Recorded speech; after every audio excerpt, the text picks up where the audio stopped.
The Darksteel Eye by Jess LaBeau, Book 2 of the Mirrodin Cycle. Chapter 1. Alone in his laboratory, Memnock closed the latch on the arm cuff and finished strapping himself in. A giant humming of a construct covered by tubes and funnels crouched high over his bulbous frame. Yes, he said. Everything is working properly.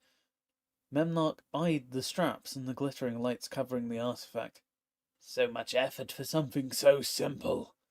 Would it have taken so much to have built it? He listened. I thought not. He cleared his throat and fingered a tiny lever. Gargantuan articulated arms on the back of the device unfolded, then unfolded again. They moved with practiced precision, a simple grace that belied their size and bulky tubes attached. The metallic limbs enveloped Memnock and its cushioned restraint. They buzzed with magical power. You see that? He said, admiring the leather straps that held his body. These bonds, Memnock, endured in your name. The self-imprisonment of worship. If you ever doubted, now you know. Memnock is a true disciple. Memnock's right appendage moved. 3 beams issued from each of the mechanical arms, crisscrossing his flesh. Tiny pinpricks of light moved over his skin, illuminating the tissues and vessels underneath with an eerie orange glow. A soft click echoed through the laboratory, and the arms shook a bit as they locked into place. But you never doubted. Memnock knows. Memnock closed his eyes and leaned his head back into a padded cradle. The soft curve held him firmly, and for a brief moment, the being strapped inside the device relaxed. Breathing a gentle sigh, this would be the most peaceful instant of this day, and he wanted to enjoy it. In that brief moment, there would be a balance of pleasure and pain, darkness and light, good and evil. After that, there would be work to do. With a deep breath, Memnock focused on the manner that would start the infusion. He felt the warm glow of power flow up his spine and out his fingertips, and he braced himself against the restraints. The hum of magic filled his ears, then the sound of bubbles coursing through thick liquid filled his laboratory. The serum transference began. The magical process did not hurt, but the infusion was not without pain. The liquid was thick, thicker than his blood, and it took a while to enter his bloodstream as it crossed from the storage vessels into his body. He could feel the strain on his body. It felt almost as if he were drowning, but on the inside out. Slowly, the serum made its way through his body. When it hit his heart, it burst into flame, and he felt as if he were being burned alive. An excruciating pleasure that both exhilarated and tormented him. This was the moment he had built the artifact for, the reason he strapped himself in before each dose. After several pumps of his heart, his whole body was flooded with the serum. It hadn't been like this before. It hadn't taken so much effort. But he hadn't needed so much for the serum then. Every muscle tightened and he tried to hold back the unbearable pleasure. He screamed, or at least he thought he screamed, lost in the overwhelming sensation that he honestly couldn't say what the rest of his body did while he suffered. After a moment more, the fire entered his brain, and he opened his eyes. Every morning he followed the same ritual. Rarely did he see anything, nothing definitive. Tears filled his eyes and ran down his cheeks. The dark grey tiles lining the floor of his laboratory swirled together with the blue of the walls, light coming through the enormous window mixed with reds and yellows. The artifact, weapons, and scrying instruments inside his laboratory were invisible through the pleasure. What Memnock saw resembled a puddle of liquid silver, reflecting and distorting the colours of Mirrodin. Master, you've come. Memnock held his eyes open, fearing that if he blinked, the distorted image before him would disappear. Then the burning would peak, climbing to the point where it could get no better or no worse. Lingering at the height of pleasure and pain, he held his breath. The serum's effects receded slowly, leaving him soaked with the memory of its presence. As the burning slipped away, turning back into a knife blade and drifting again into a dull sting of an insect, It revealed to Memnoch a new power. His mind became clearer, his thoughts more brilliant, his understanding of all things more perfect.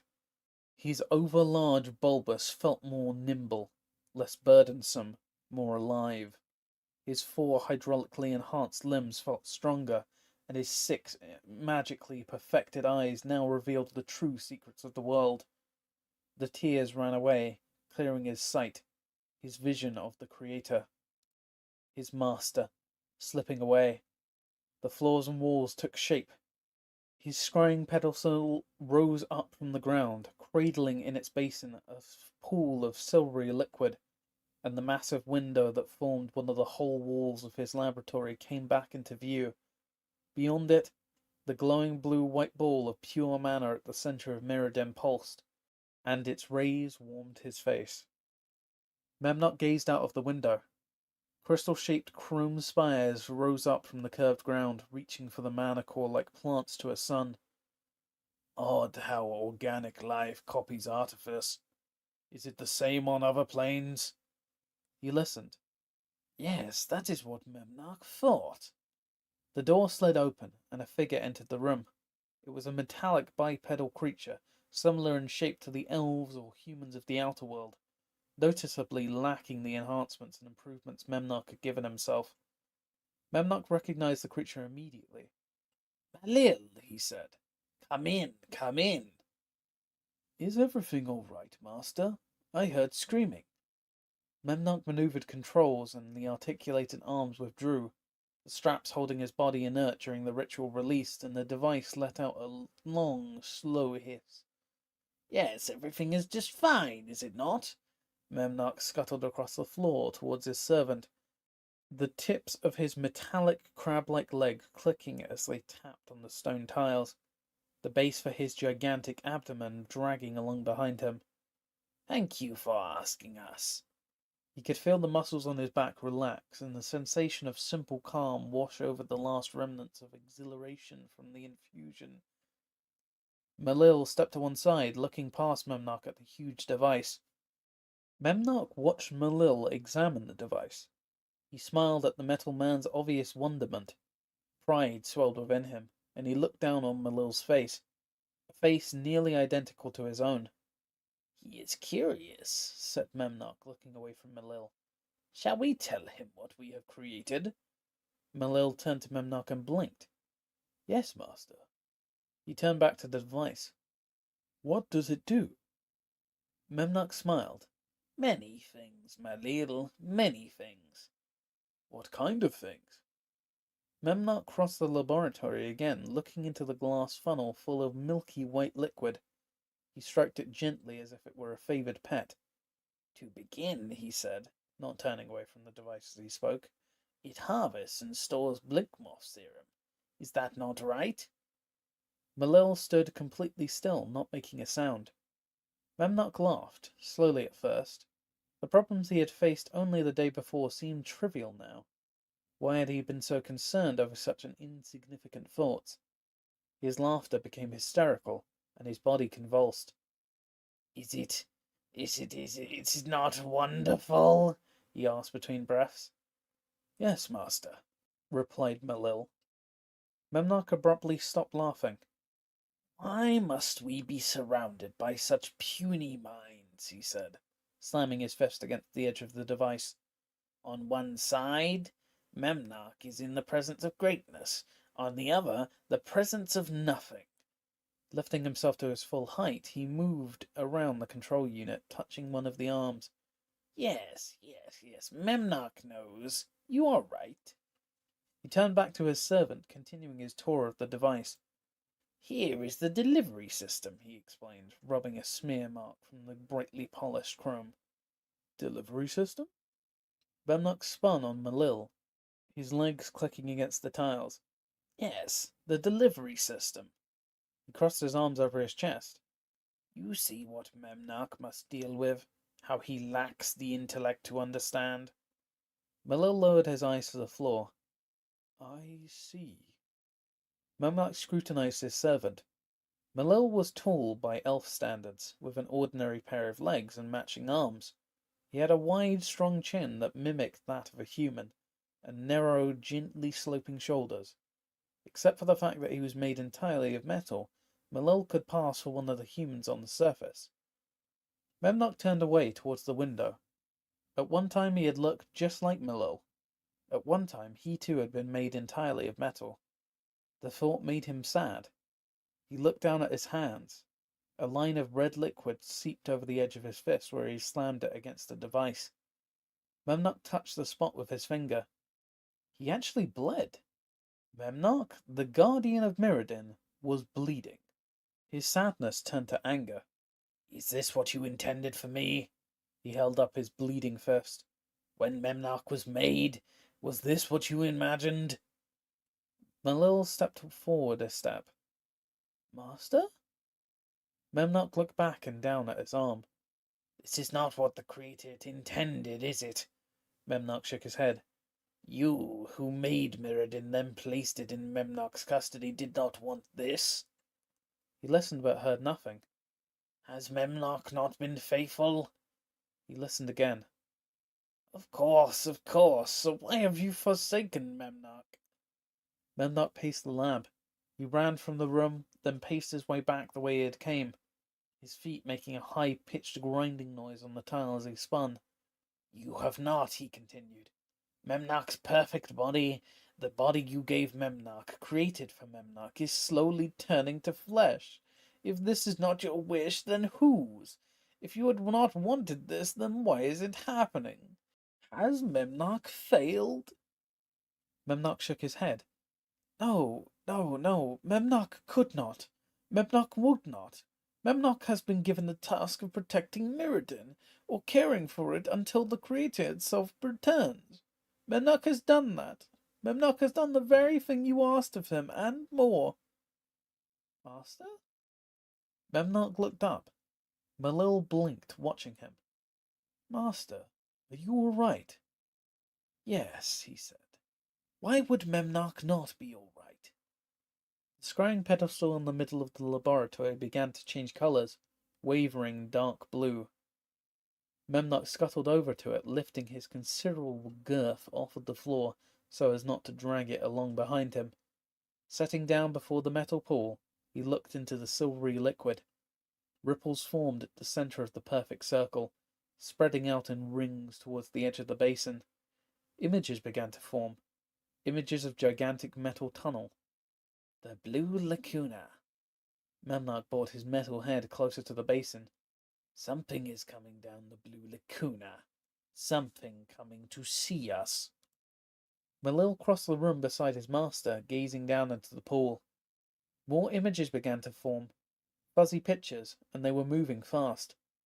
Memnock squinted, focusing his attention on the scrying pedestal. The images grew clearer. They were bipedal and moved upright. There were several figures, perhaps 24, maybe more. Vidalcan, he said. Malil shifted his weight. Why would Vidalcan be coming now? A good question. Memnock waved his hand over the pool. Memnock has not granted them an audience. His voice trailed off. They seem to be chasing something. We do love a good chase. He stared into the scrying pool. This is most unusual. The wavering silvery liquid suddenly grew crystal clear. A tall, slender female elf appeared. Her arms and lower legs were like most creatures of this world, covered in thick metal that seemed to grow from her skin as if it were part of her body. Her medium-length hair was held back by a strip of tanned hide, and she wore a leather jerkin that covered most of the rest of her body. She is here, gasped Memnock. Who, master? Memnock looked up from the pedestal. His skin tingled with delight. His bones ached with excitement, and his mind raced over all the work he still had unfinished. She is here, he repeated. The one. He turned to Malil. The elf girl. Malil straightened to attention. What are your desires, my master? Memnock rubbed his hands together, and he ran his tongue over his dry, parched lips. Bring her to us. Malil bowed his head, turned on his heels, and exited the same way he had come in. Memnock leaned down over the silvery pool once again. Memnock had not expected you so soon. Malil marched at double speed along the long, curved corridor. His path led him to a gentle downward spiral. A long way to go to get to Memnock's laboratory to the next level. As he descended, he ran over the scene with Memnock in his head. He'd spoken to the elf girl before.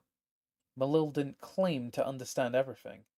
He knew only the things that Memnock told him and the things he'd witnessed for himself, but both of those were considerable. Memnock's regular scolding repeated itself in his ears. You do not need to know everything. You need only follow Memnock's directions. The metal man redoubled his speed, stepping off the causeway. Malil entered the observation platform. This room, by design, was completely empty, and the outer walls were made of one continuous piece of magically curved glass.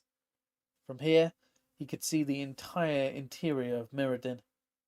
Out of the window at the center of the plain, a huge ball of blue-white mana floated above everything. Below that, the ground curved up in every direction, encircling the glowing sphere, and eventually meeting itself on the other side, forming both floor and ceiling of the interior. Pointy chrome towers called mycosynth rose from the ground, reaching up like gnarled, sharpened fingers grasping for the ball of power above them. Malil crossed the open chamber to a spot at its very center, where the red circle marked the floor, and the metal man stepped onto it. Ground level, he said. The room filled with the hum of magic, and the floor descended, slowly at first, then picking up speed. It slowed and finally stopped. Malil walked down a short ramp, stopped at a waist-high railing, and looked over the edge at the legion of metal warriors. Each was identical. They had curved heads, each with singular glowing yellow eye in the center. Their eyes came from their sides, growing wider and thicker as they extended, ending in gigantic razor-sharp blades. The warriors' torsos were armored with metal plates, interlocking over one another so that they could move independently, without exposing their delicate insides to harm.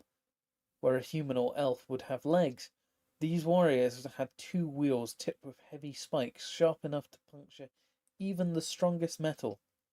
On their backs, each one had a short trifold sail, which they used to steer themselves across the vast open expanses of Mirrodin.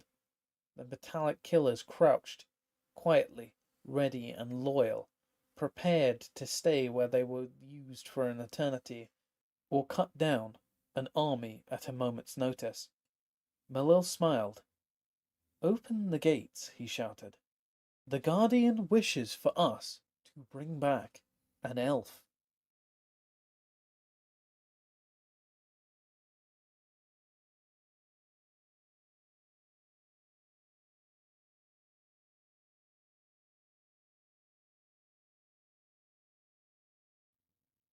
Chapter 2.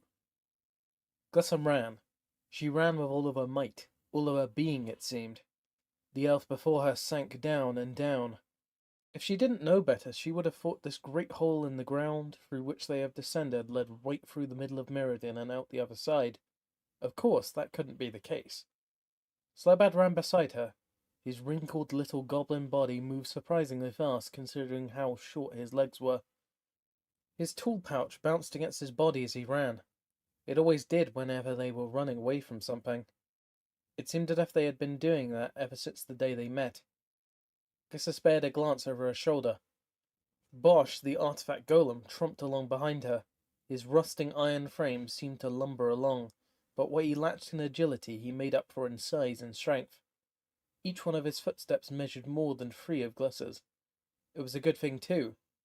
On more than one occasion, it had been Bosch's long legs that had saved their necks. The clanking sound of this heavy metal feet colliding with the ground was dampened by the glowing, mossy substance covering every inch of the tunnel and lighting their way.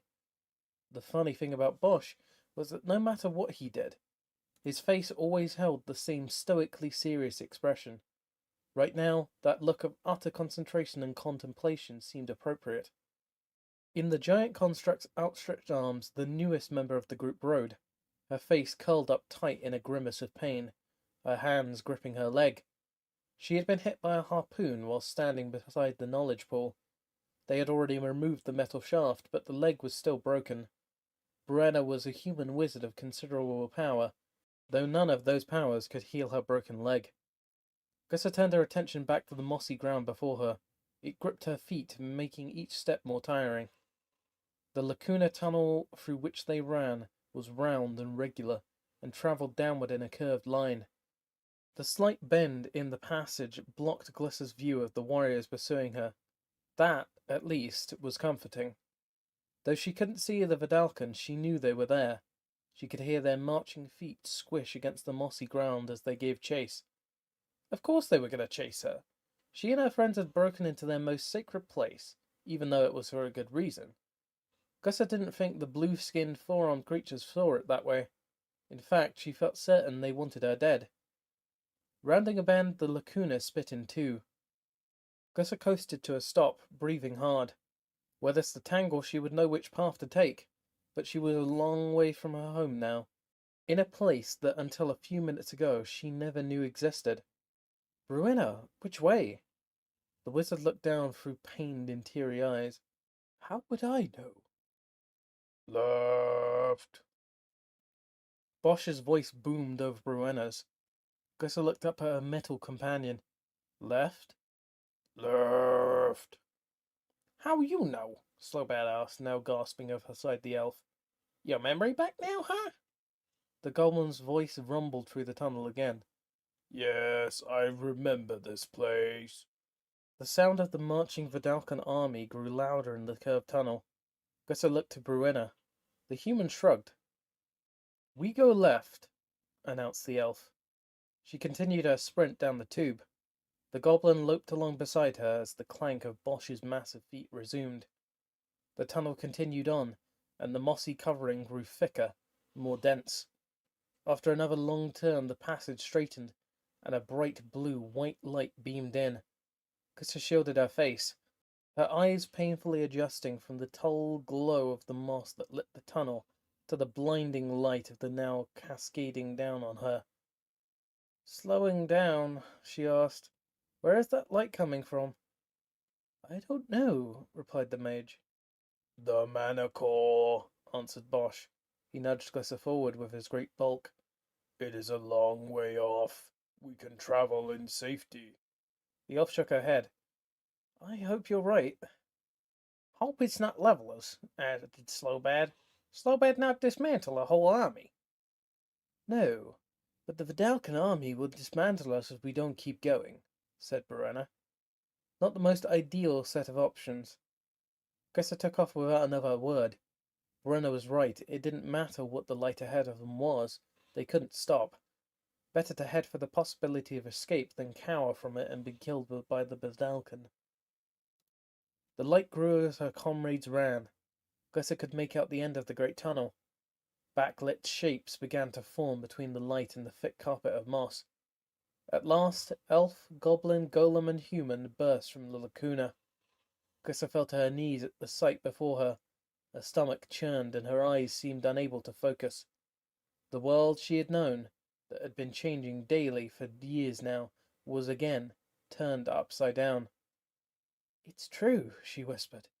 Mirrodin is hollow. The interior of Mirrodin was more beautiful and terrifying than anything Glissa had ever seen in her life.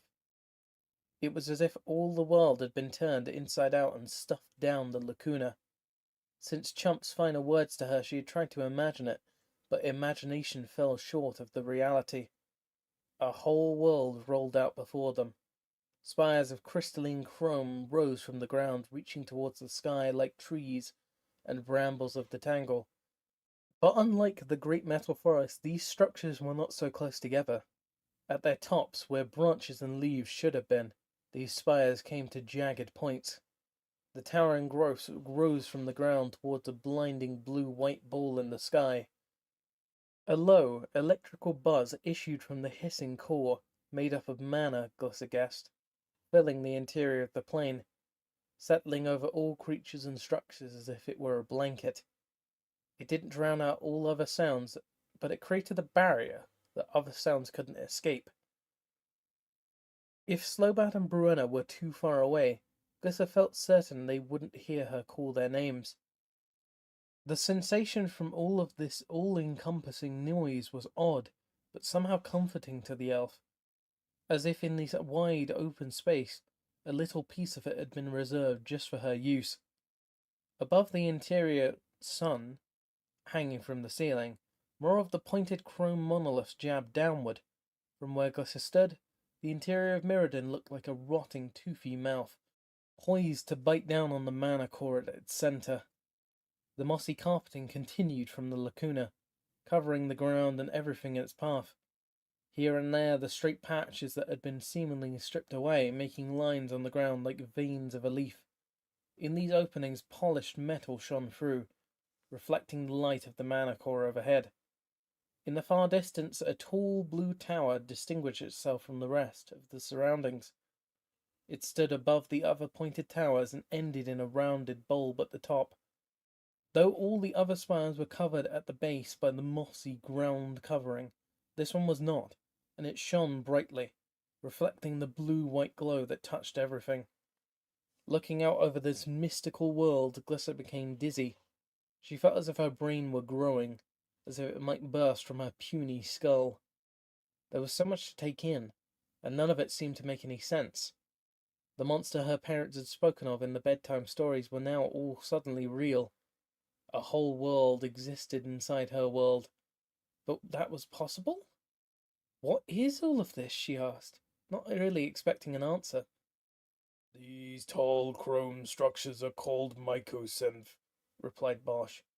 The metal golem lifted Brenna, pointing with an outstretched finger at the shining structure in the distance. That is called panopticon. How do you know all about this? Asked the human wizard, suspended in his arms. I used to live here. Bosch's explanation was cut short by a high-pitched wail. Slowbad jumped up and down, pointing towards the panopticon, squealing. Levelers! Levelers! Levelers! Coming down from one of the pathways, a mob of artifact creatures sped towards them. The levelers were sleek and curved, like giant metal prawns with killing blades for tentacles and spiked wheels instead of tail fins, which seemed to push them along effortlessly through the sticky moss. At the front of the group, atop a modified leveler, rode a silvery man-like creature. From this distance, Glissa couldn't make out much detail, except for the reflective skin. The creature could have been an elf or a human from this outer world. Run! Shouted Brenna. No, wait. If this place exists, it means Memnarch exists. And? Said the impatient wizard. And he's responsible for the death of my parents. She looked at both of her companions in turn. This is my destiny. Eventually I'm going to have to face him, for good or ill. Brenna looked down from where she was being cradled in Bosch's arms. Her face was pale. Sweat ran down her brow, and her eyes seemed sunken. Grimly she smiled. You're right. She shook her head. But only if you confront him now. It'll just get the rest of us killed. But, started Glissa. We don't have time to argue about it, said Brenna, cutting her off as the levelers closed in. We can avenge your parents and save the world another time. Right now we have to go. Where? Glissa turned. The Vidalcan hadn't appeared in the lacuna yet, but she knew they were coming, and heading back up the tunnel would mean suicide. This way, said Bosch. I remember another tunnel to the surface. The metal golem took off in a run, charging away from the opening of the blue lacuna, and approaching hordes of levelers and the strange structure he had called the panopticon. Glissa grabbed Slowbad by the arm and followed. They were running again. Glissa was tiring of running. Not even on the hunts in the tangle did she remember running so much. An elf had her limits. She shrugged. She supposed she was about to find her own. Slowbad struggled against Glissa's grip, straining around to look behind him as they ran. They're gaining. Run faster, shouted the elf. He's right.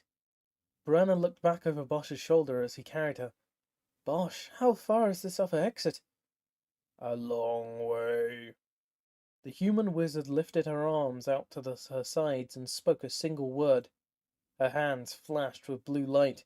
The open space between her upraised arms congealed into silvery membrane, and Brenna vaulted into the air. Hovering over Bosch, she said, "I guess we have no other choice." She looked at Glissa. "We stand and face your destiny after all." Malil rode atop a specially designed leveler. The beast had been outfitted with a set of steps and 2 curved handles. The metal man crouched over the killing device as if it were riding a dolphin, gripping it with his knees. Malil didn't so much steer the creature as tell it where to go. Though one of the handles, a magical conduit, the leveler could hear his thoughts and obeyed his whims. Absent this connection, the leveler would respond to his verbal commands, but that was less satisfying. Malil liked to simply think about where he wanted to go and let the beast take him there. The metal man had ridden from the panopticon at the head of the battalion. The leveler he rode on was slower than the others since it carried his weight in addition to his own. And ultimately, he knew it was he who held back the entire pack. Once they had the elf and her companions in sight, Malil gave the order. "Catch them," he shouted at the levelers rolling along beside him. "Bring me the elf. Kill the others." The killers took off ahead of their general. Malil nodded his approval. Soon he would have the elf in his possession, and would fulfill his orders from Memnarch. The metal man leaned forward and watched his quarry grow nearer. Glissa turned. The levelers were much closer than she had imagined them. She had seen the creations before, even fought them, but never had she been witness to so many collected together in one space. The sight was terrifying, and a shiver flushed down her spine, making all the skin along her back tingle. The metal beasts were close enough now that Glissa could see the human-like figures at their heads. He was tall, thin, not clearly an elf or human, and he wore a long blue robe that billowed out behind him. As he rode his leveler forward, his shiny silver skin made an expression on his face hard to read, but Glissa thought he might have been handsome were it not for the fact that he was charging towards her atop a killing device. The same sort of device that had taken her parents, her sister, and her best friend from her. The tingling sensation faded, giving way to palpable anger that heated her blood and steeled her spine. She could feel her lips curl and her eyes narrow. She didn't even know who this silvery man was, but she already hated him. He had much to answer for, and if this were the fabled Memnarch, he had an enormous debt to repay. "Time to settle," she said, lifting her hands a bit high above her head and drawing green mana from the faraway tangle. She was surprised at how easily it flowed into her. The arcane energies flooded her body, and she felt strong. Bosch stepped in front of Glissa and Slobad, his hammering footfalls shaking both the elf and goblin to the bone. Their big friend came to a stop, and the rumbling of the levelers replaced the pounding of the metal golem's feet. For a moment, all 4 companions were silent, watching the approaching throng. Glissa took a deep breath, channeling the mana she held. Looking out among the charging artifacts, she singled out the closest as she released her spell. The mana gushed down her arms, ripping across the open air in a green zigzag. The magic smashed head first into the oncoming leveler. The creature exploded, interlocking metal plates shot out at all angles. The animated device's wheels spun off wildly, smashing into the other levelers who simply ran over the dismembered parts of their one-time comrade without slowing down. The creature's scythe blades flopped uselessly to the metal ground, tumbling end over end, then coming to a rest. The levelers continued on, the silvery man unflinching. Over her head, Glissa watched a glowing blue orb race towards the horde. Brenna, she thought. The spell struck the charging artifact, and its spiked wheels suddenly stopped spinning. The metallic beast shuddered, skidding sideways before coming to a halt. Another leveler plowed into the back of the stalled beast, knocking it over and getting tangled into the bladed arms and steering sail. The 2 creatures lay on the mossy ground in a heap, forcing the constructs behind them to smash into them or drive around. Brenna's spell had caused a break in the advancing enemy line, and the once orderly artifact creatures now looked like a rioting mob. The first leveler closed in on Bosch, and the golem smashed it to smithereens with one swing of his heavy fist. He bashed it flat. He swung his other fist. The shriek of metal bending and glass shattering followed with a loud crash, and another of the artifacts went down. As the front line of levelers reached the companions, Slowbad jumped atop the first one that he encountered. Raising its scythe-like blades, the leveler turned towards Gusser. Its spiked wheels tore up the ground greedily, eating up the space between itself and the elf. Holding onto its steering sail, the goblin pulled a narrow crowbar from his pouch, jamming it in between the interlocking plates. He pried the device's outer shell free, opening in a hole large enough for him to stick his fist inside. Reaching in, the goblin tinkered with the leveler's innards. Grisser watched it come, the goblin on its back. Seeing him dig into the artifact creature brought a smile to Glisser's face. When it counted, Slowbad was the bravest goblin on Mirrodin. A whistling sound brought Glisser from her reverie. Diving forward, she managed to duck and tumble away from the second leveler's blades as they came down where her head used to be. Coming to her feet, Glisser pulled her sword. It seemed silly to try and dismantle a device with a sword. She wished she could turn that pointy blade into a pounding hammer. But this was no ordinary sword. She didn't know where it had come from, only that she had found it inside the Tree of Tales in Chimp's chamber.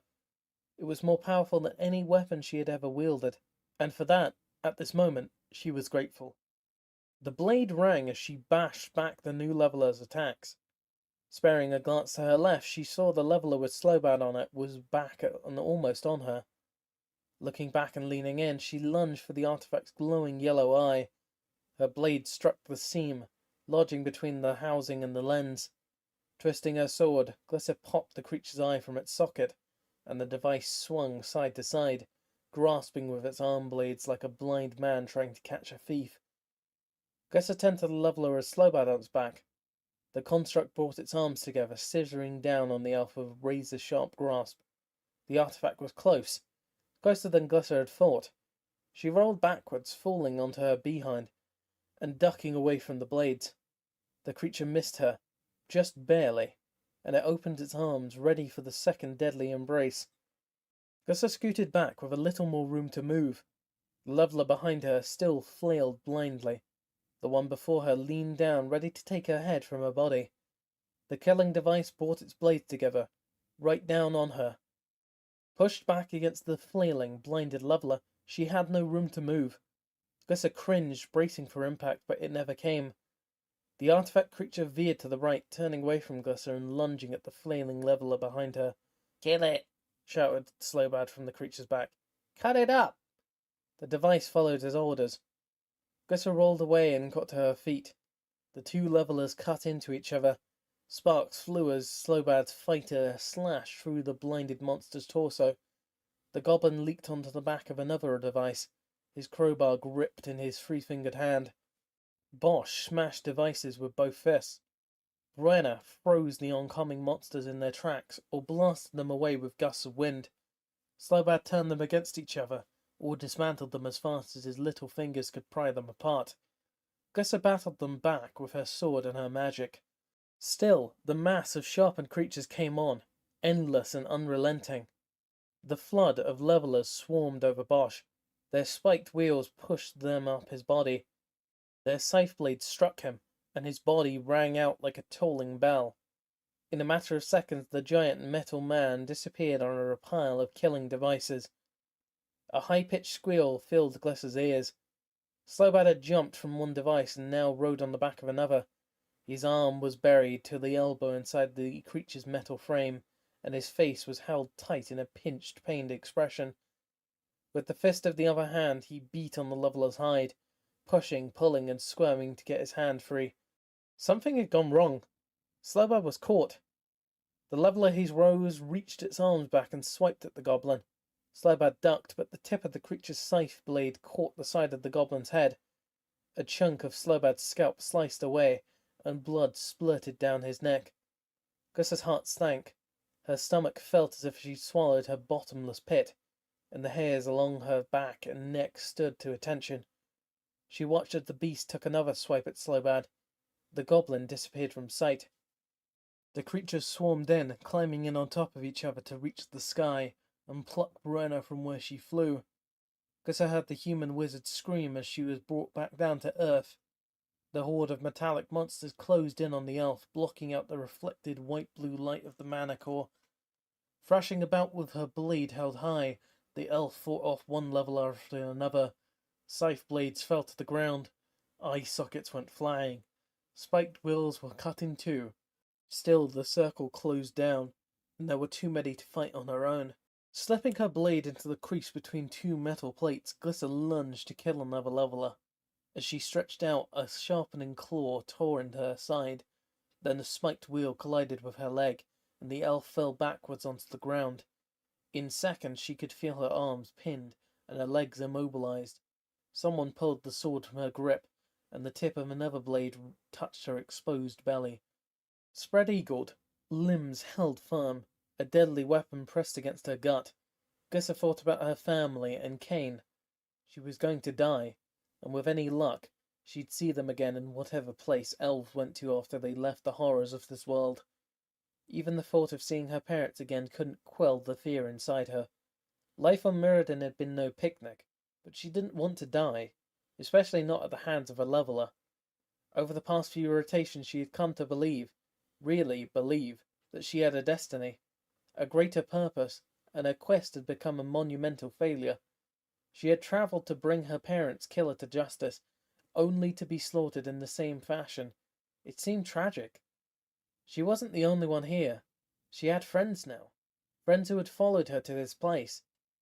Though she couldn't see them, their faces flashed in her mind. Slobad, Bosch, even Bruenna, whom she'd only recently met. They were all going to die. Gussa's fear once again gave way to anger, and she screamed. Not a shriek of terror or a startled scream of a little girl, but a feral, predatory screech that dripped of power. She took in a deep breath. The pounding of her heart filled her head, and the grinding wheels of the levelers filled her ears. She looked up at the metal beasts holding her down, and she hated them. She wanted to smash each and every one of them into greasy bits of scrap metal. Then something inside snapped. Gussa felt as if the door had been opened deep within her. Power flowed out of her body and all her muscles tensed.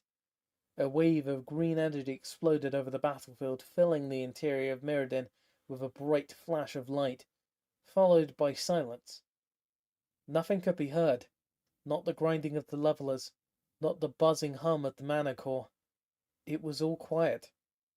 The light subsided. Levelers were flung back, as if a switch had been flipped, reversing gravity for a brief moment.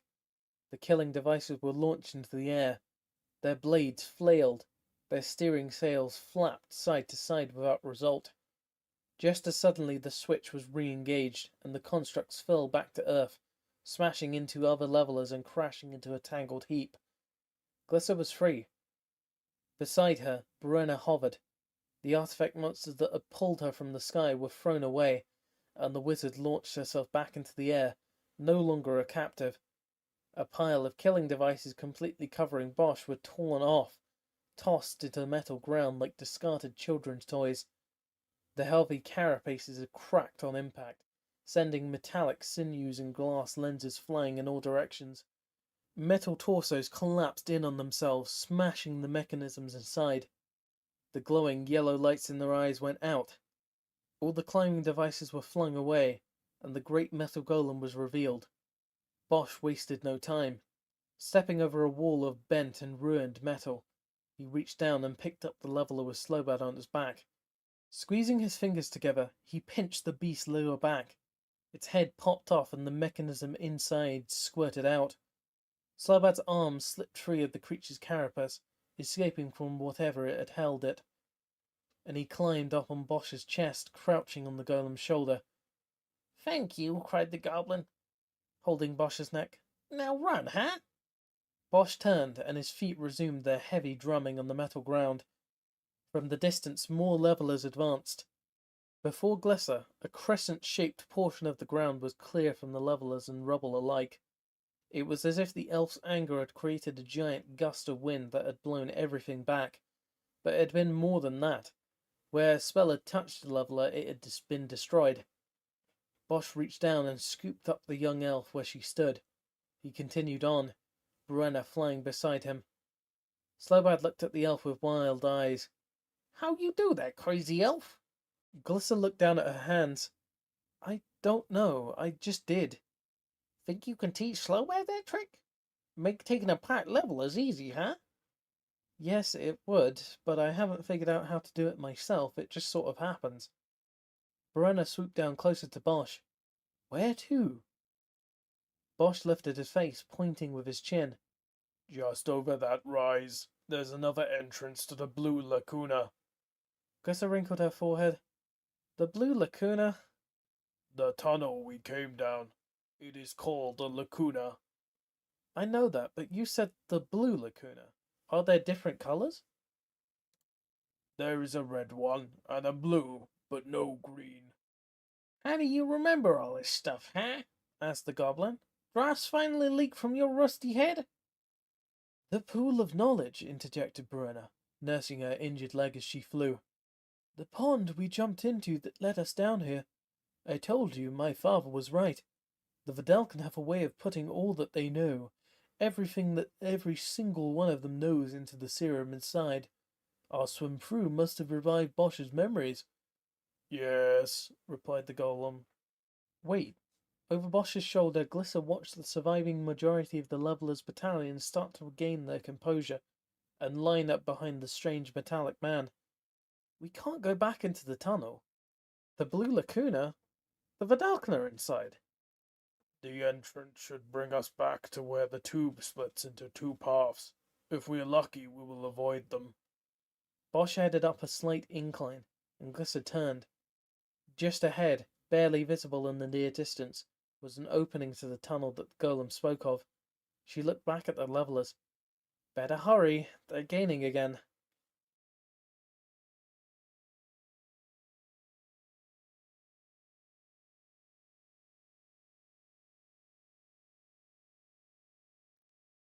Chapter 3. Millel sat atop his leveler, stunned. How had the elf done that? Memnock would not be happy. Form up, he shouted. The broken line of levelers obeyed his command. Despite the spell the elf had cast, most of Millel's army was still intact, if scattered. In a few moments the killing devices were in formation and ready to roll. Someone else emerged from the Blue Lacuna. Pontifex, said Millel, spinning his leveler. He once again ordered the pursuit. After them. The mob of metallic creatures rolled on. Millel atop his killing device stayed put. Instead of the sound of wheels tearing at the metal soil, he heard the voice of Memnock inside his head. Bring the Vidalcan to us. We want an audience with Pontifex.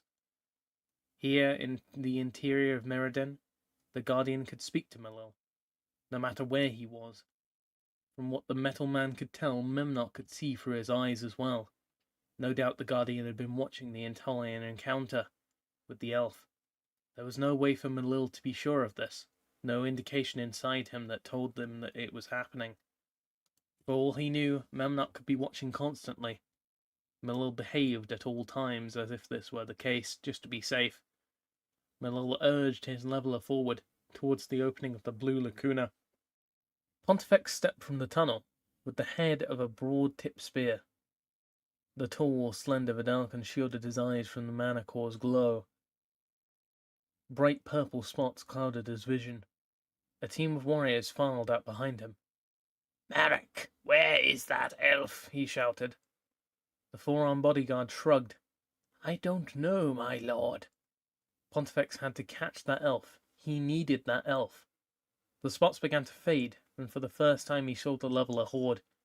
The killing devices rolled up and over the curved pile of wreckage, speeding off into the distance. Hollow them.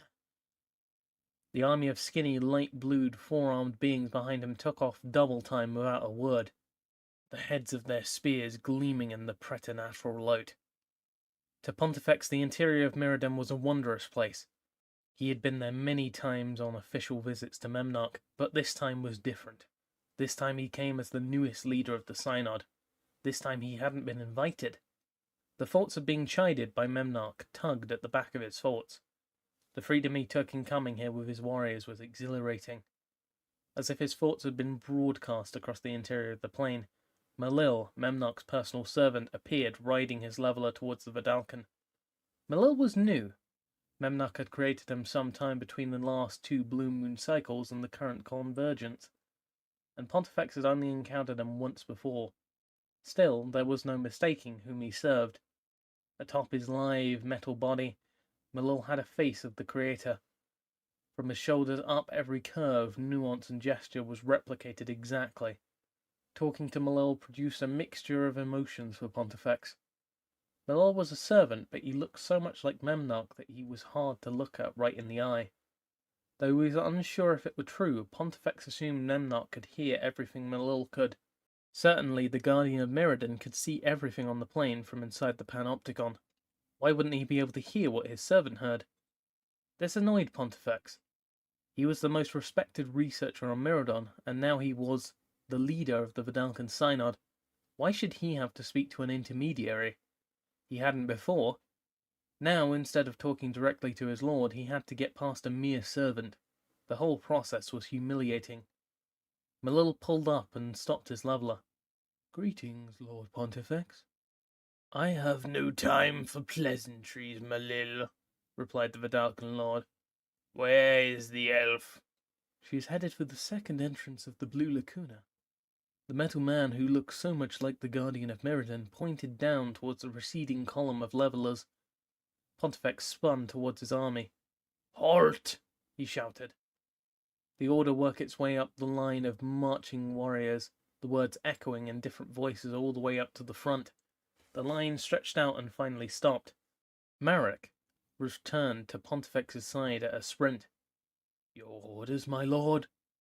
"They're headed back up the Lacuna, through the other entrance," Pontifex snarled. "Go back up this way and cut them off at the break." "Yes, my lord." Marek spun and ran back to the other soldiers, shouting orders as he did. Pontifex turned to the metal man. "Thank you, Malil. You've been very helpful. Now, if you'll excuse me, "The Guardian has requested your presence," interjected the metal servant. "The Guardian has frequently requested my presence." "The Guardian has requested your presence now." Pontifex narrowed his eyes at Malil. "Surely my lord has seen that I am in pursuit of the elf." "Yes, but now he requires to speak with you. He has sent me and the levelers to capture the elf. Your help is no longer needed."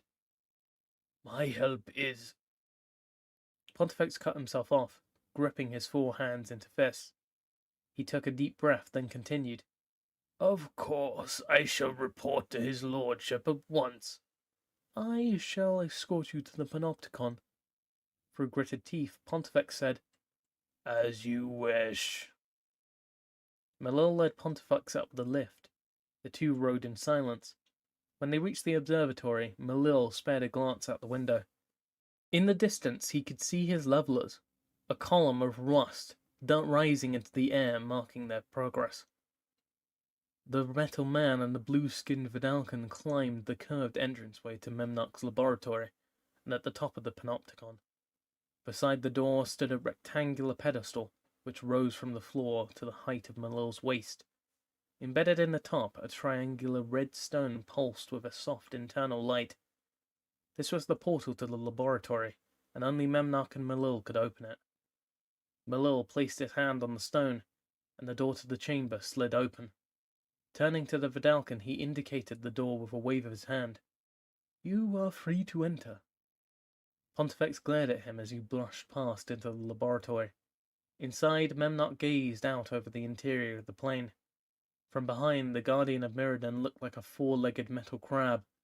His rounded abdomen rested on the floor. His long, pointy legs were bent. The joints posed above him, ready to lift his bulk with a thought. "Pontifex," said the Guardian without turning around. "So good of you to come see us." The Vidalcan researcher fell to his knees, lowering his face to the ground and spreading his arms in an elaborate bow. Of course, my lord. He lifted himself up and bowed again. Forgive me for the intrusion. I know I was not invited.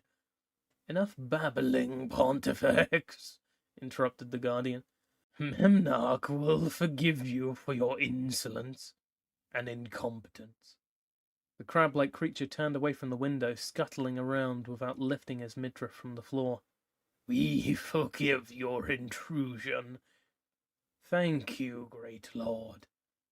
Pontifex stayed prostrated on the ground, though he raised his head enough to glare at Malil again. The swollen joints of Memnarch's legs whirred into action, and the Guardian lifted his girth from the floor. Once his weight was up and balanced on his legs, he moved with a smooth grace that belied his size. He headed across the laboratory to his scrying pool. Pontifex shifted himself from the floor as Memnarch moved so that his head pointed towards the Guardian. I see that you brought your warriors, said Memnarch. Yes, my lord, we are chasing the elf. Yes, replied the Guardian. She is a hard one to catch. We've yearned for her, yet both of you and Malil have failed to bring them to us. I am sorry, my lord, replied Pontifex. Malil stood stock still beside the open laboratory door, but did not say a word. He wished it was him lying prone on the floor, being berated. It was worse to be chastised for his failure indirectly. Once again, Memnarch will forgive your incompetence, said Memnarch, but that is only because the Creator wishes it so. He waved his hand over his scrying pool and looked into its depths. We have more time. From where he stood, Malil could not see what Memnarch saw, but apparently it did not please the Guardian. The next great convergence is coming, the Guardian said. The mana core is overripe. It will erupt soon. When that happens, we must be ready. We must. Memnarch ran his finger over the pool. Memnarch is almost ready. Is that not right? Only a few more preparations to take care of, and all will be as we planned. Memnarch went silent, his voice trailing off, staring intently into the pedestal. Malil stood quietly for several minutes. Pontifex did not move from the floor, his face pressed hard against the tile. After a long while, Memnarch spoke. We must have her by then. Do you understand us? He waved his hand over the pool once again.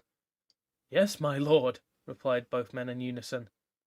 Memnarch raised his fist into the air and brought it down inside the pool. Blinkmoth serum slopped from the pedestal in a huge splash. Damn, damn, damn! He shouted, spinning away from the scrying pool. He turned to Malil. The Guardian pointed at Pontifex, still prostrate on the floor. See him out. Memnarch must speak with the Creator again. The Guardian raised himself to his full height. In private. Malil nodded and crossed the floor to the worshipping Pontifex. Time to go. Pontifex looked up at Malil, hatred in his eyes, but he got up off of his knees and followed Malil from the laboratory. I will bring you the elf, my lord, he said over his shoulder on the way out. This you can count on. The metal man led the Vidalcan lord down the curved corridor and waited until he was aboard the lift. You know the way out. The lift ascended. Pontifex slipped silently through the floor, disappearing from sight. Memnarch paced in circles around the laboratory. The clicking of his sharpened limbs mingled with his words as he spoke.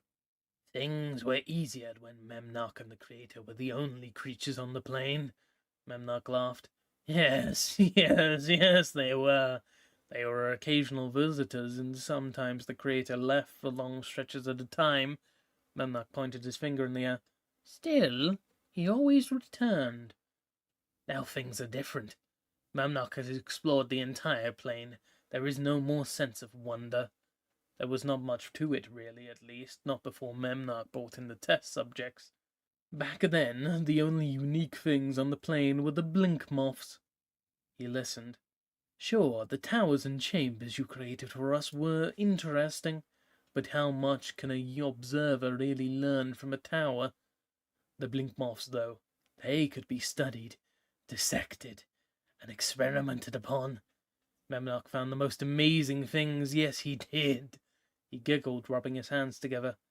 Memnock discovered their separation anxiety, yes, and found their threshold for distance.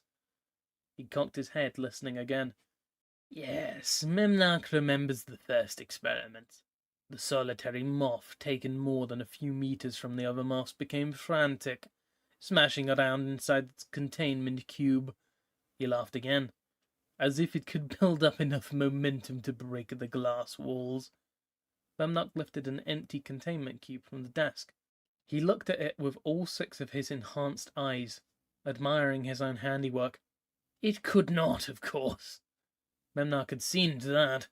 Eventually the moth expired, separated too long, and at such a distance proved to be fatal. At first Memnock was saddened by the deaths of these delicate creatures. They had died of loneliness. He shrugged, putting the cube back on the desk. He headed across the lab. That's what led us to populate Mirrodin with test subjects. Yes, to eliminate loneliness, and to have more creatures to experiment upon. But that was a long time ago. A long time ago. Memnock strapped himself into the apparatus once again. Before he had the device, he had created a portable tank that would deliver the serum to him in measured doses throughout the day. It was uncomfortable, and limited his movements around his laboratory, so he preferred to simply dose himself while he worked in the panopticon. If he needed to leave his fortress to tend the soul traps or take specimens off of the mycosynth growths, he wore the tanks. Today, though, he was working hard, and would have no time to leave. The straps came down around him, and he guided the articulated arms into place. The door to the laboratory slid open and Malil entered. Memnock looked away from what he was doing, examining his servant as he came back into the lab. Damn him, said the Guardian. He's so perfect, so metal. Oh, to only be made of metal again. He sighed. If only to be able to remember what it was like to be blissfully ignorant again. Memnock tilted his head, nodded. True, the serum has expanded Memnock's intellect, but who would have known that consciousness could be such a burden? You never spoke of such things. Master, is everything all right? Asked Malil as he stepped closer. Memnock channeled mana into the device. Yes, yes. He turned away. Perhaps achieving the state of a planeswalker relieves some of the strain. Memnock hopes so.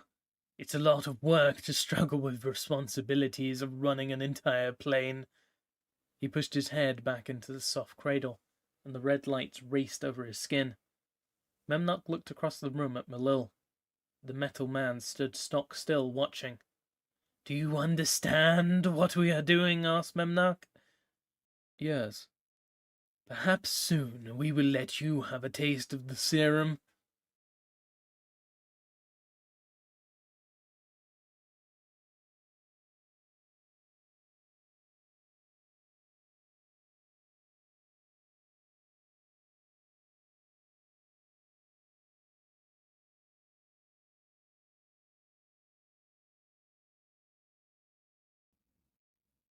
Chapter 4.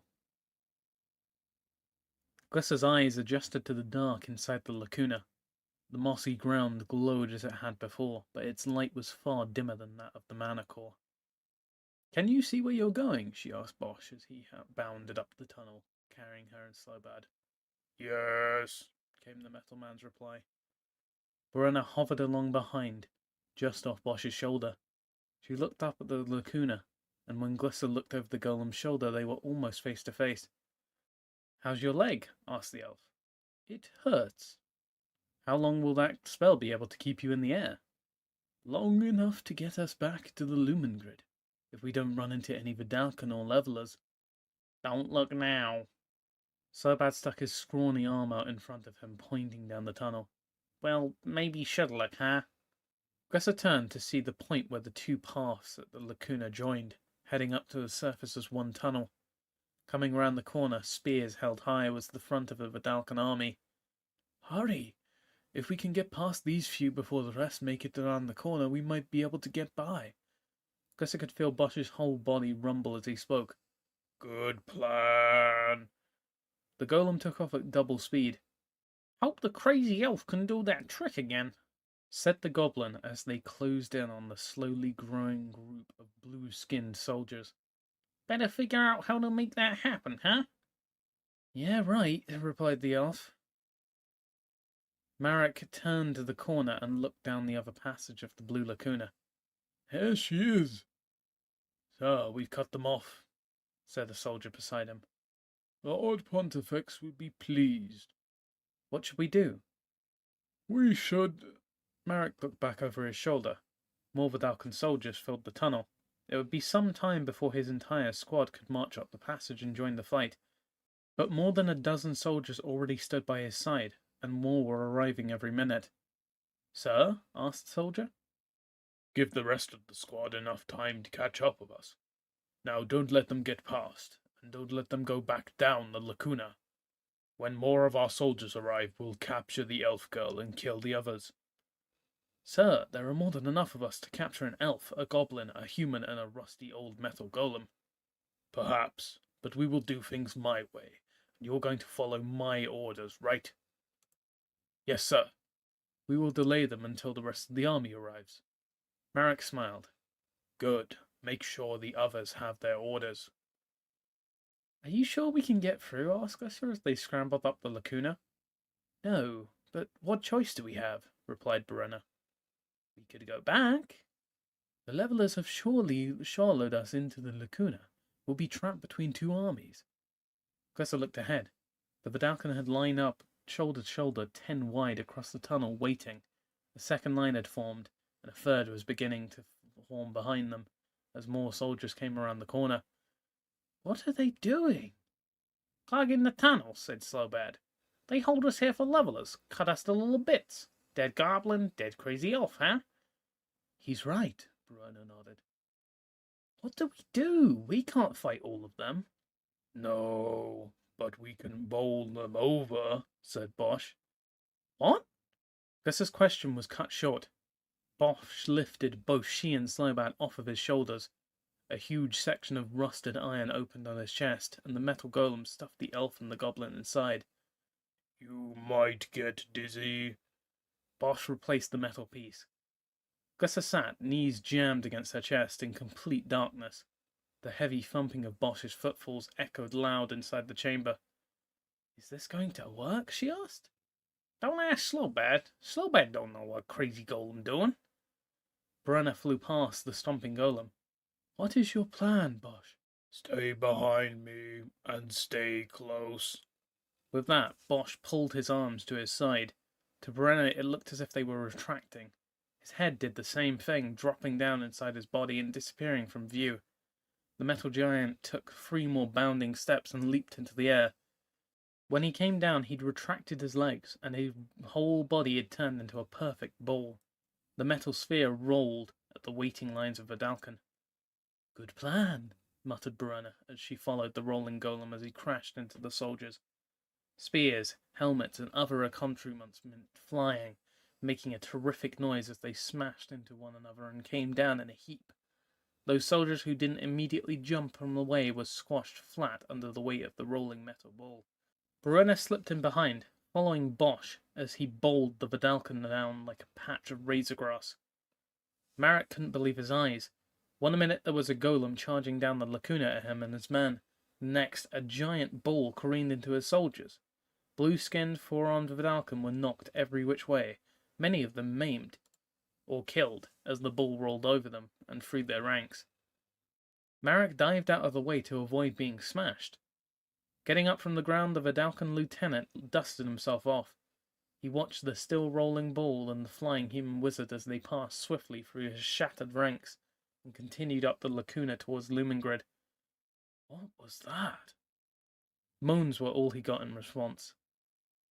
Bessa braced herself against the inside of the golem's empty chest. The steady beats of Bosch's feet on the metal ground was interrupted by several loud slamming noises and one long grinding sound. Then the world began to tumble. She wasn't able to see anything in the lightless chest cavity, so she had no way of knowing which side was up. Whenever her head hit something hard, she figured she was upside down. Her legs, hands, and hair had become tangled with Slowbad. Eventually the two companions clung together for dear life. "Slowbad's scared," the goblin shouted. "Me." Glissa's response was cut short when her back smashed into something hard, knocking the wind from her lungs. "Two," she finished when she regained enough composure to scream. There were several loud thumps that sounded like something hitting the outside of the chest cavity. Abruptly, the tumbling stopped. "Thank the Maker," said Glissa. She had landed on her head. She was sure it was only because her neck hurt, and her feet seemed to be touching nothing but thin air. Flipping over, she untangled her body from Slowbad and lifted herself up the dark ground. "Goblin's not made for rolling, huh? Slowbad's sick," said the goblin. His words were followed by a gurgling sound and the splash of liquid on the chamber floor. Glissa felt a wave of fluid flood over her feet. "Nice, Slowbad." The door opened and light poured in. In the dark, Glissa hadn't noticed how dizzy she had become. When she saw the wall of the lacuna, her head spun one way and her eyes the other. She vomited. Bosch's stubby digits reached in and pulled the two nauseous riders out into the light. "You must stop that. It tickles," said the golem. Glissa looked up at Bosch, then leaned over his hand and threw up once again. "Thanks for the warning. What did you do?" "We can cover that ground later," interjected Brenna. The wizard hitched her thumb over her shoulder. "Right now, we've got a bunch of angry Vidalcan to outrun." Bosch lifted Glissa and Slowbad onto his shoulders and took off along the tunnel. Glissa clung tightly to the seam in Bosch's neck. The fresher air and the light were helping to regain some of her equilibrium, but she was still a little queasy. Slowbad looked even worse off.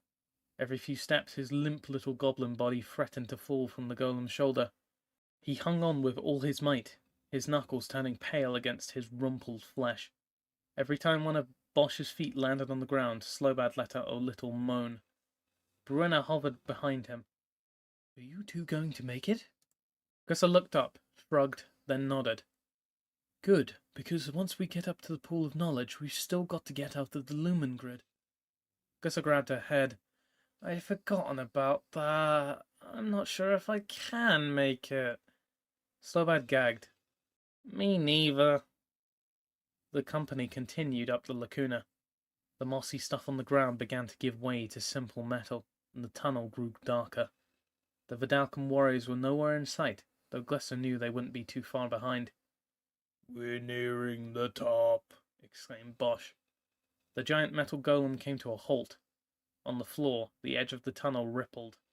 An opalescent oval broke the regular metallic sheen before them. The bottom of the pool of knowledge. Glissa looked at it. "I didn't like this on the way out." "It's easier on the way in," said Bosch. The golem lifted his two passengers off of his shoulders, then knelt down.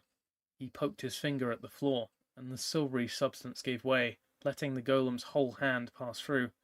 Waves rippled off in every direction, as if a drop of water had hit a puddle. "That's our serum, huh?" said Slowbad. Brenna nodded. "But how does it stay there? Why doesn't it just drain into the lacuna?" asked the elf. The human wizard shrugged. "If I had to guess, I'd say magic." The sound of booted feet coming up the lacuna echoed in the tunnel. Slowbad dashed for the silvery wall. "Good enough for Slowbad," he said. The goblin dived upwards into the serum. The wall wavered, but none of it came into the tunnel. Brenna levitated into it as well, disappearing from view after a bloop. Bloop. Glissa looked at her friend. "I don't know, Bosch." "Time to go," interrupted the golem and shoved the elf into the serum. Glissa slipped through the wall. Her mouth was still open from her last word. The world around her was thick and slow. She felt the weight of the pool on top of her, and her chest seemed empty. Her ears felt as if someone had his hands cupped over them, and everything had gone silent. Opening her eyes, Glissa looked up. The world was blurry. The top of the pool looked like the wall she had just passed through, only it was a long way away and wasn't in focus. Ahead she could see a small, frantic green thing that looked like a child's drawing. That must be Slowbad, she thought. Behind him, a fluidly moving blue streak raced towards the surface. Though nothing was recognizable, Glissa knew this must be Brenna. Turning around, she watched Bosch transform into a disjointed reflection beyond the wall to a ghostly blob as he slipped into the serum. The golem moved towards her in a rush, grabbing Glissa by the arm and forced her up to the surface. Kicking her legs and with Bosch's help, Glissa rose through the thick liquid. Her lungs burned and her mouth was full of serum. She wanted to spit it out and take a big breath.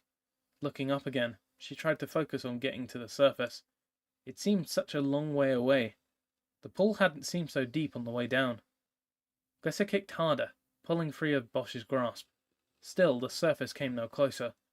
Reflexively, she tried to take a breath, but there was no air. All she managed to do was collapse her cheeks. She felt trapped, panicked.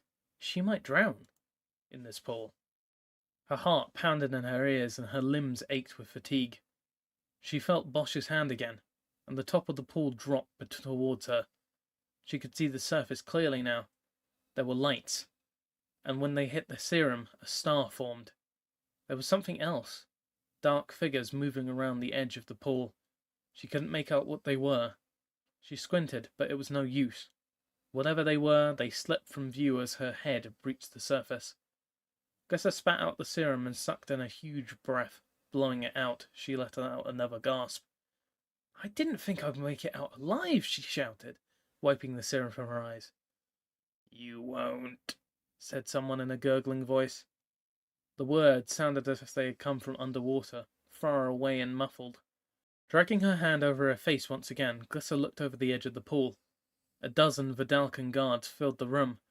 2 of them held Slobad by the arms, while another pair pointed their glowing halberds at the wounded Brenna. "Get out of the pool." Glissa couldn't tell which one was talking because all of them wore heavy helmets filled with what looked like water or blinkmoth serum. "I said out." All right. Glissa began pushing herself towards the edge. From underneath she felt a large pulse, as if a huge bubble rising from below had hit her legs. Then she was airborne. Serum trailed from her limbs as she rocketed towards the ceiling. Waving her arms in a circle, Glissa managed to keep herself upright. As she reached the apex of her upward arc, she drew her sword from her belt and glanced down at where she had been. Below her, the pool writhed and bubbled, as if 100 deadly fish were fighting over the carcass of a zombie. Bosch's head had burst through the surface, and he rose like a piston, climbing to the height with tremendous speed, then falling back under the serum.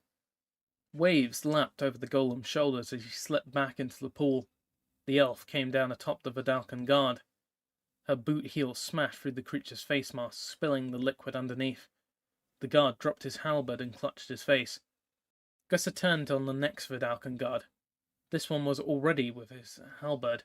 Angling in, the 4-armed warrior brought the head of his weapon down on the elf. Glissa just managed to get her blade around in time, blocking the Vidalcan's strike. Had she missed, she would now be missing an ear.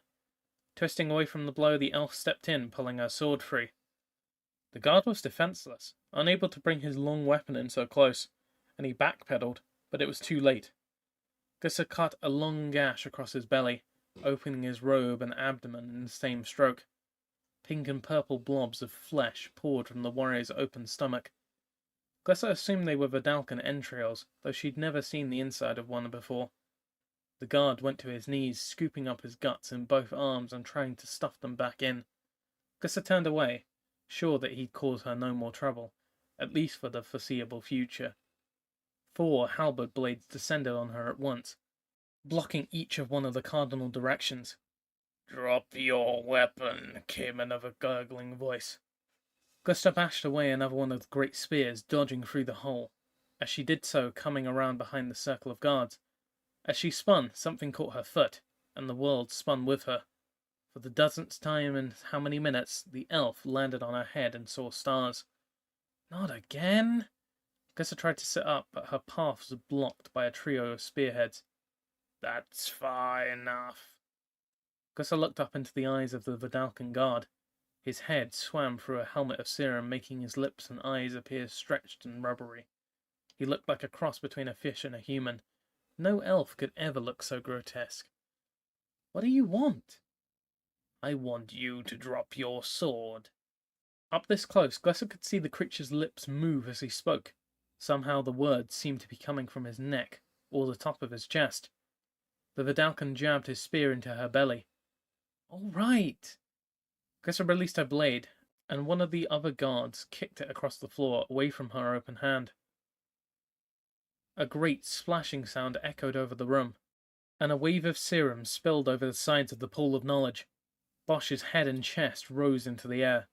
The golem lifted himself from the pool, his feet coming down with a thud as he landed on solid ground. Stop right there, sputtered one of the guards. Glesser felt 2 pairs of hands reach under her arms, and she was yanked to her feet by a Vidalcan. To her left, Slobad and Brenna were being held in the same fashion, their arms pinned back by a pair of guards, blades to their necks. On your knees, golem, or your friends are dead. Bosch looked to Slobad and Brenna, then to Glesser. She shook her head. No. A guard grabbed her by both cheeks, immobilizing her head and jaw. The elf struggled, but it was no use.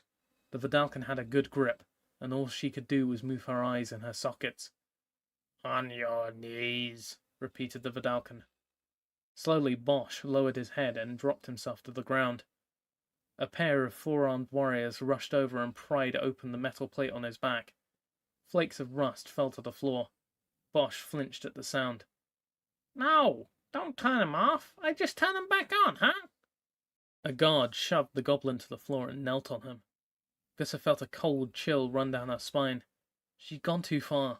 All of this had started because she'd vowed revenge for her parents' death. Along the way, Bosch and Slobad had joined her, and this personal quest had turned into something bigger. Now Glesser had dug too deeply, and they were all going to die.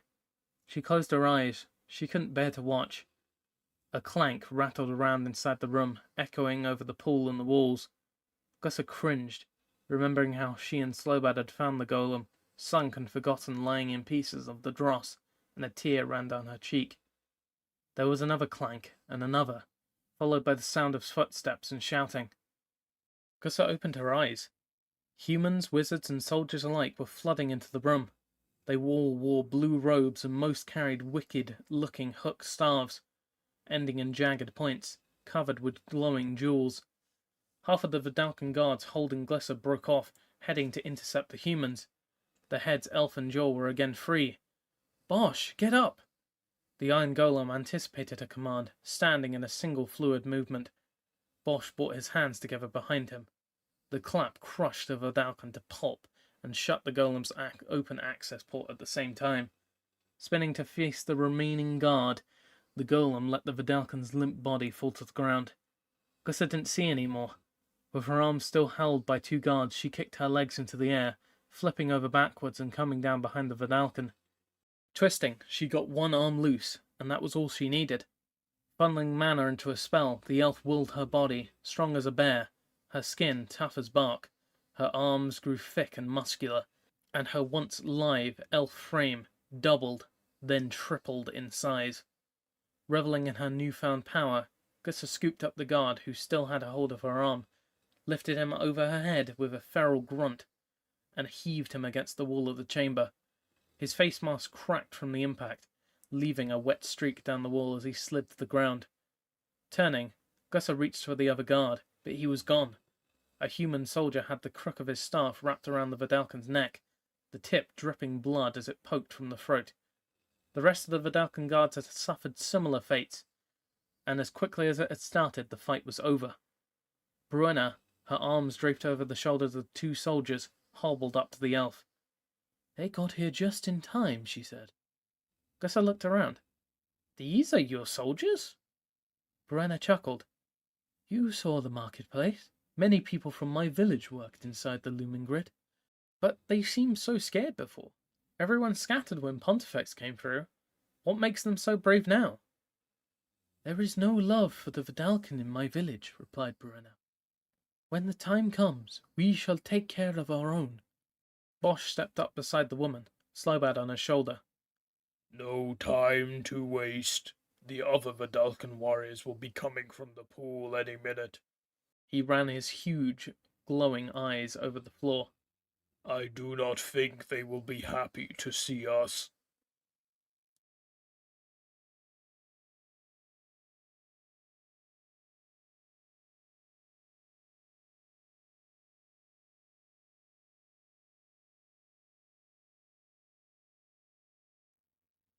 Chapter 5. Glyssa leaned back onto a comfortable bed and pulled her boots from her feet. Quicksilver rushed onto the floor. As Brenna had said, it had been an easy thing to catch a Vidalcan transport from Lumengrid. The humans far outnumbered the blue-skinned, four-armed creatures. Once the group had hit the lower levels, they disappeared in the crowd of human workers. Now she was safely inside of the human settlement of Medev. Brenna had been immediately carted off to a healer. Glyssa, Slowbad, and Bosch had been shown to a large metal building, not unlike Brenna's own home. 3 well-made beds with soft cloth coverings greeted them inside. Slowbad lounged on one of them now. Bosch sat beside another, his body much too large to fit on the frame. "I've never seen a bed like this before," said Glyssa, as she dried the remainder of her body. "In the tangle there isn't much cloth. The leaves and thorns tear it to shreds pretty quick. My mother had a shawl, but..." Glyssa felt something stick in her throat and tears welled up in her eyes. Slowbad sat up on the bed, leaning towards the elf. Glyssa smiled at him and looked away. She closed her eyes to keep the tears from running down her cheeks and took a deep breath. Behind her, the bed sagged under the goblin's feet. Slowbad put his arm around Glyssa's shoulder. "I miss them," she said. Slowbad sat down. "Yes." "I think about them every day." Glyssa tried to hold back her emotions, but they were too overpowering, and she let out a sob. "I know." The elf looked up at the goblin, puzzled. "How could you know that?" The goblin shrugged. "What? Goblins got feelings too, huh? So bad hear you talk about parents, sister, friend Kane. So bad lose friends too." "I didn't mean that. I know you have feelings." Slowbad smiled. Glyssa wiped away a tear. "Will you tell me about some of the friends you lost?" Slowbad nodded. "And so bad little goblin go with other goblins to hunt squirrels." His head drooped as he spoke. "Little goblin's surprised by 2 clockwork dragons." "Clockwork dragons? I thought they were just a myth." "Think Slowbad make something up, huh?" snorted the goblin. "They're real. You bet. Kill all goblins, except Slowbad." "What happened?" 1 minute, Slowbad deep in crevasse, poking for squirrels. Then screaming. Slowbad hit head. The goblin rubbed his scalp, as if he was remembering the pain.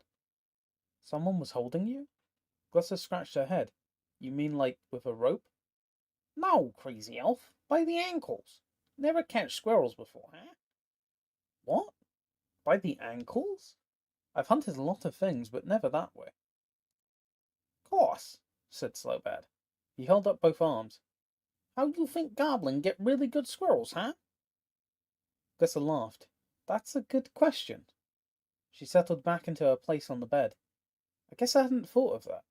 Anyway, what happened next?" Slowbad climbed back up. Nothing of other goblins but other bones and bits." Slowbad cringed. "That's terrible." The elf and goblin sat silently for a while, looking at the floor. Glyssa massaged her head and eyelids, feeling the wetness from her tears cover her fingertips. "Do you still think about your friends?" The goblin nodded. "Every day?" The goblin nodded again. "Does it ever get any better? I mean, does thinking about them hurt less?" At this, Slowbad lowered his eyes. "Depends. Sometimes not so bad, huh? Other times not so good." Glyssa nodded. She wiped the rest of her tears off of her face and looked at Bosch, still sitting at the foot of his bed. "How about you? Now that you have your memory back, is there anything you miss?" Yes, replied the golem, his voice rumbling in his chest. I miss being all metal. Bosch lifted his arm up to reveal a large tear near his elbow. A thick red and black liquid dripped from the opening. Glyssa jumped from the bed. "You're bleeding!" Crouching down beside the golem, she examined the wound. A large patch right above his elbow had changed from dark grey to a lighter peach colour that resembled the complexion of human skin. Up close, it looked as if part of Bosch's forearm had simply transformed from metal to flesh.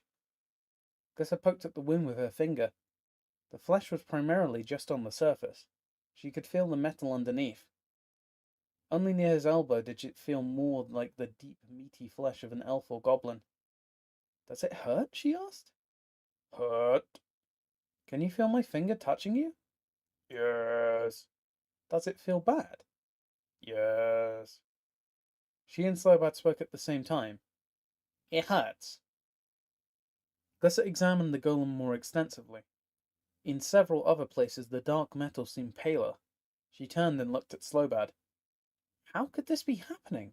I mean, every flesh creature has some metal in their body. She held up her own arm as proof, but I've never seen a metal creature become flesh. This was true. Every organic creature on Mirrodin had some metal attached or growing from its body. The only completely flesh creature she'd ever met had been the troll Chumph, but he was very old. Everybody else, Slowbad, her parents, even the other trolls, had bits of metal on their bodies. Gus's own forearms and shins were covered in metallic scales and claws. Slowbad jumped down off the bed and padded over to his two friends. He leaned in close, looking at the fleshy patches on Bosch's arms and abdomen. The goblin climbed up the golem's shoulder, made a fist, and knocked on Bosch's head. Bong, bong, bong. Feel that? No, but I can hear it. The goblin grabbed a piece of peach-coloured flesh between two fingers. How about this, huh? He pinched Bosch. The golem flinched, tossing Slowbad from his shoulder. Yes. The goblin landed hard on the bed beside the golem. The frame creaked, the mattress sagged, then rebounded, and Slowbad was tossed back into the air, bouncing twice on the soft bed before finally coming to a rest. Please stop touching me. It feels very strange. I'm sorry, Bosch. We're only trying to help. I know, replied the golem, hanging his head. It makes me feel sad to see you this way, Bosch. Gusset touched his arm lightly. I wish I knew what was happening. Bosch nodded. Until we figure it out, you're going to have to be more careful about what you smash into. Crazy elf is right. Slowbad can fix broken golem, not broken person, huh? Bosch poked at the wound on his arm. I am still a golem. Yes, you're still a golem, but now you are... Gusset fished around for the right word. Fleshy, finished the goblin. Gusset glared at the rumpled green creature. You're not helping, Slowbad. She turned to Bosch, watching the metal man poke and prod at the blotch of skin that was now a part of his frame. She took a deep breath and threw her arms in the air. Now you're just like me. Bosch stopped his examination and turned his attention on the elf. Like you? I guess so. I mean, I'm mostly flesh, but look. She held up her leg, tracing the fine line between where her shin stopped and the metal plate that grew from her skin began. We live in a metal world. The ground, the trees, even the grass is made of this stuff. So are golems. Yes, and so are golems. Even so, with everything else made of metal, maybe it's not so bad to be a little fleshy. Damn this flesh body. Memnarch lifted himself from the serum infusion device. Why is Memnarch cursed with such imperfection? Malil stood by the door, waiting out another one of his master's tirades. But with the elf, yes, with the elf, Memnarch will be metal again. He crossed over to the scrying pool. No, Memnarch will not be metal. Memnarch will be better than metal. The guardian shuffled across the floor of the laboratory, shaking his head. No, no. There is no such thing. Is that not right, Malil? What's right, master? Memnarch lifted himself away from the scrying pool, turning to his whole body towards the servant. Have you not been following what I've been telling you? How do you expect to learn if you do not listen to us? I have been listening, master, but I must confess I do not completely understand. Memnarch understands enough for the both of us. Yes, master. The Creator understands enough for all three of us and the world beyond. The Creator, master? Yes, the creator. I apologize, master, but you were my creator. I know no other. Memnock nodded. Yes, his mind is too weak to understand us. No, Memnock will educate him. The guardian gazed into his pedestal. Educate who, master? Do not be obtuse, Malil. You know full well who we are talking about. Miller didn't, but went along anyway. Yes, master. That is better. Now let us start with what you do know. Memnock looked at Malil. What do you know? I know many things, master. Well, yes, but what do you know about the elf? I know that she came from the Tangle, and that she has something you want. Malil stopped there. He knew other things, but they seemed inconsequential at the moment. What does she have that we want? Malil shifted in place. I'm sorry, master, but I'm afraid I do not understand what it is she has. Memnock shook his finger. It is enough that you know what we want, not why. For our sake and the sake of Memnock's boredom, we shall explain. The guardian ambled over to the long window and looked out the interior of Mirrodin. Come, Malil, look out the window. Bilal did as he was told. Tell Memnock what you see. Malil looked out over the verdigris ground, the chrome spires and the blue-white manicore. I see Mirrodin. Yes, but what is Mirrodin? Malil focused on the ground, then on the sky. He followed the path of the leveler as it made its way towards the panopticon. Then he shook his head. I do not understand, master. Memnock put his hand on the metal man's shoulder. We will tell you what Mirrodin is.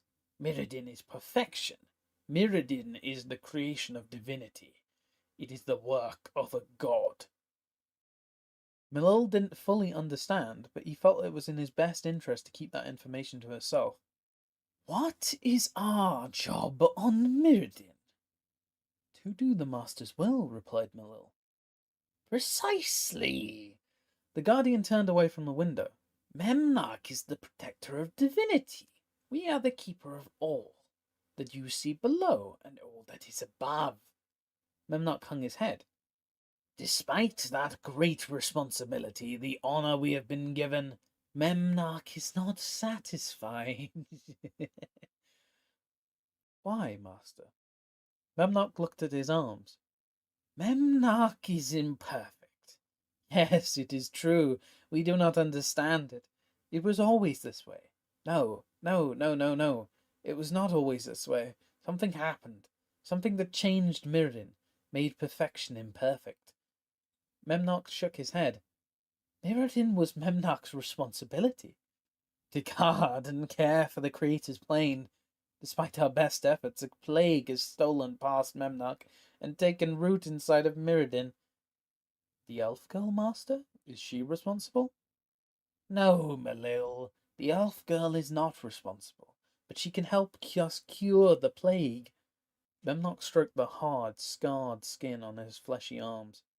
She provides the key for making us perfect again. He looked up at Malil and his eyes narrowed.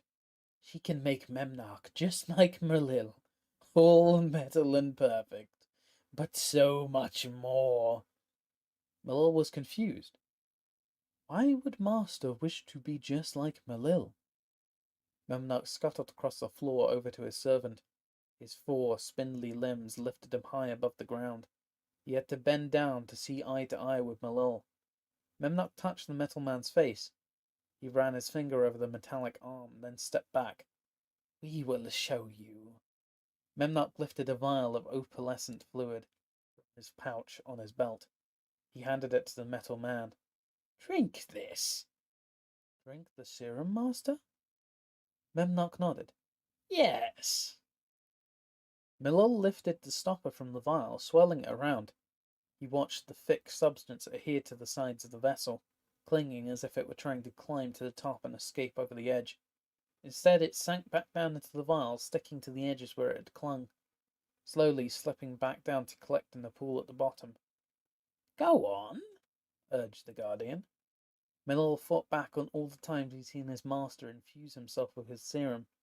He thought of the massive containment tanks Memnock wore, and the pressured containers attached to the infusion device on the opposite end of the lab. What he held before him was an insignificant amount in relation to what Memnock ingested several times a day. A tiny raindrop in comparison to his master's quicksilver sea. The metal man placed the vial onto his lips and then lifted the end into the air. The thick liquid rolled across his tongue and down the back of his throat. The sensation was odd. He was unused to eating or drinking, as the organic creatures did. He had no need. What was more, he had no idea where the liquid would go or what it would do. It hit him. A sudden rush of power flooded through his body, and he felt stronger. He looked at Memnock. His master was gazing at him with great interest, intently watching for something. Then the light in the room seemed to grow brighter. It was as if someone were turning up the lights, over and over again. The light did not diminish, but it became unbearably bright. Still, Millil could have sworn that the room was constantly getting brighter. The edges of the tables and beakers became sharper, more clear. The experiments lining the desks and tables made more sense to him, their purpose more evident, and the desired results more useful. The whole world made more sense to the metal man, and he smiled. So this was why his master ingested Blinkmoss serum. In the next second the world expanded. Nothing inside was as Millil remembered. It was as if he'd left Mirrodin altogether. Where once there was a scrying pool, now there was a towering geyser. Where Memnock's infusion device had been, now stood a grotesque metallic juggernaut, with long curved tusks and gaping wide eyes. The creature watched Millil, curious but unconcerned about the metal man's well-being. Where the windows of the observatory looked out over the interior of the plane were now only swirling colours and lights. It had all become one connected, living, breathing creature that refused to take shape or be defined by those who view it. The spike of power and enhanced mental capacity had pushed Millil to a new arena, one that had never before been seen. It was a place so out of control and ominously large that Millil feared for his own life. He hadn't chosen to come here. In this place everything made sense. It was all connected. Everything working in concert to become so much more than the sum of its parts. In that moment, Millil realized how terrifying everything he actually knew. He had travelled all over Mirrodin, but he hadn't even scratched the surface. Dropping to his knees, the metal man curled up, holding his legs to his chest. Please, please help me understand. The gargantuan Memnock crossed the room, no longer walking but stretching his body so that he encompassed the space where he'd been to where he was now. Now you have tasted Memnock's burden, said the Guardian, placing his hand upon Millil's shoulder. You can never go back. We are sad for you. With true understanding comes a loss of innocence. Funny thing, perfection. Only the imperfect can see it for what it truly is, and only those who possess it are too blind to appreciate it. Millil reached out to Memnock. Master, please help me. Memnock chuckled. You will understand, Millil. Trust us. You'll be fine. Pontifex rose through the pool of knowledge, aided by simple magic enchantment that propelled it effortlessly towards the surface. He did not have to hold his breath. Vidalcan had developed gills that could not only remove oxygen and nitrogen from not only water but nearly any liquid, even liquids as thick as Blinkmoss serum. His head breached the surface as he reached the inner sanctum inside Lumengrid.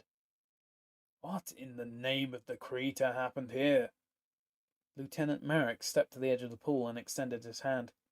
The human warriors from Medev, Lord Pontifex. Pontifex reached up and took a hold of Merrick's hand, lifting himself from the pool in a practice motion. The humans happened? No, replied the lieutenant. A fight happened. The humans caused it. Pontifex looked straight at Merrick's helmet. What happened to you? Merrick put his hand to his face shield, partially covering the crack in the glass. It's nothing. I didn't ask you what it was. I asked you what happened. I'm not playing word games here, Marek. I'm trying to ascertain what went on in my absence. Of course, my lord. Marek stood to his full height, straightening his back. We encountered the elf and her companions in the lacuna, but they managed to pass us. He pointed to the crack in his helmet.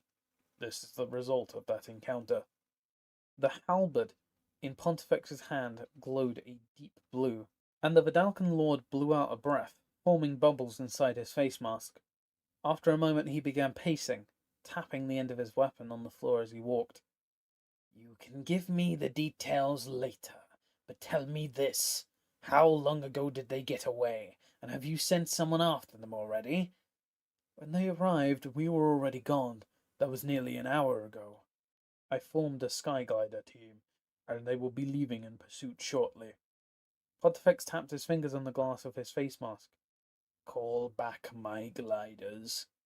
My lord? Call them back. We will go after her in due time. Marek nodded. As you command. Pontifex smiled. Good, Marek. He placed a finger on the crack in the lieutenant's mask. I'm glad you're all right. Give the orders and then go get this fixed up and meet me in my chambers. I have something I would like to discuss with you. Pontifex paced in his chambers. The damn elf had gotten away from him, but it was no matter. He would get her, he would find her, and he would deliver her to Memnarch. For now there were other matters to take care of, a little closer to home. A knock came at the door. Enter. The door to Pontifex's private chamber slid open, and Marek entered. The commander of the Vidalcan elite guardsmen had removed his helmet, and now was dressed in simple, functional robes. A sterile-looking bandage covered his forehead, and an almost imperceptible dot of blue blood staining its surface. But otherwise, the warrior appeared unfazed by his earlier ordeal. Marek went down to one knee, bowing his head. Lord Pontifex. The Vidalcan leader admired the supine warrior's neck. Eyes, Marek. Do you have word of the synod? Have they managed to enact a special assembly? I do not mean to be presumptuous, Lord Pontifex, but wouldn't you rather hear about the elf girl? All in good time, Marek. All in good time. Right now I'm more concerned with the other council members. They will not be pleased that a human, an elf, and their companions marched into our fortress, into our holiest shrine, and entered the pool of knowledge. Pontifex crossed the room, his woven metallic robes grinding against the polished floor. They will try to hold me responsible. My lord, you are the head of the synod. Surely you can convince them that we didn't tried our best to capture the elf, and... Pontifex cut him off with a wave of his hand. What you say makes sense, Marek, but I'm afraid there is much you have to learn about the politics of rulership. He touched the warrior on the arm. Despite our best efforts, there are those who will point to this event as evidence I am not fit to rule the synod. They will use it to their advantage. This special assembly, the other councillors are calling it, is nothing more than a grab for power. All that they perceive as a weapon, including the escape of the elf girl, will be used. He looked into Marek's eyes, nodding his head. Power has just shifted hands. At this time, I will not let my grip on the synod be less secure. The other councillors are smart enough to recognize this, and they will not hesitate to make a move with whatever means they have at their disposal. Do you understand? Yes, my lord. Marek bowed his head. Pontifex ran his hand over Marek's scalp, tracing the edge of the fresh bandage with his index finger. Good, Marek.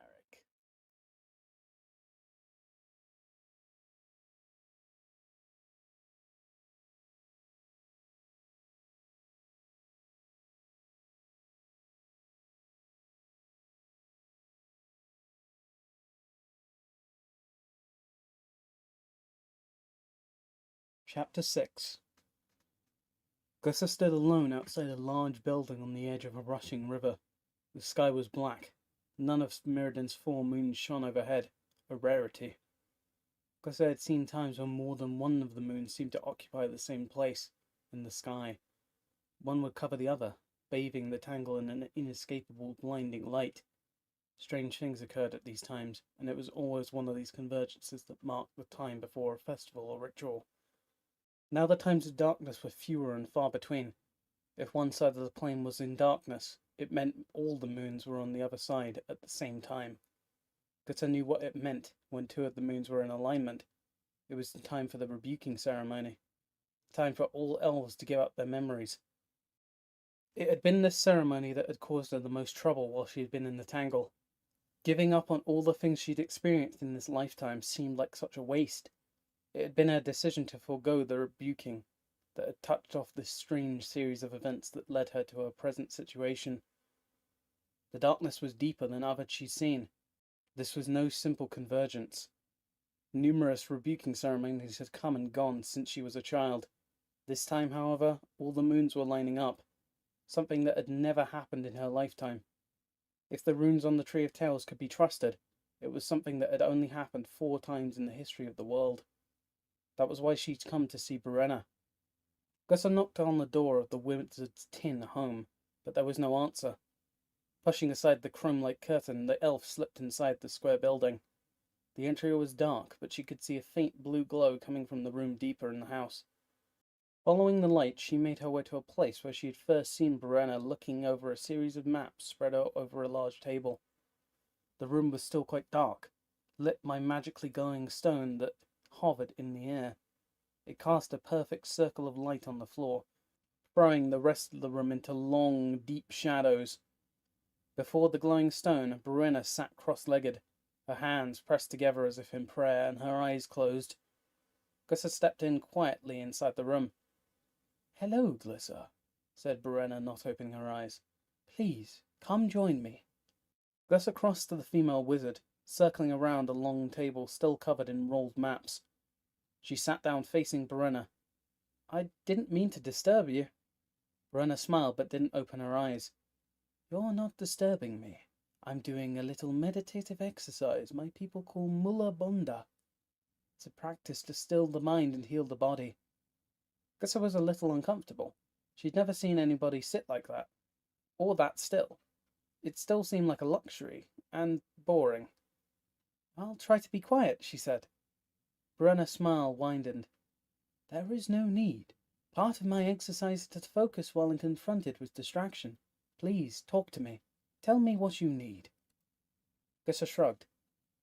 "Okay." She paused. "Brenna, the moons are aligning." "Yes, I noticed. It is very dark. Darker than I have ever seen in my lifetime. This convergence is different.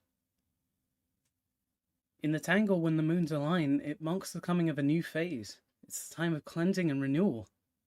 I've heard of elf rituals. Well, I haven't been much of a believer in all these things, but until I had seen it with my own eyes, I didn't believe that Meriden was hollow. And now you're beginning to question yourself?" Glissa took a deep breath. "Well, wouldn't you?" "Yes, I would." Brenna opened her eyes, her smile gone.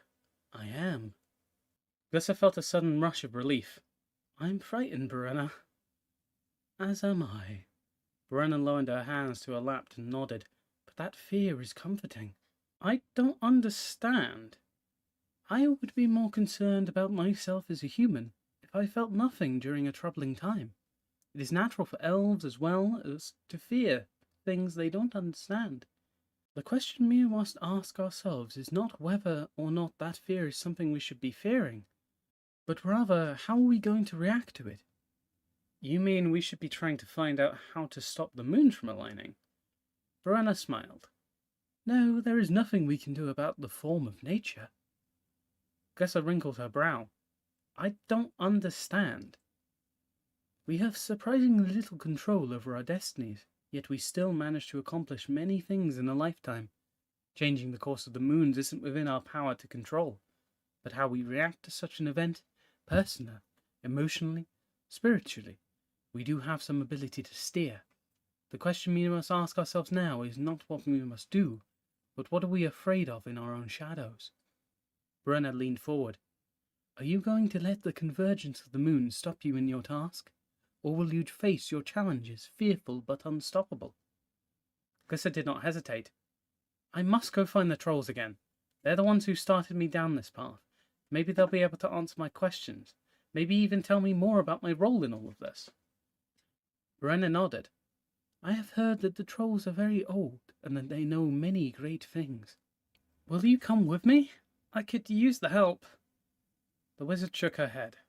I cannot. My leg needs more healing, and my people need my guidance. There will be much more to deal with when the Vidalcan come. It was Gus's turn to nod. I will promise you this, though. When the time comes, we will fight with you. We will help you free this world and fulfill your destiny. Thank you. No, Glitter, it is I who should thank you. After several long rotations of travel, the Tree of Tangles rose up tall before Glisser, Slowbad, and Bosch. It's good to be home. It's been a long time, said Glisser. Bosch lifted the pair off of his shoulders and set them gently on the ground. Where will we find the trolls? In the Tree of Tales, explained Glisser, deeper within the tangle. Elf, Goblin, and Golem made their way through the metallic forest. As they went, Glisser ran her eyes over the familiar ground, bringing back a flood of memories. She saw clearly her mother, father, and sister, their faces calm and comforting. They drifted away, replaced by her memory of the horror of the level of attack that had killed them all. She would never forget that terrible sound the scythe blades made, and the blood. Everything was slick with blood. Her memories faded, replaced by visions of trees with leaves and a world with soft things and a sky of deep blue. A wind slipped lazily through the trees, and Glisser looked to the ground. Patches of green wavered in the breeze. She reached down, and her fingers ran over the edges. She pulled back her hand away, expecting to see blood where the leaves had cut her flesh to ribbons, but there was nothing. Just smooth, soft skin. No cuts, no blood. She examined her hand more closely. There was no metal. The blades that extended from her knuckles were gone. She checked her shins. They too had no metal. Her whole body had transformed. Everything was flesh, soft, warm, and forgiving. She was filled with panic. She reached for her sword, but it too was gone. She was defenseless, with no weapons and no claws. A crash made her look up. 2 huge trees cracked in half, each falling away from the other, tumbling into the other trees, smashing away limbs and scattering branches as they hurled towards the ground. Between them towered a gigantic construct. Its gleaming metal chest stood out in the stark contrast of the forest, and the soft plants all around. Its head, arms, and legs were glowing blue, as if it were completely formed from magic. The creature stared down at Glisser. She felt very small and tried to turn away. She wanted to run, but her legs wouldn't move. The creature took a step towards her, and the ground trembled. Glisser tried to scream, but no sound came from her mouth. She drew a breath and tried again. Still nothing. The construct took another step, then bent down, reaching out. Its huge glowing fingers wrapped around Glisser's body, and she was lifted from the ground. Glisser came to on the ground, Cybad's face right above her. You okay, huh? Glisser nodded. She had these visions from time to time. They were called flares, and she dreaded them. They were flashes, really pictures that ran in her head. All elves had them, but Glisser's were stronger and more vibrant than most. No one knew for certain what they were. Glisser thought of them as waking dreams, the possibilities of her mind showing themselves in brilliant colours. The elders in the tribe had claimed the flares were visions of the future. Most elves did not believe that. Who could really see into the future? Sometimes the visions blinked in and out, as if she were opening and closing her eyes while spun in a circle. Each time her eyes focused again, a different scene filled her vision. It was only for a split second. Then it was as if her eyes closed again, and she moved on, looking moments later upon something completely different. No golem? Glisser said. No golems. Bosch seemed concerned. Are there no golems allowed in the Tree of Tales? The elf shook her head, dazed. No, that's not what I was talking about. I'm sure they'll allow you in. She stood up.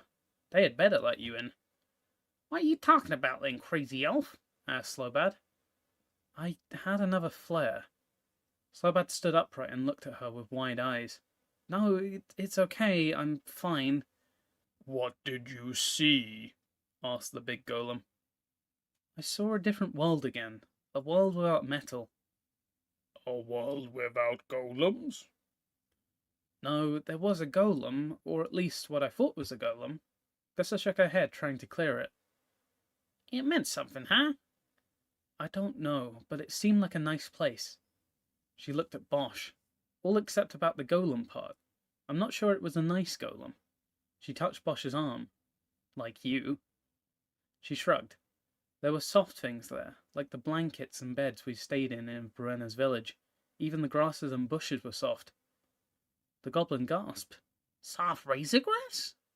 It wasn't really razor grass, it just looked like it. She straightened and headed deeper into the tangle. It was nothing.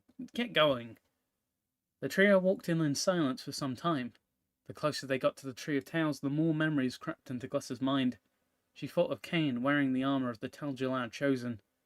A deep sadness filled her chest. It felt heavy, as if a Vorak was standing on her chest. A knot in the bottom of her stomach moved and fluttered, as if she'd swallowed a live bird. A voice brought her from her reverie. Glyssa? Glyssa looked up from the ground. The figure before her wore the red ceremonial armor of the Tel-Gelad. For a moment, Glyssa saw a different face. Cain?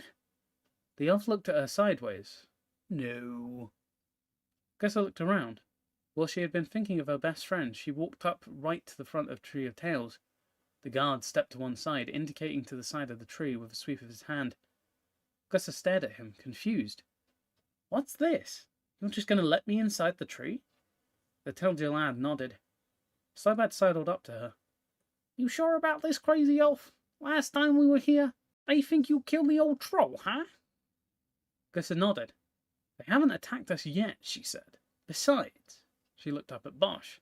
We've got a golem. Slobad threw up his hand, and the three of them headed towards the tree. Glyssa stepped between the roots, pushing through the rounded vines that hung down, obscuring the entrance to the Tree of Tales. Inside the tree, the trio were greeted by a large, imposing troll. His face was round and covered in warts, and his shoulders were slouched forward, as if his head were too heavy to be held up by his thick neck. Young Glyssa, we were expecting you. Do I know you? No, but Master Droog knows you. He is awaiting you upstairs. The elf eyed the troll. His manner was controlled and introspective, the exact opposite of threatening, and he appeared harmless for a troll. He carried no visible weapons and moved with a swiftness that belied his great size. Who is Master Droog? He is the eldest, the newest leader of the trolls. With that, he bowed his head and stepped aside, indicating with a flourish on his hand the stairway leading deeper into the tree. Glyssa looked at the other two. Slobad sighed, but nodded, and they headed up. The steps were cut from the tree itself. Circular scoring, covering every inch of the tarnished steps, formed a pleasing pattern. It almost seemed as if someone had polished the shape of the stairs into the metal, leaving a series of tiny circles. None of the circles were complete, each one having a vague beginning and ending that seemed to flow into one another beside it. At the top of each step, the linked swirls bent at an edge and continued up, wrapping from the side of one step onto the top of the next. The interconnected circles formed a collection of chains that led up and around the spiral staircase. The surface of each step was rough, not magically honed like the scythe blades of the levelers or the wings of the hoverguard. These had been made by hand. It made Glyssa's back hurt just thinking about the amount of work it would take to scratch out such a feature in a solid metal tree. Judging by the obvious wear and tear, the large patches of heavy tarnishing, this had been done a long, long time ago. The group moved on in silence, finally reaching the top where the stairs opened into a large room. A set of rising bleachers edged the chamber, and sitting on them, 3 rows deep, were perhaps 100 or more trolls. All of them resembled the other trolls Glyssa had seen. Their skin was green and loose, their hands and shoulders covered in warts and scars, and each was dressed in tattered woven metal fabrics. Even to the elf who had grown up in the tangle, living near such creatures, she couldn't tell them apart. Now seated here, they all looked like a fungus or vertebrae that grew on the base of the fallen tree. Opposite the stairs, in the centre of the curved bleacher seats, a single troll perched on a stool. All the others had their bodies turned towards him, and their eyes focused on his large frame. This one, unlike the others, wore newer clothing. He held himself more erect, and seemed to have more energy than the others. His eyes darted around the room. This was not a contemplative examination or a sluggish struggle by a slow mind to understand. This was an intelligent look of a decisive creature. The troll at the head of the room held a bone staff in one hand. With the other, he waved the trio forward. Come in, come in. Gusser and Slobad did as they were told, stopping amid the throng of trolls just before the bone-wielding chief. Bosch, though, had a difficult time getting inside the room. At his full height, his head was much taller than the ceiling. The golem tried to bend at the waist, but ducking didn't provide enough room for him to bring his massive frame into the carved-out chamber. After several attempts to fold himself in various different ways, each of which proved more ridiculous and less useful than the last, Bosch finally collapsed his legs and head halfway, telescoping them inside his body. The truncated golem waddled as he walked, but managed to fit, if tightly, inside the room. The troll looked them over. We have been waiting for your arrival. So we've been told. That disturbs me. Why would that disturb you, young Gusser? Well, to begin with, the last time I was here, Elder Chumph died in my arms. Droog nodded, his eyes on the ground. A tragic blow for us. He took a deep breath. You should know that we do not blame you. You don't? The troll chief shook his head. No. The Elder Council has found you innocent, and the traitors among us have been purged. Gusser looked around at the trolls on the bleachers. They all hung their heads. Traitors? You mean there was more than one? Droog nodded. I'm afraid so. Gusser stood in silence. She was relieved that the trolls didn't think she had killed their chief, but she was saddened as well. All of this treachery and infighting was due to her. If she had been at home that night, if she had been killed along with the rest of her family, none of this would have happened to the trolls. The troll chief tapped his staff on the floor. You have other reasons for being disturbed by us welcoming you back? Gusser swallowed and then nodded. Well, yes, everyone seems to know where I'm going, and what I'll do before I even do it. Yes, replied the troll. I see your point. And since they know where I am at all times, I seem to be everyone's favourite target for an ambush. Role none wish to play, but one that falls upon the shoulders of a hero. A hero? Gusser stopped to think about that word. Why would you call me that? The troll cocked his head, looking at the young elf. Because your efforts are not just focused on yourself. Wait a minute. How do you know what it is I even want, or why I was even coming here? A simple deduction, replied the troll. The last time you were here, you wanted to know about the Guardian. You did not believe us then. You have returned. Thus, I suspect you have seen proof. And now you are beginning to believe that which Chumph believed. And you wish for answers. What did Chumph believe? That you have a destiny beyond the borders of the Tangle. That your path is far longer than you know. The troll smiled, his stained, ground-flat teeth poking from the wart-covered lips, looking menacing yet warm at the same time. Slobad pulled on Gusser's arm. Who is this guy, huh? That's a good question, said Gusser. She looked up from the goblin. Who are you? The troll bowed. Forgive my lack of hospitality. I am Droog, chief teller of tales. These, he waved his arms to the indicator of the collected trolls, these are all that is left of my kind. Gusser scanned the room. There were a lot of trolls here, more than she'd ever seen in one place at one time. Still, the thought sounded her. This was all of them, every last one. The group no longer seemed so large. She laid her gaze upon Droog once again. So you figured out that I would come back, but that still doesn't answer my questions about why you called me a hero. What makes you think I'm not just looking out for myself? The troll placed his hand on his jewel, rubbing his bumpy chin. Sometimes a hero is not a hero by choice. Sometimes a hero is a hero because the actions make her one. Whether you know it or not, your quest is one that will benefit many people, perhaps everyone on Mirrodin. Droog lowered his head. Although the trolls have known about Memnoch, have known not only that he existed, but also that he controlled the levelers, and the devices that plague the land, we... His voice trailed off. The rumpled troll stared at the floor for a long while. Gusser looked at him, bending her knees, trying to get down close enough to the floor to get his attention. Yes, she said, trying to coax it from him. We We have been afraid, he said finally. But when I was last here, Champ was very reluctant to talk with me. He told me very little and seemed quite guarded, almost as if he would be punished for telling me what I wanted to know. Gussa paused, watching Droog stare at the floor. Now you rush me inside and greet me as if I were one of you? Why such a drastic change?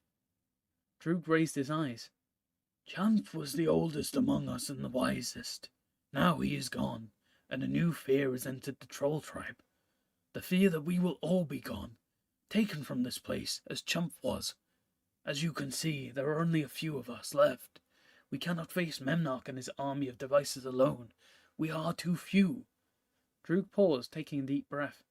We are too afraid. What does that have to do with me? Your destiny has been set in motion. There is no longer time to debate if or when. It has come. The time is now, and the events will continue forward whether you are ready or not. I still don't understand. Droog raised his bone staff. We all have kin who have fallen to the Guardians' armies. We want you to succeed. Are you saying you're going to help me to confront the Guardian? Droog once again scratched his chin. When the time is right, yes. Slowbad pulled on Gus's arm. When that be, huh? We come back then. The troll laughed at the back of his throat. I'm afraid I cannot tell you the future. Only the trolls will participate when all has been prepared. Prepared? Gussa shook her head. What are you talking about? You make it sound as if there's some sort of predetermined course that we are all destined to follow? That I'm the one leading? Am I missing something here? Droog rose from his chair and ambled forward. The quickness of his words and the sharp intellect in his eyes had distracted Gusser from noticing one important detail about the troll chieftain. He had only one leg. The bone staff he had been holding was a crutch, and he leaned on it as he moved forward. His steps were awkward and metered, very much as Gusser expected from a troll. When he came close enough to touch the trio, he stopped and smiled. I am sorry. I do not mean to confuse you. I forget that all this information is new to you. For the trolls, it has been that way of a life, a belief. He leaned down, lowering his face so that he could look into Gus's eyes. We do not belong on Mirrodin. The trolls. He waved his hand around, indicating all the creatures seated in the bleacher seats. We are not from this world. We do not wish to stay here any longer than we must. Wait, Gussa sank down into the metal floor. You're from some other world? Yes. How is it that I can help you? It's not as if I can lift you to some other plane. You can help us escape from the tyranny of the Guardian. That is the path you will travel. That is the destiny that has been chosen for you. You speak as if I don't have any choice in the matter. You do not. The elf snorted. If all of you, Gussa ran her eyes around the room, taking in the entire troll tribe, with your big muscles and strong fists can't stand up to Memnarch and his devices, what makes you think I can? Because you are not afraid. Of course I'm afraid, Gussa shouted. In fact, I can't remember anything more than a brief instant of my entire life when I wasn't afraid of something. The troll nodded, apparently unperturbed by her outburst. Yes, it is something that transcends the racial boundaries. Fear binds us together and makes us all the same. Droog placed his huge hand on the petite elf's shoulder. What makes us different, you and I? That despite the fear that you feel, you go on. Slowly Glycer nodded. Now she understood. Droog turned and limped past his seat. As I said, when the time is right, the trolls will come to your aid. When he reached the far wall of the chamber, he placed his crutch aside, flattening his palms against the metal. He spoke a single word and the cabinet disappeared. It was a square box, about the size of a small goblin, the same colour and texture as the surrounding wall. If Gussa hadn't been watching, she might have thought it had been there the entire time. It blended in with the rest of the chamber as if it had been carved on the tree. Just like the steps, Droog reached into the cabinet and pulled out a small casket. Do not think I would send you off empty-handed. The troll waved the trio forward. They approached, and Glycer put her finger out to touch the casket. It was of exquisite workmanship, carved in patterns she did not recognize. She didn't want to stop touching it. You like that? Asked the troll. Yes. What is it? It is wood from the tree not of this world, many thousands of years ago. It is said that my people, the trolls, lived in these trees. Gus's eyes nearly bulged from her head. She couldn't even imagine another world. Just running her fingers over the wood calmed her nerves and made her feel happy. You're giving this to me? The troll laughed. No, he said. I am giving you what is inside. Gussa was disappointed. Oh. It is nice, said Droog. His eyes lit up with amusement. But I doubt this casket will help you along your path. No, I am giving you this. The troll lifted the lid and drew forth a helm. Inset along its rims in a brilliant circle were 5 gemstones, each one a different colour. At the top, carved deep into the metal surface, was a sigil or rune. It was a circle, broken into 5 wedged pieces by 5 different lines, like a wheel with 5 spokes. Droog handed the helm to Glussa. It's beautiful. The elf ran her finger over the stones. A diamond, an emerald, a ruby, an onyx, and a sapphire. Each of them sparkled. Bosch waddled over, and Starbad lifted himself up on his tiptoes to get a better look. What does it do? Pontifex paced outside the door leading to the grand assembly chamber. Inside, the other members of the Synod waited. The Lord of the Vidalcan knew what to expect when he entered. He knew what they had planned. The whole scheme had unfolded in less than a cycle. Despite the very real power he now wielded over the Vidalcan people, and for that matter the Synod itself, he had been powerless to stop this. Sometimes the game of politics is simply more powerful than the politicians who play. Pontifex steeled himself and stepped forward. The doors before him slipped silently aside, and he entered the chamber. No one spoke, but the room was filled with shuffling sound of bodies trying to get comfortable. The assembled Vidalcan went still upon seeing him, and the room fell completely silent. The Grand Hall, as it was often referred to, was nothing more than a giant spiralling pit dug deep into the ground, wider at the top than it was at the bottom. The room itself had been designed by a Vidalcan architect who had taken its inspiration from the swirling storms and whirlpools of the Quicksilver Sea. A narrow platform, just wide enough to fit 2 Vidalcan guardsmen in full uniform side by side, wound down the edge of the pit, running in spiral form from the very ceiling to an open floor far below. To Pontifex it looked like a corkscrew, winding its way down into the bowels of Mirrodin. That image amused him, and he smirked. A railing skirted the edge of the spiraling platform.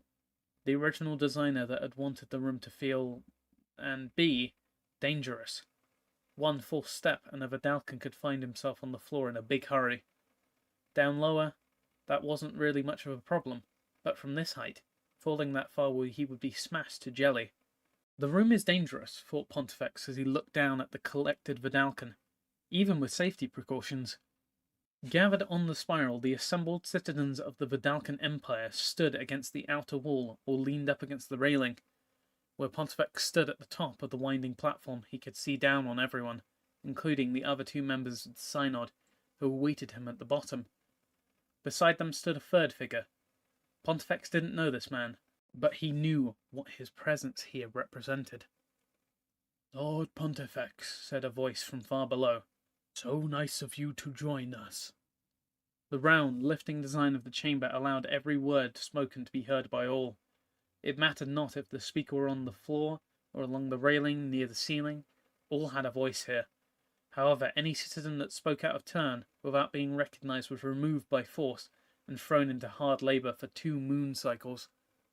Many who had been punished in such a fashion didn't live long enough to be released back into society. Consequently, while inside the assembly chamber, very few spoke at all. Pontifex recognized the voice. "Hello, Tyrell," he said, looking down at the floor at the Vidalcan. "It's always a pleasure to be in the esteemed company of my fellow Synod councillors."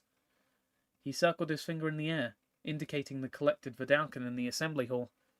"And the elected citizen representatives." He descended the long spiral platform towards the floor. Welcome. Quiet clapping filled the room, and the Vidalcan representatives bowed their head as the Lord moved past. Pontifex loved this. He loved that people loved him. He had experienced nothing quite like it, and he relished every moment. Now that you have arrived, the Vidalcan's clapping stopped. May we proceed with the inauguration ceremony?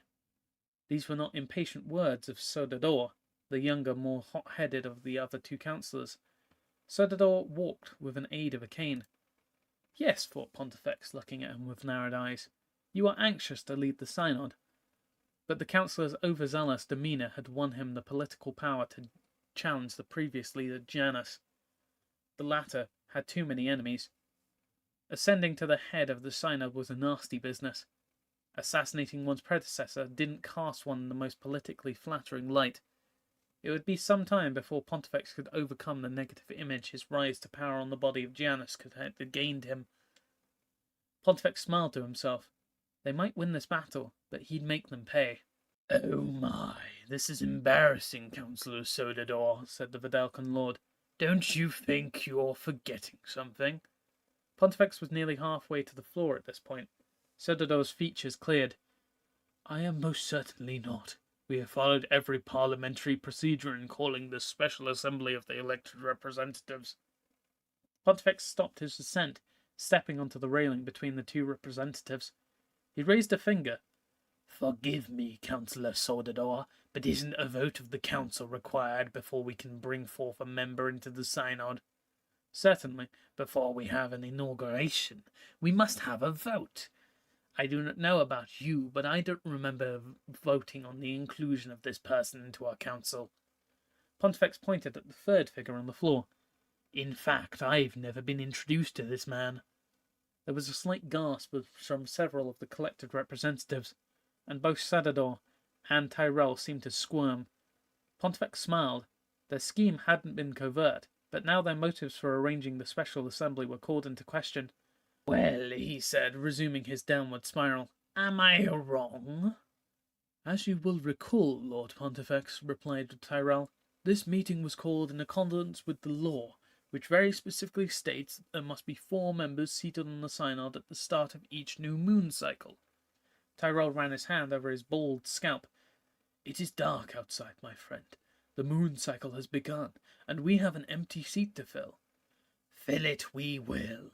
However, I think you will agree, just because we're slightly behind schedule doesn't mean we should abandon our long-standing tradition and procedures. Our laws, Tyrell, were written to protect us from hasty decisions. Let us interview our candidate and bring him before a vote of the representative, as a mandate for the synod before we swear him in. A light clapping followed. Our laws, shot back Sodador, were written to protect us from a council chair who abuses his power. Pontifex looked hurt. Are you accusing me of something, Sodador? Sodador opened his mouth, but Tyrell raised his hand to stop him. Our young councillor accuses you of nothing, Lord Pontifex. He simply reeks of the conventions of balance. The elder statesman turned to the assembled Vidalcan, standing above him on the spiral. As you all know, good citizens, the synod is a council of 4 members. Though there is rarely a conflict of opinion, from time to time it becomes necessary to break ties when the council members do not agree. It is at these times when the council chair casts a second vote. Tyrell spun as he spoke, making eye contact with each and every one of the elected representatives as he did. Currently there are only 3 members of the synod. That is why you have been called here, for this most unusual meeting. Many of you before have never set foot in this assembly hall. Many of you will never be compelled to do so again. But today is different. Today you must fill a 4th seat by wielding a single collective vote that will be cast in the event of a tie. Pontifex spoke in turn. Because of the unusual circumstance which has brought you all here together, today you have been given a rare glimpse into the workings of the synod and how we... Pontifex indicated to the other 2 members of the synod and himself, take into account the concerns and needs of the entire Vidalcan Empire. He nodded his head, smiling at the representatives. I, for one, am most excited. It is not every day you get to witness the governing council at work, much less participate in the ruling of your own sovereign body. I'm sure all of you are as excited by the prospect as I am, but I must take this opportunity to speak to you all about the grave importance of the decision we are about to make. Lord Pontifex stood up straight, his smile fading into a look of stern seriousness. Weigh your vote very carefully, for whomever you choose to fill that empty seat will rule on the synod for life. Memnock ambled from his laboratory. The work he did outside the Panopticon was easy enough, but the journey to the soul trap fields and back would take him considerable time he would have to spend away from his infusion device. With serum storage tanks attached to his frame, it would take him even longer. The contraption kept him fully lubricated, but its bulk and weight slowed him down. No matter. He enjoyed his trips to the soul traps. Better to enjoy the work than to try and finish in the least amount of time. Besides, the metal tanks made Memnock feel as if he had before, when his body had been all metal. Perfect. The way it had been created. Do you think Memnock has forgotten? The Guardian shook his head. Of course you do not. The lift stopped and the door slipped open. Memnock was greeted with silence as he looked across the empty staging area at the base of the Panopticon. Before, there had been 100 levelers arrayed here. Belil has taken them all. He takes his duty seriously. The bulbous, crab-like Guardian of Mirrodin scuttled from the lift, then from his tower. The dimly lit interior was replaced by a blinding blue-white light of the mana core. High above the floor of the interior, the power core of the entire plane hissed and cracked with energy. Sometimes Memnock misses the darkness. Yes. It is much easier to work with constant source of light. Still, the convergence of the moons was a spectacular event. He stopped for a moment, putting one of his fingers on his lips. There is a minor convergence happening now, he said. Do you remember when the first moon shot from the core of the plane? Memnock moved on, shaking his head. No, I expected you would not. You were not here for that. Or for the next one. The Guardian scowled. Or for the next one. Or for the next one after that, come to think of it. Mirrodin was always dark when you were here. Oh, how things have changed. Memnock could see the tall, chrome spires of the Microsoft up ahead. Touching the bases with Tarnis, they reached high into the sky, climbing from the ground up towards the mana core. Forests of these pointed towers dotted the interior of Mirrodin, from one side to the other. From Panopticon, Memnock could actually see how they curved with the slope of the round plane. The Guardian wasn't interested in these structures. They represented all that was wrong with Mirrodin now. True, he said as he approached the nearest of the columns. They are not the problem, they are the symptom, Memnock. Memnock does not like symptoms. Inside the forest of Mycosynth, Memnock stopped and knelt. Below him, dozens of little furry creatures scurried around, stopping when they encountered the large diamond-shaped boxes covered in mossy verdigris, spaced several meters apart. You would be proud of these, Master Khan, he said, reaching down to examine one of the boxes. These devices are Memnock's own creations.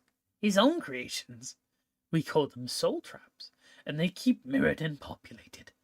Gently brushing aside several of the furry little creatures, the Guardian probed the sides of the diamond. It was soft, fleshy to his touch. This too, he said, poking the soft sides of the contraption. This is a symptom. If only Memnock knew what caused the symptoms, he could study it, understand it, cure it. Memnock looked down at his own arm. The flesh there was soft and supple, just like the sides of the trap and the furry beast running around it on the floor of Mirrodin. It infects us all, corrupts perfection. Memnock gritted his teeth, squeezing his fists together until his arms turned bright red. It makes a mockery of all that the Creator built. Memnock's body began to shake. This is not how Memnock is supposed to be. You created Memnock in your image, and now Memnock is... He held his arms up, opening his whole body to the rays of the mana core. This! The bright blue-white light seared into Memnock's eyes, and tears ran down his face. Except for the electrical hiss the mana core gave off, the rest of the interior of Mirrodin was silent. Finally, the Guardian let his hands fall to his sides. A floating patch of orange filled his vision. For a moment, Memnock lost his connection to a solid world. Vertigo filled his head, and the Guardian lost his balance. He stepped back to catch himself, and his foot slipped on something soft. He heard a popping noise and slipped. Memnock fell. All 4 of his legs folded underneath him, and his serum tank made a tremendous clang as it hit the ground. "My is Memnock, bodish so," he moaned. The Guardian rested on his side, not moving, the burning orange sphere obscuring his sight, slowly drifting away, and Memnock looked out as a puddle of red fluid covering the ground around him. "Blood? Do we see blood?" Lifting himself to his feet, he examined his body. His entire side was slick with blood, but he felt no pain. Poking and prodding at his partially fleshy limbs, Memnock searched for wounds, but found none. On the ground near his feet, the furry little creatures scuttled around, avoiding the bloody mess as best they could. "Our Grendels? Have our Grendels turned completely to flesh?" Memnock bent down and picked up one of the crushed furry creatures. A feeling of overwhelming sadness crept over him, and he shook his head as he looked down on the dead creature in his hands. "Is this what will happen to Memnock?" Droog held up a finger. "By itself, the helm will aid you in battle. Your blows will strike harder. Your moves will be faster. In concert with the Sword of Cauldra and the Shield of Cauldra, it will do much more." "The Sword of Cauldra? What's that?" Droog lifted a massive hand and pointed to Gus's hip. "The blade you took from Chumph." Gussa pulled her hand back. "You mean it's part of a set?"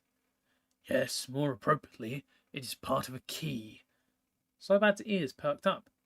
"How does this key open, huh?" "It is not so much of a key to open something as a key to activate a powerful being." Slobad's ears picked up. "Artifact, huh? Where can we find this powerful artifact?" "Not an artifact." Slobad slumped, disappointed. "You must travel to the swamps of the Mephedros," Droog continued. "There you will find the Shield of Cauldra." The troll held out his hand. "May I see your sword?" Gussa looked hesitantly at Slobad, then at Bosch. The golem stood silently behind her, as he had during the entire interview, ready for anything. The sight of her hulking friend calmed Gussa's nerves, and she pulled her sword from its sheath, handing it over to the troll. Droog ran his fingers over the blade's hilt, examining the etchings and runes inscribed there. "You see this?" he said after a moment, turning the handle towards the trio and indicating a circular groove.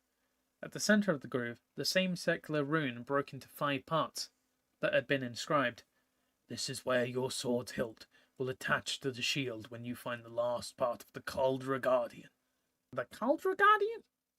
"Yes," replied the troll. "The Guardian is an avatar, a very powerful one. Once you have all 3 pieces, you must assemble them, and the Guardian will come to life." "Wait, if the trolls knew about this being before, why didn't Chumph tell me about it?" Droog pawed his crutch. "You were not ready." "Not ready?" "You did not believe, Master Chumph. Now that you know your destiny, you are ready." "I still don't understand what it is I'm destined to do." The troll smiled. "One step at a time," he said. "Your journey will be long. Do not try and do it all in one day." A loud boom echoed over the Tree of Tales, and for the first time since they arrived, the trolls in the bleacher seats stirred, lumbering up from where they were seated. The entire troll clan separated into 4 groups, filing from the room in an orderly fashion. "What's that? What's happening?" asked Gussa. Droog placed the casket back inside the cabinet and shut the door. "The Tree of Tales is under attack." Millil stood atop his personal leveler. The power of the serum still held him tightly in its grasp. The world had coalesced, and he had come back to Mirrodin just as Memnock had told him he would. But the world to which he returned was different now. He understood better the way things worked, but that wasn't what had changed. Before him, arrayed and ready for battle, were nearly 100 other levelers, each one of them under his command. He looked out on them with a measure of pride. It was odd, this sensation. Many times before, Millil had stood just in this place, but never once had felt anything. Now his mind raced. They had tracked the elf to the tangle, to this very tree. The leveler army had surrounded it. Millil had the foresight to bring along 2 crushers, mammoths with curved horns on their heads and a single huge cylindrical wheel in front, capable of rolling over almost nearly anything and squashing it completely flat. In the past, he'd used these creations mostly to level human villages or flatten patches of grazer grass. Now these behemoths were both assaulting the tree. Each of the artifact creatures took turns backing up and rolling forward, smashing headlong into the base of the tree. The pounding noise they made sounded musical to Malil. The first crusher clanged into the tree again as the other pulled back for another run. The vibrating note of the last attack had almost fallen to silence when a flood of green oozed from the tree. At first Malil thought it might be some sort of organic fluid. He had seen Memnarch bleed before, had even seen the humans and elves bleed, but they were caught between the scythe blades of the leveler. Maybe this tree was bleeding. The green fluid began to strike the levelers and crushers, and Malil knew that this was no fluid after all. Trolls. Levelers were hurled away from the advancing green tide. The crushers stopped their attack, covered by a host of trolls. "Kill them!" shouted Malil, and the rest of the leveler army moved in, tightening the noose around the tree and the trolls. "What do we do? Levelers have us trapped, huh?" "We're going to fight," said Glyssa.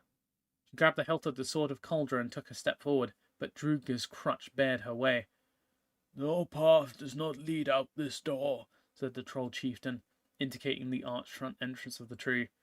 "It leads to the center of Mirrodin." "Wherever I'm supposed to go, I can't get there if I don't get out of this damned tree. We have to fight. We have no choice. Besides, your trolls could use the help." The elf pointed to the battle raging just a few yards from them. The forest beasts torn away at many of the artifact creatures to bits. Piles of metal parts littered the ground, but among them were fallen forms of several trolls. "My trolls can take care of themselves," replied Druge. "Now you must take care that you do not easily play into Memnarch's hands." "You think this army is here to find me?" "I do not think. I know. Follow me." Despite his missing leg, Droog moved faster than she'd ever seen a troll go, and Glyssa struggled to keep up. Glyssa looked down at her sword. "Wait, where do I find the last piece of the Cauldron Guardian?" The troll did not turn, continuing to lead Glyssa, Slowbad, and Bosch from the tree. "You must find Geth. He has what you are looking for." Glyssa looked to Slowbad. "Geth again? Crazy troll can't find another shield." Glyssa shook her head. "You're the one who was so excited about a new artifact to tinker with." She shrugged. "Guess we head back to the Vault of Whispers. If only we'd known last time, we could have saved ourselves a trip." Droog, standing taller than any except Bosch, looked at each of them in the eye and returned to stare at Glyssa. "You must get to the Mephedros quickly. Do not stay here and fight, or the sacrifice of these many trolls will be in vain." Pontifex lowered his wide-headed halberd and lunged at Marek. "These are trying times, my friend." The Vidalcan elite guard commander parried the blow, then countered, pushing Pontifex back a step. "Well done," complimented the Vidalcan lord.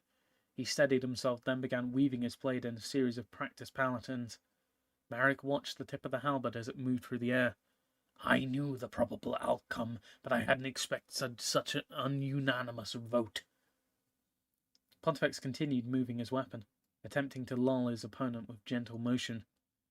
"Does it really matter, my lord? If the representatives vote with one voice, there is no difference between approval from most and from all. The outcome is the same."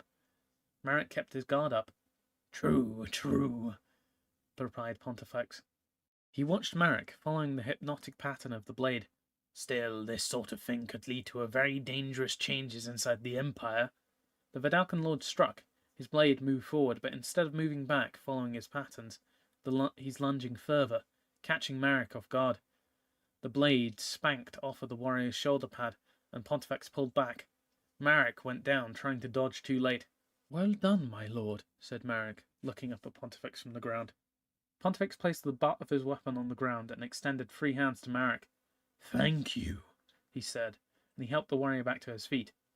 The two placed their halberds in a rack against the wall, and Pontifex grabbed a towel to wipe the sweat from his gleaming bald head. Marek scratched his chin. "Forgive my ignorance, my lord, but what sort of dangerous changes?" Pontifex took a deep breath. "If the representatives get a real taste of power, they may try to be a part of the Synod on a more regular basis." If that happens, the council will lose some, if not most of its power, and we cannot have... The Vidalcan Lord stood up. Perhaps more disturbing. What would be more possibly disturbing would be the possible erosion of my authority.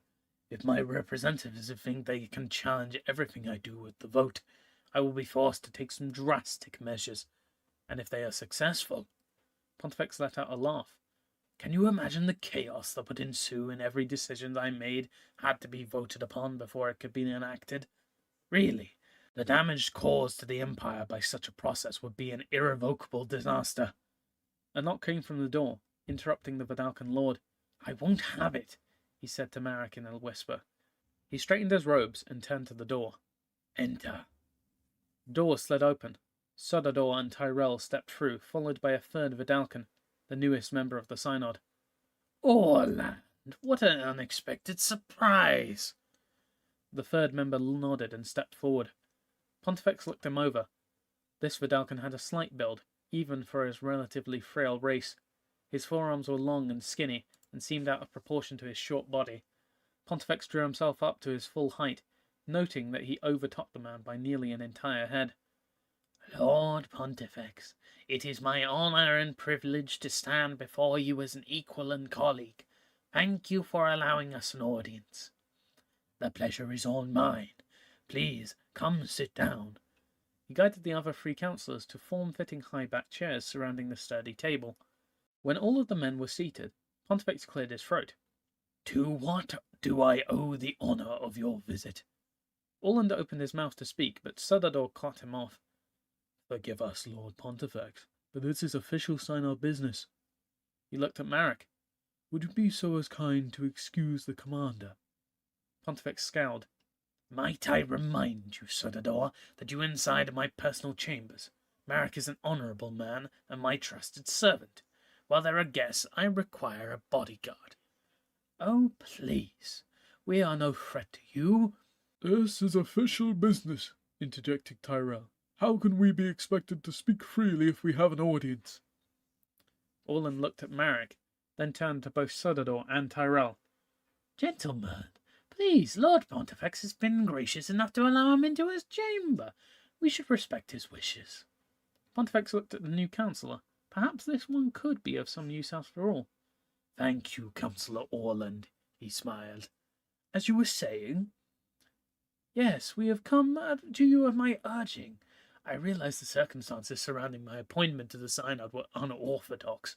I just want to make sure that my presence in the decision-making process is not seen as an invasion. My dear Orland, whatever would make you think such preposterous things? The representatives voted in a legal assembly. The outcome is indisputable. Orland nodded. Precisely. But if I were in your position, I might feel as if I had been fooled. Sodador and Tyrell squirmed in their seats.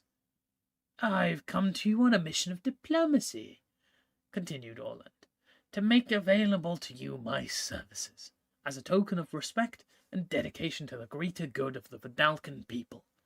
Pontifex was puzzled. What do you have in mind? Orland smiled. Helping you catch the elf girl, of course.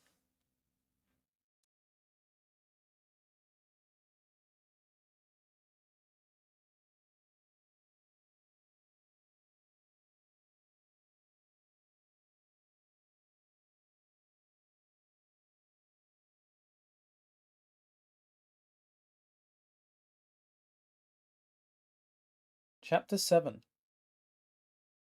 Glyssa followed Droog through the winding passageway inside the Tree of Tales. As they ran, they descended. The clank of Bosch's feet on the metal ground filled the passageway, drowning out the sounds of battle from above. The tunnel twisted and turned, then abruptly ended around a corner, at a set of steps leading up. This is where I must leave you, said the troll chieftain.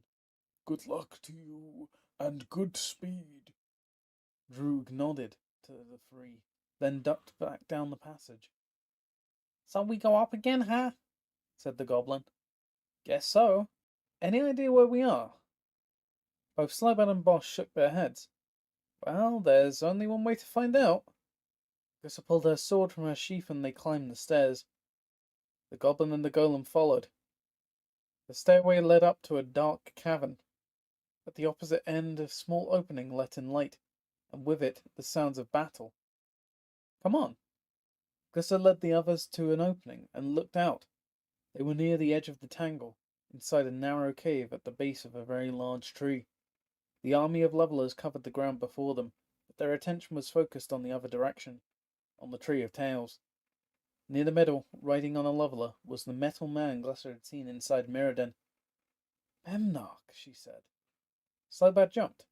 Where? Right there, replied the elf, riding that leveler in the middle. The goblin squinted. How you know, huh? Glisser shrugged. We saw him on the interior, don't you remember? Yes, but... But what? Goblins never seen Memnock before, replied Slowbad. You tell Slowbad this tree him? Slowbad believe crazy elf, huh? Glisser turned to the golem. You've seen Memnock, right, Bosh? The golem nodded. Yes, I remember the Guardian. Well? Well, what? Is that him? Glisser stuck her arm out, pointing to the metal man riding atop the leveler. It looks like him. Glisser punched the goblin in the arm. See, I told you. But it is not. The elf let her jaw drop open. What, you just said it looked like him. It does. It looks as if he did as he was first created, said the golem. But he does not look like that anymore. At least he did not when I saw him last. Glisser was frustrated. Well, if it's not Memnock, then who is he? The goblin and golem both shrugged. Not matter, huh? Said Slowbad. Metal man introduce himself soon. Slowbad now want to meet him, not here, huh? Good point. Glisser examined the open field before them. The fighting was taking place only a few yards from the opening of the cave. Everything is focused on the Tree of Tales, she said over her shoulder. If we sneak out and head back into the tangle, we might be able to avoid them. That's the wrong way, huh? Said the goblin. Mephidros that way. He pointed out over the battlefield. Bosch's booming voice filled the cave. That gets us killed. You took the words right out of my mouth. Glisser took a step forward. The goblin's tone turned sulky. Lots of danger in the tangle, huh? There's lots of danger everywhere. Glisser pointed to the Tree of Tales. The trolls appeared to be in retreat, backing away from the levelers up into the Tree of Tales. Memnock's army followed. This isn't time for an argument. The battle will be over soon, and we'll lose our chance. She waved her companions forward. Follow me. The elf snuck out into the light of day, crouching. She slipped up next to the huge tree and peered around. She watched as the trolls disappeared from the battlefield. Most of the levelers followed them in, and eventually the silver man who looked like Memnock entered the tree. Now's our chance, she said, turning around. Duck! Screamed the goblin. Glisser needed no more encouragement. Crouching, she somersaulted away. The crisp ringing sound of a metal blade hitting a metal tree vibrated through the air, and the elf came up on her feet. Before her stood a trio of levelers, one of which had just tried to take her head off her shoulders. Glisser brought the sword of Coldra around her and back of her head. Grabbing hold with both hands, she brought it down on the offending leveler. The creature's scythe blade came clean off, clattering to the ground. Behind her, Bosch brought his fist down on another of one of the creatures, smashing it flat with a musical clang, but the third leveler was nowhere to be found. Where did it go? Asked Glisser. She took a step back, wary that the artifact creature in front of her was still deadly, even with its scythe claws. She scanned the near distance. There! She pointed deeper into the tangle. Heading away from them through the trees with the third leveler, it had Slowbad firmly in its grasp. Glisser glanced up at the iron golem. Bosch lunged forward, bringing his huge fist down on top of her. Bosch? She shouted, diving away to avoid the wrecking ball aimed at her head. The golem's fist bashed the crippled leveler to a pulp beside its already flattened friend. You should pay more attention, said Bosch. Glissa got up, dusting herself off. I'll try to remember that. Now, come on, we've got to stop that leveler before it rips Slowbat to pieces. She took off at a run, jumping over fallen bits of metallic debris. Bosch clumped along behind her, moving slower, but covering longer distances with each stride. Well, at least we're headed the right way. Millel looked down at his beaten and bloody troll. Unlike many others of his kind, this one seemed to have quicker recognition, a sharper intellect that showed in his eyes. He also held a staff, which led Millel to believe he was indeed their chief. I don't like to let you suffer, troll. If you tell me where the elf girl is, I will leave here, and you and the rest of your tribe can go about your lives. The troll glared back. I do not know of whom you speak. Millel leaned back and swung his leg forward with all of his might. His metal boot clanged against the creature's hide, and the troll doubled over, spitting out a large glob of sopping red and black paste. Over the course of the past few days, Millel had experienced much. New wisdom and strength, pride and pain. Now he was experiencing something else. Anger. Tell me, troll, he said, picking up the creature's staff. Do you have a name? I am called Droog. Droog? That is an interesting name. Does it have any cultural significance? The troll chieftain nodded painfully. It means gift giver. Gift giver. Twisting the staff in both hands, Millel swung it down on Droog, hitting him squarely in the temple. The troll staggered under the blow. He struggled to lift himself up off the ground, but the hand slipped in the pool of his own blood, and his chin hit the floor of the Tree of Tales with an undignified slap. Well, Droog, said Millel, bending down to look at the troll right in the eye, I have a gift for you. Droog looked suspiciously at the metal man. I will give you back your life, which you have forfeited by harboring the elf girl. All you have to do is tell me where she is. The metal man gripped the bone stuff in both hands. However, if you are ungracious enough to refuse my gift... Squeezing with all of his might, he bent the tips together, forcing the withered crutch to snap in half, shattering it, showering the prone troll with its shards. Droog cowered, protecting his face with his arms. Sharp bits of the staff embedded themselves in his tough skin, and he bled. I do not know who you are, but I cannot help you. He lowered his head. Millel turned to one of his levelers, pointing with a sharp fragment of the staff still clutched in his hand. Bring me free of the trolls, he said, then turned back to Droog. I'm sorry that you did not appreciate my gift. Perhaps this one will be more to your liking. 3 trolls were herded into an open room, prodded forward by a trio of levelers. You creatures really are remarkable. Your ability to heal is something to be envied. If I were capable of being wounded, I would covet what you had. The metal man walked over to the prisoners.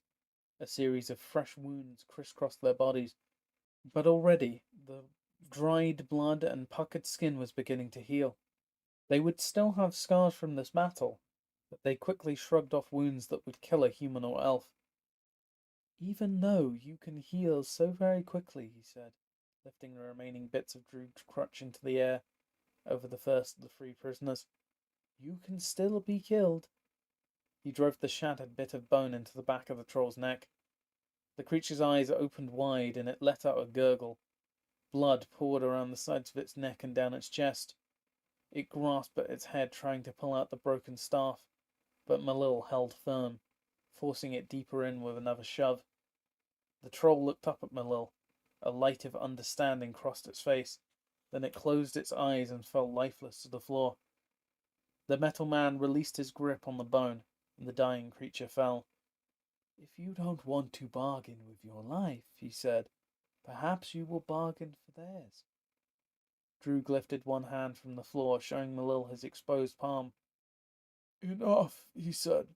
I will tell you what you want to know. Pontifex stepped from the blue lacuna into the blinding rays of the mana core. It was an inspiring sight. This tremendous sphere of power, He thought back to the first time he'd seen it, how awed and terrified he'd been. The thought made the Vidalcan Lord laugh. The day that had changed his life. He conquered that fear, used it to his advantage, and now he sat at the head of the synod and had the ear of Memnoch himself. The crushing terror that held other weaker creatures back had transformed him. He smiled. He controlled an empire and had the ear of a god. He should be happy with his accomplishment. His smile faded. He was not. Though he had worked hard to climb so high, he had to work even harder to keep what he had. The Vidalcan Lord shook his head. Wasn't life supposed to get easier? Wasn't he supposed to reap the benefits of his labors as he grew older, instead of defending himself against constant assault and ambush? Pontifex glided over the moss-like ground, weaving in and out of mica-sealed monoliths as he headed towards the panopticon. He admired the strangely shaped towers that rose from the ground towards the mana core. They seemed to reach for the light and power above, as if they were humanoid creatures lifting themselves on their tiptoes. The image was oddly beautiful. The journey through the forest would have taken him an eternity on foot. Travel on the interior of Mirrodin was arduous work, made harder by the mossy ground covering that stuck to one's feet and made the dense growth of chrome micacent spires covering the same surface look twice as long as it did on the surface. Pontifex's trip was made easier and swifter by the aid of a new device. The Vidalcan Lord now stood on a diamond-shaped disc. It hovered over the ground on a cushion that allowed the device to float and glide, touching nothing but air. The most ingenious part of the artifact was the control built into the handlebars that Pontifex now gripped in two of his hands. By applying subtle pressure, the rider could increase his forward speed. The rider really only needed to squeeze and lean in the direction he wanted to go. This left Pontifex free to contemplate the recent turn of events and how he would deal with them. The situation with Orland would be touchy. It was still too early to tell if he could be brought into the fold and turned into an ally. For now it would be better to not trust him. Having him along for the hunt for the elf girl would also prove tricky, but it did provide Pontifex with the ability to work on him, to discover his weaknesses and assets. Better to have your enemies close, he thought. Easier to kill them. The other part of this conundrum was Memnoch's servant, Melil. The metal man could destroy everything the Vidalcan Lord was working on. If Melil managed to catch the elf, Pontifex would be without a bargaining tool. This upstart could conceivably drive a wedge between the Vidalcan Lord and Memnoch. Indeed, he'd already managed to step in between them on 2 occasions. Pontifex knew that the metal man was on the surface, chasing the elf. This might be the Vidalcan's Lord's last chance to get Memnoch's full attention without Melil interfering. He could re-establish his connection with his god, and perhaps deal a blow to Melil at the same time. The Guardian's observatory loomed up above Pontifex, and he eased off his grip, bringing the hoverer closing to a stop at the base of the panopticon. The gleaming fortress was a sight. The polished chrome surface reflected the blue-white light of the mana core.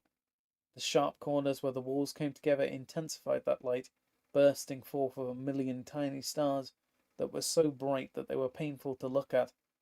To Pontifex, they were the most impressive things about the tower's exterior, were its perfect lines and unwavering straightness. The panopticon rose into the air nearly at the same height as the mana core, yet its walls were unmarked by blemishes, bends, dents, or even seams. The whole fortress was perfectly straight, with no signs of wear. No indication of its gargantuan frame was made of anything but a single continuous piece of metal. Its structural perfection was astounding. Pontifex pulled himself away from the sight and stepped through the portal. Inside, the tower seemed eerily quiet. The regular humming of levelers and other beats was noticeably absent, and the silence unnerved Pontifex as he stepped into the lift. He was grateful for its whirring and buzzing. The Vidalcan Lord traversed the observation room, wound up the spiral walk, and reached the blood-red crystal in the pedestal. Before he touched it, the door opened. Pontifex took a deep breath, straightened, and then entered the chamber. What can we do for you, Lord Pontifex? My lord, he replied, dropping to the floor in a bow. Please spare me the imitation of listening to you mumble on the floor. Get up off of your knees. Pontifex looked up at Memnoch. The Guardian was standing before him, gazing down intently with all 6 of his enhanced eyes, each now covered in a dark blue lens. Pontifex nodded and stood up. Thank you. Now what brings the Vidalcan Lord to see Memnoch? Pontifex had rehearsed a speech, but standing here before the Guardian of Mirrodin, his words failed him. Somehow his relationship with Memnoch had gone awry. He couldn't pinpoint the moment in time when Malil has interceded, taking away from Pontifex the attention of his god. Nonetheless, it had happened, and though he ruled the Vidalcan Empire and was a father figure to an entire race of people, right now before this divine being whom he loved with all of his heart, Pontifex felt like a child. I stuttered the Vidalcan. He looked up into Memnoch's eyes. I have come to ask for your blessing. You want Memnoch's blessing? For what? To seek the elf girl. Memnoch shook his head. We do not understand. Have we not already charged you with finding her and bringing you to Memnoch? Yes, my lord, you have. What is the problem, then? Pontifex closed his eyes, unable to look the Guardian in the face. You have sent your servant Malil to find her. Yes, Memnoch has sent Malil to capture the elf girl, affirmed the Guardian. Pontifex, his eyes still closed, took a deep breath. The fear he had so many times before conquered now gripped his chest, threatening to hold him back, keep him from saying what he needed to. Finally he spoke. Does Memnoch not believe we can capture the elf girl? Memnoch placed a hand on the Vidalcan's shoulder, and Pontifex opened his eyes. We understand. The Vidalcan Lord smiled. Only after hearing these words did he realize how tense he was. His shoulders were near his ears, his heart was racing, and his 4 armpits were damp with sweat. Memnoch needs the elf girl before the green lacuna, continued the Guardian.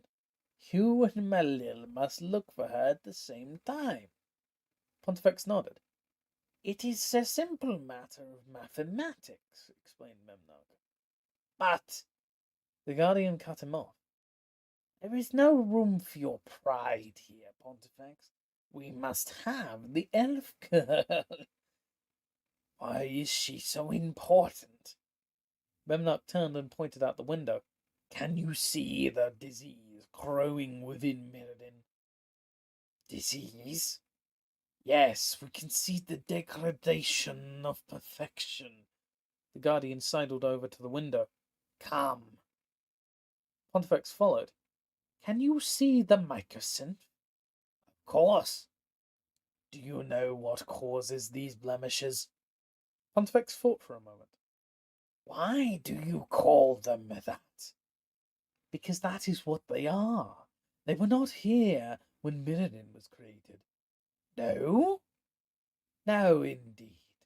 As I thought they were no more than a little tarnish. Nothing that a good polishing could not fix. But they have grown into what you see now. Towering monoliths of disease. They are a symptom of Mirrodin's sickness. Pontifex had always thought of the mycosynth as something just like the trees in the tangle, or the raised grasses in the plains. They were simply part of the plan, but if they weren't, the Vidalcan Lord followed back on the path he hadn't taken from the Blue Lacuna to the Panopticon. It was littered with mycosynth. A chill ran up his spine. So this mycosynth is killing Mirrodin? Yes. What does this have to do with the elf girl? She has something we need. Something inside her, explained Memnoch. We must have it. What does the elf girl have, my lord? A piece of divinity, said Memnoch, not looking away from the window. A gateway to another plane of existence. Memnoch wishes to cross over to acquire this gateway. You wish to procreate with her, my lord? No, Pontifex. We wish to make her a part of our being, to use her to become one.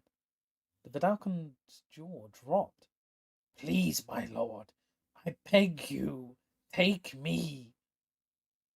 What? Memnock turned to glare at Pontifex. Pontifex dropped to his knees. Please, you must. I will do anything. I will sacrifice myself and all the Vidalcan on Mirrodin, if this is what it takes. He grasped at his god's crab-like legs. I am ready, my guardian. Use me. Make me a part of your being. Memnock stepped back and Pontifex fell forward, landing on his belly without the Guardian's limb for support. The Guardian looked down with a disgusted look on his face. For all that you Vidalcans cherish knowledge, you have such limited understanding of how things work. Pontifex let his forehead rest on the ground. His world was crumbling. First the Synod, and now his god had lost faith in him.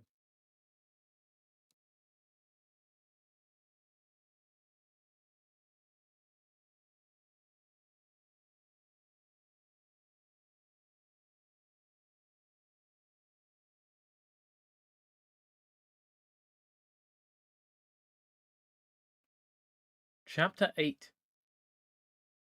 Glissa was surprised by the speed at which the leveler made it through the trees. The heavy underbrush was making it difficult for her to run. She very nearly fell flat on her face a number of times. It seemed like ages since she'd been in a hunting party. Even with her rusty recollection on how to move through the tangle, she kept up a good pace. How could this leveler outpace her? Deeper and deeper into the mass of metal trees they flew. As the canopy grew thicker, Glissa had been forced to let Bosch fall behind. He could take care of himself. Slowbad was a different matter. For the last several minutes, Glissa had been steadily losing ground, relying on long clearings to give him a glimpse of where the metallic beast was heading. Here, though, near the deep center of the forest, such clearings were few and far between. The elf wondered if she'd lost the trail. Leaping over a stump and ducking round the tangled bramble of razor vines, Glissa stopped to listen, closing her eyes. She slowly isolated all of the sounds around her, tuning them out one by one as she had done while hunting with the other elves. The sounds of wind and rustling foliage went first, then the scampering of vermin and small game. With an uncanny accuracy, Glissa pinpointed two larger creatures within a few yards from where she was standing. From what she could tell, one was a Vorak, walking on 3 legs with a limp, and the other... Glissa's eyes popped open. A wolf? Gripping the hilt of her sword, she slowly turned to stare at the pair of brilliant yellow eyes, slit down the center by brown, almond-shaped pupils. The creature took 2 casual steps towards her, coming within an arm's length. Glissa looked up at the beast. The bottom of its jaw started where the top of its head left off. Its shoulders, neck, and legs were covered in a dappled brown and grey fur. Its face and shins were much like her own, covered in tarnished metal that ended in spikes, several of them broken or worn completely to a nub. Patches of pink skin showed through bare spots, and along what Glissa assumed were the remnants of old, healed wounds. 4 very large, very sharp metal tusks jutted from the creature's mouth, each tipped in silvery metal. "Looking for something?" asked the wolf. Glissa was amazed. Who are you? What do you want? You talk? The wolf began to circle the elf, still keeping an eye on her as it moved. "Yes," it said. "So do you." I'm an elf. You're a wolf." The creature completed her sentence. My father used to tell me tales about wolves, but I'd never seen one. At least not until now. She followed the creature around as it circled, keeping her shoulders squared to the beast. Are you real? The wolf chuckled. "Yes, very much so." I thought wolves were made-up creatures. Things parents told their children about to keep them good. "Well," observed the creature calmly, "either you're having some sort of hallucination, or I'm really here." Did Memnock send you? "Who?" The wolf continued to pace. Or the Vidalcan? Gussa gripped her sword, ready for a fight. Did Pontifex order you to kill me? No one orders me to do anything. Gussa narrowed her eyes. I don't have time for this. If you're going to try and kill me, get on with it. The wolf cocked his head. I haven't decided if you deserve to die or not. Gussa drew her blade from its sheath. That doesn't help me. I don't suspect you would. The wolf stopped his pacing. Why are you here? Gussa's fear and awe of the mythical creatures standing before her gave way to another type of terror. Slowbad, I'm trying to find my friend. A goblin who was abducted by a leveler. A leveler? You couldn't catch a leveler this deep in the tangle? Gussa scowled. Listen, I don't have time to discuss the finer points of forest tracking. She held out her sword. If you've seen him, now's your chance to tell me. The wolf stepped back in surprise. Are you threatening me? Only if you're threatening me. The wolf tilted its chin, looking across its long nose at Glyssa. Perhaps we got off on the wrong foot. My name is Al-Hayat. The wolf made a shallow bow with its front legs. Glyssa stared. Al-Hayat? That was the name my father used to give to the leader of the wolves. You can't be. She shook herself. My name is... Glyssa. Yes, I am aware of who you are. Look, Al-Hayat, if that's really your name, if you know where my friend is, then please tell me. If I don't get to him soon, he'll likely be dead. The wolf nodded. You do not know how true your words are. Al-Hayat pointed towards a mound of tangled brambles in around a fallen tree. The goblin has been buried. He's under that stump. Memnarch unhooked himself once again from his infusion device. Serum flowed freely through his body, and he was at peace again. This was the third time he'd taken serum on this day. The Guardian crossed to where his scrying pool had been. The events in recent past had spurred him to improve upon his viewing techniques. One pool would not be enough to keep track of the comings and goings of all the players. So far, everything was on track, but he needed to collect more data. So he had recently installed this new device, the Eye. Constructed from the magical alloy called Darksteel, the Eye was nearly indestructible. The device was the most technologically advanced and magically sensitive creation Memnarch had ever produced. Because of the impervious nature of Darksteel, it had to be created and forged in the very same moment. Once the metal solidified, and the magical spell that fused the molecules together subsided, Darksteel was harder than anything else in existence. It couldn't be cut, carved, etched, melted, or even scratched. Consequently, Memnarch had found only limited uses for it, though weapons and armour for his servants could be forged from it. The Eye was the most complex item Memnarch had ever created from Darksteel. It had taken him several long moon cycles just to put together the frame. In appearance, the Eye was very much like the scrying pool, but it provided 6 times the viewing pleasure. What was the sense of having 6 enhanced eyes if he couldn't use them all at the same time? On the outside, the Eye looked like 2 three-sided pyramids fused together to form a dark, towering, elongated diamond. One side lay open, providing Memnarch's access, but once inside, the door closed, and each of the 6 surfaces lit up with a magical spell, allowing Memnarch to see into even the remote corners of Mirrodin, all at once. In the centre of the Eye, a console rose from the floor, which allowed Memnarch to adjust what he saw. Each of the mirrors was tuned to the eyes of a particular creature on the surface, or sometimes in the interior, of Mirrodin. By attuning his mind to the Eye, Memnarch could see different parts of the plane, viewing things through different servants' eyes.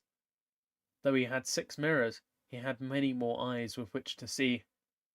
One of the mirrors was connected permanently to Malul. What the Metal Man experienced, so did his creator, Memnarch. Memnarch looked into that mirror now. He has become more cunning, more violent too.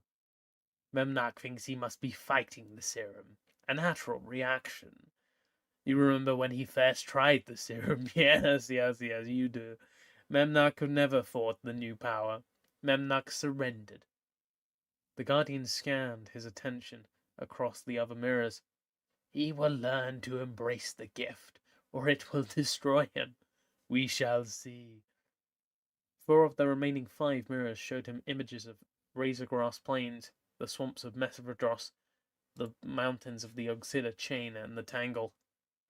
The pictures darted and moved, projected back onto the panopticon through the eyes of the mere humanoid creatures with bird-like heads and well-articulated limbs. Some of them were made of precious metals, gold, silver, and platinum.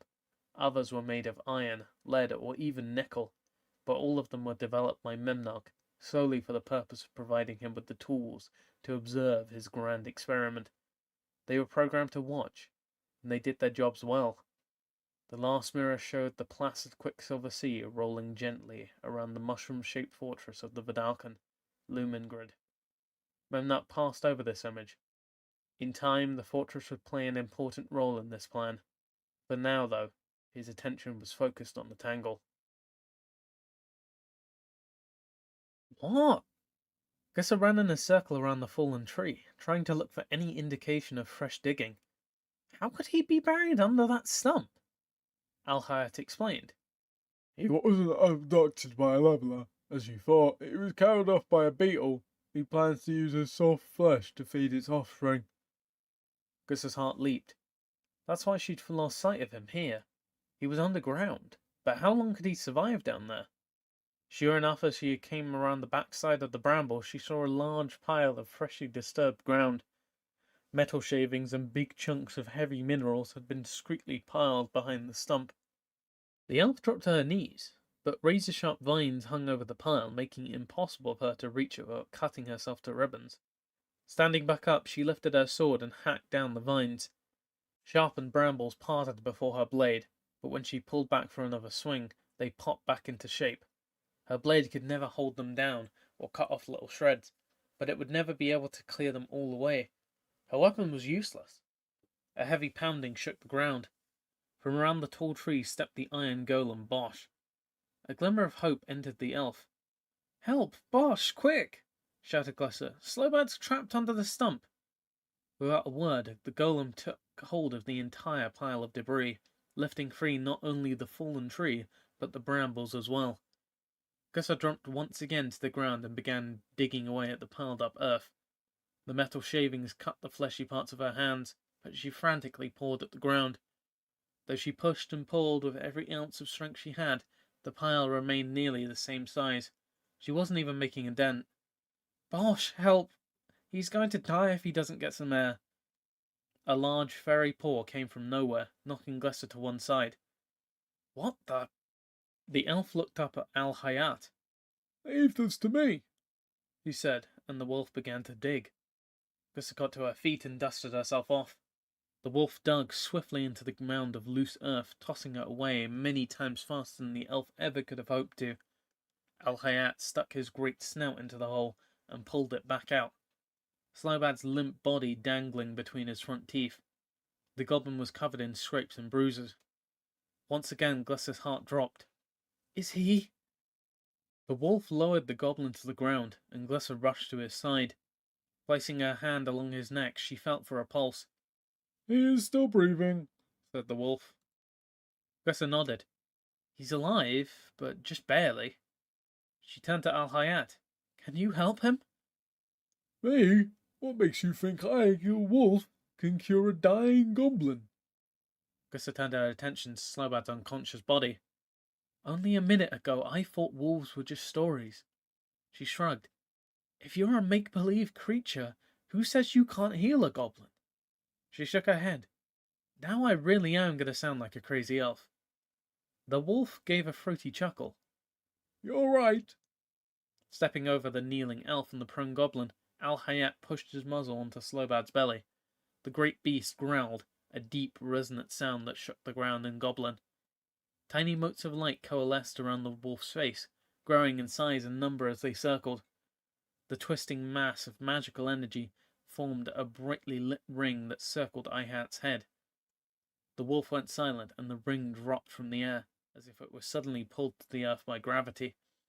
The light seeped into the goblin's skin, and the forest creature stepped away from his patient. I've done all I can do, he said. Slowbad's body jerked, followed by a tremendous hacking cough. Metal shavings and small chunks of mineral sprayed up from the goblin's mouth. Where's Slowbad, huh? Gusser gathered him up in a huge embrace.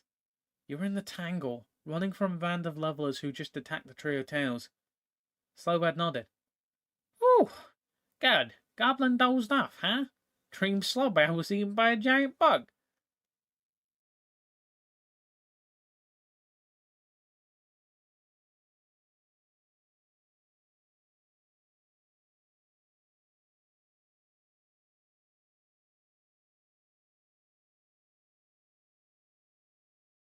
Chapter 9.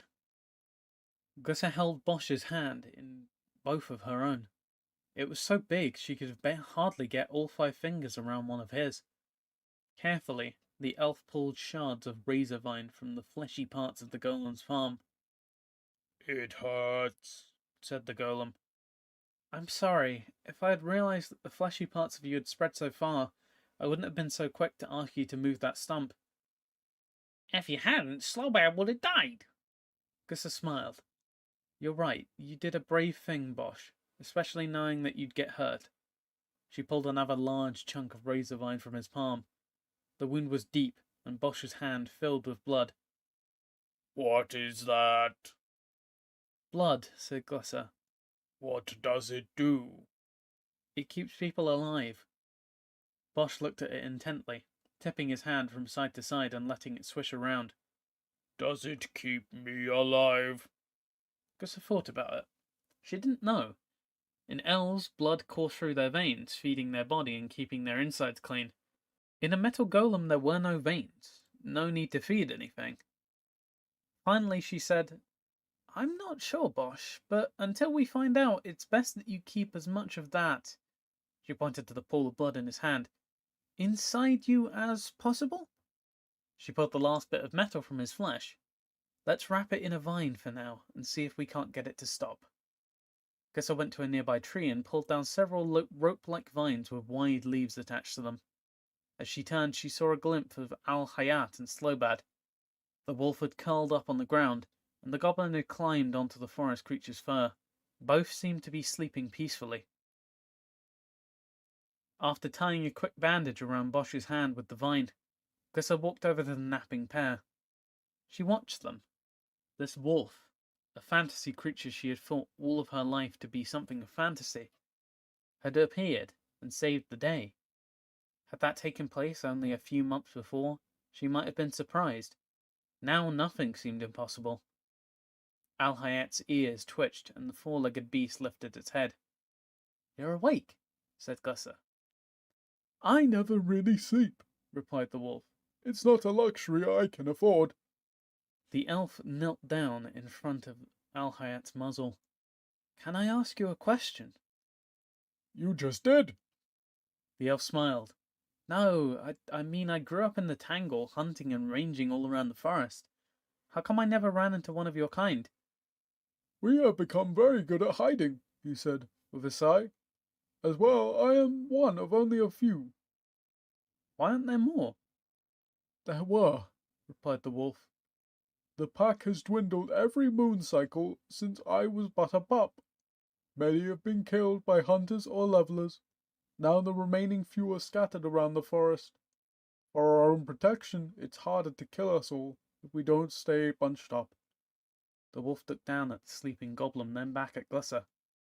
Unlike most other beasts in the forest, wolves stay with their mates for life, so there are fewer and fewer young ones each year. Where's your mate? The wolf let out a low growl.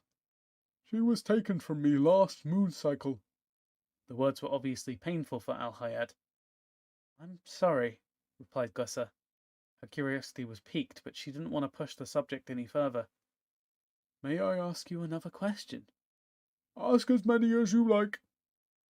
Why, if you distrust others so much, did you show yourself to me? What makes you think I distrust others? You hide from elves so well they think you're nothing more than a legend. If I were only one of a few, I wouldn't trust anyone either. Better to keep my distance and stay alive. A wise choice. Then why did you help us? Because the fate of the wolves doesn't have to be the fate of all. Gus was confused. You sound as if you've given up on your own kind. Not given up. I merely accept a likely eventuality. I understand that one day there may not be any wolves on Mirrodin. Gussa tried to put herself in the wolf's place. She shuddered at the thought of elves being extinct. What if she were the only one left? That's a horrible thing to live with. Alhat smiled. No one said it was easy being a wolf, but you're right, and that's why I came to you. I tire of hiding, of waiting for an inevitable end. Better to do something, even if I fail, than simply sit still. That's no way to live, alive, but without hope or options. The great beast let his head fall back to the ground, flying out air through his nostrils and sending up a plume of dust. I no longer wish to be afraid. So I just happened to be going through your part of the tangle in the moment when you decided to end your hiding. Gussa scratched her head. Maybe my luck is changing. I wouldn't be so sure of that. A chill ran down Gussa's spine, and she drew her sword, spinning around to scan the area. Al-Hayat laughed so hard he tossed Slowbat into the air. The sleeping goblin awoke mid-flight, landing in the soft fur, only to be tossed back up again. Hey! Screamed the groggy goblin. Stop that! Gussa scowled. What? I'm sorry. I didn't mean to alarm you. Gussa looked around cautiously, glancing up at Bosch. The iron golem shook his head. I see nothing. Certain that there were no levelers or unfriendly beasts around, the elf turned back to the wolf. So what then? I merely meant that you shouldn't take my appearance as luck, Said Al-Hayat, still chuckling. I have been stalking you since you arrived in the tangle. Gussa sat down hard on the ground. Why is it that everyone knows where I am and what I'm doing? The elf picked up a pile of metal shavings and tossed them at a tree. I don't even know what I'm doing. I wish someone would tell me where he gets this information. At least then I know if I'm on the right track. Slowbat climbed off Al-Hayat and sat down beside her. Slowbat think you on right track, huh? Gussa looked over at the bruised goblin. Thank you. No problem. Al-Hayat stood and lowered his face to Gussa's. I too think you are on the right path. That is why I am here. That's why I joined you. Gussa shook her head. How did I get here? One day everything was fine. I had parents, lived in a village with other elves, had friends. She threw another pile of metal shavings. Now I'm on the run, following some destiny that I'm not even fully aware of, looking for a creature who's responsible for my family's death, talking to a creature whose same parents had told me was nothing more than the creation of an overreactive imagination. And you have friends? Boomed Bosch. Yes, added the goblin. Gussa looked up at the wolf. You too. Al-Hayat smiled. I'd be honored to be your friend. Malil sat atop his leveler. The wind whipped around his head. Arrayed before him, traversing the plains of Mirrodin, was the remainder of his leveler squad. They were headed to Mephedros. What a dark, dank place that was. Malil didn't know when he started feeling this way about the swamp. He didn't remember having any opinion on the place at all when he'd been introduced to it. Things had changed. Not in Mephedros, but inside Malil. Things are different now. He couldn't say for certain exactly how, but they were. It wasn't so much that there were specific obstacles he faced, things that made his life more difficult. No, it seemed to him that everything looked the same, felt the same, but now the edges were blurred. Before, he had known exactly where his loyalties lay. He had been created by Mimnok. He owed his life and allegiance to his creator, and simply serving the Guardian had been enough. Now, though, Malil felt... Well, he wasn't exactly sure how he felt, but he knew it was different. Things seemed clearer than before. He understood how the world and the systems within it functioned as a unity, but with this new knowledge came more confusion. He didn't understand his own place within Mirrodin. Would he forever remain the servant of Memnarch? Was that the entire purpose of his life? Or was there something more? For all his newfound clarity, Malil felt more confused. Maybe with more serum he'd be able to figure all of this out. The dose he'd taken had only scratched the surface, cleared away enough of the debris to capture his interest. But now the glimpse of a bigger picture he'd been given was driving him mad. He needed more. That was the problem. The only place he could get more was the Panopticon, but if he went back to the interior he'd have to report to Memnarch. To do that he needed to have the elf girl. How could he be expected to concentrate on finding the elf girl if he didn't get more serum? Milo repeated this mantra to himself as he and the levelers approached the Mephrodros. The open plain stretched out before Bosch, Slobad, Glisser, and Al Hayat. To the iron golem, the rolling hills, pieced together from huge seats of coloured metals, had always seemed a hospitable and welcoming place. Everything fit together in an overly organised fashion. Bosch liked that. Lines made sense to him. It was the curves and the unpredictable creativity of flesh creatures that he didn't understand. Better that things fit inside a box. Made sense. Followed strictly designed rules. Now it no longer worked that way. Once the creator had left, was compelled to leave, really. Everything went to 9 hells. Now Bosch, too, was turning to flesh. Bosch looked out to the east as the group walked. The wind whipping through the tall razor grass made a high-pitched whistle that rode off into the distance. In some places the iron golem recalled, you could hear that sound from miles away. When the blades of brass touched each other, you could hear a subtle, tinkling chime. Combined with the whistling, the two sounds together created a noise unlike anything else on Mirrodin. An unintentional music. The group of friends travelled in the valleys of the sloping hills. This time of year the moons were nearly aligned, so if they weren't in the sky, they were on the other side of the world, leaving parts of Mirrodin black and cold. The alternative wasn't much better. When all the moons were overhead, colour began to wash out. The metal plates of the plains reflected back, black, white, blue, and red, making everything look brown and ugly. During the convergence it was hot as well.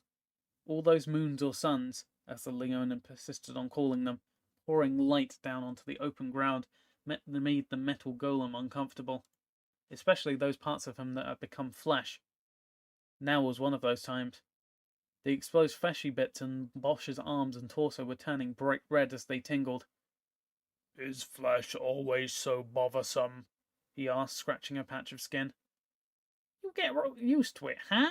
Replied the goblin, who was riding on his shoulder. Does it get easier? Oh, yeah. That's good to know. Gusser, riding on the back of Al Hayat, pushed a finger into the reddened flesh near Bosch's collar. We should cover you up. You're getting moonburn. Moonburn? What is that? It's what you get when you stay out under the moons too long, and your skin gets too much moonlight. Too much moonlight? Skin isn't like metal, explained Glisser. I'm finding that out. Bosch held up his bandaged hands.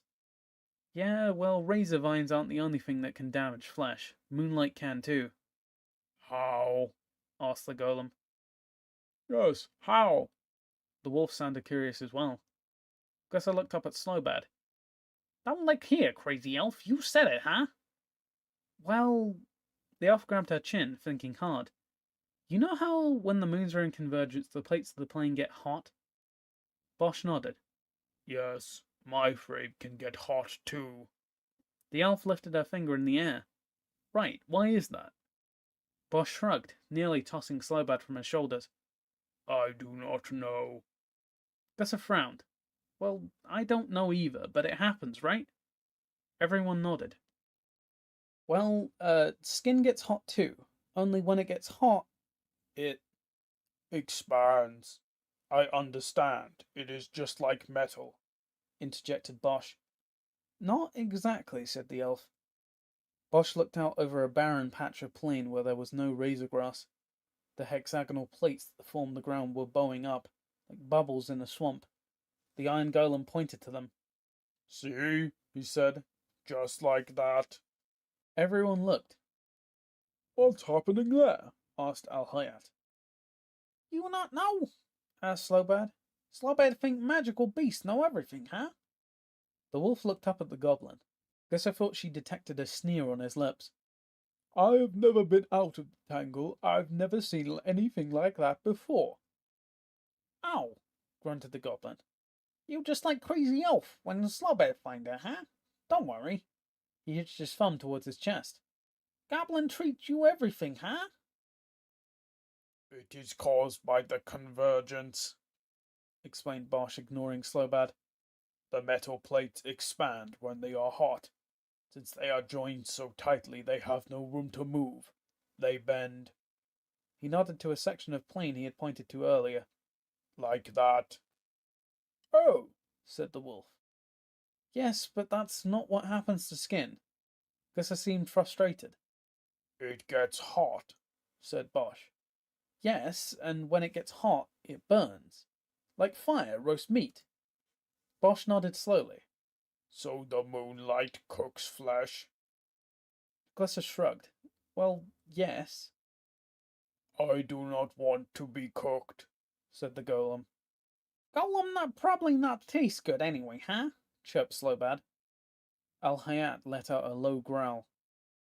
Maybe not, He said, lifting his muzzle towards the sky. but someone is willing to test your theory, Goblin. Bosch followed Al-Hayat's nose to a patch of dark blotches in the sky. What is that? Gussa strained her eyes against the glare of the moons. It looks like a pack of large plain birds, or a group of small dragons, They are artifact wings with Vidalcan riders, answered the wolf. Hey, squealed Slobad, how you know what Vidalcan looks like, huh? The wolf kept his eyes on the slowly growing forms ahead of them. I have fought with them before. In the tangle? Asked Gussa. The wolf nodded.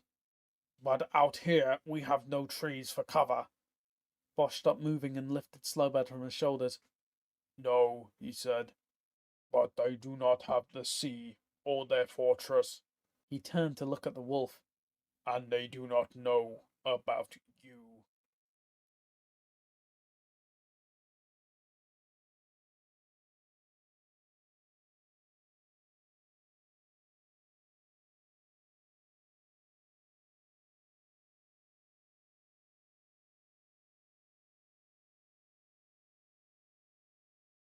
Chapter 10. Pontifex flexed his fingers, first in his right hand and then his left. Between them he gripped the handle of his hover guard glider. It was a simple device, not unlike the unmanned aerophans. A lightweight hollow frame was constructed in the shape of bird wings.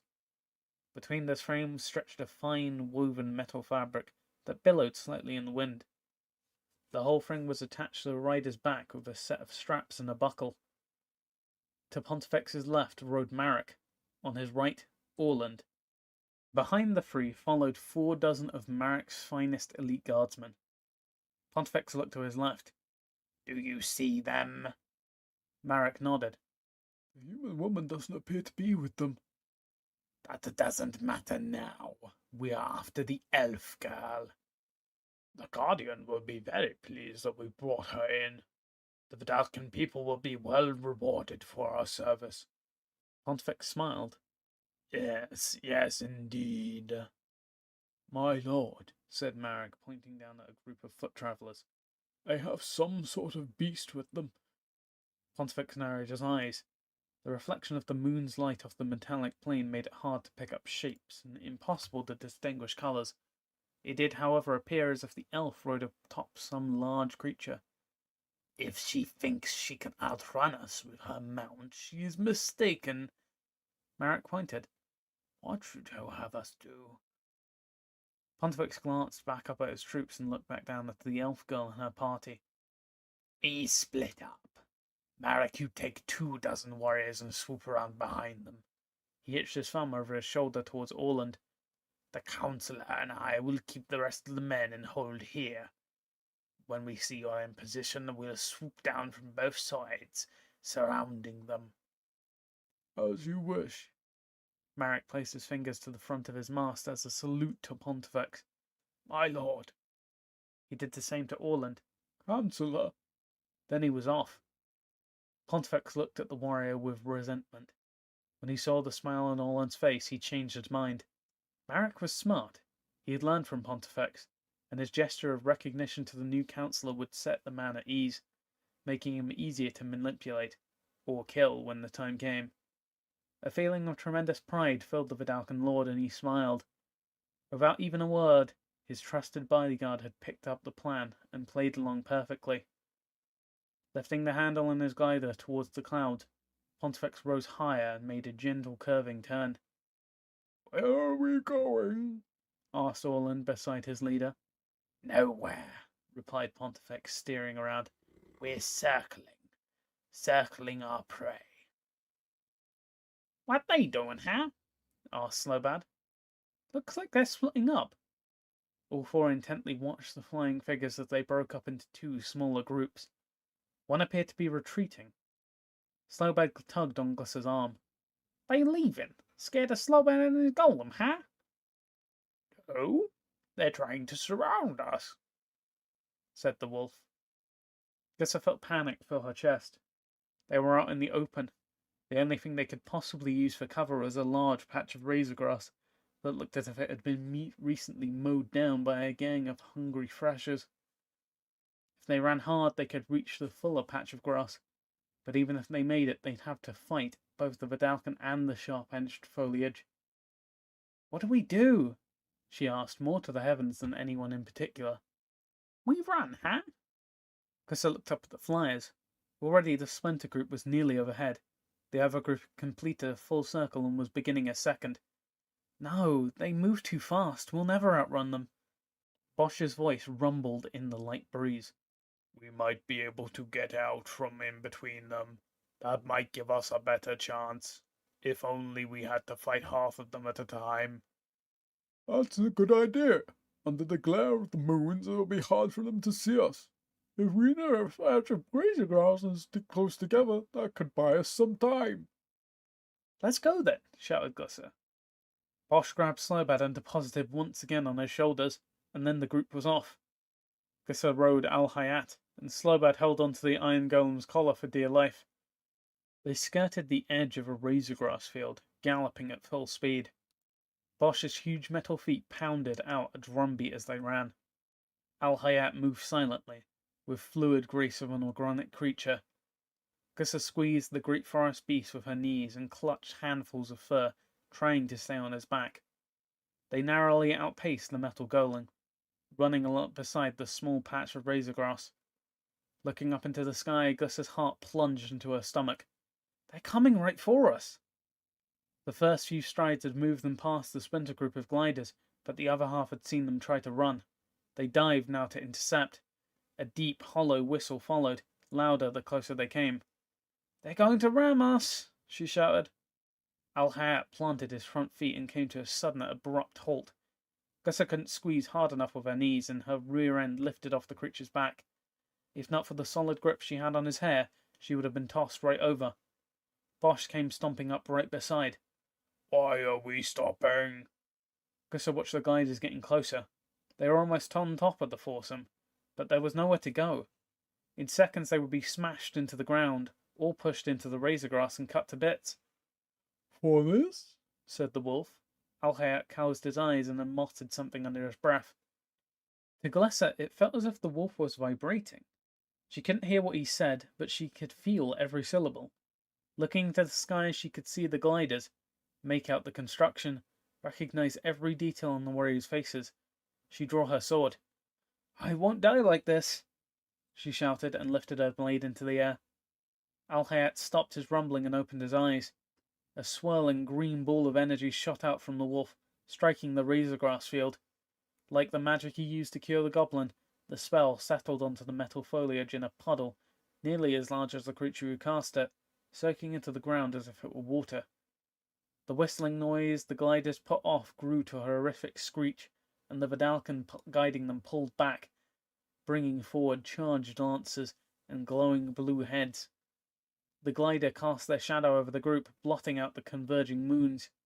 The magical blades swung down on Glusser, Al-Hayat, Bosch, and Slobad. The patch of razor grass touched by the wolf's spell grew up to meet the Vidalcan's halberds. The sharp blades climbed high over the travellers, reaching farther in the air than the elf's extended blade, overtopping even the iron golem. Glyssa felt a warm splash as 3 of the glider pilots were skewered by the still-growing grass. She ducked her head, shielding herself from anything that might fall from the sky, and hoping that Al-Hayat's magic wouldn't let any of the gliders get through. Gurgling screams and cries of pain filled the air, as the 3 front glider pilots were smashed from behind by their comrades, forcing them deeper into the reaching spikes. The misfortune of the vanguard saved the rest of the flight from certain death, and the remaining pilots pulled up, landing on the plain before the foursome. The companions wasted no time, engaging the pilots as they unhooked themselves from their artifact wings. Glyssa slipped sideways off Al-Hayat, charging out from under the growing razor grass to slash a Vidalcan warrior across the gut, while his arms were still enmeshed in his backpack. The wolf followed, snapping up a blue-skinned, 4-armed warrior in his mouth and clamping down, making the Vidalcan look like nothing more than a tasty snack. The warrior's powered lance gleamed brightly, falling from the wielder's hands as he was summarily devoured by the wolf. Its bright blue beam mixed with the colours of Mirrodin's many moons as it reflected off the plain, turning the swirling brown light into something closer to purple. The sound of metal clashing on metal rose over the plains. Bosch and Slobad came out from under the razor grass. The island golem pounded a pilot into a pile of broken glider flesh and bones, which sizzled on the hot hexagonal plates. The goblins stayed near the golem, taunting the Vidalcan into attacking, letting the big metal man do all the work. For having been backed into a corner, thought Glyssa, the opening few moments of the battle were going quite well. Another heavy shadow passed over the winged warriors, momentarily blocking out the mixed colours of the overhead moons. The temporary shade was accompanied by a deep, hollow whistle. The second group of gliders had arrived. Pontifex landed on the plains behind his elite guards. This was preposterous. 3 glider pilots killed by a patch of razor grass? Razor grass. Had none of these trained soldiers grown up on Mirrodin? What child did not know to get caught up in those killing blades? The Vidalcan lord shrugged his glider from his shoulders and unhooked his sword from his hip. Unlike most conventional blades, Pontifex was less like a sword and more like a crysknife. The sharpened length jutted out from a straight, leather-wrapped hilt, but from there it began to curve. The blade formed an S, as if it were a slithering snake, finally ending in a deadly, jagged head. Next to him, Councillor Orland was having trouble unfastening his glider from his shoulders. The clod had obviously never been in battle before, living a soft life inside Lumengrid. Pontifex thought briefly about stabbing the man in the gut right there, on the open plain, while his arms were tangled, but he stayed his own hand. The time would come when he could do that in a much more private setting. Judging from Orland's twisting and wrenching display as he tried to free himself from the glider, it wouldn't be too hard to kill the bumbling politician even if his hands were free. Marek and his group of gliders would land and join the fight in a moment. The 24 pilots Pontifex had come to the ground with were circling the elf girl and her comrades, but their numbers had dwindled. 6 were down already, including the 3 who had been killed with the growing razor grass. The Vidalcan lord didn't want to have to wade in himself, but if it came to that, he would. Nothing was going to stop him from getting that elf. Somehow the girl had tarnished his image as a leader to the people. She had stormed through their fortress, committed the sacrilege of swimming in the pool of knowledge, and escaped without punishment. But that wasn't the worst of it. Somehow, that bitch had managed to get between him and his god. Had managed to make him insignificant in the eyes of the Guardian. For that, she must die. Glyssa fought for her life. The Vidalcan carried halberds, long, thick blades attached to even longer poles, so that a warrior could reach out and attack an opponent from a distance. The heads of these weapons coursed with power, and 2 came right at her legs as a pair of warriors leaned in.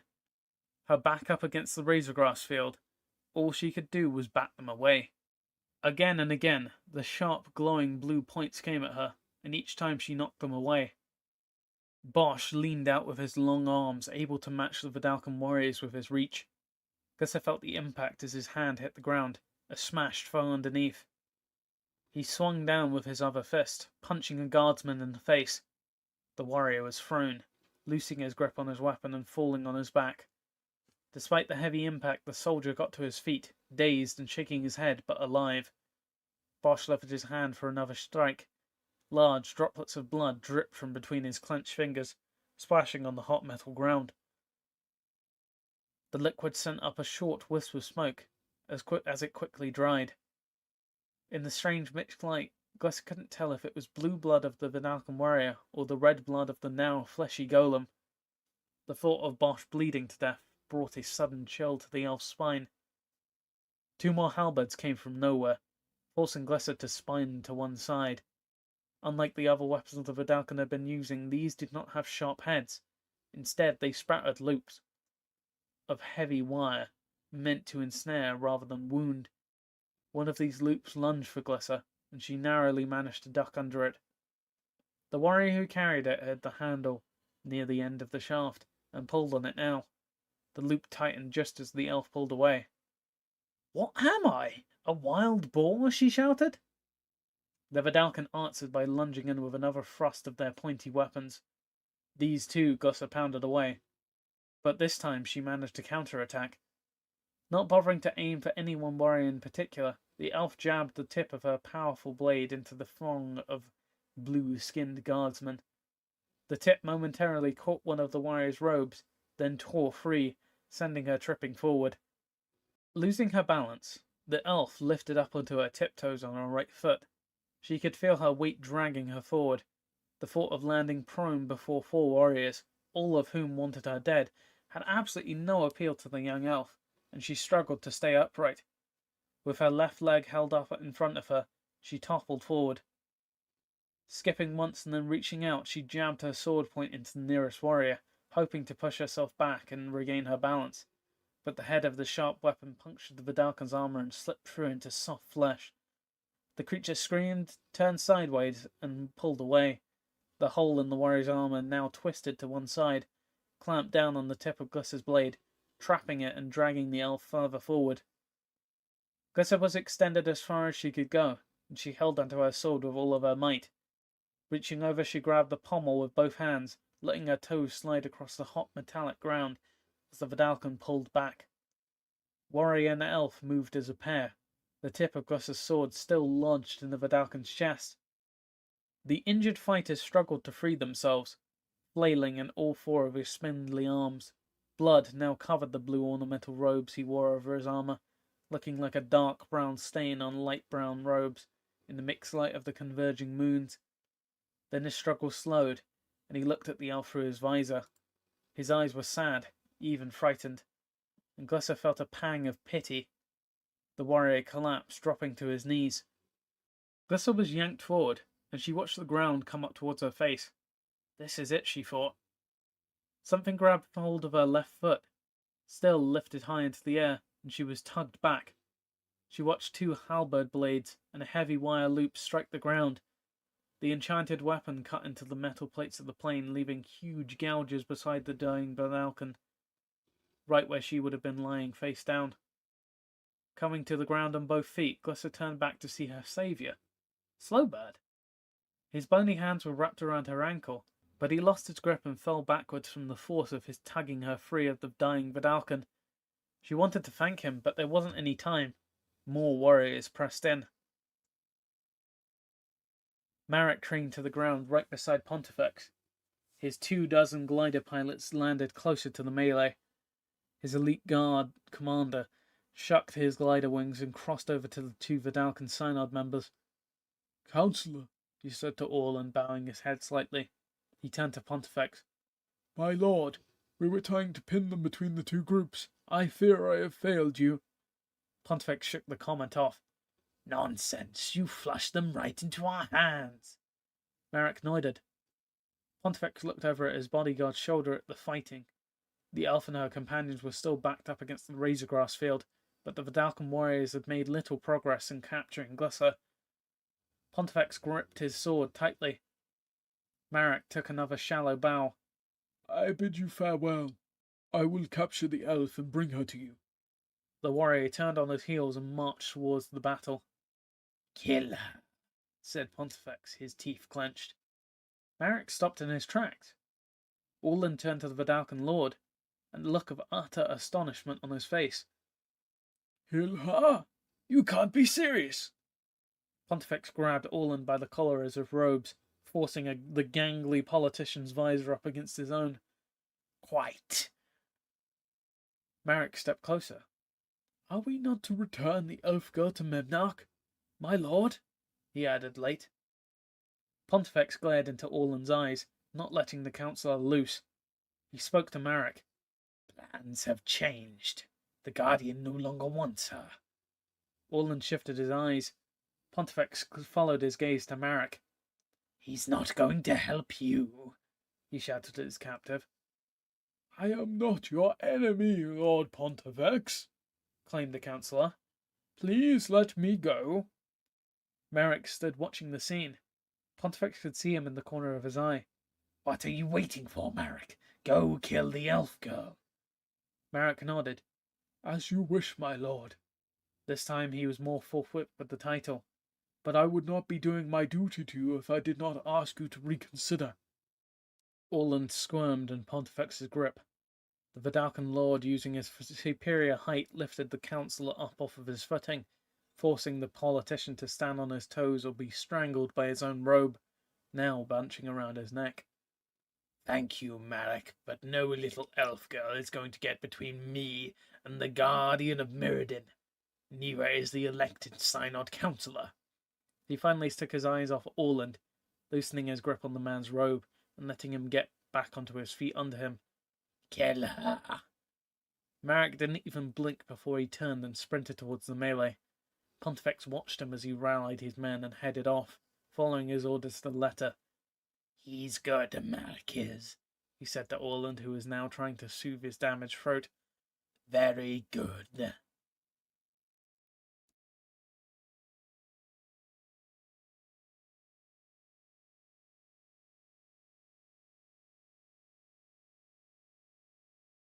Chapter 11.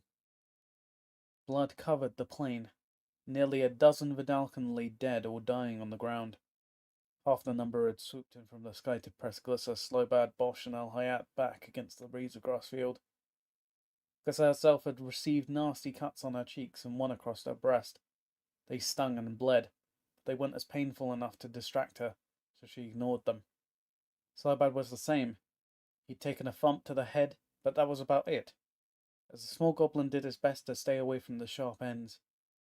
Al Hayat, on the other hand, was bleeding from the nose and throat, the wolf full torn, grabbing away halberds with his teeth, chewing soldiers to bits, bowling warriors over where he had the chance. He stood at the front of the foursome, growling and pushing his fur out to make himself look even bigger than he already did. Lunging forward and snapping his teeth closed, the great forest creature reached out and caught another one between his wicked fangs. The Vidalcan gurgled out a cry, and the wolf began shaking the blue-skinned creature from side to side. Blood sloshed in a fan-shaped wave out across the other warriors, and the guardsman let out a scream more desperate and frightened than any Glissa had ever heard. Al Hayat stopped shaking, and the Vidalcan hung limply from his teeth, unmoving, no longer screaming. The next wave of glider pilots arrived. Glissa had seen them land and held a shadow across the battle, bringing with it a deep pit that sank to the bottom of her stomach. But now they were here, pressing into the fight from the back of the Vidalcan line. The four-armed warriors were pushed forward, right into Al Hayat. The wolf bit a head off of one warrior, but the crush of the blueskins' bodies was too great, and the forest beast had to retreat. The warriors continued on, running into Glissa next. Despite her quick blade, she wasn't as fast as Al Hayat. She too had to take a few steps back. Her heel came up against the sharp stalks at the base of the razor grass, and without looking behind her, she knew she'd run out of room. There at the foot of the iron golem, standing beside the bloodied wolf and the bruised goblin, she made her final stand. "Any ideas?" she shouted above the sound of metal on metal. "I could stomp through the razor grass," said Bosch. Gussie glanced up.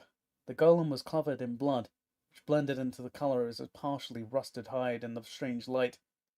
No, we'd get killed faster that way. How about you? She asked Al-Hayat. Got any magic that can get us out of this? The wolf snarled. Not in this particular predicament. The great forest beast's words were cut short when one of the Vidalcan warriors managed to wrap the looped wire on his containment halberd around the wolf's neck. Al-Hayat struggled, lifting the warrior off the other end of his feet. The wolf nearly got loose, but three more Vidalcan came to their comrade's aid, and the lasso tightened. With great difficulty, the four warriors pulled the wolf to his knees, his snout to the ground. Gussie took one step forward, hoping to free her friend. A loud pop echoed off in the razor grass, and she had to dodge out of the way as a metallic web unfolded over her head. Someone from the back of the Vidalcan line had fired a net, shaped like a spider's web. The ends were weighted, and when it unfurled, it formed a glistening metallic dome that settled over Bosch, Slobad, and Glisser. Her back against the razor grass, the only place to go is towards the Vidalcan. Glisser stepped out from under the net, barely missing being entangled, but Bosch and Slobad were not so lucky, and the island golem was trapped, and the goblin beneath his feet. With a desperate hack, Glisser swung at the still crowding warriors. They were packed so close together it was difficult for them to move, and the elf's blade slashed right through two clear visors, releasing a flood of serum onto the hot ground. The move had bought her a few precious seconds, and she cashed them in now. Turning around, she brought her sword of Cauldra down on the webbing holding the golem. The blade slipped swiftly through the woven metallic fibers, cutting a gash in the net about the size of the elf. Slobad saw the webbing separate, and he made a dash for the opening. "Hurry!" shouted Glisser. Then she turned.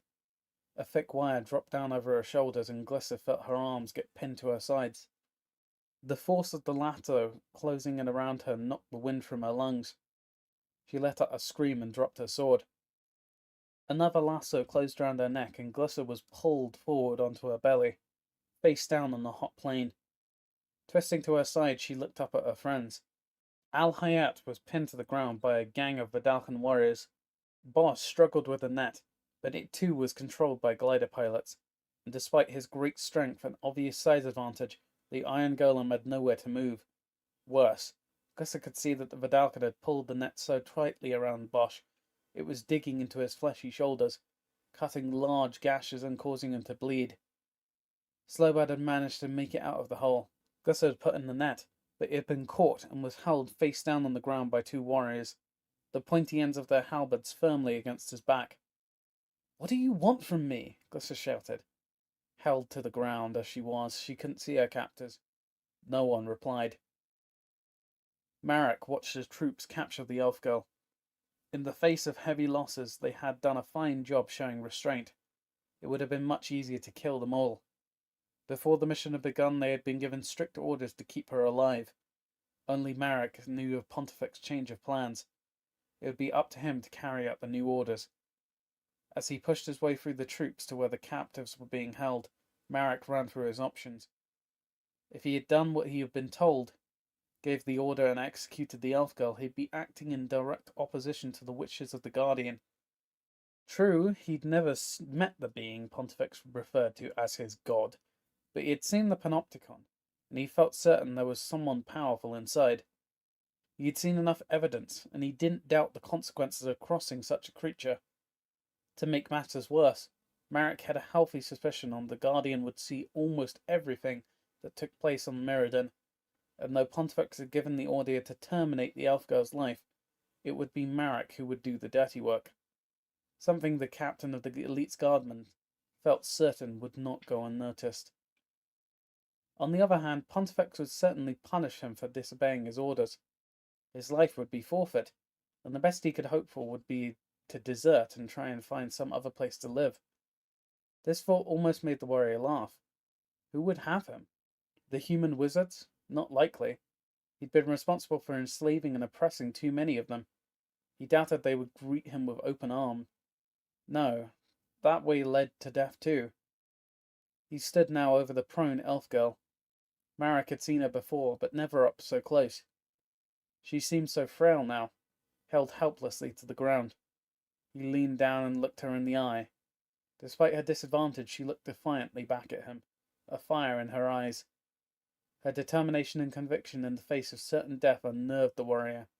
How strange, he thought, that even at the end, pinned to the ground and held by 2 lasso halberds, she could muster enough courage to frighten him.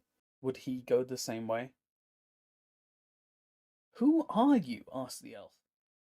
Marek unhooked a one-handed axe that had been strapped tightly to his thigh. Its sharpened head reflected a riot of colours. "Who I am is unimportant. All you need to know is that I am here to kill you."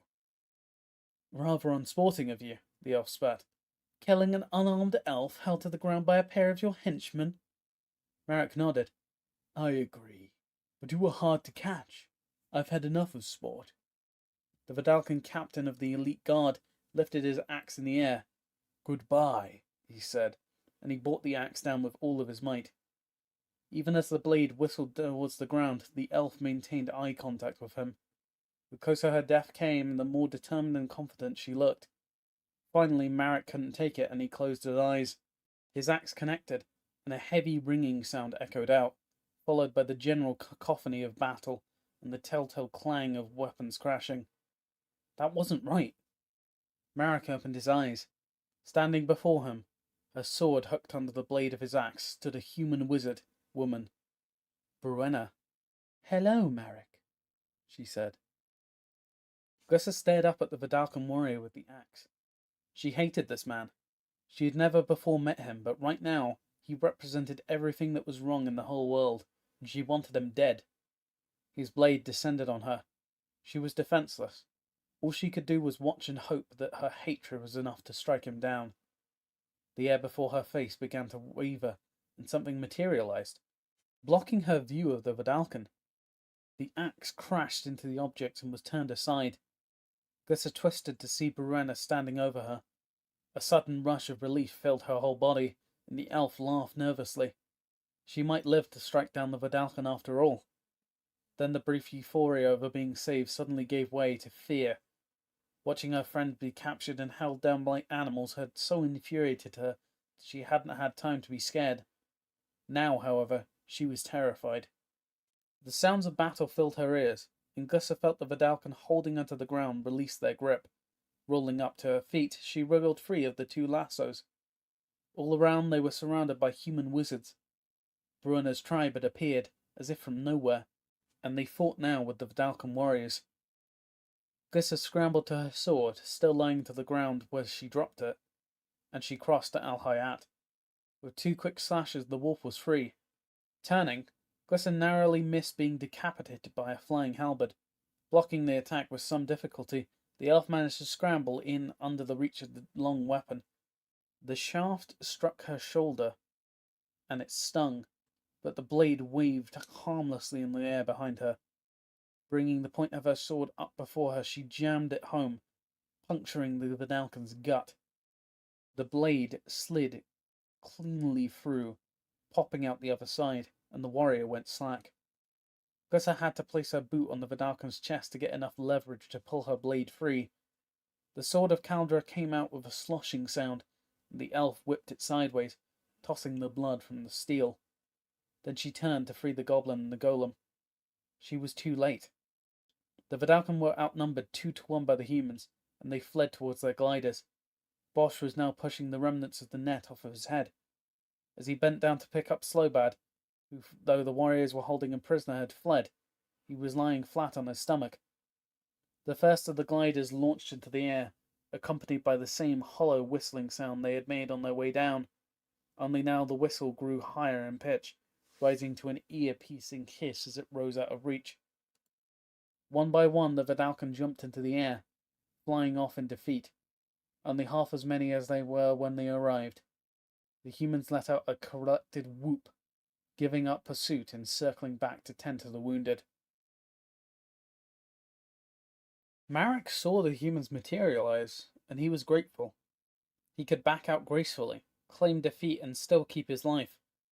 He wondered if the wizard woman Bruenna would understand if he told her how glad he was to see her. Probably not. Marek understood it only because life had always seemed to deal him contradictory roles, and he'd had to make the best of each of them. This situation was no different from many he had encountered, though he would have been lying to himself if he didn't admit that it was a very close call. So close that it continued to unnerve him as he ordered the retreat. Had he been less distracted, he wouldn't have hesitated. Fewer of his good warriors would have died, and they'd fallen back immediately. As soon as the humans arrived, the battle was lost. As much as knowing how to be a warrior, a commander needed to also know when to fall back, live to fight another day. Pontifex had taught him that, a long time ago. Recently it seemed he had forgotten many of his own lessons. Perhaps the pressures of capturing this elf had taken their toll on him. Marek wasn't certain what it was, but something had changed in the man, and not for the better. Marek's wandering thoughts stopped as he fell back to Pontifex and Orland. My lord, the humans are too strong. We must leave now and catch them again when we are at advantage. He's right. It's time to go, agreed Orland. The councillor sprinted to his glider, putting it on with the panic speed of a desperate man. Pontifex just stood there, squeezing his fists and grinding his teeth. Finally he nodded. We will finish this later, he said, and he slipped the backpack of his glider over his arms. Marek followed suit, lifting his wings into place, then turning to face the humans. He would wait until Pontifex and Orland were safely off the ground before taking off himself. That was close, he thought, as he listened to the thumping of the heart inside his chest. Too close. Where did you come from, huh? Slowbad asked Bruenna. The goblin had looted one of the Vidalcan warriors for his halberd. The long spear towered over Slowbad's squat little frame, making the weapon look even longer and more fearsome. Bosch lifted him off the ground and placed him on his shoulder. Bruenna smiled. We've been tracking Pontifex since we left the Lumengrid. We knew he'd come after you sooner or later, so we followed him. I'm just sorry we weren't here quicker. Those gliders are fast. Our flight spells are not quite so agile as their artifacts. Slowbad didn't see you, huh? How come you not make us all invisible when we go to Lumengrid, huh? Said the goblin. It was a potion left to me by my father, one I have been saving for an emergency. Bruenna shrugged. This felt like one of those times. Well, it's a good thing you arrived when you did, or we would have all been goners, said Gusser. Grabbing Bruenna's hand, she gave it a tight squeeze and looked down at the wizard's once injured leg. You're all healed. Bruenna followed Gus's eyes and nodded. Not entirely, she said, limping a little on her leg. But enough. She smiled. I told you we would provide aid when the time was right. Yes, you were true to your word. Gussa cocked her head and looked at the human once more from head to toe. We are truly grateful. She paused. But I have another favour to ask. The only true harm is not asking, Bruenna nodded, and then replied. Gussa was glad to hear those words. Would you come with us to the Mephedros? The sound of that name brought the collected group of wizards to silence. The Dross? Why would we want to go there? Gussa lifted her blade. To complete Kaldra's champion. She looked out at everyone standing there in the middle of the razorgrass plains. The strange light from the convergent moons painted them in a ruddy orange-brown. So that we can raise an ally strong enough to defeat Memnoch. The humans looked dubious. So you can extract your revenge for your parents' deaths? Asked Bruenna. No. Gussa shook her head. So we can all be free of him once and for all. I don't know. Bruenna looked over her shoulders. The village will be unprotected. There will be retribution from the Vidalcan for this. Gussa nodded. You have already chosen to take your stand. Now the only question is, are you going to accept the consequences? Or are you going to continue to fight for what you believe in? Bruenna turned back, the heavy burden of leadership plain on her face. You can't go back to being a slave. We can finish this now, for all time, for all of us. Bruenna looked into the warrior's eyes once again. Gussa could see the look of the eyes of the human wizards, Many of them nodded to the leader. Verona turned back to the elf. Very well. I will follow you to the Mephedros.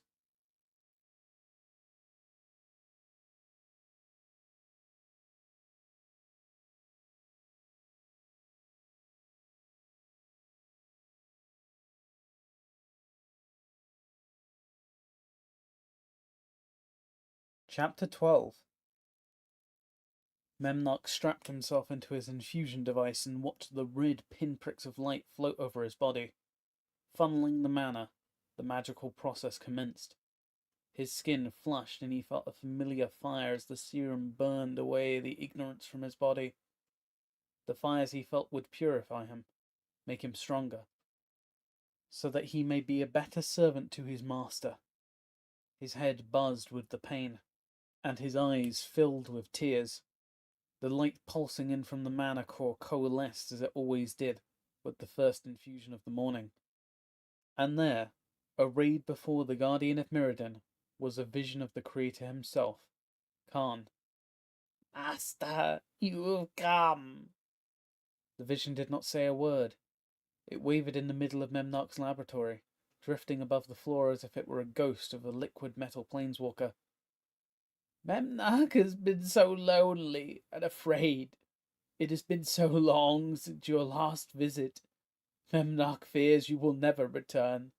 This place, this plane you created is beautiful and wondrous. You have truly provided anything a guardian could desire. Memnock dropped his head. Except companions. Memnock had to bring them here himself.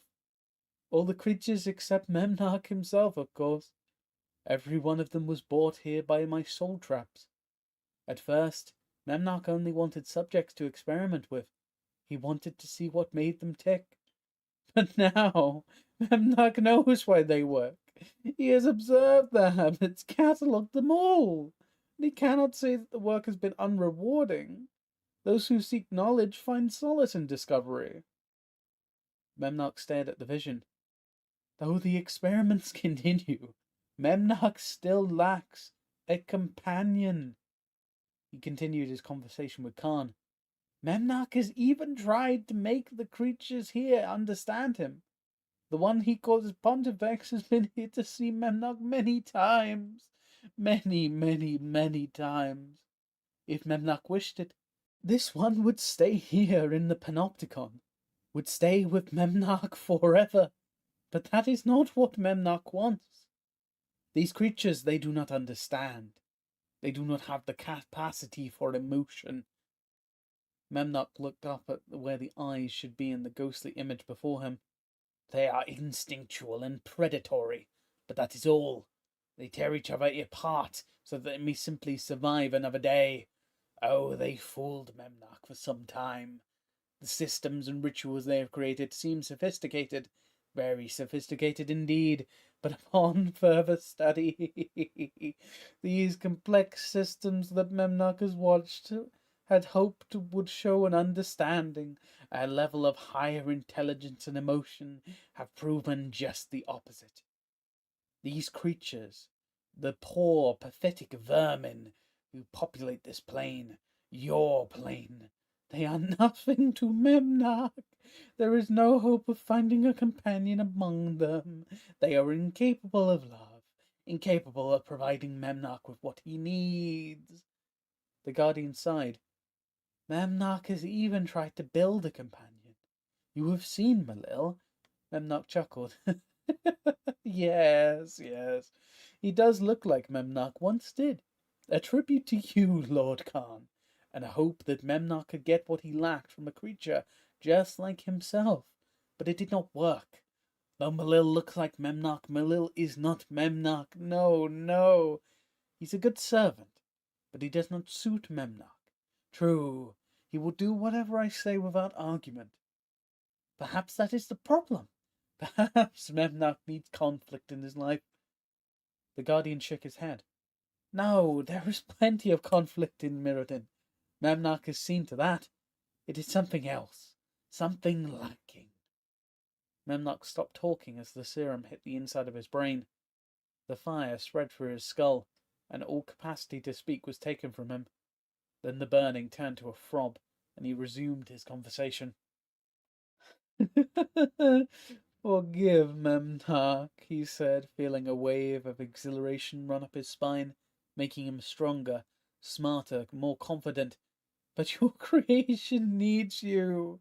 Memnarch needs your attention, your companionship, your love. The articulated arms withdrew, and the infusion device reset itself, unlatching him. Why do you stay away? Why do you not give Memnarch what he needs? Memnarch pushed aside the arm straps and stepped from the device. Why do you not talk to Memnarch when he asks for you? The Guardian blinked his eyes. Several of them cleared of tears, and the ghostly image in the middle of the laboratory faded. Memnarch closed the eyes with the clearest view. The image of Khan returned through the blurry eyes, but only partially. Do not go, master, he said, ambling forward on his 4 spindly metal limbs. He squinted, trying to bring the vision into focus, but by squeezing his eyes closed, he forced the remaining tears from them, and the image of Khan vanished. No, do not leave, Memnarch. You have been gone too long. You will return at once. Memnarch spun, looking all about his laboratory for signs that the creator had returned. Do you hear me? I said. Do you hear me? There was no answer. Memnarch let out a wail. Inside, he was alone. In this laboratory, he was alone. On all of Mirrodin, he was alone. Sadness welled up in his chest. It felt as if a heavy weight had been placed on top of him, one he couldn't see or ever remove. He had chased the creator away. Today it had been his harsh words. Before it had been his devotion to his mission, his blind loyalty to do whatever it was that his creator had asked. He would have done anything for Khan. He did everything the master had asked of him. But when he had done those things, it had been because he wanted companionship and attention from his creator. When he had been given the role of guardian, he thought it would bring him praise and acknowledgement from Khan. Instead, it had left him alone, stranded here on a dying Mirrodin, as his body devolved into flesh. The sadness in his breast turned to anger. With his powerful legs, he kicked over a table, sending beakers and scientific equipment skidding across the floor. Those items that didn't break in the fall, Memnarch hunted down, stepping on each and every one of them until they were broken into tiny shards. Those things he couldn't break, he crushed, smashing them down under all of his weight until they were flat. Next, he turned to the window that looked out over the interior of Mirrodin. Lifting the turned-over table into the air, he hurled it with all his might. Its 4 legs collided with the glass. The entire pane shattered, turning the window into a billion slivers, each one looking like a diamond. They fell like raindrops, some of them following a table as it plummeted to the ground below. Even this did not satisfy the anger in his heart. Memnarch spun and grabbed one of his articulated arms on the infusion device.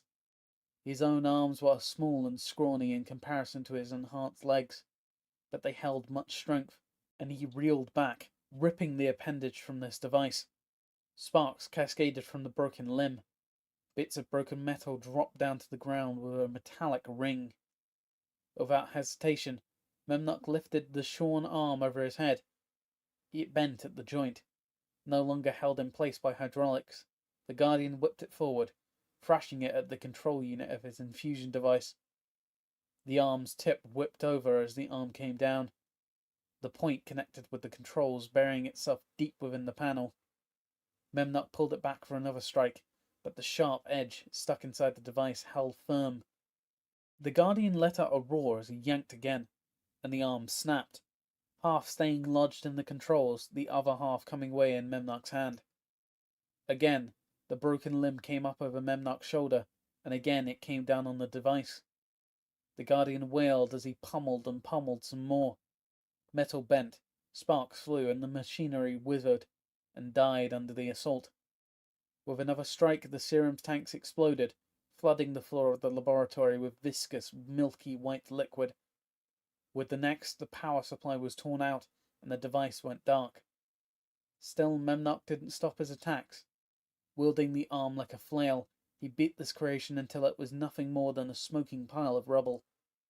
Standing over the ruined device, he looked down, catching his breath, and contemplating the impact of his rage.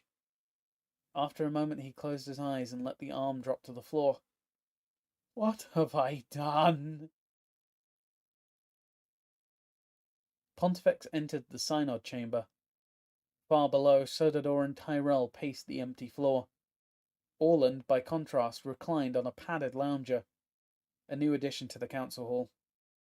The long, curved walls were silent. The packed crowd that had filled the viewing platforms watching the previous proceeding had not been invited to this meeting. Save for the 4 Vidalcan councillors, the room was empty. Lord Pontifex, we've been waiting for you for some time now. Pontifex leaned against the railing and looked down at the tiny Vidalcan below. The height made him feel bigger than life. How he wished he were really that large. He would reach out his boots and smash the others into jelly. He shook himself from his reverie. Yes, I'm sure you have. Orland stood up from his lounger. Please, come down and join us. We have much to discuss. Pontifex brushed aside the invitation with a wave of his hand. I prefer to stand here, thank you.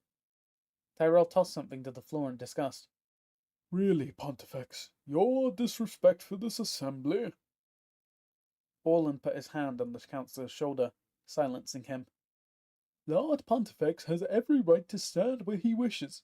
We can accommodate his antics. Pontifex nodded his approval, though inside he bristled. He lifted himself into the most regal pose he could muster. Lord Pontifex had never committed an antic in his life. Fine, fine. Perhaps Pontifex would be so kind as to explain his actions to the council. Pontifex put his hand onto his chest. Whatever do you mean? You know full well what I mean.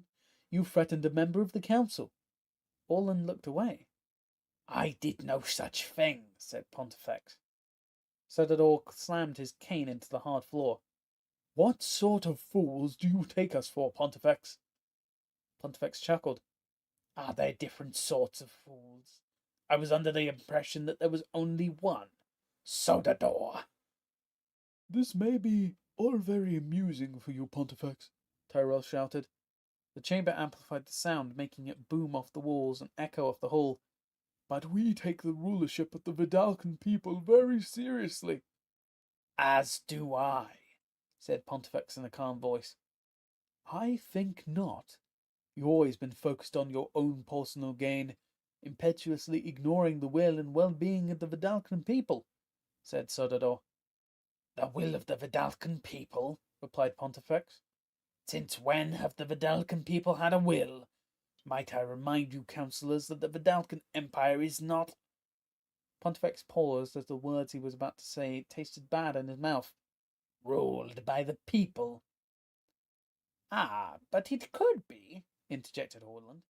Yes. Pontifex laughed. Then why stop there? Why not just dissolve the government altogether? One step at a time, Lord Pontifex, one step at a time, said Orland. Though the Vidalcan lord could hear every word spoken inside the meeting hall, he was too far from the floor to see the look on Orland's face.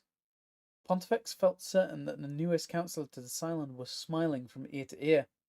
The Emperor ruled by the people? Were these buffoons serious? Are you mad? Said Pontifex. You're talking about Vidalcan ruling themselves.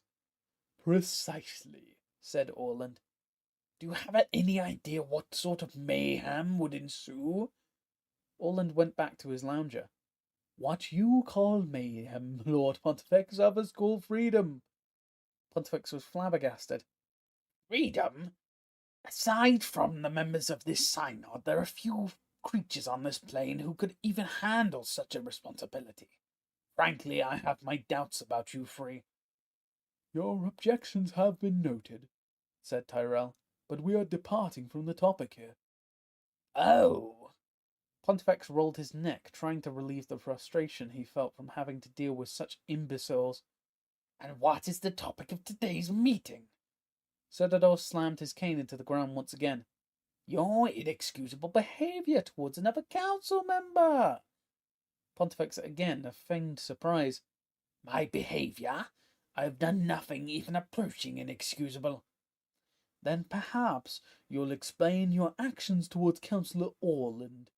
I believe you grabbed him by the collar and threatened him, said Sodador. Sodador looked at Orland, who was now looking at the floor. Then he turned his gaze back up at Pontifex.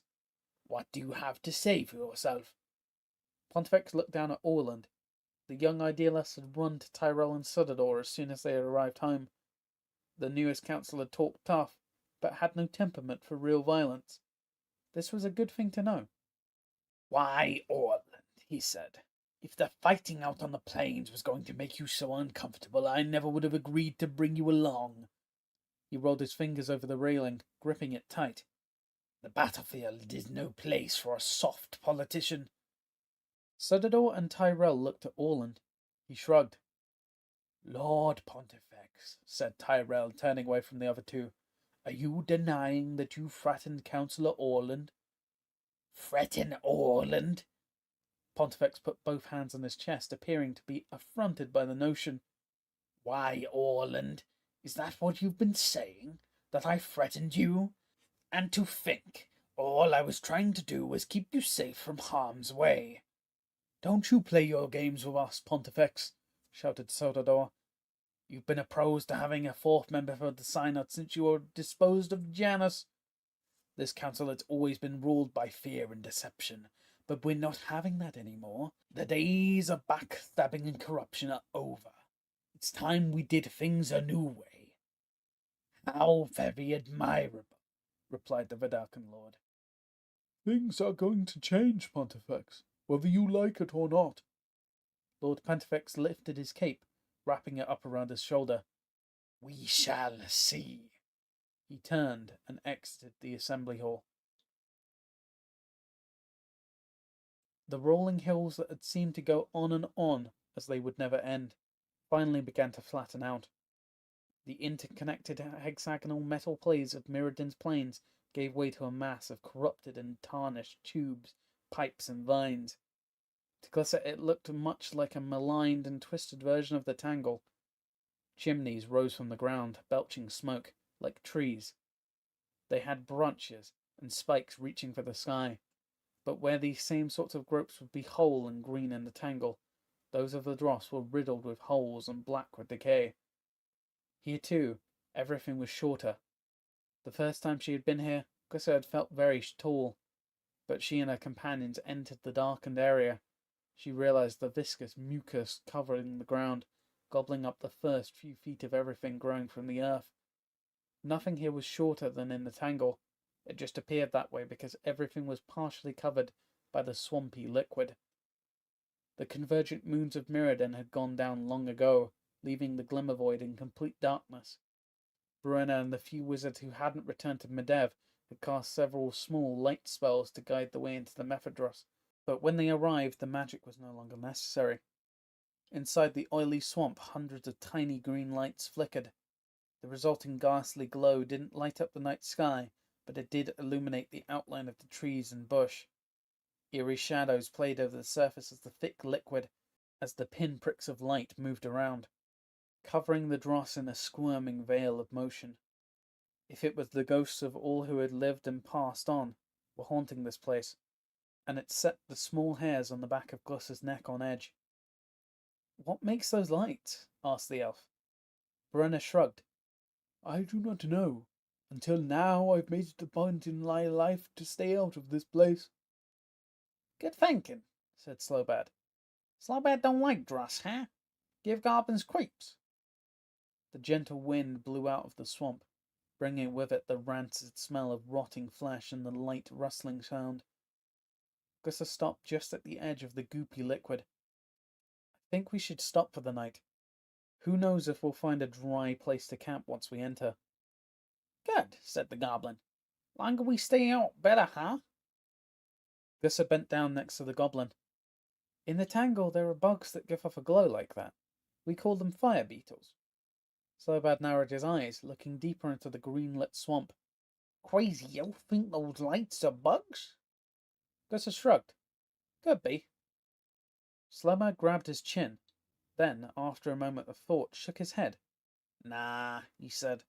Slowbad don't want beetles, huh? Happy you're out here? Gussa laughed. Okay then. She unhitched her sword from her belt and sat down on the ground. This is as good a place as any. Bosch sat down beside Glyssa. Al-Hayat curled up not far away and began licking his wounds. Slowbad found a soft spot in the wolf's fur, rolling into a ball and falling asleep within a matter of seconds. The goblin's soft snoring could be heard over the rustling swamp wind. Brenna placed her hand on Glyssa's shoulder. We will set some wards to warn us of danger. Better to get a good night of rest, knowing we won't be eaten while we sleep. Good idea, Glyssa nodded. Thank you, Brenna. Brenna and her wizards took off into the darkness. Glyssa turned to Bosch. I haven't heard much from you lately. How you holding up? Bosch looked down at the elf. I have been better. He held out his hand. Several long wounds crisscrossed his palm and knuckles. Scabs were forming on the older ones, but a few still seeped blood when he moved his fingers. Bosch, she said, grabbing hold of his hand. Did they hurt? Some, replied the golem. She touched one of the scabs and Bosch winced. Glyssa pulled in the air through her gritted teeth, sympathizing with his newfound pain. You've got to learn how to avoid getting hurt so much. I am trying, he admitted. When the Vidalcan attacked, my first thought was to pick you all up and run through the razor grass. He pulled his hand away to poke at the new fleshy patch along his chest and down where the elf would have a rib cage. I remembered, so I stayed put. We had nowhere else to go, and we had to fight. He gave his hand back to the elf. What should I have done differently? Well, to begin with, you need to avoid their weapons as much as possible. Part of fighting is learn to defend yourself. You can't just rely on your metal hide to keep you safe from harm. You have to move, make yourself less of a target. What else? Glyssa thought for a moment.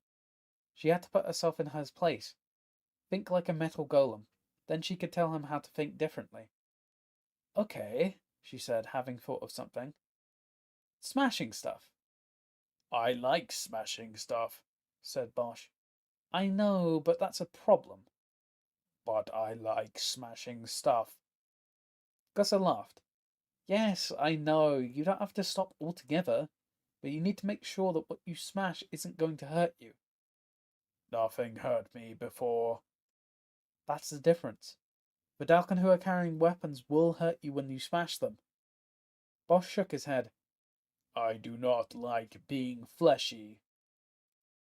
No. Glyssa examined the fresh wound across the top of her hand. It was scabbing up. Sometimes neither do I. She looked back at Bosch's hand.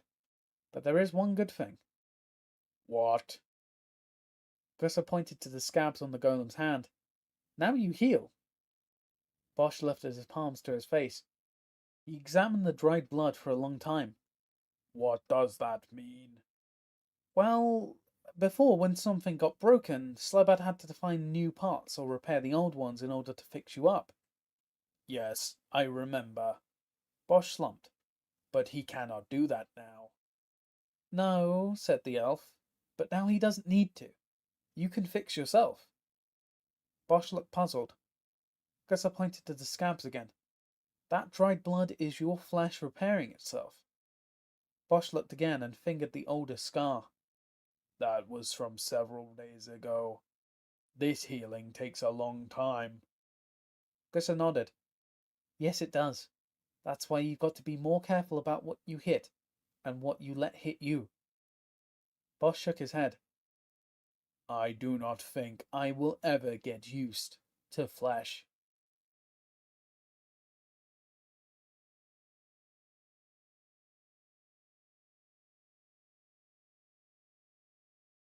Chapter 14.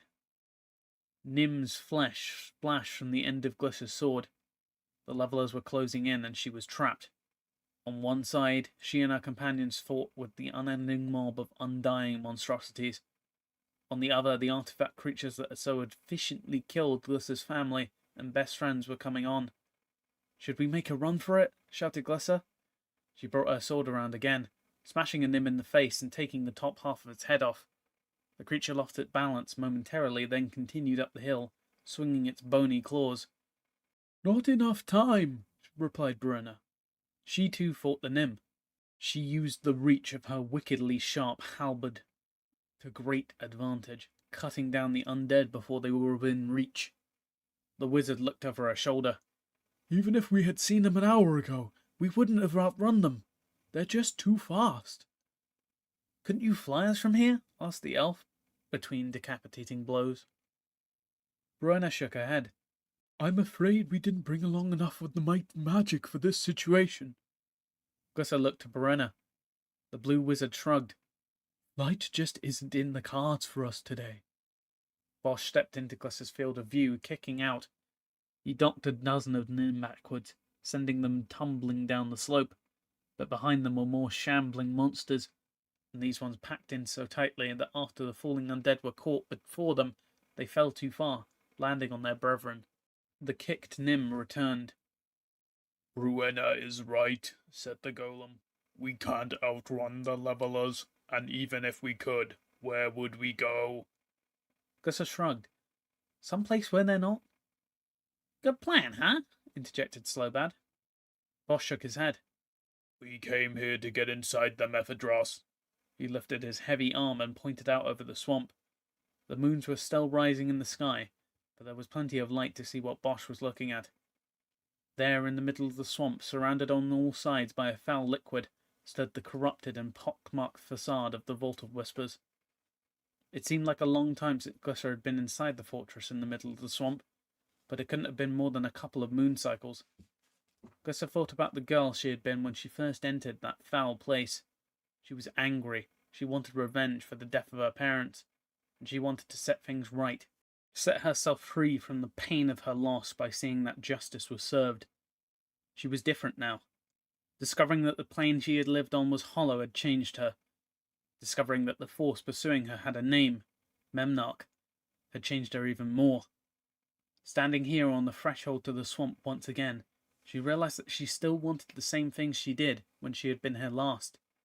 Now she wanted more. Not only did she want to set herself free, she wanted to free everyone else as well. Glissa looked up at the golem. You're right, she said. Just because it isn't easy to get inside doesn't mean we should stop trying. Bosch nodded his approval. The group of elves, humans, and goblin and golem was pushed back over the lip of the slope, back up onto the plain. The Nim hordes had filled the entire hillside, but the flood of new undead bodies ceased, and the grotesque liquid at the bottom of the hill became still. Now that we've decided to stick it out, that just leaves us with one problem, said Glissa after bashing aside the claws of an advancing Nim. What? Asked Slowbad. Are you still crazy, elf, huh? How do we fight the levelers and the zombies at the same time? No one had time to answer. The levelers broke through the end of the razor grass and charged across the open plain. In a blink of an eye, the killing devices were upon them, and Bruenna's wizards turned to face a new threat. Blue energy arced out over the plain. The light reflected in the metallic plates, catching the levelers across their chests, making their steering sails look green and their silver bodies a dull grey. The white moon that had been first to rise, leaving the world suited in its natural colours. The next up, not more than a few seconds later, was the blue. It tainted the white, exaggerating the shadows, deepening the contrast between colours, and bathing everything in a harsh, unflattering light. As the black and red moons rose, colours began to mix and fade, turning everything once again into a ruddy brown. This light is making casting magic difficult, said Bruenna. The elf and human stood back to back. Glissa fought off the Nim, and Bruenna threw spells at the charging levelers. Sandwiched between the two threats, the allies bunched tightly together. For a brief moment there was separation between good and bad, though they were squashed between levelers and Nim. Glissa knew which way to point her sword. Then both groups pushed in, squeezing between their friends, cutting off allies. Glissa, Bruenna, Bosch, Slowbad, Alhayat, and all the human wizards were completely overrun. Levelers rolled over warriors, their scythe blades cut down the humans like they were long strands of razor grass. Nim scratched their eyes, sank their teeth into live flesh, and piled on top of anyone they could reach, using their superior numbers as a weapon. Gussa fought from side to side, parrying scythe blades to her right and rotten flesh to her left. The three distinct forces swirled and mixed together. It looked like a formal ball, everyone dancing and turning and moving in a great undulating mass. The Nym continued climbing over the lip of the hill, swarming over the plain to get into the fight. 6 more came after Glyssa, joining the 4 already slashing at her with their plague-infested claws, poisonous gas rising from their backs. From behind she fought off a pair of levelers. One would strike from the left, and one would strike a moment later from the right. They took turns, creating a sort of scissoring motion with their sharp blades. She could only watch as the 6 shambling monstrosities came on, barely able to keep herself alive without having to worry about more Nym. As they closed in, Glyssa fought off the urge to close her eyes. She had no control over the situation, and she didn't want to watch the undead beasts tear her apart piece by piece. All the while as she fought, she knew that sooner or later the sheer numbers would overwhelm her. The moment had come sooner than she had hoped. The Nym reached out. Glyssa dug down deep, trying to make her blade move faster, but she was at her physical limit. Lunging forward, the elf skewered 2 of them with one blow. "I'll take you with me," she shouted. Her sword was lodged into a bone inside one of the 2 Nym. Slime and rotten flesh covered the hilt of her sword. Yanking with all her might, Glyssa leaned back and she lost her grip, falling backwards from the force of her pulling. The elf landed flat on her back, looking up at 8 Nym. A pair of scythe blades closed just over her face. For a brief moment, Glyssa was grateful for having fallen. If she had been standing when those blades closed down, she would have surely lost half of her left leg, if not more. But that moment passed as the Nym closed in.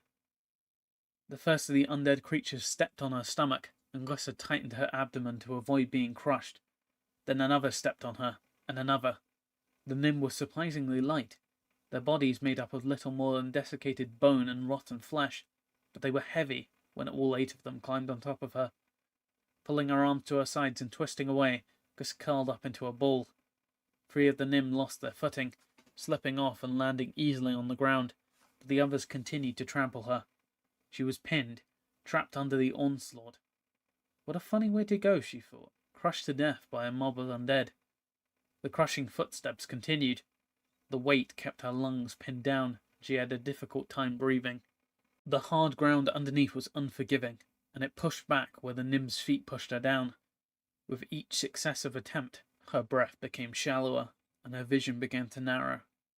Everything on her peripheries dissolved, and a dark circle began closing down. Glyssa could hear a thumping of her heart in her ears as it laboured to keep up with her dwindling air supply. She could feel the soft connected tissues in her body began to separate and pull away from bone, push past their limit. They were giving way, and so was her life force. This was it. She would die here. Her lifeless body would be baked to jerky under the convergent moons, and within a few days the only proof of her existence on Mirrodin would be the stain her corpse left on the interlocking metal plates of the plain. One by one, the undead creatures stepped off of her. The heavy load lifted. Glyssa gasped, swallowing air in a giant gulp. Even the fetid swamp gas of the Mephedros tasted sweet to her starved lungs, and the thumping of her ears gave way, and her vision opened up again.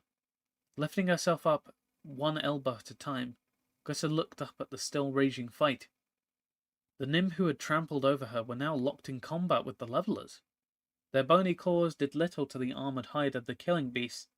Still, the wave of putrid flesh surged forward, throwing themselves fearlessly on the invaders. Getting to her feet, Glyssa found her sword, and found Brenna fighting a pair of levelers. The wizard bashed away attacks from all sides with a practised ease. Except for the look of utter concentration on her face, the woman's movements were as calm and smooth as if she were doing nothing more taxing than preparing a light spell. Glyssa stepped up beside her friend, engaging with the levelers. Brenna's staff came around and a huge bolt of energy shot out at the end. The magic struck a leveler and spread out jagged lines of blue power, crackled along the seams of the artifact creature's armour, and the leveler stopped dead in its tracks. Its scythe blade seized up, and its steering sail went limp. Then the buzzing lines of energy slipped inside the creature. It was as if they had been sucked in by a giant breath from the leveler's belly. The device shuddered once. Then, with a giant clang, things started falling off. Armoured plates dropped to the ground. Scythe blades twisted and rolled away, making a satisfying ring as they hit the metal surface of the plane. All the plates and pieces that made up the inside of the leveler suddenly let go.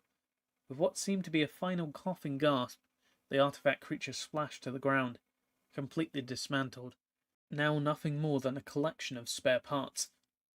Gussa sidesteps as the shiny bits of the leveler's inside spread out on the ground before her. Dodging an ill-timed strike by another killing device, the elf twirled the sword of Cauldra over her head, grasping it in both hands as it came around. She brought the sharpened magical edge of the blade down on the leveler's head. The legendary sword parted polished metal as easily as it parted rotting Nim flesh. Gears strained and springs groaned, but they couldn't overcome the might that Gussa had brought to bear. With the unmistakable sound of metal crashing against metal, the leveler fell face down onto the ground. "What happened?" asked Gussa. "Why'd the Nim stop attacking us?" As if in answer, a trio of undead creatures lurched towards the two women. "They didn't." Bruenna twirled her staff. Gussa was faster. Bringing to mind the verticary spires and thorny growths of the tangle, the elf pulled in mana and funneled it into a spell. The ground shook and tiny motes of green light seeped from the cracks between the metal plates on the floor of the plane. The zombies before her, caught within the maelstrom of magic, withered and melted, dropping before they got close enough to strike with a blade. "Why didn't you do that before?" asked Bruenna. Gussa shrugged. "Magic is a delicate art form," she said. A smile blossomed on her face. "It takes a lot of concentration." "You mock me now, but—" Bruenna was interrupted by a clawing Nim. She cut the shambling beast in half, then continued. "We should have this conversation later." She glanced around, indicating the raging battle around them. "Perhaps when we're not in such immediate danger." Straight ahead, Gussa spotted Bosch, his head rising high above the rest of the battle. Al-Hayat stood beside him, slabard on his shoulders. They were surrounded by a ring of attackers, metal and putrid flesh alike. Meanwhile, all around, Nim battled with levelers. "So they haven't stopped attacking us, but they have started attacking the levelers as well." "To their eyes, we all look like invaders," replied Bruenna. "The Nim don't care much for who is chasing whom. As long as they're in their swamp, they'll fight to keep us all out." Gussa bashed aside another shambling undead. "Then let's let the Nim deal with the levelers." Malil stood knee-deep in rotten flesh. He had no conflict with these creatures. Why were they getting in his way? Didn't they know who he was? Didn't they know how badly he needed to get the elf girl? The metal man raised a heavy sword in one hand and brought it down on the advancing group of zombies. Gummy flesh parted, and the oncoming ghouls fell to the ground in a bloody mess. "Flesh is weak," snarled Malil, cutting down another score of slugging creatures with a single flick of his wrist. "You will not stand in my way." The rest of the levelers were having an equally easy time with the Nim, but their sheer numbers were staggering. Where a scythe blade cut down one, two more stepped up to take its place. There was an unending supply of these undead creatures, and they swarmed in. To make matters worse, in order to stop them from coming, the leveler had to cut the beast to shreds. Simple wounds didn't stop their advance as they did with elves or humans, or sometimes other levelers. "Damn!" shouted Malil. He didn't mind cutting down the beasts. He didn't care who had to slay to get what he wanted. But all this fighting was inefficient. He didn't care if these creatures lived or died. He'd be happy to oblige them if they wanted a second death. Right now, all he wanted was the elf girl, but he couldn't reach her. He waited in this miserable swamp, separated from his master and the serum he desired, now only to be stopped by piles of weak, rotting flesh. Across the battlefield, Malil could see the elf and her companions. They too fought the Nim. "They like no one," he said, taking the head from a desiccated figure that looked as if it might have once been an elf. It appeared as if the elf was making her way towards the swamp. Caught between Malil and the Nim, Gussa had chosen the undead, and now they were trying once again to get away from him. Driven by his desire, Malil pressed forward, urging his troops to cut their way to the prize. But the harder he fought, the more his devices were mired in putrid flesh, and his levelers came to a lurching halt. As Glisser disappeared over the edge of the slope, down towards the swamp, Milil felt his burning desire well up again in his belly. "I must have her," he said to the undead human-like creature. Milil stabbed his greatsword through the creature's belly and pulled it straight up, cutting the beast in half. "I must! I must!" Stepping over the lip of the slope, the only living flesh creatures in all of the Mephidros fought their way towards the water. It was a hard fight, and Glisser's sword arm was nearly numb from smashing Nim to bits. Rowena had lost many of her wizards in the battle, but she had managed to consolidate the remaining few, and the group followed the elf down towards the swamp. Al-Hayat and Slobad were next, and Bosch came last. The big, mostly metal golems moved from the plain into the downward slope. The ground was slick with vile things, rotten organs, broken shards of bone, melted flaps of rubbery flesh, black fluids, red gobs of meat, and yellow bits of putrescence. Bosch stepped on a pile of the slippery stuff, and his foot slid out from under him. His arms flailing, he tried to bring up his other foot around, but it too sank into filth.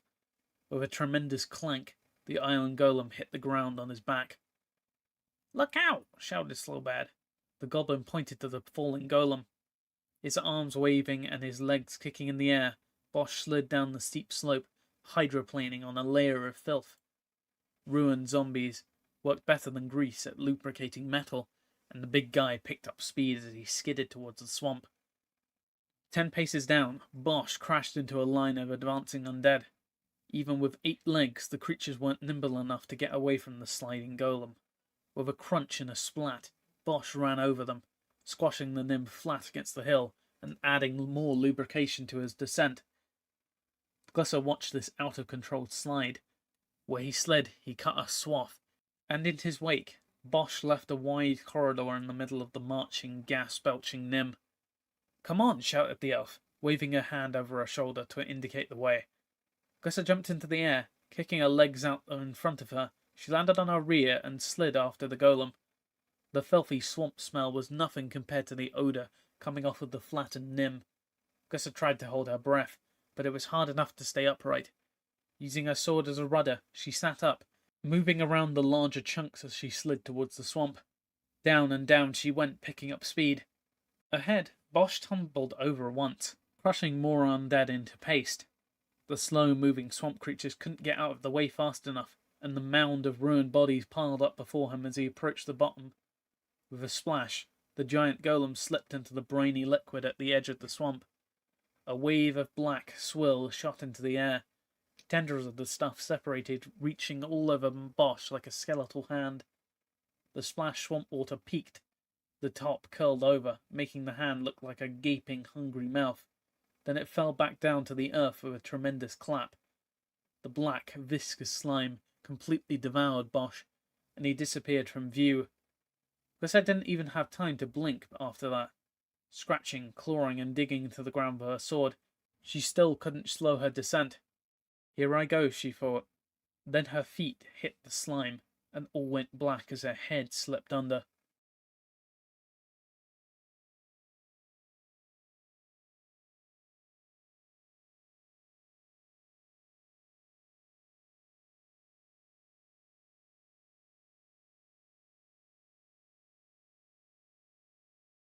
Chapter 15. Memnock stood at the window of his laboratory. A light breeze rattled the jagged bits of glass, reaching through where the window had been to brush against his flesh. The cool air felt good against his hot skin, and he breathed it in, calming himself. Out in the interior of Mirrodin, the manacle crackled and sparked. It was pregnant with energy, and soon it would release it. Already the blue-white sphere had begun to take on a greenish tinge. Time was getting short. When the mana core finally did erupt, it would shake the foundations of the world, unleashing terrible force and temporarily unbalancing the perfection of Mirrodin. The perfection of Mirrodin. Memnock shook his head. The perfection of Mirrodin indeed. It was a myth. This world had never been perfect. Mirrodin had always had one fatal flaw. It wasn't a natural world. This plane, like so many others around the multiverse, was the creation of a planeswalker. But for all their magic and wisdom, the most powerful beings in all of Dominia had never been able to create stable worlds. Many a day had Memnarch stood and pondered this conundrum. His creator, his god, Khan, had the power to forge whole worlds from nothing more than a thought. Unless he stayed on his world, though, maintaining it through his own force of will, it would collapse, imploding like an overripe star. Khan had not been back to Mirrodin in a very long time. The stuff of perfection was unstable. Could something that did not last truly be considered perfect? Was there such a thing as temporary perfection? Memnock hoped so. But what really boggled his much enhanced mind was the thought of natural worlds. If Khan could not create a stable world, then who could? There were worlds beyond this one. Many, many worlds, in fact. Memnock had seen some of them. He had visited a few of them when the Creator had seen fit to take him along. These worlds did not collapse. They did not need a planeswalker to maintain their existence. This meant Memnock's Creator had a creator. In fact, Khan had spoken of another planeswalker, a man named Urza, who had created him. But Memnock's Creator had a creator, then perhaps that creator had a creator as well. And that creator likely had a creator, and he's a creator too. Could it really go on and on forever? There must be a starting point. One true creator. If that were true, then where did that creator come from? To be created. Memnock's head hurt. He had been down this line of reasoning so many times, and each time he reached the very same point, the point at which he no longer cared to think about it any longer. That wasn't why his head hurt. It had been a long time since his last serum infusion. His mind ached for the lift, the joy, the mental strength that the infusion gave him. He turned his enhanced gaze back over the interior of the plane, trying to put that thought out of his mind. A giant blue-green spark arced through the air, hissing as it orbited the glowing orb. Then with a popping sound, the energy dived back into the surface of the Manicore. The supercharged interior of the sun of Mirrodin had erupted exactly 4 times since its creation. Each time it had created one of the 4 moons. There was one for each colour: white, blue, black, red, but not green. Green would be next. When the time came, another lacuna would be created. The Manicore would shoot out a glowing ball of plasma with the force and with such heat that it would burn straight through the mile-thick, solid metal crust of the plane. The new moon would breach the surface and rocket into the sky, joining the other 4 moons and falling into its natural orbit around the plane. Once the moon punched through the crust and shot off into the atmosphere, it would find its place among the other moons. Each of them would push or pull on it as if they were magnets. The moons would wobble back and forth, finally settling into its place among the others. Until that happened, the forces of nature would be terribly out of balance. First, the blink moths would disappear.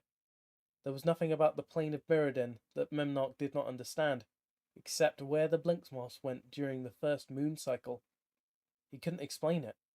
After witnessing the first 2 times, and being without serum for an entire moon cycle, he scoured the entire plane, inside and out. There was no logical place for them to go. They simply left Mirrodin. Memnock was fully aware of the power of magic.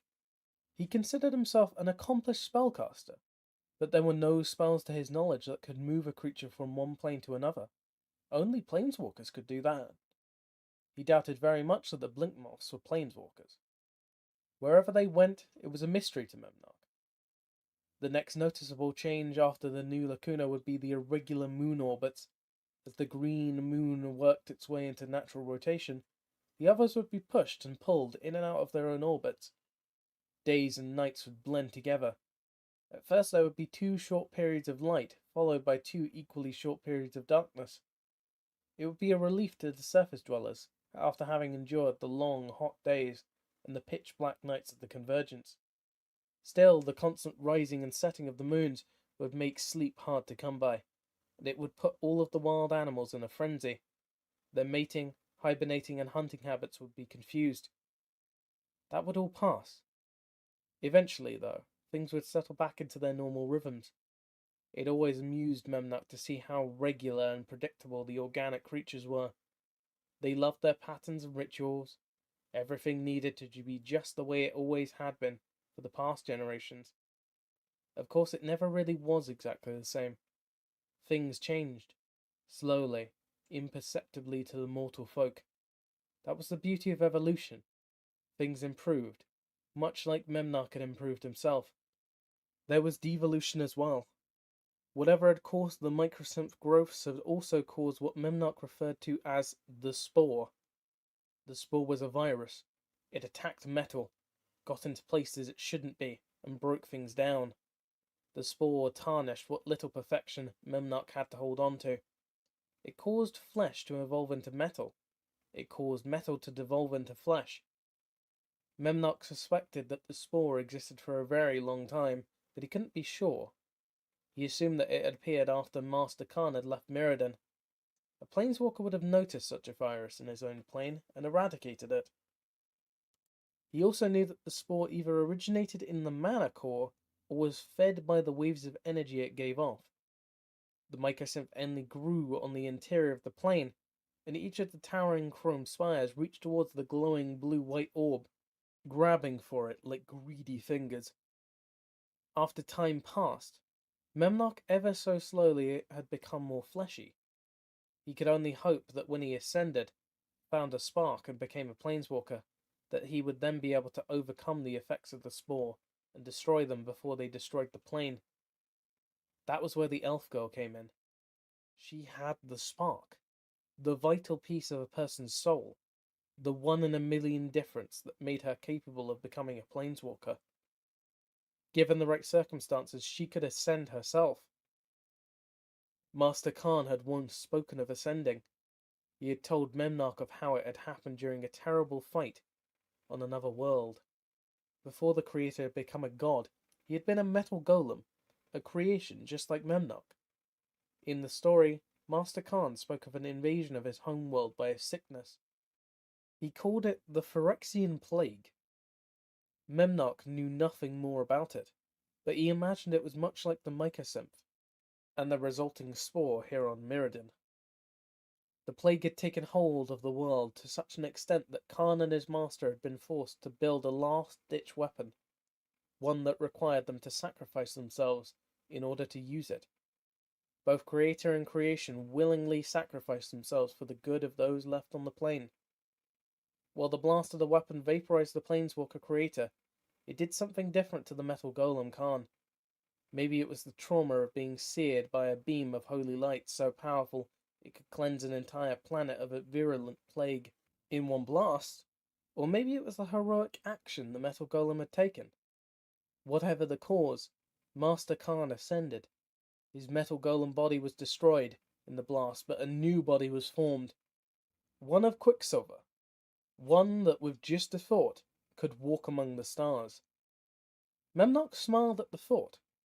That was what he was planning to do. Vaporize his own body and become a planeswalker. He did not have a super weapon, but he had something just as good. The mana core. When the green moon was birthed from the surface of the interior sun, it would strike the shell of the plane and burn its way out. Using the information he collected from the other moons, Memnock had pinpointed the exact location of where the eruption would occur. He had built the panopticon precisely on top of the spot. The eruption would provide the catastrophic power needed to destroy Memnock's body. He'd have the elf girl with him when the blast hit his tower, and just like Master Khan, the planeswalker would perish, and the created metal man would ascend. A perfect plan, he said. Turning away from the broken window, Memnock made his way over to the Darksteel Eye, hoping to catch a glimpse of the elf girl.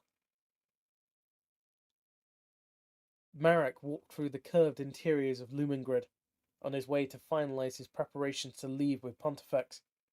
Taking a sharp corner, he nearly ran straight into Councillor Orland. "Whoa," said the councillor, losing his balance. "Marek, What are you doing? Why are you off in such a hurry? Excuse me, counsellor. Please forgive my haste. He bowed and stepped around Orland. The counsellor reached his arm out, blocking Merrick's path. Must you go so soon? Merrick looked back over his shoulder, but the corridor was clear. We should not be seen together, he said. Orland smiled. Relax, Merrick. There's nothing odd about a member of the Synod talking to a guardsman. Merrick checked the hallway. You know as well as I do that Pontifex did not get where he was by being careless and overly trusting. He gave Orland a cold stare. Even with my years of service, do not lift me above his scrutiny. He looked at the counsellor over from head to toe. You risk my life by detaining me. Orland looked surprised. It was quite by accident that I have run into you here, Merrick. The counsellor flashed a winning smile. I was just on my way to see Councillor Sodador. He pointed behind Merrick. Yes, I am aware of where Councillor Sodador resides, Orland. Don't treat me like a fool or waste my time. This meeting was no accident, so tell me what it is you want. Orland nodded. Yes, forgive me, lowering his forehead. The counsellor looked up, past the ridges of his creased brow. I have it on good authority that you, my friend, would like to see the Synod dissolve, and the Vidalcan people rule themselves. Where did you hear that? Orland smiled. A little squid told me. Is that so? The counsellor nodded. It is, but I don't put much stock in rumours, so I came to find out for myself. Merrick straightened himself up, standing to attention. You have the wrong Vidalcan, counsellor. Now it was Orland's turn to look Merrick over from head to toe. I don't think I do. No, I think it's a man who spent his life protecting the Vidalcan Empire's ruling class that may have seen a thing or two. Someone like that might have his reason to want to see a change in the way things are done. Merrick softened. And? Orland smiled. And all I need to know, when the time comes, can I count on you, Merrick? The counsellor leaned in closer to the warrior. Are you willing to fight for yourself as hard as you've fought for Long Pontifex?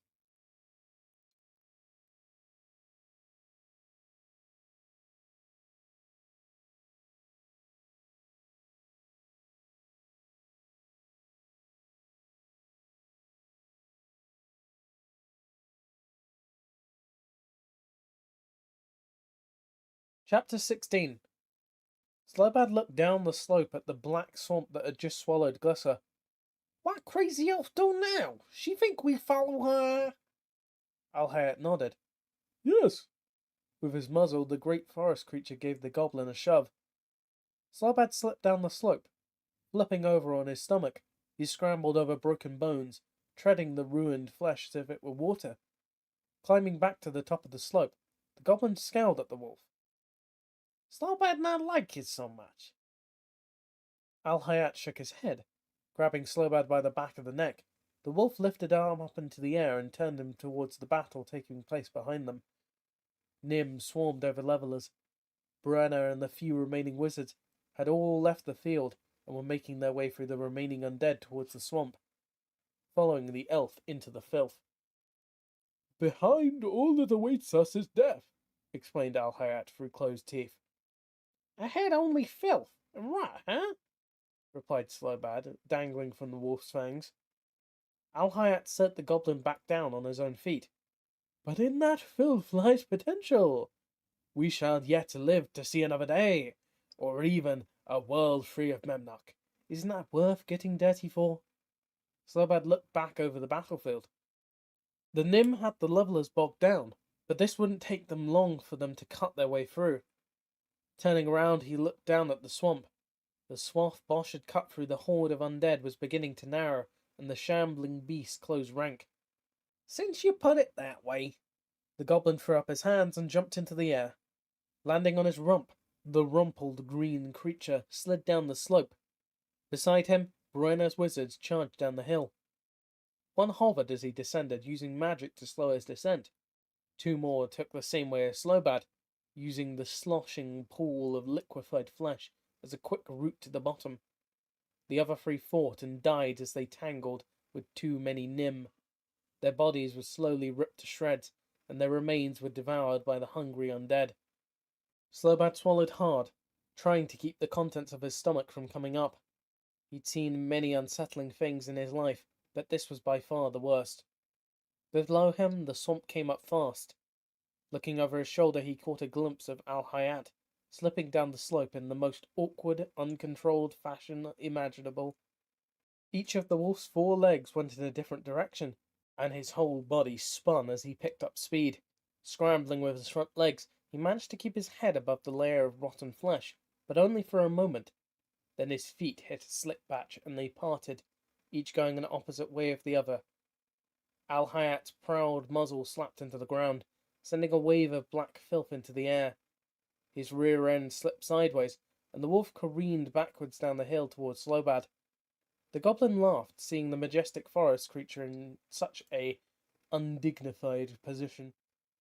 Then the cold, wet swamp water hit his feet, and Slobad could see no more of the wolf as he plunged under. His mouth filled with foul liquid, and his whole body seized up in disgust. Sinking quickly to the bottom, the goblin slid deeper into the swamp. No longer able to control his gag reflex, Slobad puked, the vomit forcing the swamp water from his mouth. Never before had the contents of his belly tasted so sweet on their way up. In the tangle, deep puddles of water collected under the biggest trees. All manner of creatures gathered there to drink from the bath. When Glyssa was young, she and Cain would climb up the tallest tree they could find and jump off into these puddles, scaring away all the other animals. Once her head slipped under the surface of the swamp water, she tried to pretend she was back in the tangle, jumping into a puddle. The image worked for a time. Unlike those carefree days of youth, she was now in real danger, and the water and swamp was like nothing else she'd ever encountered. Bits of debris touched her skin as she descended. At one point it felt as if there was something nibbling at her tiny hairs on her legs. Something told her that whatever it wasn't a simple fish. Her careening slide had been slowed upon impact with the swamp, and she had glided gently under the water. But where she thought she could reach a stop, she just kept going. Deeper and deeper with each passing second. Her breath began to run short, but she fought the urge to open her eyes. The last time she had been in the dross, she and Slobad had found Bosch. He had been buried in the filth that was now sucking her down. When they had run across him, she had wondered how the creature could be devoured by swampy liquid. Now she knew. She had hit the water.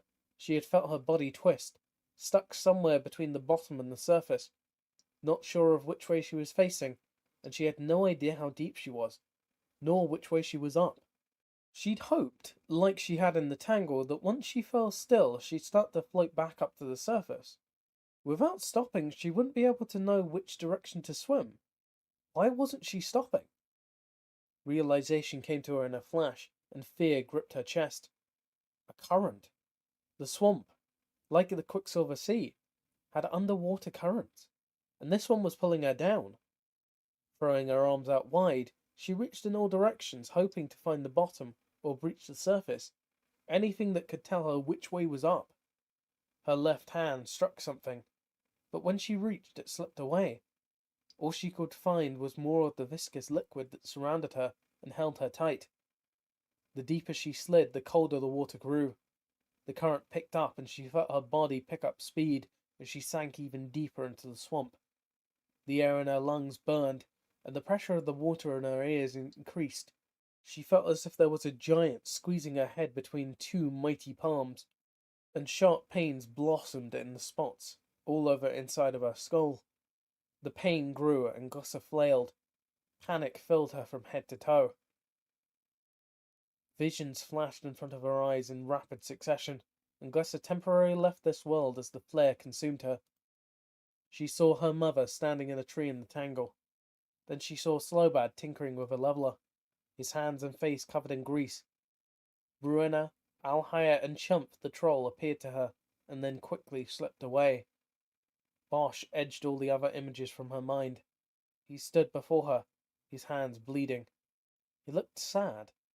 Instead of his stoic and immovable expression, his mouth was actually in a frown, and his eyes seemed sunken. He looked right at her.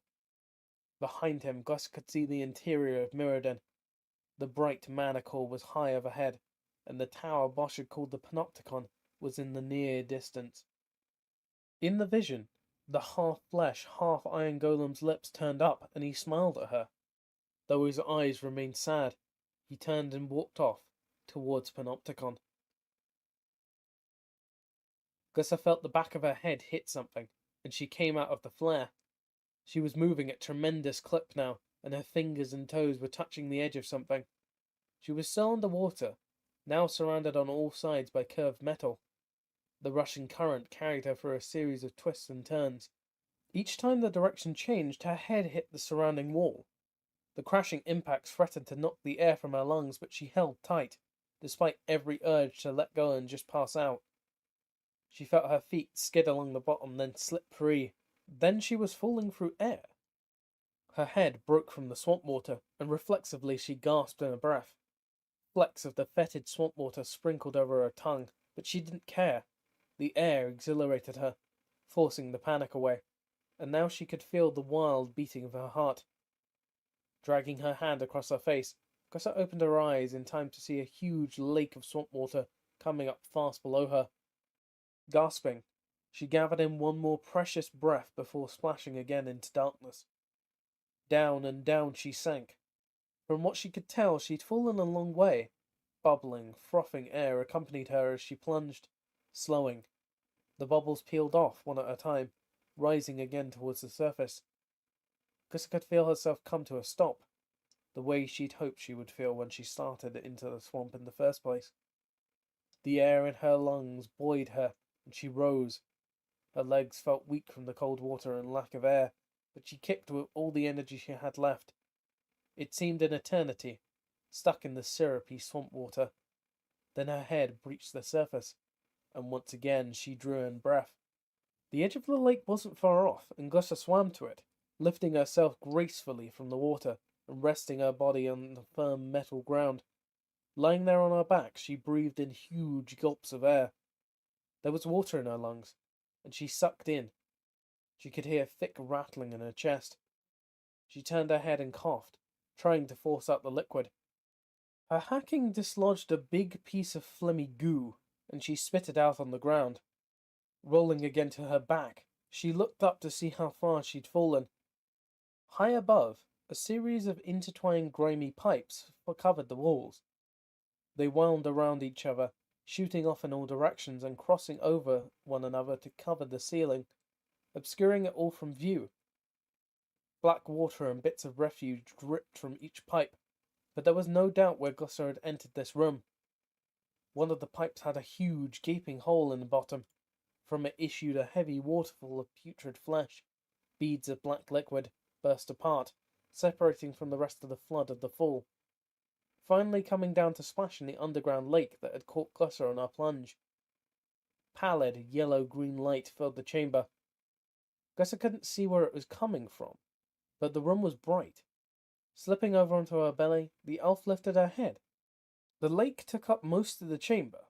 Around it, a metal shelf ran around the outside of the room, just wide enough for 3 elves to stand side by side. The pipes that ran all the way around the walls and across the ceiling jutted from the ground on the outside of the walkway. To her left, behind a space between 2 pipes, was what looked like a tunnel leading out. Beside it sat Bosch, his partially rusted body blending flawlessly in with the tubes, making him nearly disappear in the background. Bored. Gussa's voice was raw, and there was swamp water in her throat. Burping and spitting out as much of the foul fluid as she could, the elf coughed out her words. "Osh, are you okay?" Yes, he said. He pointed to the waterfall above. I fell. "Me too," she said, getting to her feet. She traversed the walkway into the iron golem. I know. I watched you. He continued to sit on the floor as Gussa approached. She looked him over and looked back, but he didn't move. "Are you sure you're okay?" The golem nodded. Yes, But I feel weak. I would like to rest for a moment. Gusser nodded and sat down beside him. What do you think this place is? Bosch shook his head. I do not know. I've never been here before. Well, whatever it is, it's deep under the swamp. She breathed. Her lungs still rattled a bit, but she was improving. It's a good thing there was a hole in that pipe. Who knows where it leads, and I don't think I would have made it much longer without any air. There was not a hole there. I got stuck going around the corner and smashed it open. Then you saved both of our lives. Bosch looked down at her and then back up at the waterfall. Yes. Just then, a large piece of debris plummeted from the ceiling. Gusser watched it fall, tracking its course through the underground lake. It was round and wrinkly, and it toppled end over end. It sprouted arms and began to flail. Gusser jumped to her feet. Slowbad! The goblin didn't hear her. His eyes were so wide that Gusser could see his pupils from where she was standing. The elf turned towards the golem. We should do something. Bosch began to get to his feet. What? Gusser shrugged and turned back in time to watch the goblin hit the lake with a loud slap. Fish him out, he'll drown. She circled around the narrow walkway close to where he had landed. Round waves moved up from when Slowbad had impacted the underground lake. The swamp water moved slowly, dampening the splash because it was so thick and dense. Gusser watched the center of the waves, waiting for Slowbad's head to pop up, reassure her that he didn't get crushed when he landed, or drowned shortly thereafter. Where is he? She said, nervously scanning the water. Bosch clumped up behind her. I do not see him. A chunk of something surfaced near the impact point. There! Is that him? We've got to get him out! Bosch leaned over, trying to get a closer look. I do not think it is. It's too small. Too small? He's a goblin. Bosch shrugged. If that is him, it is only his head. Gusser scowled at the golem, but he paid her no mind. Near the center of the lake, bubbles started to rise and breach the surface. They were small at first, but they grew in size and frequency. Pretty soon the lake seemed as if it were going to boil, starting with the very middle and moving out slowly to the edges. Gusser took a step back from the lake. I don't think that's Slowbad. Nor I. Both the elf and the golem flattened themselves against the wall, and Gusser spotted something from the far end. Look, she shouted. That is him, confirmed Bosch. The two took off at a run. Slowbad had surfaced on the other side of the rising storm of bubbles, and is swimming towards the farthest edge of the lake.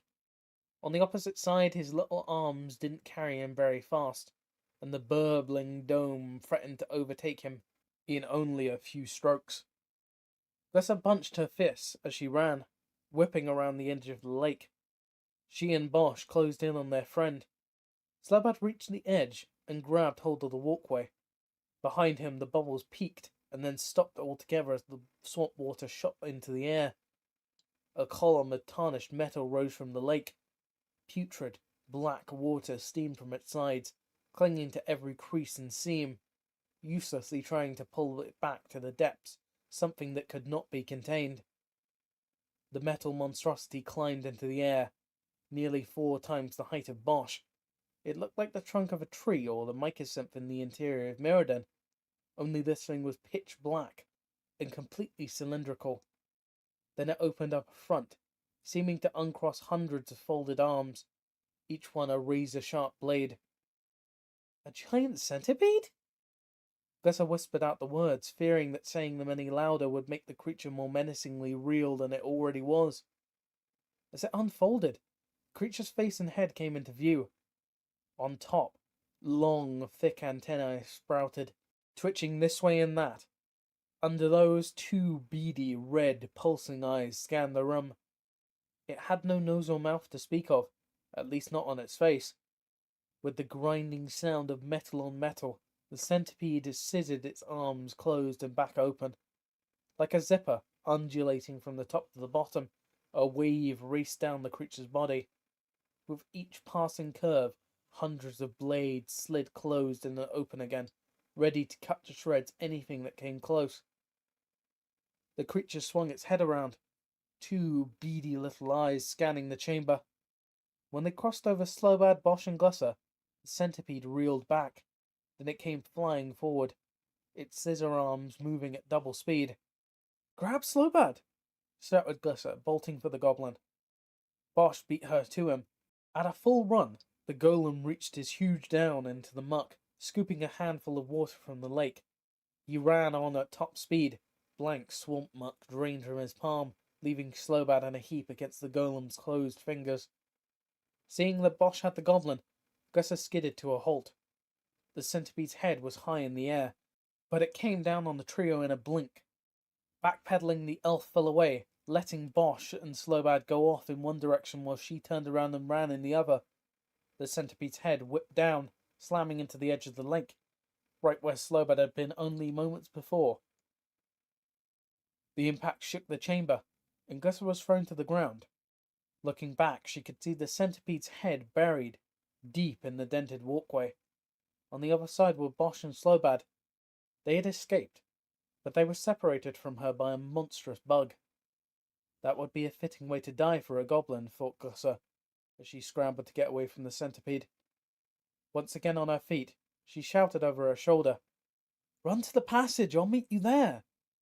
If there was a reply, she didn't hear it, because the centipede pulled its head out, bending the complaining metal of the walkway. As it did, the motion filled the entire chamber with a wretched squealing that vibrated down Glusser's spine and rattled the metal from her legs and forearms.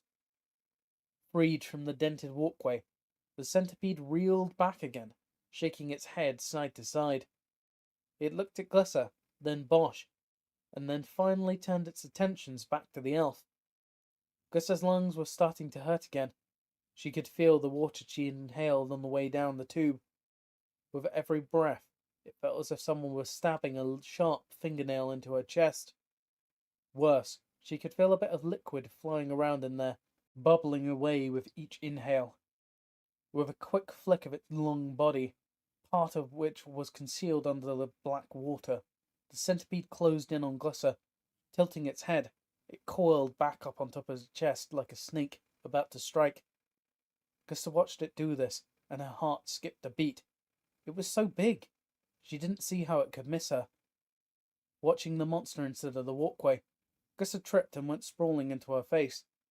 The room got darker as the monster's shadow grew around her. Rolling over onto her back, the elf looked up at the scissoring blades as they came crashing down on top of her.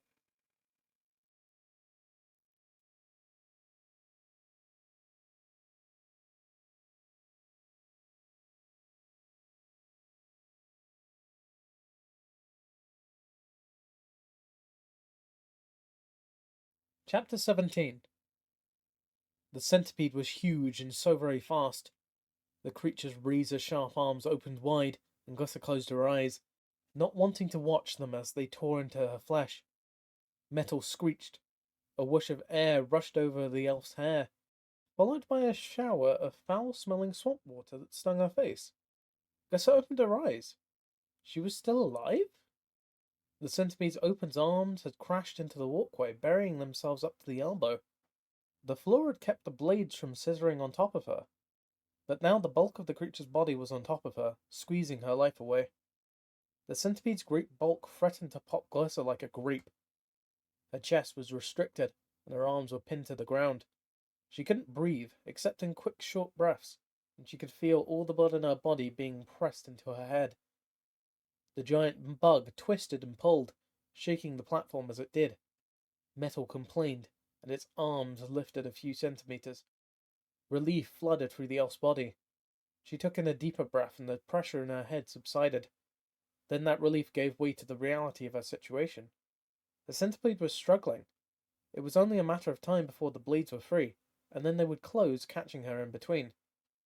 Taking stock, she looked for a way out. To her left, 100 killing blades waited for her, barring her escape. To her right, more of the same. She tried to lift her sword, but it was too long, and she couldn't get it into a useful position.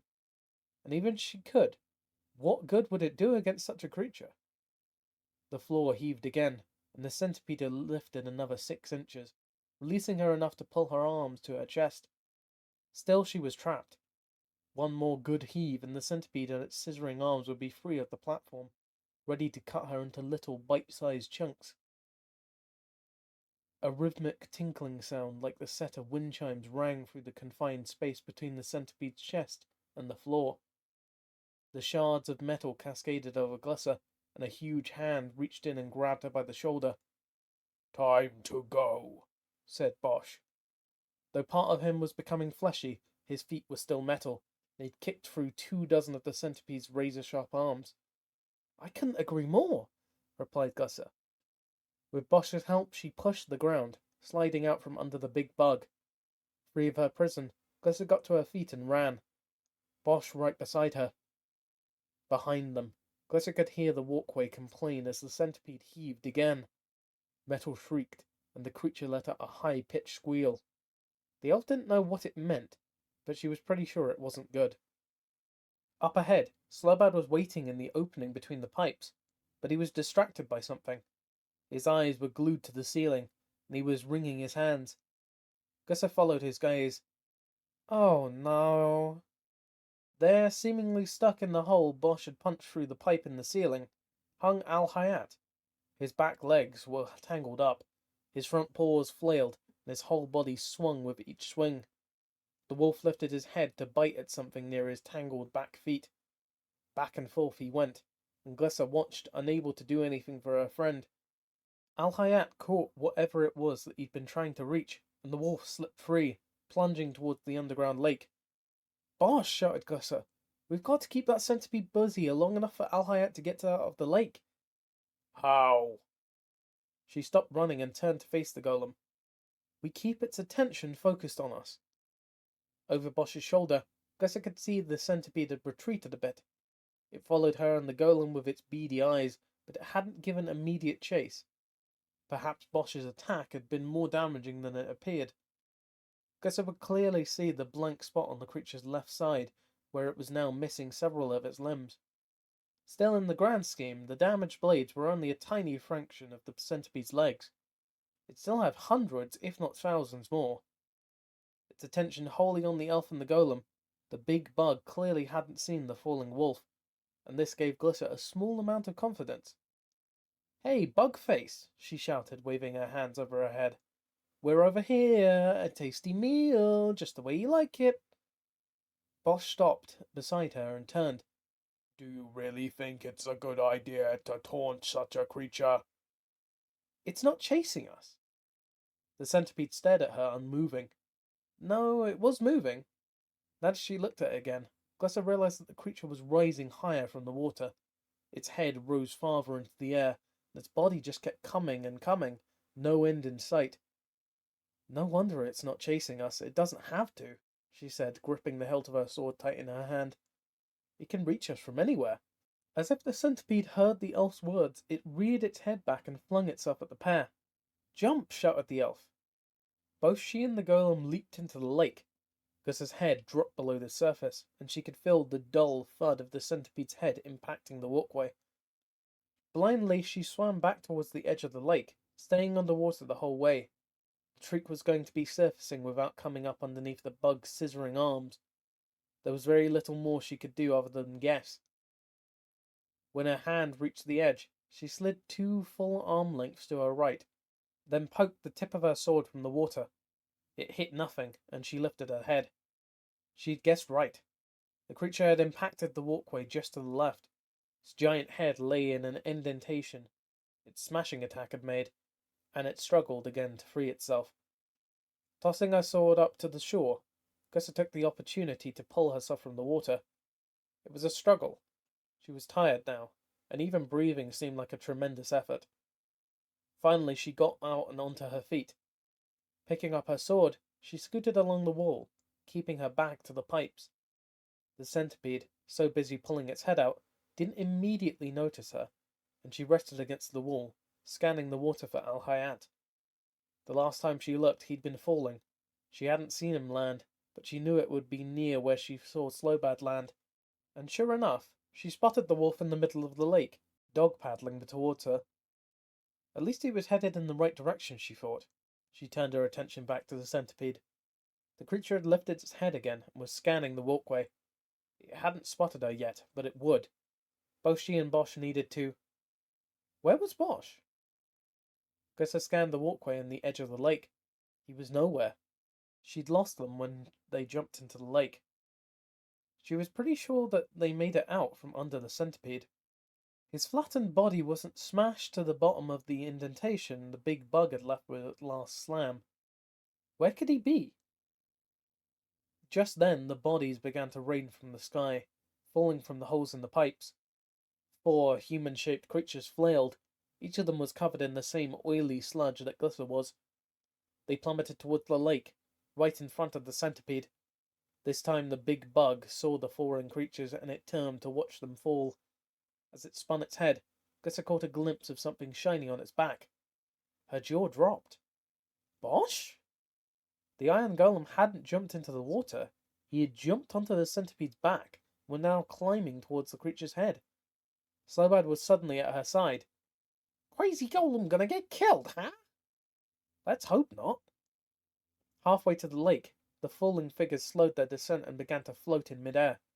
It's Browena! Shouted Slowbad, jumping up and down and pointing. Glissa looked up to where the goblin was pointing. Sure enough, though her face was covered in slime, it was clearly Browena. Even from here, the elf could see that the human wizard was chanting something, and she hoped it was a spell that would destroy or immobilize the centipede. The bug watched the flying humans, its scissoring arms opening and closing in anticipation. It reared back and lunged. Glissa cringed and Slowbad squeezed her leg. The flying wizards all darted away, avoiding the creature's bladed arms, but the rush of air from the centipede's attack knocked the whole group of them sideways, in twisting gulf streams. To Glissa they looked like a swarm of flies being swatted by a giant. The swamp creature, its head bent, its body curled over like a question mark, tried to steady itself. Bosch held onto its back for dear life, pressing his face against the centipede's metallic hide and squeezing with all of his might. The bug straightened itself and scanned the room. Bosch took advantage of the momentary lull, climbing higher up to reach the back of its head. Grabbing hold of the centipede's wavering antennae with both hands, the iron golem pushed away from the bug's body with his powerful legs. He swung out first, then back, gaining momentum as he came, and kicked the creature with his right foot. A loud clang rocketed through the chamber, echoing off the walls and ringing off pipes. The centipede whipped its head from side to side, and Bosch flailed around, still holding tight to the creature's antennae. Next to the flailing beast, the huge iron golem looked like a child's toy, hanging on for dear life. His body was flung this way and that, his limbs flapped wildly, and the only evidence that he wasn't already dead from the thrashing was the fact that he clung to the centipede. Each time the bug twisted in a different direction, Bosch's body struck its hide, clanging like a tolling bell. The swamp beast continued to flop, showing no signs of slowing, and the rest of its body got into the act. The length still under the dark waters thrashed, turning the thick underground lake into frothing mess. Swamp water flooded up onto the walkway, washing against walls and splashing up onto the already wet companions. Brenna and her wizards steered as far away as they could from the angered beast, coming down onto the pathway beside Glissa and Slowbad, not far from the tunnel leading from this room.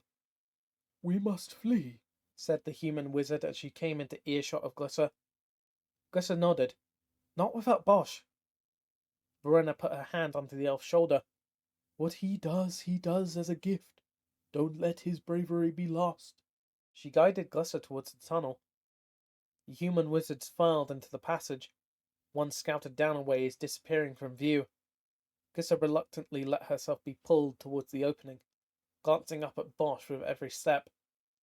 The golem remained, stubbornly attached to the thrashing centipede. Glissa glanced down. Slowbad clung to her thigh. With every step she took, he took too, and now the goblin looked up into her eyes. They were sad, scared. He looked like he felt. Reaching down, she grabbed hold of the goblin's hand. She expected him to say something, but all she got was a tight squeeze. He knew what was going through her mind. It was going through him as well, and there was no need to say the words. The elf and goblin crossed into the tunnel. As the lip of the ceiling came over them, they ducked down, not wanting to look away from their friend. "We must go. The sooner we get what we have come for, the sooner we can face Memnarch." Glissa didn't budge. "Bosch would want you to go." The elf looked down at the goblin. He shook his head. "No," she said. "No, he wouldn't." Squeezing Slobad's hand, she broke away from Berenna's grasp. "Come on. Let's go save Bosch." Glissa bolted back from the tunnel and back into the chamber. Slobad ran right beside her. High above, their friend clung to the thrashing centipede. "How will we get him off, huh?" asked the goblin. Glissa shook her head, looking around the room.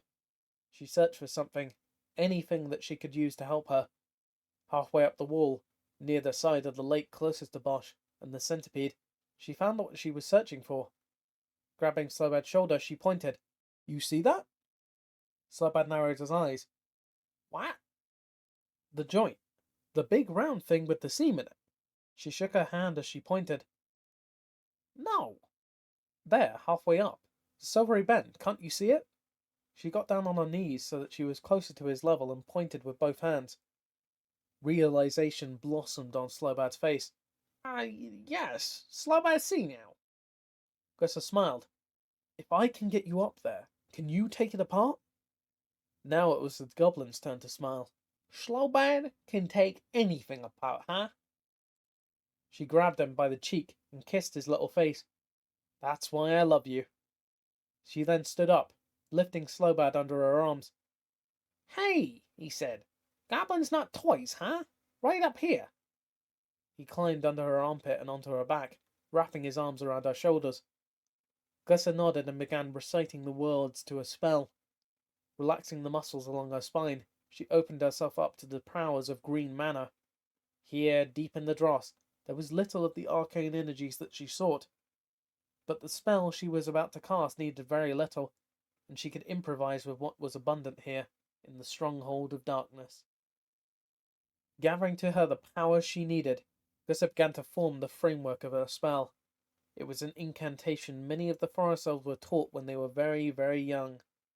Useful in many different situations, this one being no exception. When the words were spoken, and all the pieces in place, Glissa focused her attention on the pipes in the ceiling near the coupling and let the spell loose. Long, stringy white strands of sticky silk shot from her fingertips, reaching high into the air. As they flew, they spread out, expanding like fingers, reaching to grasp hold of the ceiling. Squeezing hold of her silk, Glissa and Slobad were lifted from the ground, propelled towards the wall by the web the elf had spun. The first moment was most exhilarating. Having been jerked from the floor, the pair accelerated and everything became a blur. As they continued upwards, the chamber again came into focus, and Glissa turned to check on Bosch. In the time it had taken the elf to cast her spell, the centipede had slowed its thrashing, and the iron golem had come to a rest again against the great creature's back. "Uh-oh, it see us, huh?" said Slobad from her back. Glissa shivered. It was true. The centipede was watching her and the goblin as they sped towards the wall. With lightning speed, the bug lunged, snapping its razor arms together, trying to catch the soaring elf. Glissa twisted in midair. There was nothing she could do to control her flight. All she could do was cling tightly to the strand of webby silk. The creature moved in on them, rustling the air, and pushing before it the foul stench of the underground lake. Glissa's hair whipped around, and the unnatural breeze whistled as it whipped through the metal on her shins. The centipede's closing arms reached out, grasping for the elf and the goblin. Metal closed down on metal, missing flesh but slicing right through the magical web and sending the pair spinning towards the wall. The room whirled, and Slobad's grip tightened around Glissa's shoulders. Closing her eyes, the elf quickly ran through the words to another spell.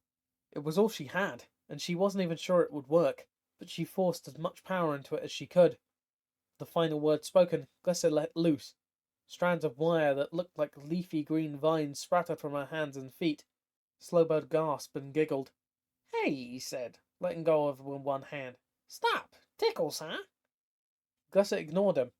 As they spun, falling back towards the floor, she grabbed hold of the wires with both hands, whipping them around like a lasso. The elf flung them towards the wall with all of her might. It was her only chance, and she took it. The wires clanked as they collided with the tubes, slapping around and spanking off the slippery, slime-covered metal. "Damn!" shouted the elf. The vines trailed down the wall as the pair fell, slapping and flapping the whole way. Then one of them got stuck in between two of the pipes, and it jammed. The other end of the cable attached to Gus's foot pulled tight, and the goblin and the elf were flipped over, upside down and flung sideways as their descent was stopped by the wire. The pair swung out over the lake, suspended upside down by Gus's magical vine. All the blood in her body ran down into her head, and she struggled to recover from the sudden stop. "You okay?" she asked Slowbad. "Yeah," replied the goblin, though his words seemed laboured. Reaching the end of their swing, the vine brought the two back towards the wall. Gussie squeezed her gut and leaned into the vine, trying to accentuate their swinging. Centipede loomed up large behind her, getting ready to strike again. "Slowbud," she shouted, "can you grab hold of my hand?" Reaching back over to the upended shoulders, she spread her palms out for the goblin. Without a word, the goblin grabbed hold. Immediately his body flipped over, righting itself. The force of the shifting bodies changed the course of their swinging, and the vine gave way. Gussie gasped as they fell again. A loud creak filled the chamber, and the descent was stopped once again. Only a few inches below, where they had been, the vine caught again. Suspended here, arms outstretched, looking up into the eyes of the upside-down elf, the goblin said, "Now what, crazy elf?" "Now I'm going to toss you onto that pipe coupling." Slowbad's eyebrows lifted. "What?" "We're going to swing as hard as we can, and then I'm going to toss you up towards the coupling." "Why?" "So you can take it apart." "What about you, huh?" Gussie smiled at him, her head still filling with blood. "I'm just going to hang out." The pair swung away, reaching the apex of their arc. Slowing, then coming back down and gaining speed, they were headed back towards the coupling. "This is our best chance. It's now or never." Slowbad looked up and nodded. From the corner of her eye, Gussie could see the centipede ready to strike again. Its head curled back, its eyes pointed at her and Slowbad. "Here we go," she shouted, and then swung her arms with everything she had. At the top of her arc, as close as they would come to the coupling, Gussie let go of the goblin. As soon as she did, the vine complained once again. Then it snapped, and she fell head first toward the ground. As she dropped, she watched Slowbad soar through the air. He looked as if he were hanging on by an invisible hook, weightless and unconcerned about being 10 times his height from the floor. The centipede's head filled her vision. It came down, and the rest of the world rushed up to greet her. She could hear the scissoring sound of the bug's arms closing and opening again. She hit something hard, and everything went black. At the other side of the lake, the new predator emerged. Unseen but all-seeing, it stalked from between the pipes, scanning the room with its hawk-like eyes, set deep above a bird-like beak. The four-legged creature stayed concealed within the shadows. It would watch and wait. The mere had all the time in the world. Slowbad was weightless. 1 minute he was swinging from a vine like a monkey, the next he was being hurled through the air. The falling part he didn't so much like, but the moment just before he fell, the point at which he wasn't travelling up or down, but was just kind of stuck in mid-air, that he kind of liked. Now he was falling again. Gussie had done her best to throw him towards the coupling. He hadn't made it, and was starting to fall back down. Slowbad felt his stomach rise as he began to pick up speed. He definitely didn't like this part, and he reached out, reactions taking over for reason. His fingers closed around nothing but air, and the goblin continued to fall. Then something solid hit his leg, and he lunged for it. Nimble hands caught the edge of a broken magical vine, and Slowbad crashed into the pipes. His heart raced, and terror flooded through his veins. Looking down, he saw Glyssa falling, then saw the centipede dive after her, Bosch clinging to its back. Glyssa hit the water, and the swamp creature plunged its head under, leaving the room eerily quiet, Slowbad clung to the wall, listening to himself breathe, trying to piece together what had just happened to him. The sound of bubbling water interrupted his thoughts. The surface of the underground lake exploded upwards, and the centipede's head shot into the sky. This time, though, Bosch wasn't attached. Great, thought the goblin. Bosch and Glisser are gone, and Slowbad is the one stuck up here to fight with an angry centipede, huh? Before the creature could get his bearings, Slowbad decided to climb, grabbing hold of the smallest pipe he could find. Hugging it as if it were Glisser's back, the goblin shimmied up towards the coupling. The going was tough, but Slowbad was a good climber, and he managed to make progress. The coupling, however, was a different pipe, and eventually he'd have to find a way to cross from where he was going. Now that he thought about it, he didn't know why he was going there. Grisser had wanted them to take it apart, but it was when Bosch was on the creature's back. But even when the golem had been attached to the bug, Slowbad didn't know what good taking apart the connective coupling was going to do. He'd almost reached the connection when he heard a loud chittering sound. Turning around, he looked into the beady eyes of the giant centipede. Slowbad swallowed. "A nice bug, huh?" The swamp monster reared and lunged at the goblin. Slowbad barely had time to scamper onto the neighbouring pipe before the creature's head impacted the coupling. A dull gong, followed by a high-pitched hissing sound, rolled through the chamber. A flood of filth shot out, blinding the centipede and forcing it back. The creature's attack had punctured the coupling, and all the swamp fluid stored in the pipe was released in one large shot. "Ow!" said Slowbad. "Now Slowbad understand, crazy elf." Below, he could see that Glisser and Bosch had surfaced and were getting out of the lake. Brenna stood below him, waving her hands. "What?" he yelled. Brenna cupped her hands to her mouth. Jump! "Ow!" Slowbad shrugged and leaped into the air.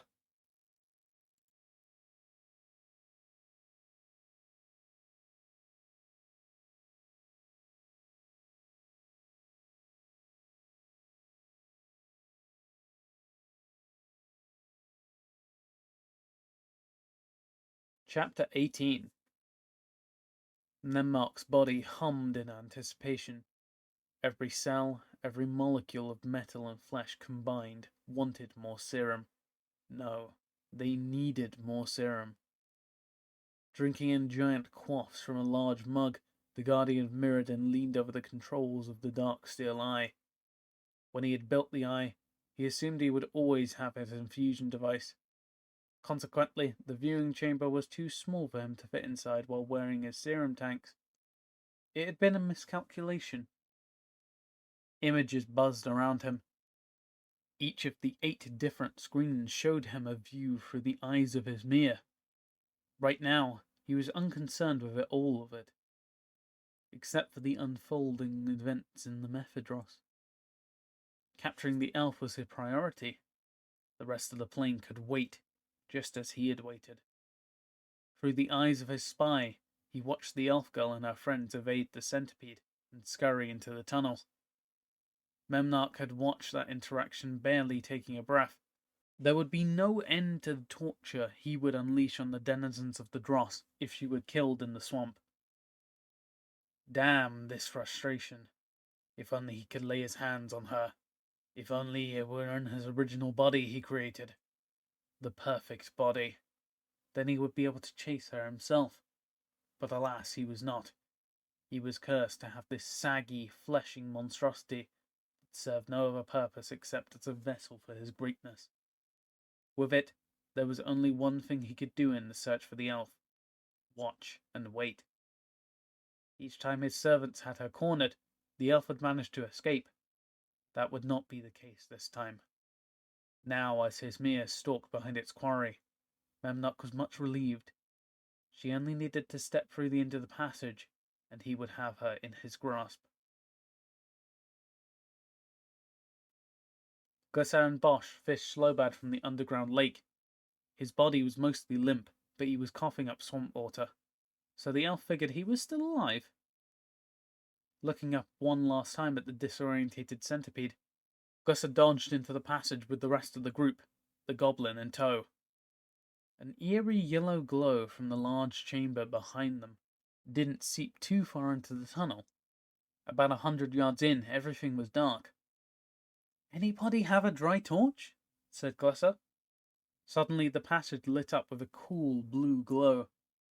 In front of the elf, Brenna and two of her wizards held their arms out in the air. In their outstretched palms, each held a small glowing ball of light about the size of a baby squirrel. It wasn't much, but it did the trick. "That's better." Glessa scanned the tunnel. It was large enough to accommodate the iron golem, although his head occasionally touched the roof, depending on how much sludge had collected on the floor. The walls were covered in a slimy film that reminded her of the sludge she'd swum through to get to the bottom of the swamp. Looking down at her hands, the same shiny slime was attached to everything on her. The lines of her hands were set in deep black, and her skin looked as if it belonged to someone twice her age. "I don't think I can remember the last time I was clean." The group continued on, following a series of twists and turns. Al-Hayat had a hard time keeping his balance. His paws kept slipping in slime, and his claws made a screeching sound when they ground across the metal pipe beneath. Finally, the passage straightened out, and a clear white light filled the tunnel from the other end. It wasn't bright or harsh, but it was certainly more powerful than the dull blue glow from Brenna's spell. Seeing the new light reminded Glissa of exiting the blue lacuna. That time she had stepped from the tunnel to find a whole new world, one that she had thought was the stuff of legends, but was in fact real. Now she wondered what new thing she was going to find when she stepped out into that light. She didn't know if it was possible for an entire world to be turned upside down again, but even the thought made her stop where she stood. "What is wrong?" asked Bosch. The deep, resonant bass of his voice woke the sleeping Slobad. The goblin rubbed his eyes and leaped down, standing beside the elf. Glissa shrugged. "Last time we stepped from a tunnel like this, I discovered a hollow world. What will I find this time?" Al-Hayat had turned and come back to join the conversation. Is finding out something new such a bad thing? "No, not always, but I didn't find you at the end of a tube." The wolf laughed. "So everything at the end of a tube is bad?" Glissa shrugged. "I don't know. This is only my second tube." Al-Hayat stuck his muzzle against her back and urged her forward. "Maybe this one won't be so bad." Brenna appeared, her glowing blue ball now extinguished. "Don't be so sure."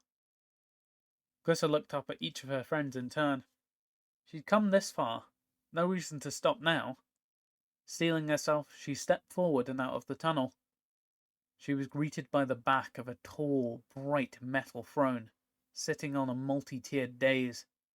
The walls of the chamber were of a dark, etched metal that looked as if it had been eaten away by acid or something worse. Stepping out from behind the throne, Glissa spotted a pair of exceptionally tall double doors. They were closed at the moment, and they glowed around the edges with a magical red light. "I've been here before," she said.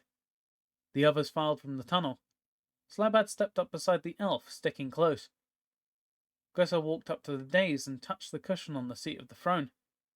"We're in the Vault of Whispers. This is Gef's chamber." The double doors swung open. A rush of fog flooded in, spreading out over the floor like a wave, filling up the room from corner to corner. Behind the fog, a pale, human-looking man stepped into the room. His bald head shone under the warm light. A strip of metal ran over his forehead and down the back of his neck, disappearing into the folds of his grey robe. "So nice to see you again, young Glissa," said the man as he entered. "You really shouldn't drop in so unexpectedly." Glissa pulled her sword from its sheath. "Hello, Gef. I hope that our visit this time won't be as unpleasant as our last."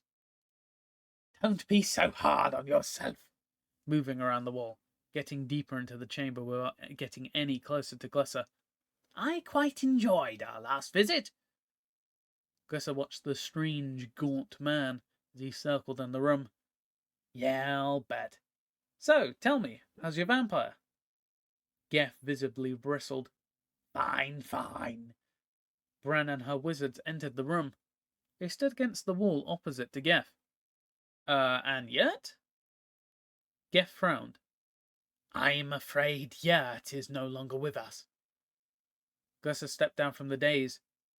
What did you do to him? Geth continued around the wall, but stopped when he saw Al-Hayat come out from behind the throne. The leader of the vault held up his hands. Nothing, I swear. Then where is he?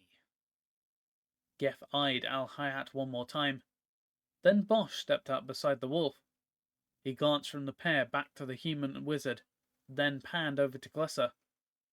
He met with a tragic accident. Accident? Geth nodded. Turns out he wasn't much of a handler after all. He held his hands out wide and shrugged. I gave him a new reaper as you requested, but the poor man got caught within its grasp only a few hours after you left here. Guess I felt the bile inside her rise to the surface. If you... She took a menacing step forward, but Geth held out his finger, waving it side to side. You didn't come here to check on Yurt, young Glyssa. So, why don't you tell me what it is you require? And perhaps we can speed your visit here. Glyssa stopped, but she gripped the hilt of her sword tightly in both hands. Taking a deep breath, she calmed herself. All right, Geth. She held up her hand, showing him the ring the troll had given her. I need the last piece to the Cauldron Guardian. Geth took a step back. My, that's no small request. Glyssa narrowed her eyes. What is it that you're angling for, Geth? The pale man smiled. Angling for? There is nothing that you have that I desire. Besides, I do owe you for sparing the life of my vampire. The elf cocked her head to one side. Geth seemed entirely too happy to see her, and even more happy to be helpful. This isn't right. What is it that is amusing you so much? Amusing me? Geth's smile widened. I'm just enjoying the irony of this. The last time you were here, you stormed in, cut the arm of my vampire, demanded I tell you who was ransoming your life, then absconded with my vial of serum. He held his hand to his face, trying to hide the smile behind, but it was no use. He began to laugh. Now you need my help. Isn't that grand? Yes, grand, Geth. Glyssa was growing impatient.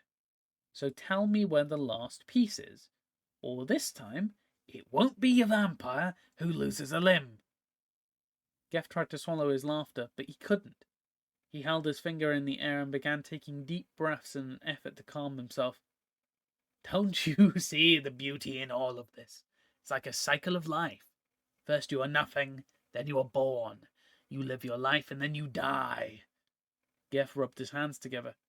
If you're lucky, you'll end up here in the dross, continuing to be productive in the unlife. If you're not, that is, you're nothing again. A chill ran down Gus's spine. This was not right. Looking back, she could tell Bran and her wizards were feeling the same thing. On the other side of the throne, Al-Hayat too was uncomfortable, shifting his gaze from side to side, keeping himself hunched and ready to pounce. Beside her, Slobad crouched near the ground. He looked tired, almost distracted. The plunge into the lake must have taken more out of him this time. Only Bosch seemed unfazed by the strange situation. Then again, Bosch's expression was always stoic, neither happy nor sad. All right, Geth, said Glyssa, raising her sword again and taking 2 large steps towards the pale man. You can laugh about this all you want when we're gone. Geth pressed himself tight up against the wall, his eyes bulging. Glyssa moved in closer, letting the tip of her blade hover just below his throat. Tell me where the last piece is. What makes you think I'll just hand it over? Only this. Glissa whipped the tip of her blade over the gaunt man's cheek, drawing a thick line of red blood. Geff squealed and pulled his hands up, covering the fresh wound. The look of horror and betrayal on his face was plain. I spared your life once, but at the moment, I'm not in such a generous mood. She looked down at herself, covered in muck. I've been through too much. Haven't slept or eaten, and I don't trust you. On this last word, she shoved the tip of her blade again at Geff, punctuating her point. Okay. Geff held his hands up in surrender. I'll show you. The ruler of the vault placed his fingers to his lips and let out a high-pitched whistle. The acid-etched walls of his chamber tipped forward, as if an invisible giant had been holding them up and had now let go. Glissa grabbed Geff by the collar of his robe and pulled him back, out from that falling wall. As she pulled back, the Lord of the Vault slipped from her grasp and disappeared in the swirling fog. As the walls collapsed in, everyone else charged towards the center of the room, piling onto the dais. There was barely enough space, and Bosch was forced to climb on top of the throne. With everyone collected safely from the way in the center of the room, the walls fell with a tremendous clang, pushing before them a gust of wind. The fog that had blown in with Geff was pushed back into the air, and the companions were surrounded by a dense ring of opaque whiteness. What have you done, Geff? She shouted over the gloom. The leader of the vault cackled, his voice coming from far away. Only completed the circle. Everyone stood on guard, straining to see. The fog began to settle again, slowly drooping to the floor. As it descended, objects began to take shape, tall and narrow. They looked at first like human-sized statues. The fog clung to them as it fell, making the figures seem to rise up from the floor. Then one of them moved. Hello, elf, said the voice that sounded mute and far away as if it were underwater. Brenna raised her hands, magical energies playing between them. Vidalcan. Pontifex watched the walls of Geff's chamber fall. A thick fog lifted into the air, obscuring his view. Marek, are your troops in place? Yes, my lord, replied the head of the guard. He held a glowing halberd in the crook of one arm, and in his other hand he gripped an old-fashioned trident. Excellent. He rubbed two of his forehands together. Now we wait and see if our friend Geff has come through. As the wall settled fully to the ground with a loud clap, an island rose from the fog in the center of what used to be Geff's private chamber. Clinging to that island like a pile of rats atop a sinking ship were the elf and her companions. Hello, elf, said the Pontifex. He took a step forward. Atop the island, a pair of hands cloaked in magical energies rose into the air. Pontifex heard someone say Vidalcan. Then a jagged bolt of blue lightning shot out and enveloped a warrior standing next to him. He turned to Marek to give an order to charge, but his bodyguard and commander to the Vidalcan guards had already moved in. For though most of the fog had cleared, it still clung to the floor, obscuring from view the bottom half of the onrushing warriors. They held their charged lances high above them as they ran. The glowing heads lit up the shifting white cloud below, washing out every colour in the spectrum and replacing it with a pale blue. In the next second, Pontifex's warriors tore into the huddling mass in the middle of the room. Metal clashed against metal. The sounds of flesh tearing and bones breaking drifted over the fog, like a lilting horn. The flash of blue-headed halberds cast over exotic shadows on the white cloud, and Pontifex came one step closer to acquiring his prize. "It's a trap!" shouted Glissa, steeling herself for a charge. Brenna had already reacted, sending a jagged shot of power into the foggy distance. What had appeared to be statues were Vidalcan warriors. The fog obscured most of their bodies, but Glissa could clearly see the glowing heads of their magically tipped halberds. They seemed to float on the cloud, casting a pale blue glow as they came. It was strangely calm in colour. The warriors were upon them, and Gussa had no more time to ponder the beauty of the killing blades. Magic arced out from the die, crashing into the oncoming warriors. Several fell, but the rest came on, and Gussa launched herself forward, her blade biting into Vidalcan flesh. The fog on the floor swirled up and around the combatants. Blades clashed and sparks flew. Spells were cast and warriors were frozen in place. Nowhere on the die was safe from the assault, and in seconds the entire group was surrounded. Glissa's blade sang as it cut the thick, dank air. With one swing she'd cut cleanly through the shaft of a Vidalcan halberd. With the next she cut down the warrior holding the two halves. Standing where she was, she couldn't see the rest of her friends. Occasionally she would catch a glimpse of the blue magic flying towards Vidalcan warriors, or hear Al Hayat's growl. Even if she had time to turn back and check on Slobodan Bosch, she doubted she'd be able to see them through all the fog. Kicking aside the dying warrior before her, the elf turned to the next vague figure looming in the wispy white cloud. The head of his charged halberd came into view, and Glissa sped up her swing, barely able to block the attack before it smashed into her shoulder. Spinning away, she came around onto the balls of her feet. The head of the halberd came at her again, but this time she was prepared and she battered it away with ease, but a sharp pain blossomed in her thigh. The halberd blade had been a feint. Looking down, Glissa saw the head of a trident pull back into the obscurity of the fog. Drawing air for her clenched teeth, Glissa took a step back, the stinging burn of her fresh wound causing her to limp. The trident had punched 3 deep holes in her leg, and they wept blood. The entire left side of her body was beginning to ache. She couldn't fight like this. She needed to heal herself. Glancing over her shoulder, she looked for some help. There was none in sight, only a swirling cloud of white and jags of blue magic. Her only chance was to try and duck back into the fog, hide herself long enough to heal her leg.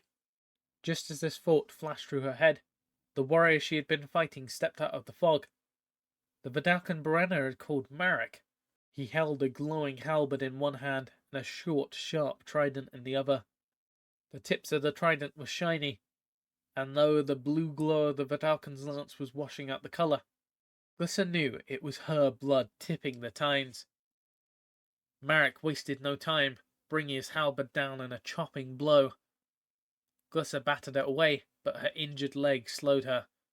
Pain flared again in her thigh, and she watched the Vidalcan pull his trident for the second time from her wounded leg. Dropping to the ground, she pressed her back against the floor. The thick fog swirled up, concealing her from view. Pressing her sword tightly against her body, Glissa rolled to her right, hoping to mask her whereabouts. The sound of battle filled the air above her, and a heavy boot pounded the floor right beside her head. "He's found me," she thought. A chill ran up her spine, and panic flooded her veins. She had failed. Then the warrior who belonged to the boot moved on, and Glissa breathed a quick sigh of relief. Dropping her sword, the elf placed both of her hands on her injured left thigh. Even placing light pressure on the skin made the wound throb more, and Glissa winced. Taking a deep breath, she calmed her thoughts and drew in mana. Like the spell she had cast beneath the underground lake, this one only needed a small amount of the energies of the tangle. The rest she could improvise. Feeling the spell fully powered, Glissa pushed the arcane magic from her fingertips, flooding the healing warmth into her thigh. The pain subsided immediately, and Glissa closed her eyes, lost in a brief moment of painless bliss. Cold, sharpened steel pressed tightly against her throat. "I suggest you surrender," said a far-away, watery voice. Glissa opened her eyes and looked up at an image of herself reflected in the shiny surface of Marek's face mask.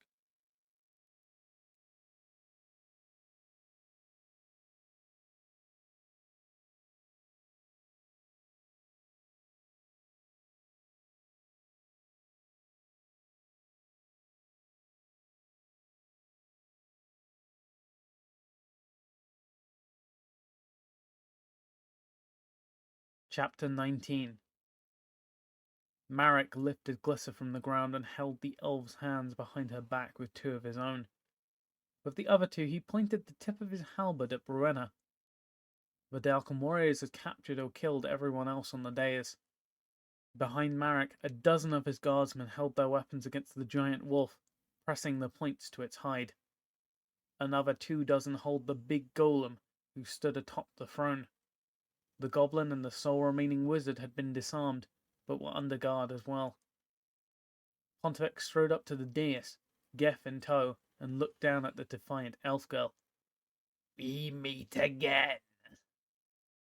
Pontifex, what a surprise! You're not still angry about that little incident in your pool, are you? Said Glyssa. She squirmed against her captor, but it was clear that Marek had a good grip. The Vidalcan lord brushed aside the comment. No, of course not. He stepped up much closer, putting his nose right in her face. I have a much better reason to come find you. Geth licked his lips and rubbed his hands together. Though he didn't say a word, he was clearly enjoying this. Oh, really?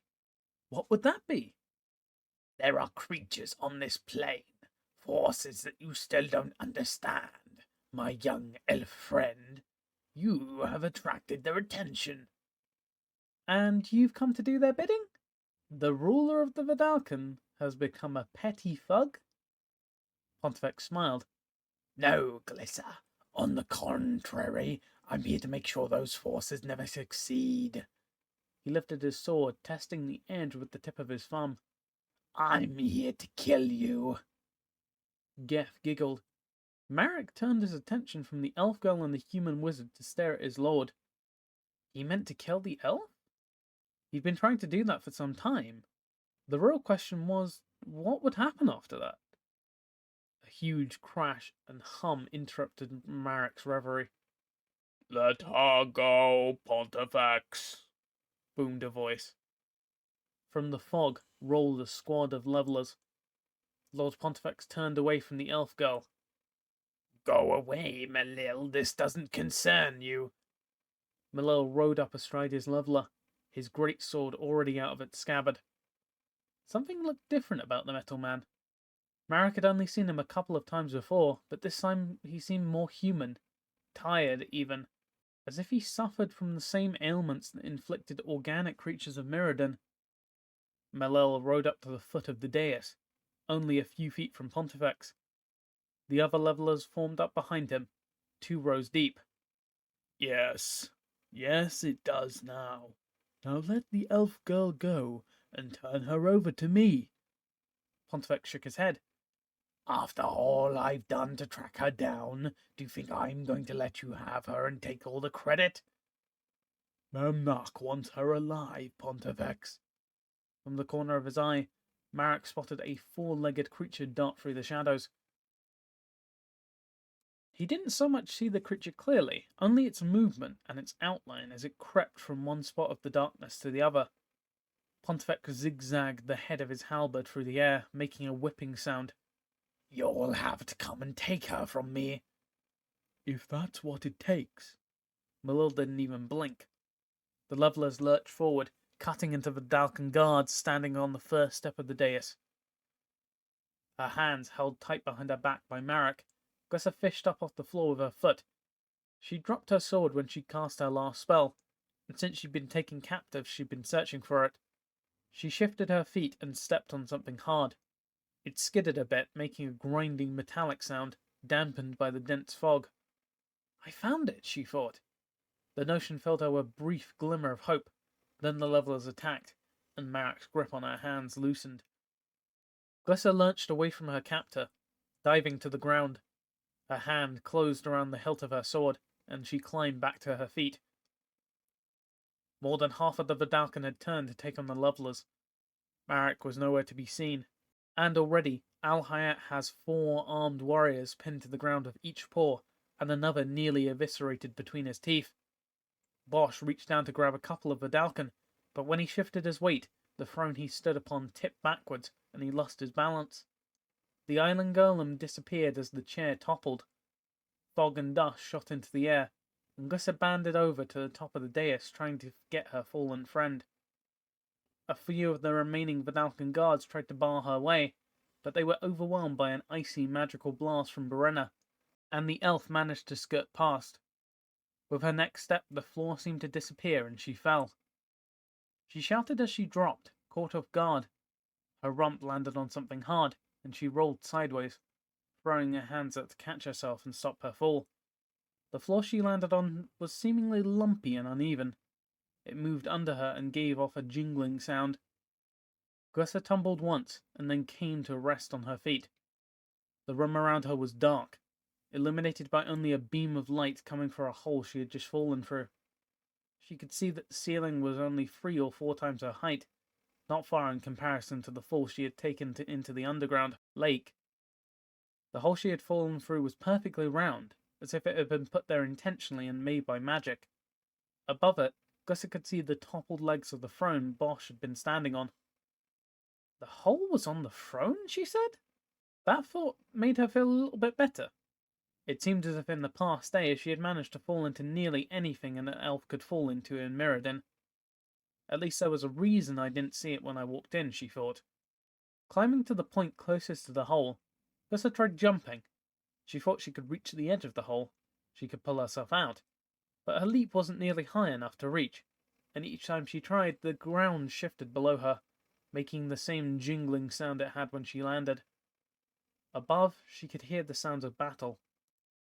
Giving up on the idea of getting out by herself, Gussa spun in a circle, squinting to help her eyes adjust. She could just make out the shadows marking the corners and the walls of the room. It was small, nothing fancy, and it appeared as if she was the only one there. She chuckled. That's what I thought about the lake. Bending down, she grabbed hold of a handful of the shifting, jiggling ground and lifted it into the light. It sparkled. In her hand, she held several dozen gold discs. Looking down, she could see that the floor was covered in stacks with them. She was standing on the largest pile, right under the hole in the ceiling. Walking down the floor, she examined the other piles. It looked as if the larger objects had been buried under the smaller ones. Letting the metal disc in her hand fall back to the floor, she bent down again to examine some of the other objects. Pushing against large handfuls of the jingling metal, Gussa uncovered a large, intricately designed metal plate made from a dark grey metal. The protective piece just seemed to go on and on. It wasn't just big, it was huge. She could just make out the edge of a symbol that appeared to cover most of the front half of the shield. Clearing away the metal disc as fast as she could, Gussa uncovered the rest of the marking. It was the same circular sigil as the ring the trolls gave her. The Cauldron shield. Suddenly something fell from the ceiling, landing on her big pile of discs with a shriek. Gussa took a step back, picking up her sword and getting ready to fight. The fallen creature rolled and came to a stop right at her feet. Slowbat! Gussa lowered her blade. The goblin rubbed the side of his head with his hands. Slowbat tired of falling, huh? Gussa helped the goblin to his feet. How did you find me? Crazy elf run towards Bosch, then disappear, huh? When you not stand up, Slowbat look. Goblin fall through hole. He looked up, pointing at the ceiling, and stuck his tongue out. No goblin make this room, huh? No goblin cut a hole in the floor where people fall through. Who makes such a place, huh? One who's trying to hide this. Gussa grabbed Slowbat's arms and turned him towards the shield she had found. The goblin's eyes grew as big as his head. Is that? Slowbat walked over to the rune-inscribed artifact, touching it lightly with his fingers. The last piece of the Cauldron champion, finished Gussa. Slowbat licked his lips, then looked over his shoulder at the elf. You still have the helm, huh? Gussa nodded, fishing around inside her pack. She pulled out the helm. Slowbat reached around with both of his hands, taking it from her. You'll need this as well.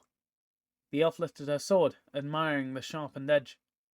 Turning it around, she offered the hilt of the Cauldron sword to Slowbat. The goblin took it, but scowled.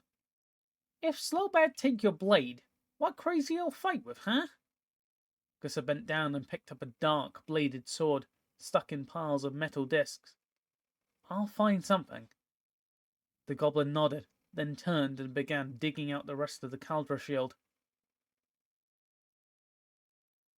Damn, that stupid metal man! Pontifex turned aside the attacks of the levelers and then laid his palm on the creature's hide with a thought. He released a flood of blue mana into the artifact beast, freezing its joints. Stepping around the now inoperative killing device, Pontifex closed in on Malil. The Vidalcan lord brandished his halberd with a practiced flair.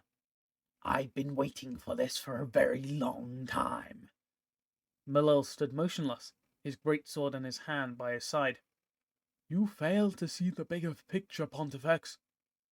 No, Malil, it is you who I fail to see. Pontifex took a fighting stance, one step away from his opponent. Do you really think Memnarch will recognize your sacrifices you made to bring him the elf girl? Do you think you will be rewarded for your hard work? Malil stared back at the Vidalcan unmoved. Memnarch wants her alive. I am not here to quibble with you over who brings her to him. I do not care about your childish jealousies. He lifted his sword. I have my instructions, and I will abide by them. His hand flew from his side. His blade flashed in the pale light of the vault, but Pontifex was fast and caught the tip of the metal man's sword with the shaft of his polearm. As I have said before, a smile grew on Pontifex's face. I have waited a long time for this. Tossing Malil's blade back at him, Pontifex wove the head of the halberd in a lightning-fast pattern before the metal man's eyes. Malil studied the moving blades. Pontifex watched his eyes follow the pattern. Lunging forward, Malil tried to take advantage of an opening. This was what the Vidalcan lord had been waiting for. As the blade came forward, Pontifex changed the pattern, catching Malil off guard. The metal man's strike slipped past Pontifex's halberd. The Vidalcan dodged, getting inside of his opponent's reach and driving the point of his weapon into a crease between Malil's shoulder and arm.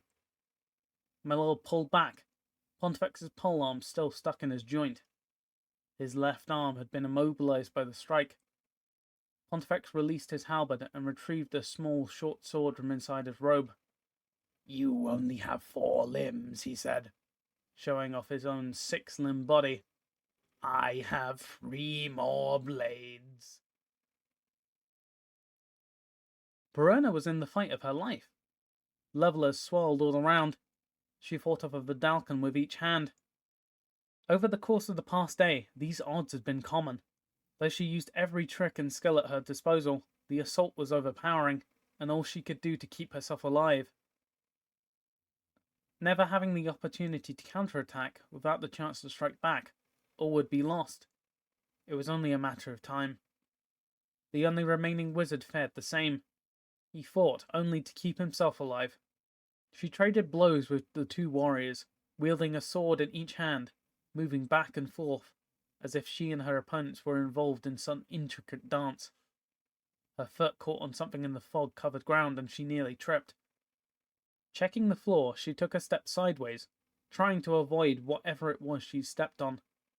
When she lifted her eyes, the 2 Vidalcan were gone. Fighters all around her continued to clash, but she was now without an opponent. Scanning the battle, she saw why. A new challenger had arrived. Well, well, Brenna, said a faraway watery voice. A human prepared herself for a fight. Marek, the head of the Vidalcan elite guard, had also been in charge of the human enslavement process inside Lumengrid. The sprawling Vidalcan fortress that resided below the waves of the Quicksilver Sea had been built on the backs of forced labour. Bruenna and her tribe had been enslaved by this monster.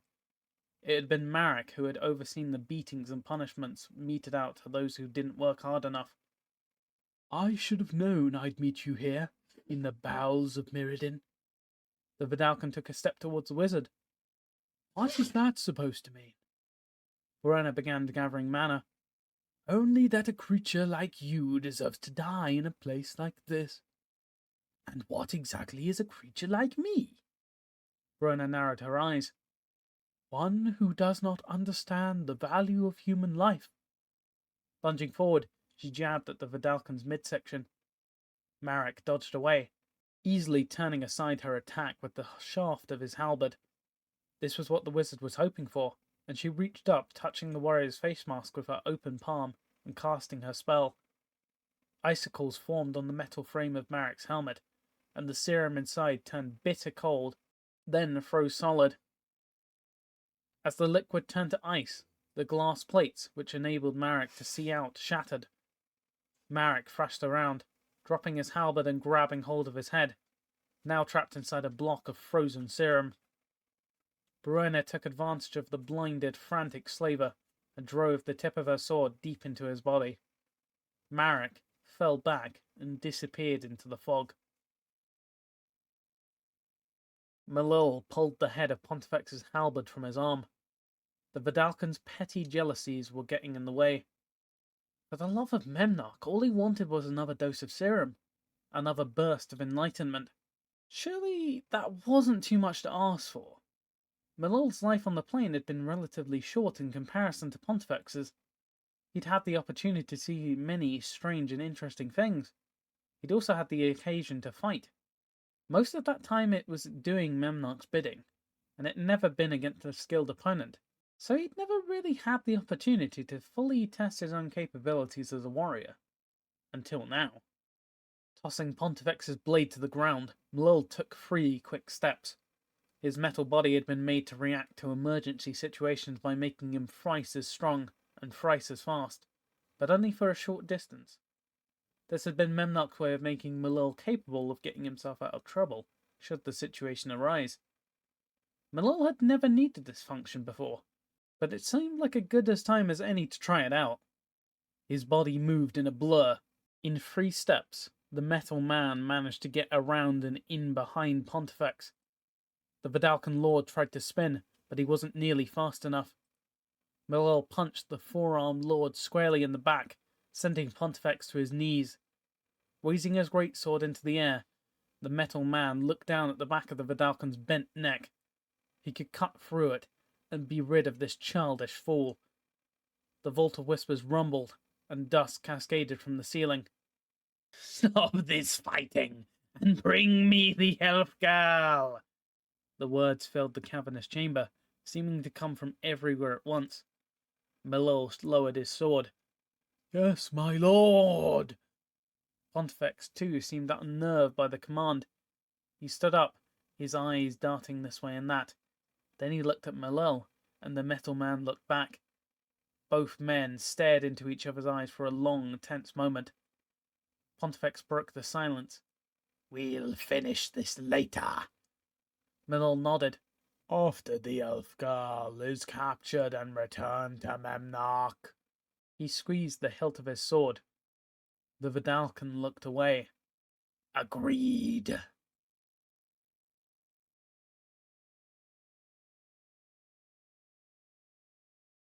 Chapter 20. Bosch stood up. 1 minute everyone was fighting everyone else, then a booming voice filled the chamber. A voice Bosch recognized as Memnarch's. Now it seemed everyone had turned to fight the metal golem. Levelers and Vidalcans swarmed over him. They poked his fleshy parts and pounded his iron ones. He fought back. With each wave of his hand, he bashed back the advance of 6 attackers.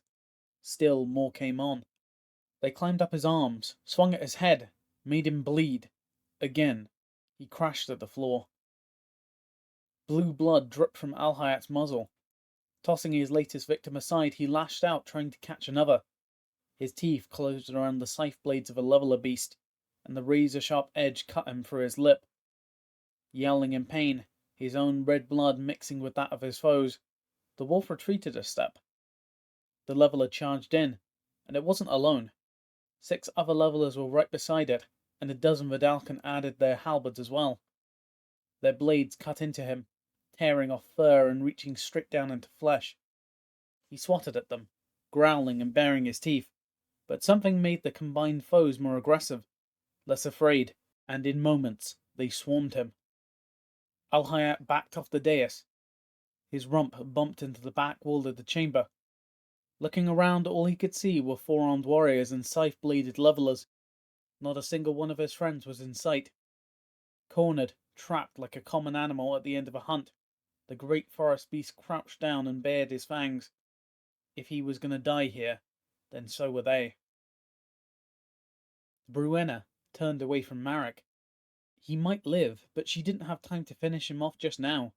Not while the other wizard who had accompanied her into this hellhole was fighting for his life behind her. She stepped behind the Vidalcan warrior.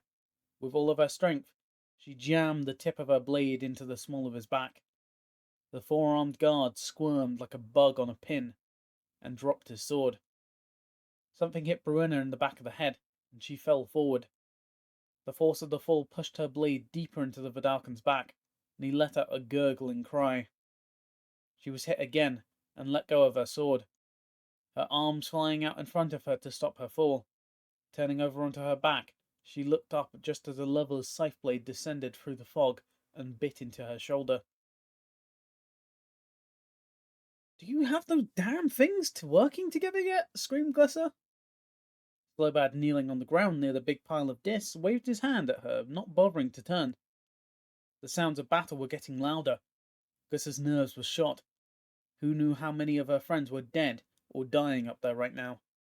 She felt powerless, trapped down here, waiting for Slowbad to summon a creature she wasn't even sure would help her.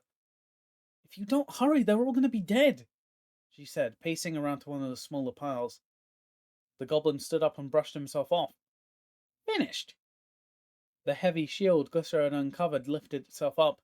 The pile of metal discs that had been covering it cascaded away, jingling as they hit the others. There were so many of them, landing all at the same time. They sounded like a heavy downpour, only all the raindrops were made out of metal. When Glisser had landed in this room, she had thought the floor was not so far below her feet, simply covered in a thin layer of these strange metal discs. She had been wrong. This chamber ran deep. The elf and the goblin stepped away, pressing their backs against the wall. Gold discs continued to roll from the avatar's shoulders as it rose and rose. The discs fell back, filling the empty space in the piled gold. The floor became like quicksand, dissolving underneath their feet, grabbing at their ankles and threatening to pull them down the crushing pit of gold. Glisser and Slowbad struggled to stay on top, almost running in place as the floor sucked them down. Slowbad tripped, landing flat on his chest. The little goblin slid backwards, caught in the roiling current of the metal discs. "Help!" screamed the goblin, trying to swim through the gold. Glisser dropped to her knees and reached out. "Grab on!" The moment she stopped running, she too got stuck in the wave of gold, and the two of them slipped towards the edge of the empty pit. Try as they might, they couldn't stop their descent. The closer they got to the hole, the faster they went. Glisser grabbed Slowbad's hand and squeezed as they slipped off the edge and fell into the darkness. The jingling noise grew louder and farther as they fell. The gold disc pelted them from all sides, falling into the pit and bouncing off of their skulls. "We're going to be buried alive," shouted the elf. "Not if we die from the fall, huh?" Slowbad shouted back. A pale white-blue glow filled the pit. Glisser could see the sides of the hole as the disc sloshed off and fell. Then the glow coalesced into an enormous five-fingered hand and wrapped itself around the falling pair. The gold stopped pelted them, and they stopped falling. "What the?" Glisser's question was cut short when she was tossed against the side of the hand as it lifted her and Slowbad back up to the top of the pit. Up and up they went. Then just as suddenly as their fall had been stopped, so did their ascent. The hand opened up, and Glisser looked out over the ghostly white palm. "Oh!" Slowbad's jaw dropped. The Caldra champion floated before them. Its head, arms, and hands were formed from a glowing, pale, blue-white plasma. At first, Glisser thought it was magical energy, but sitting in the middle of its palm, she could feel its substance. It was rubbery and soft, almost like flesh. Its arms were strong and inscribed with hundreds of tattoos. Some formed rudimentary pictures of animals and monsters. Others appeared to be simple runes, letters, or words in an alphabet Glisser didn't understand. Under the great helm, its face looked human, only much, much larger, and blue. It had a strong, angular chin that jutted out past the rest of its face, and its eyes were empty white orbs, like that of an old, blind man. In its right hand, it clutched the sword, whose power Glissa already missed. "So you're the Caldra champion?" said Glissa, looking up at the towering creature's white orbs. It nodded. "Help us save our friends, huh?" asked the goblin. The Caldra champion smiled, then nodded. "Hurry!" Glissa pointed to the hole in the ceiling. The Caldra champion closed its fist around the goblin and the elf and looked up. Glissa could just see between the creature's fingers as he launched towards the light. The ceiling came up in a blink, and Glissa covered her head. The floor exploded. Bits of blackened metal scattered across the room, ricocheting off the levelers and pinning several Vidalcan to the walls. A pale, blue-white giant shot up and hovered among the broken ground. With a wave of its hand, the fog covering the floor completely disappeared, revealing the wounded and dying creatures who had been concealed. "What in the nine hells is that?" shouted Pontifex. Malil stood beside him, shaking his head. The creature opened his palm, and two figures stood up. Pontifex grabbed the metal man by the arm. "It has the elf girl." "I can see that." Pontifex turned to find Marek, the leader of his elite guards, was squirming on the floor about 20 feet away. He appeared to be in no condition to give orders. Pontifex shouted at the top of his lungs, "Get the elf girl!" The Vidalcan warriors who hadn't been knocked down by the flying debris immediately disengaged and charged the floating blue creature holding the elf. "Do you think that's wise?" said Millel, turning to Pontifex. "I'm not entirely certain. We shouldn't be very afraid of this creature."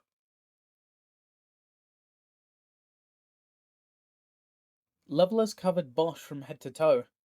Vidalcan poked at him with halberds. One group of attackers he could handle, but two. He smashed at them, crushing them between his mighty palms, but there were too many of them. He was going to die. Something exploded, and Bosch felt the floor rumble under him. The fog lifted, and he heard someone yell, "Get the elf girl!" The Vidalcan turned and ran. The odds had improved. Rolling over to one side, the half-iron, half-flesh golem pushed himself up onto his elbows. Levelers cascaded from his chest, bouncing as they hit the hard metal floor. Unlatching the compartment on his chest, Bosch flung it open. The big door swung down, creaking on its hinges, and then slammed into the ground. Reaching over, the big golem closed the hatch and admired the two smashed leveler carcasses on the floor before him. Pushing himself to his feet, Bosch looked down at the little metal constructs before him.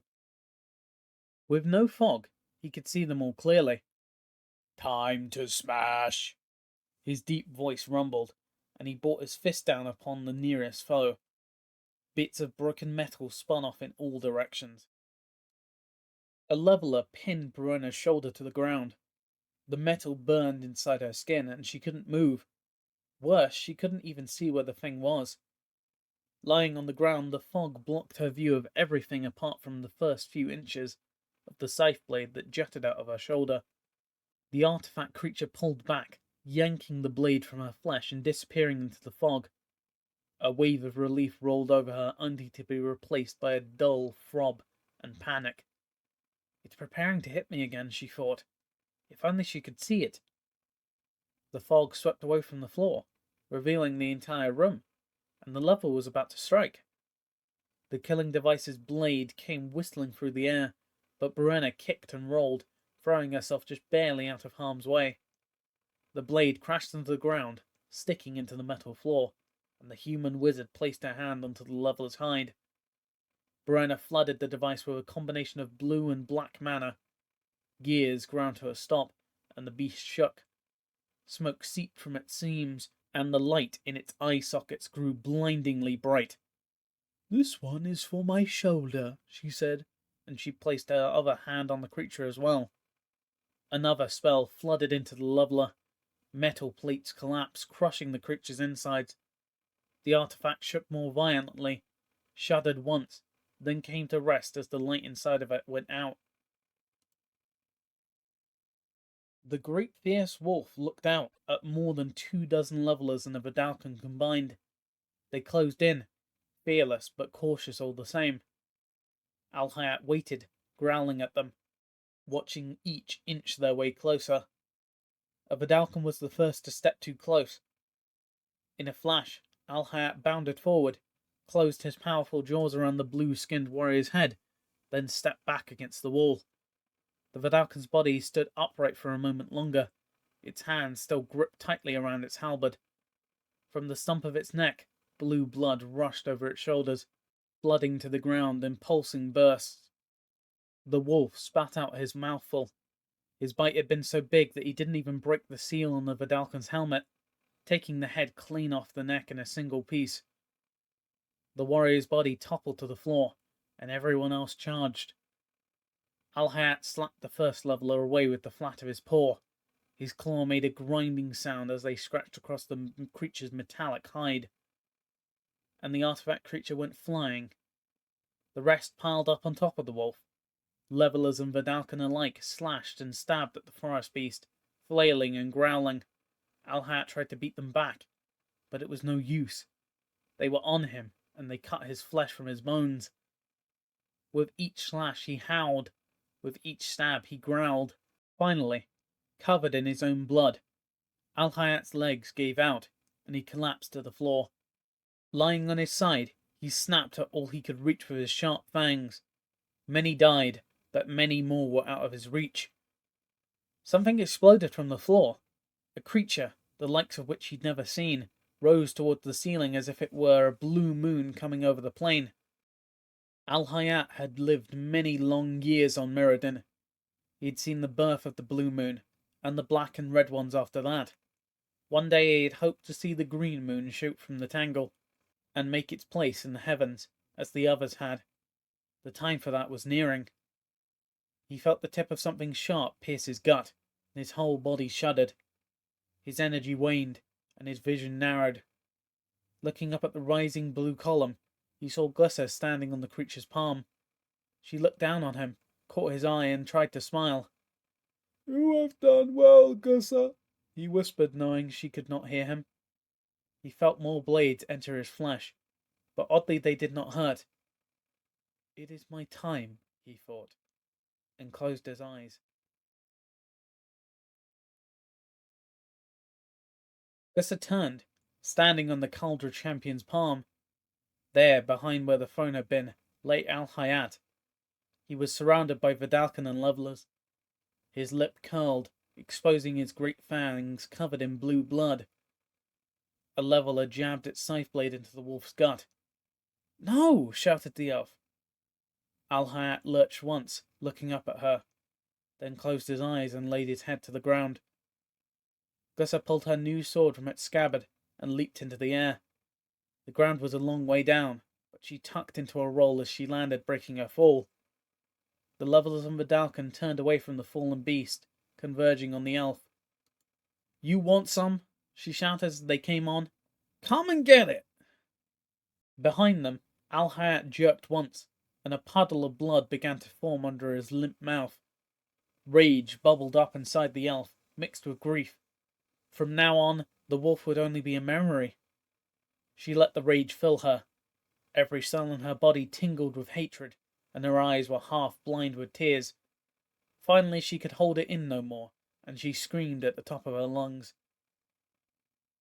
The sound echoed off the walls, filling the cavernous space and rocking the ground.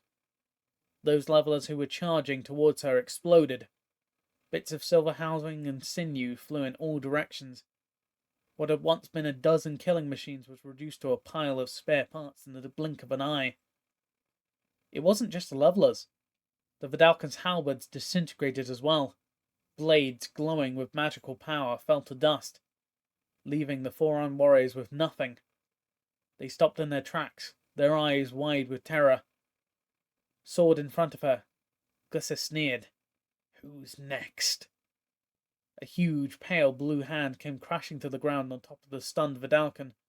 Not one had the time nor the speed to move out of the way, and a half-dozen of them were smashed to pulp. The remaining warriors gathered their wits and ran. Glissa looked up at the Caldra champion, After them, she said. The champion nodded, setting Slowbad to the floor with his other hand. He turned towards the retreating troops and gave chase. Marek's whole body throbbed. The icy serum in his helmet was freezing his head.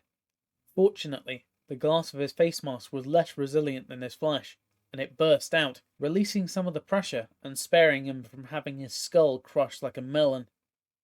Still, the cold stung his skin, and it sent an icy burning down his spine, all the way through his hips and into his legs. That wasn't the most immediate problem.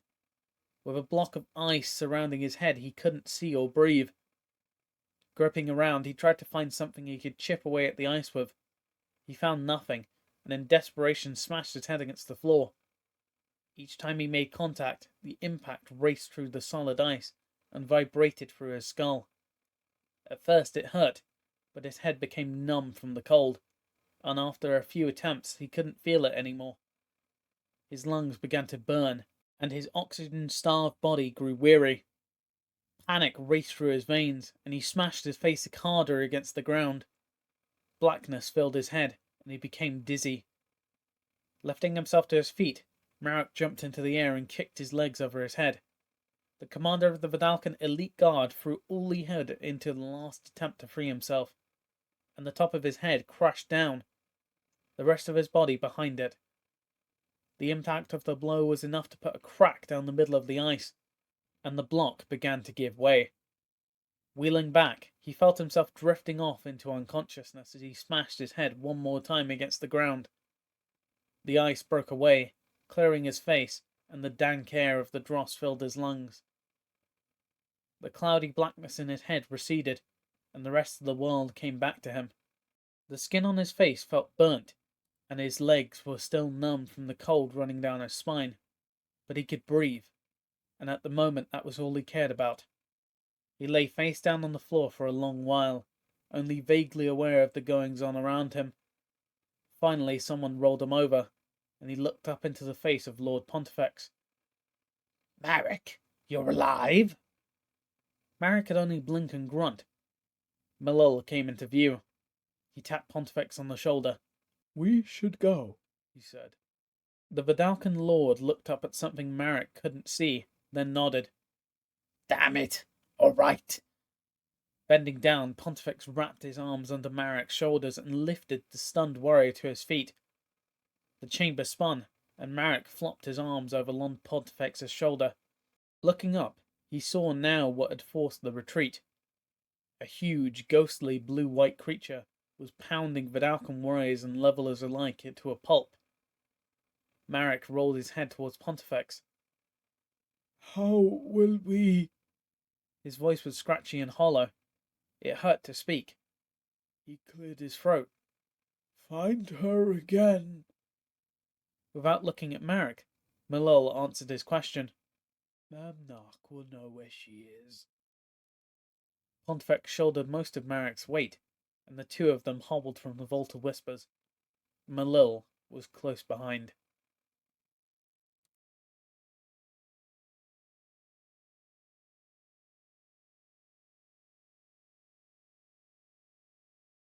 Chapter 21. Gussa knelt next to Al-Hayat. The great forest beast was dying. "Can you heal yourself?" asked Gussa. The wolf smiled, then winced in pain. "I have no more magic." "What can I do?" "You can finish what we have started," replied Al-Hayat. "You can free the rest of Mirrodin." The wolf lay still. "Rejoice with the coming of the green moon."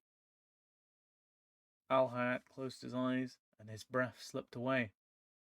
Gussa lay her hand on his fur. Large chunks of it had been cut and torn away during the fight, but she stroked it all the same. Slabad came up behind her and put his hand on her shoulder. She looked back at him. "I could have saved him if I hadn't have fallen into that hole." Slabad shook his head. "Crazy elf not falling hole. We not find giant, huh? We all be dead." Gussa took one last look at Al-Hayat, then got to her feet. The inner sanctum of the Mephidros lay silent. The Cauldron Champion had smashed his way through the ranks of levelers and Vidalcan and sent them running. It was true. He had saved their lives. Most of them, anyway.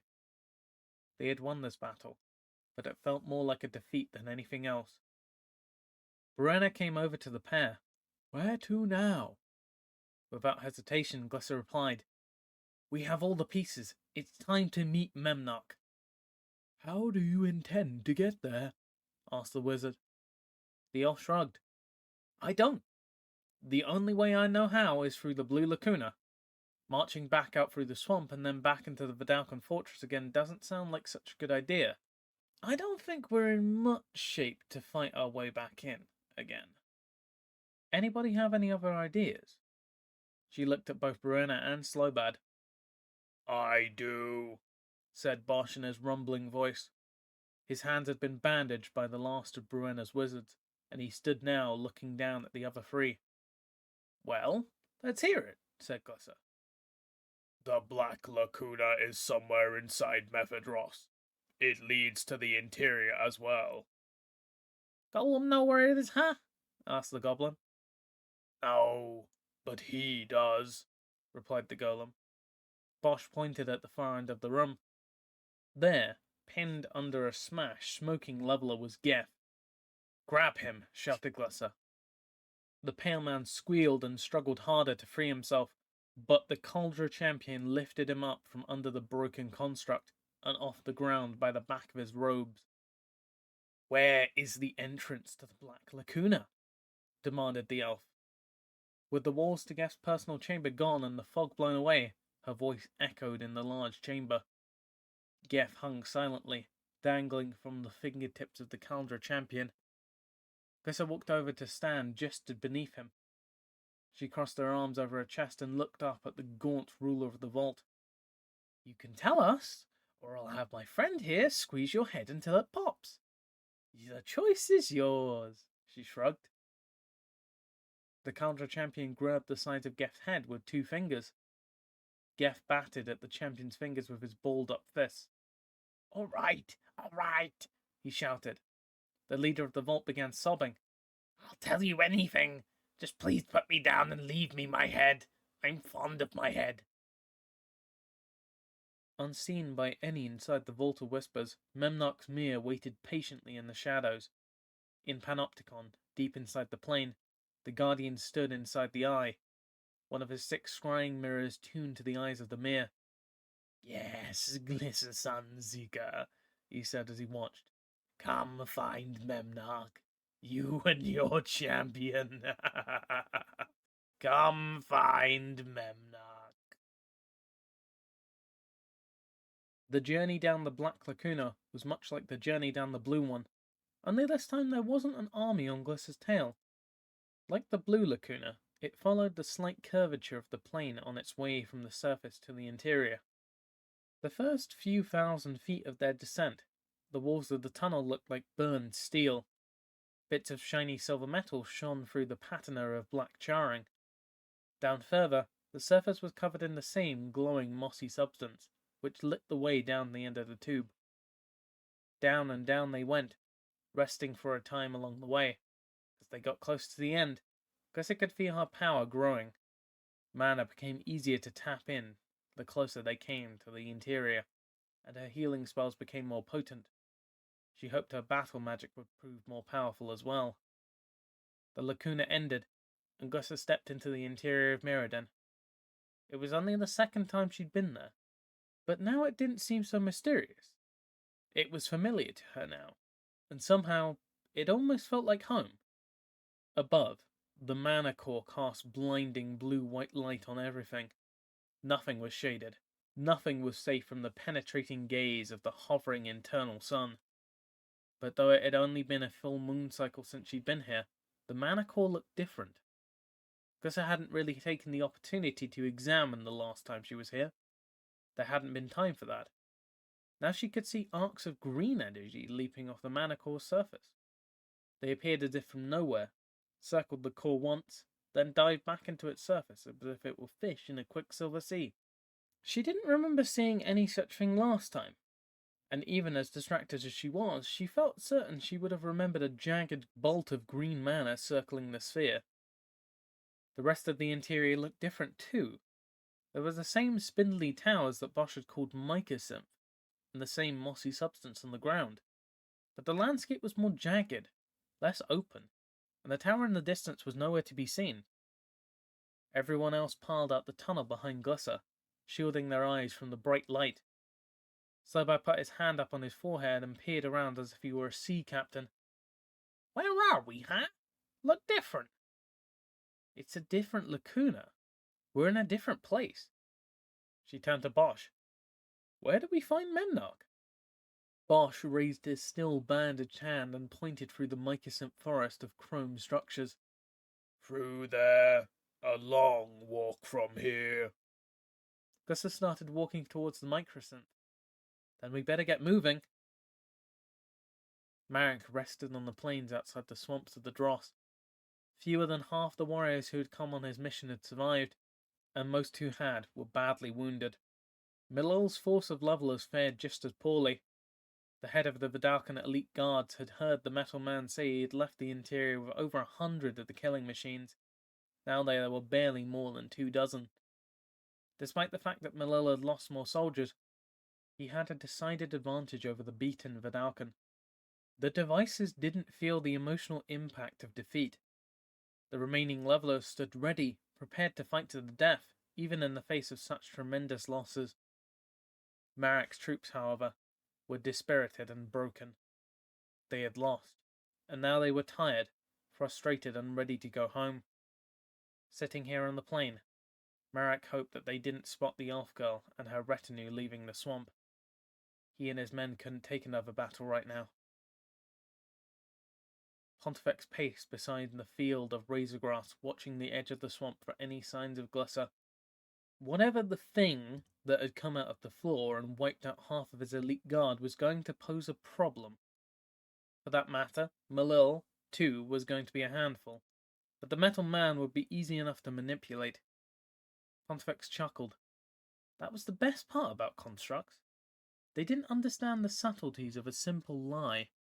Somehow, while they could perform multiple complex tasks, oftentimes more efficiently and effectively than an organic creature, they still maintained a childlike innocence. Millel would believe anything Pontifex told him. It was in his nature to do so, and the Vidalcan lord intended to use that to his advantage. He'd kept the fool thinking they were trying to capture the elf girl. Once he had the opportunity, he'd simply slip his dagger into her gut, and that would be the end of his problem. Millel stepped up beside him, interrupting his reverie. She's not coming out, said the metal man. No? How do you know this? Millel tapped the side of his skull. Memnock has seen them enter the Black Lacuna. The Black Lacuna? She's going to the interior? The metal man nodded. Why would she go that way? Pontifex wondered.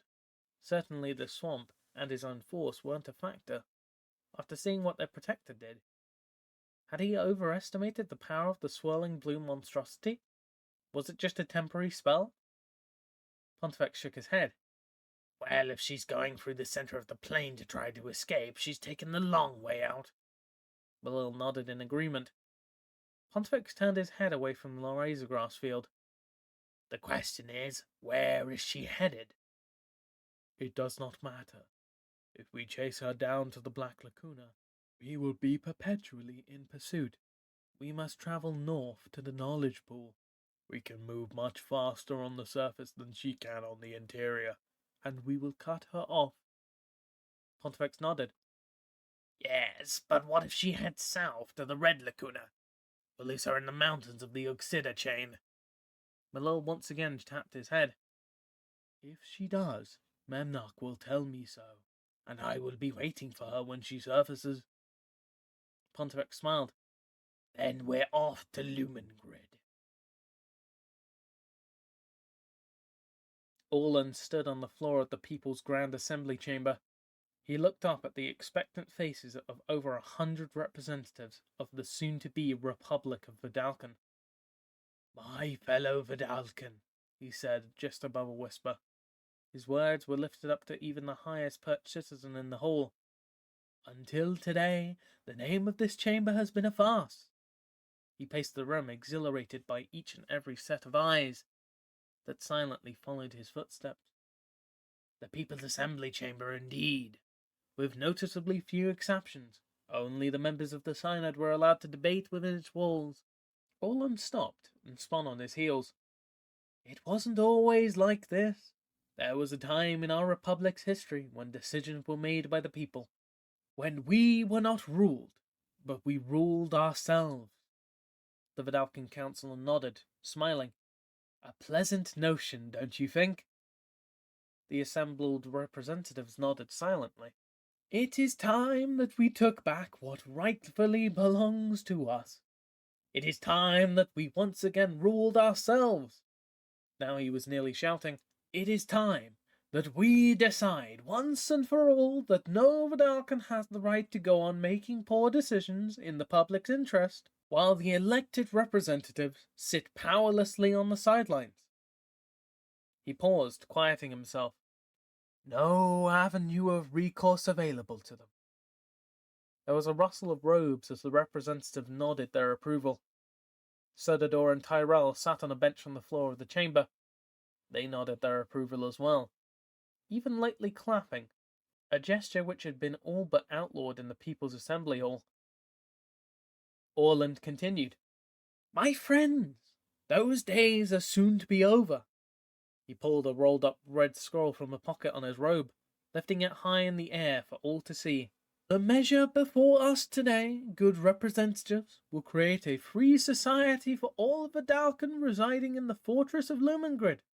I trust you have all received a copy of this document?"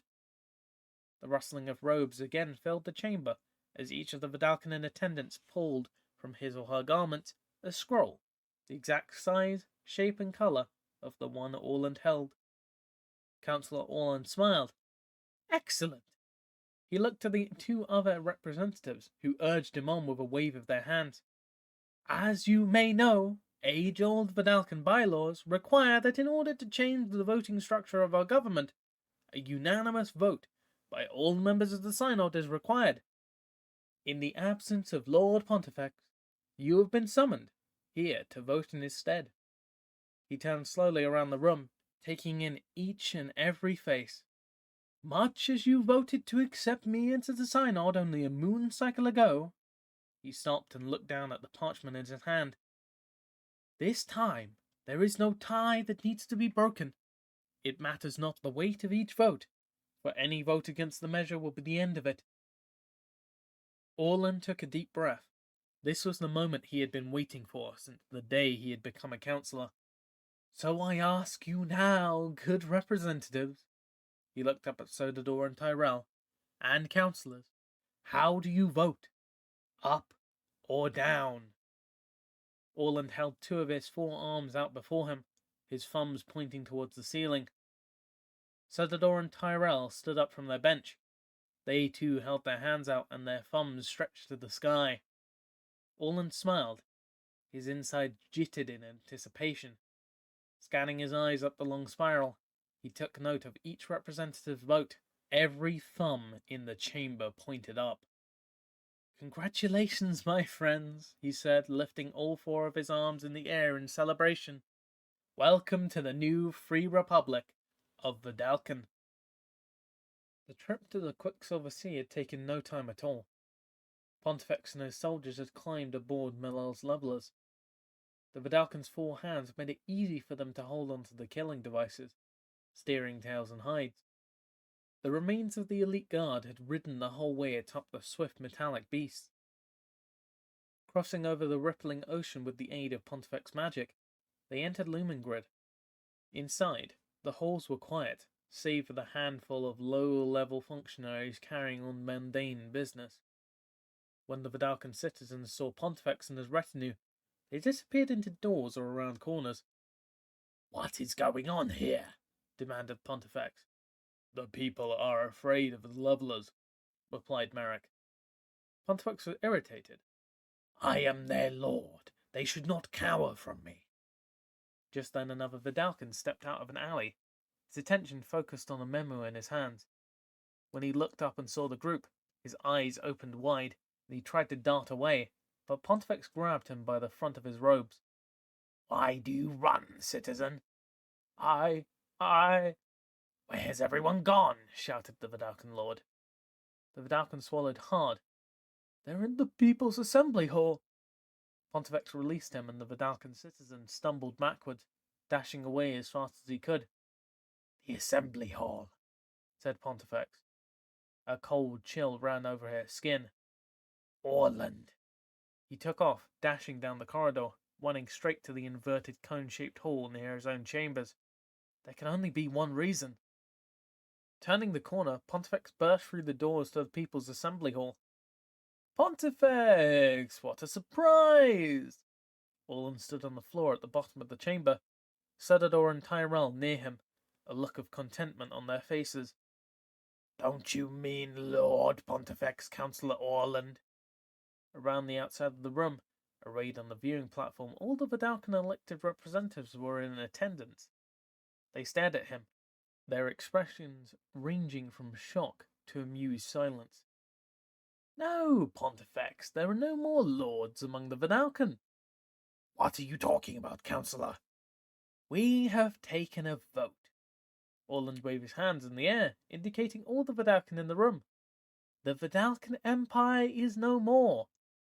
Pontifex laughed. That's preposterous. There's no more empire?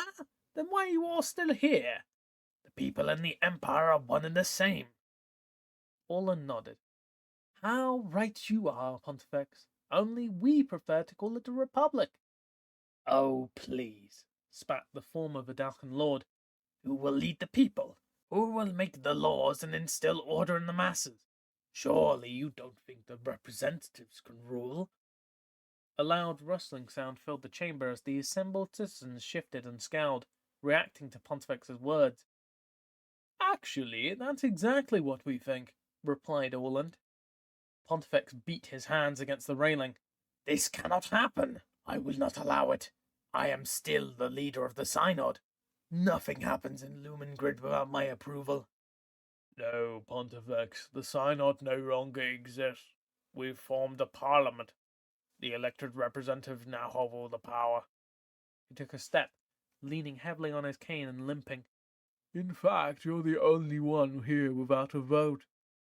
Pontifex looked around the room. How could they do this to him? After all he had done for the Empire, this was how he was rewarded? He had dedicated his life to service to the Vidalcan, and now he was cast out? Tyrell stood up from the bench where he sat on the floor of the chamber. Now for our next piece of business. I bring before you a resolution of imprisonment. The older statesman held out a piece of metal parchment. Holding it at arm's length and leaning his head back to view what was written on the surface. Wherein the Free Republic of Vidalcan has found Citizen Pontifex to be within the jurisdiction of the governing body and its limits of prosecution and retributive justice, and wherein this Parliament has found the former Lord of the Empire to have committed numerous crimes against the people. Let it be resolved that the free Citizen Pontifex be immediately apprehended and imprisoned, to await trial and punishment for his repeat offences against the Republic and its denizens. You're imprisoning me?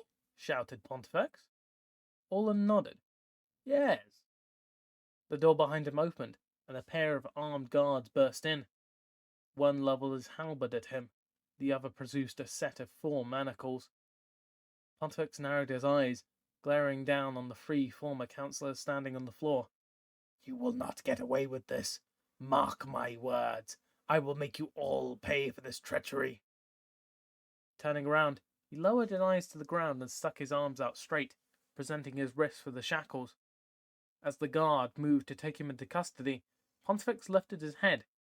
He finished mouthing the last word of a spell, and a jet of brilliant blue energy shot from each of his hands. His spell struck both guards. Pontifex lifted his arms over his head, and the guards shot into the air, their arms flailing, their legs moving as if to run, but both were held fast by powerful magic.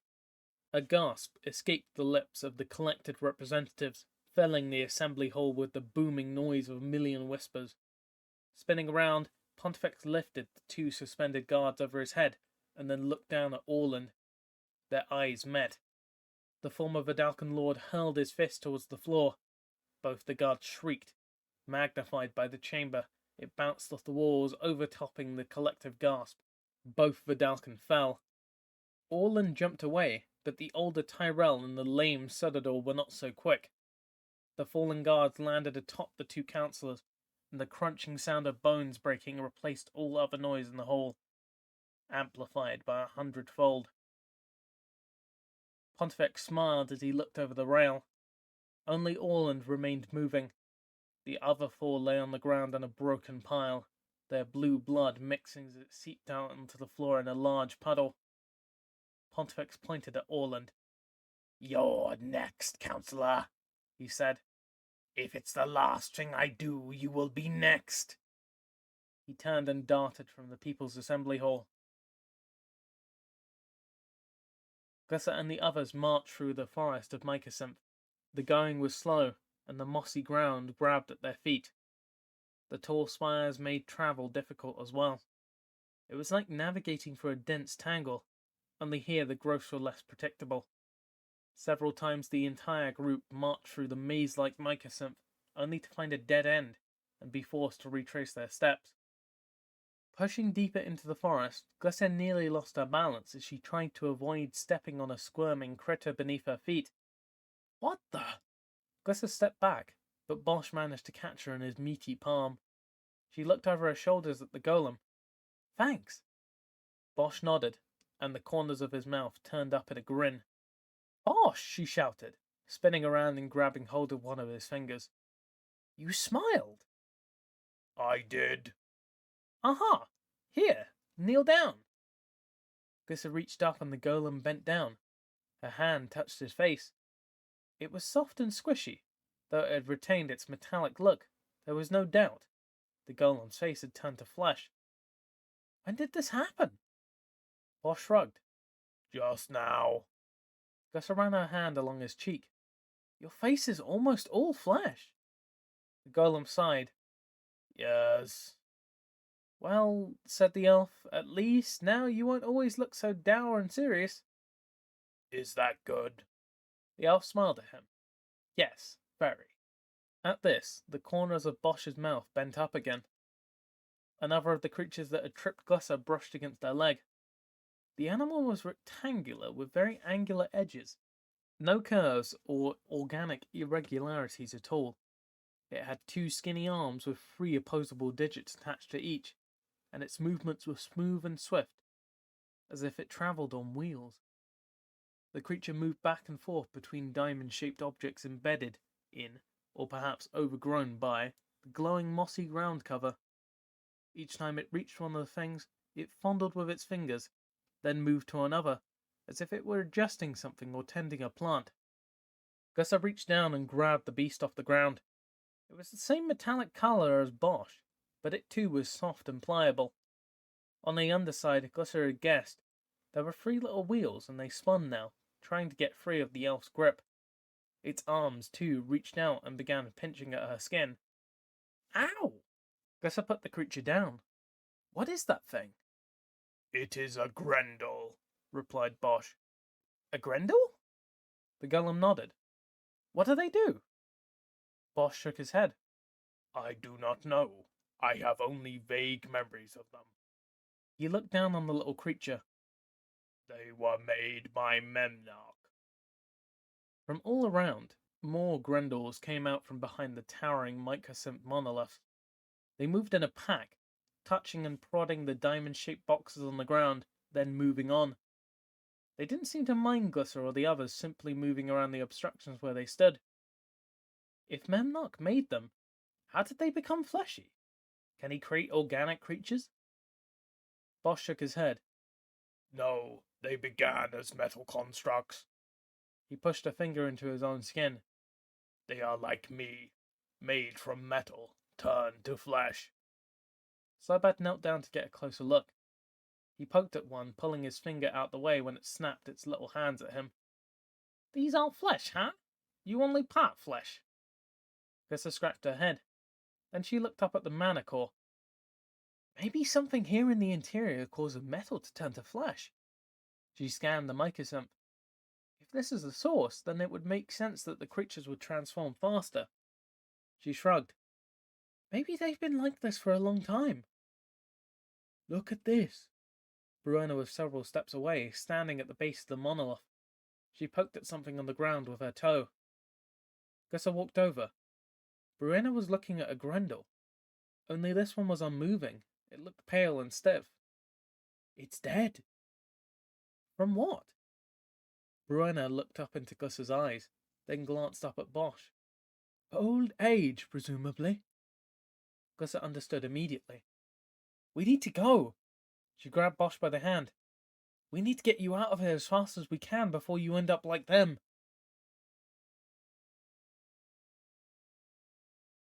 Chapter 22.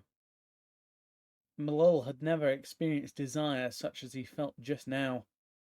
Every pore of his body hated him and rebelled.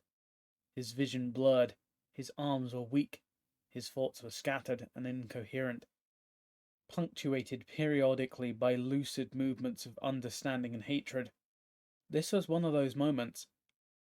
Leaping down from his leveler, he crossed the threshold and entered Panopticon.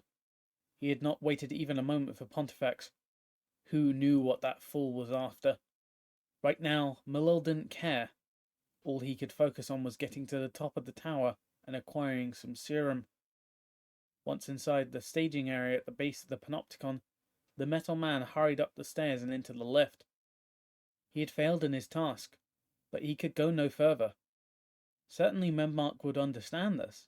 Certainly he'd give Malil another dose. Something to aid him in his quest to capture the elf girl. The lift rose. If he'd only had more serum in the Mephrodros, reasoned Malil, he would have her by now. He tapped his fingers on his leg in anticipation. He'd tell Memnarch about his newfound understanding, explain to him that in order to accomplish his goals, he'd need more serum. He'd relate the tales of his long days and nights on the plain, waiting for the elf. No serum to be had. The tremors and shakes, the delusions and aching. He'd tell Memnarch of his suffering, and surely the Creator would give him what he wanted. He rose through the floor of the observation deck and climbed the spiraling walkway to the laboratory. If that didn't work, he thought, gripping the hilt of his sword in his weary, aching hand, he'd do whatever would be necessary. The door to the laboratory slid open, and Malil stepped inside. The place was ruined. Shards of glass covered the floor inches deep. Bits of broken metal lay in bent heaps. All the windows were broken out, the tables turned over, and all the experiments were smashed to the floor.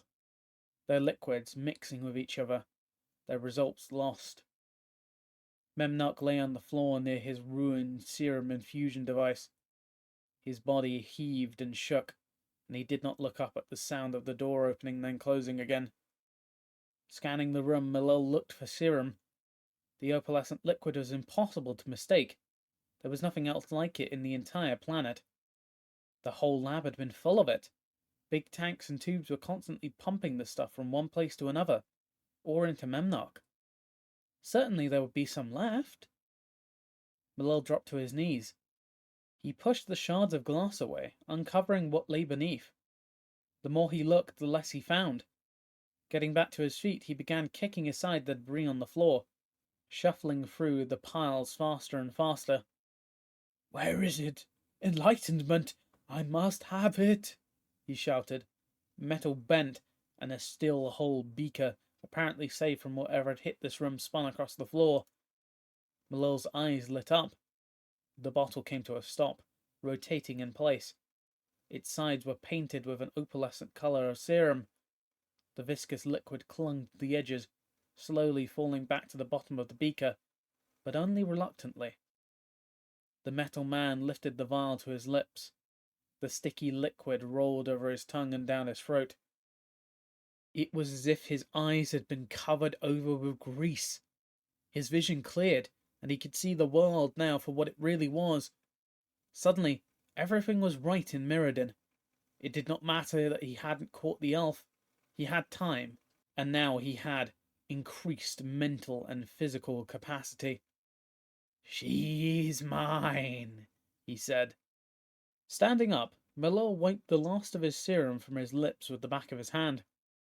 But when he pulled it away, he didn't see the pure, shimmering color of Blinkmoth's serum. His hand was covered in thin red liquid, like elf blood. He touched his lip again, and more of the substance came away. The flask as well had traces of the stuff on its broken edge. Now that he thought about it, the strange sensation he had felt while searching the floor was bothering him. Turning over his hand, he examined his palm. It too was covered in red liquid. A piece of glass protruded from just under his index finger, and the liquid seemed to be pumping out from the scratch in his hide. Malil dropped the beaker and grabbed hold of the shard of glass, pulling it out. He touched his palm. A small patch of it had become soft. Where the glass had been, there was an incision, and it wept fluid. The metal man touched his lip. It too felt soft, and a small wound, just like the one on his hand, was leaking. He was bleeding? Memnock stirred. Master, are you all right? Memnock stared at him with unseeing eyes. "Serum. We must have serum. We must know." "Yes, master. Where do I find it?" Memnock pointed to the ruined infusion device. "It's broken," Milor nodded. Memnock shook his head, pointing emphatically to something beside him. There, lying on the ground, was a large hose. On one end was a sharp-tipped needle. Glissa stepped out around an unusually wide monolith, and suddenly she was outside of the mycosynth forest. Directly before her, a short hill dropped softly down into a valley, and beyond that, a wide rolling expanse opened up underneath the humming mana core. In the far distance, just below the point where the ground curved up, disappearing from view, she could just make out the base of Panopticon. "It's still a long way," said Brenna, stepping up behind her. Glissa nodded. "Perhaps we should rest here. Something tells me the opportunities will grow fewer the closer we get to the tower." Brenna nodded. "A wise decision. What about the golem? The longer we linger, the more he turns to flesh." Glissa looked up at Bosch. He still appeared much the same as when she had first met him. Now, though, he was far more expressive. His stoic, unmoving jaw smiled or frowned depending on his mood. And his mood, Glissa found, changed quickly. Right now, he was happy.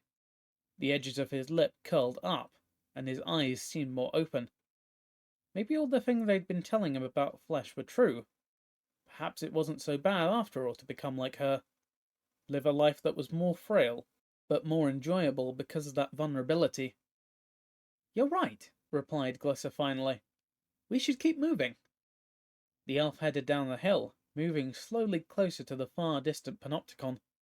The others followed close behind. When they reached the bottom of the valley and headed back up, Glissa heard a strange noise. "What's that?" Verena turned her head to listen. "I do not know." Slobad recognized the sound. "Freshers, huh?" As if the goblin's words summoned a pack of hungry beasts, a line of buzzing freshers rolled over the hill and descended on them. Similar in design to levelers, freshers were smaller, faster, hunched-back killing devices. In place of the scissoring scythe blades, these creatures had rotating cylinders of interlocking curved cutting devices. Glissa had seen them before on the plain, roaming around when the razorgrass fields had grown too long to see over.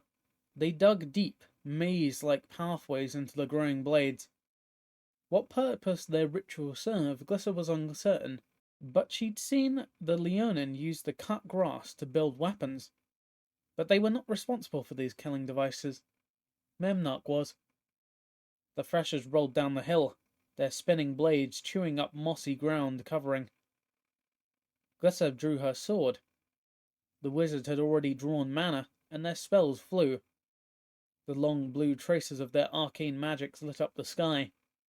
Glissa flashed back to the many fights she'd faced with these human spellcasters. They were fast. Their spells always struck first, taking a heavy toll on whatever was coming at them. The wizard's spells splashed against the advancing line of freshers, and for a moment a few of their numbers were lost in a cloud of mystical energy.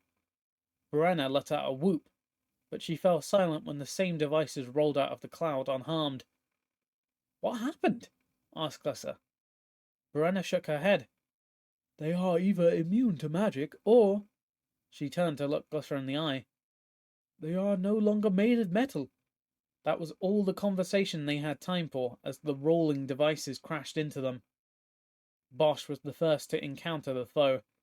Kicking out, he smashed the first in line, expertly avoiding the spinning blades, aiming for a spot right beside the creature's eye. A well-placed blow here could incapacitate it, shaking loose the constructs that made it run, leaving it an empty shell that would be ignored on the battlefield. The golem's foot landed squarely where he aimed, but instead of the pounding boom of hollow metal, Bosch's foot sank deep into the soft, pliable skin. The creature let out a squeal and skittered back, as if it had felt pain. It shuddered and jolted from side to side. Bosch's blow hadn't incapacitated it, but it seemed to have confused the creature. He didn't have time to worry about it, though, as the next fresher fell on him, its blade spinning. Glissa too was engaged in a fierce fight. She cut down, sending her blade into the spinning teeth of her opponent. She had yet to really test her new weapon. The sword of Caldra would have cut through anything. Bone, metal, flesh, it didn't matter. She had grown accustomed to its power, and she fought now as if she still wielded it. The steel blade slashed across the fresher's mowing cylinder, and it cut deep. But it wasn't metal it bit into, it was flesh. Blood spurt from a tremendous gash, washing over Glissa and covering her in sticky red fluid. The wounded fresher shied back, and two more took its place. Glissa fought off the two devices. Though they had become flesh, their blades were still sharp. They left long gashes in the metallic floor of the interior, and the elf knew enough to keep herself away. Fighting the part flesh, part metal artifacts was like fighting with a forest bear in the tangle. That thought reminded her of something her father had told her as a young elf going out on her first hunting party.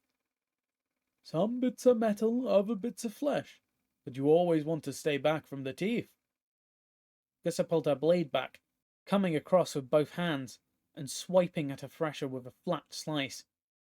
The tip of her sword cut into the creature's eyes, and she took a step back. Her swift attack bought her enough time to spare a glance over her shoulder. What she saw didn't make her happy. The Caldra champion floated over a pack of freshers. The smaller creations were faster and more agile than the leveler counterparts. The champion smashed his fist into the ground, but the devices darted away unscathed. Against bigger, slower targets, he was a superb fighter. Against these little creatures, the Caldra champion was nearly useless. Turning her attention back to the fresher, Glissa barely managed to fend off its blow. As the quick device darted in, her sword hit the creature's sharp teeth, lodging into the spinning cylinder. She put all of her weight on the blade and shoved off. Lifting from the ground, the elf's body lurched. The forward movement of the fresher forced her back, and she balanced her lithe frame against the hilt of her sword. The creature began spurting blood, and it stopped its charge, letting Glissa fall back to the ground. It moved back, trying to pull the elf's weapon from its belly. Its own bladed cylinder clamped down on the sword, and it jerked, pulling the handle free of Glissa's grasp. A cold chill ran down the elf's spine as she watched the agile device dart back up the hill, her blade stuck inside. All around the valley was flooded with these freshers, and the others fought for their lives. Snowbad rode atop a device, holding on for dear life. It looked as if he was trying to pry the thing open, but judging from the blood stains on his chest, he was more a butcher than a mechanic. Bosch had his hands full, fighting off half a dozen of the monsters. Glissa wouldn't be much help as she didn't have her sword.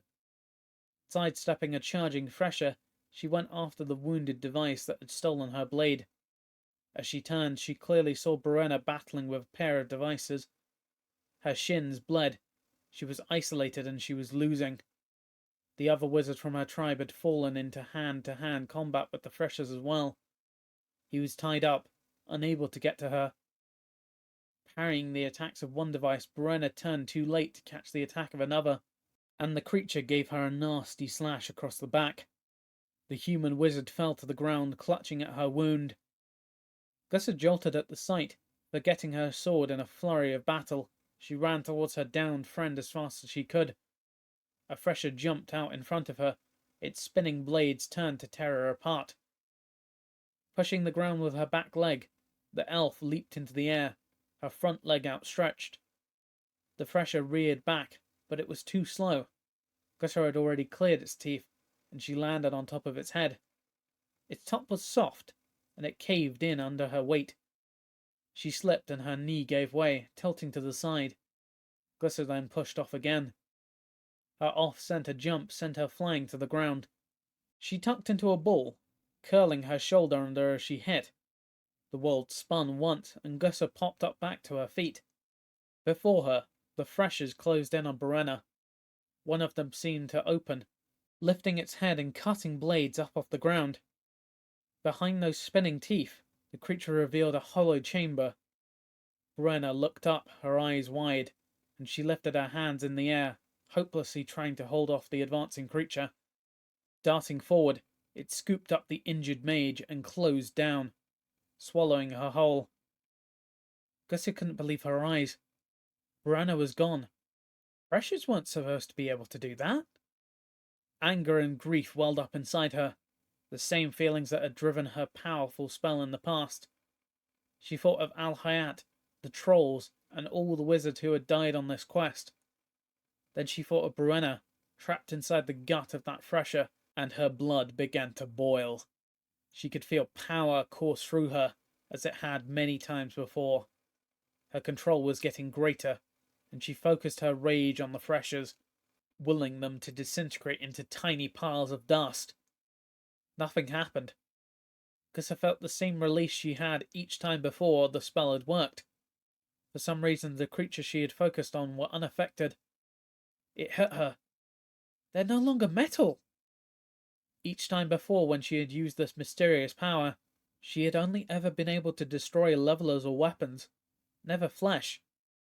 Standing there empty-handed, watching the fresher with Brenna inside dart away, Gussie felt numb. Her head buzzed and her limbs felt heavy. She hadn't realized how draining the experience had been. A fresher hit her from behind, knocking the elf face first onto the ground. She had time to turn over and see the creature open wide, before she too was swallowed whole.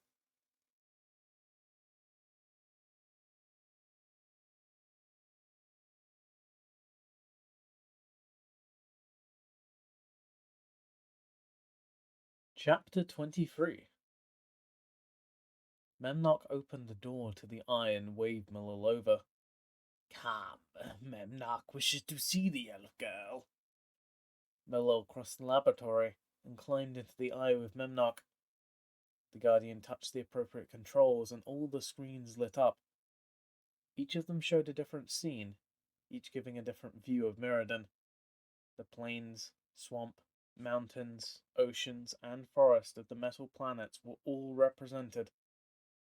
Memnock turned another knob, and 5 of the 6 screens changed to a picture of the interior. They were all the same, but each from a different angle. In the center of all 5 screens, a lone fresher rolled along open ground. On the 6th screen was a view of inside of the eye, the view of Mellor's point of view. The metal man looked into the screen, and it reproduced what he saw 1 billion times, like 2 mirrors facing each other. Mellor looked at what Memnock saw when Memnock looked through his eyes, and that image layered itself upon itself into infinity, making an endless hallway surrounded by the interior of the eye. An unexpected discovery, thought the Guardian. Something he'd have to explore later, when the elf girl was finally within his grasp. Mellor turned his attention to one of the other 5 screens, and the view through his eyes too showed the lone device on the interior of Mirrodin. Why are we looking at fresher, Master? Because, Mellil, the elf girl is inside. Memnock squinted, spotting something heading towards his prize. One of the screens shifted its view, narrowing in on another lone creature, speeding towards the Thresher atop a hoverer. What is he doing here? The inside of the Thresher's body was very dark. It reminded Glisser of the time Bosch had placed her in his chest cavity. Only this time the world wasn't spinning. Considering the circumstances, it was a comfortable ride. The chamber was spacious, enough for her to sit cross-legged and not have to duck her head, and the sides of the creature were soft. After having hit the Thresher with her fists, and even kicking until she became winded, Glisser concluded that it didn't feel any pain, at least not from the inside. So she sat waiting. What a predicament! Swallowed whole by a Thresher after having lost her sword. It was a wonder she'd made it this far at all. She laughed at the thought. Slowbad had been so worried about what she would use for a weapon once they'd put the Caldra champion together. Evidently, it didn't matter. She thought about what awaited her at the end of this ride. Was Brenna being taken to the same place? Would she finally meet Memnock? This wasn't exactly the way she had envisioned it. Gissa felt the Thresher slow down. Her heart raced, and she prepared to draw mana.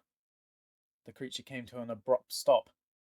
It jerked backwards, and then a sharp tip of a short blade cut through the creature's exterior, nearly punching straight into Glisser's forehead. The blade slid sideways and the Thresher shook. Blood poured into the hollow cavity, and light seeped in through the wound. Glisser could only make out a hand and forearm attached to the blade. Blue skin. Another blade struck the beast and punched through.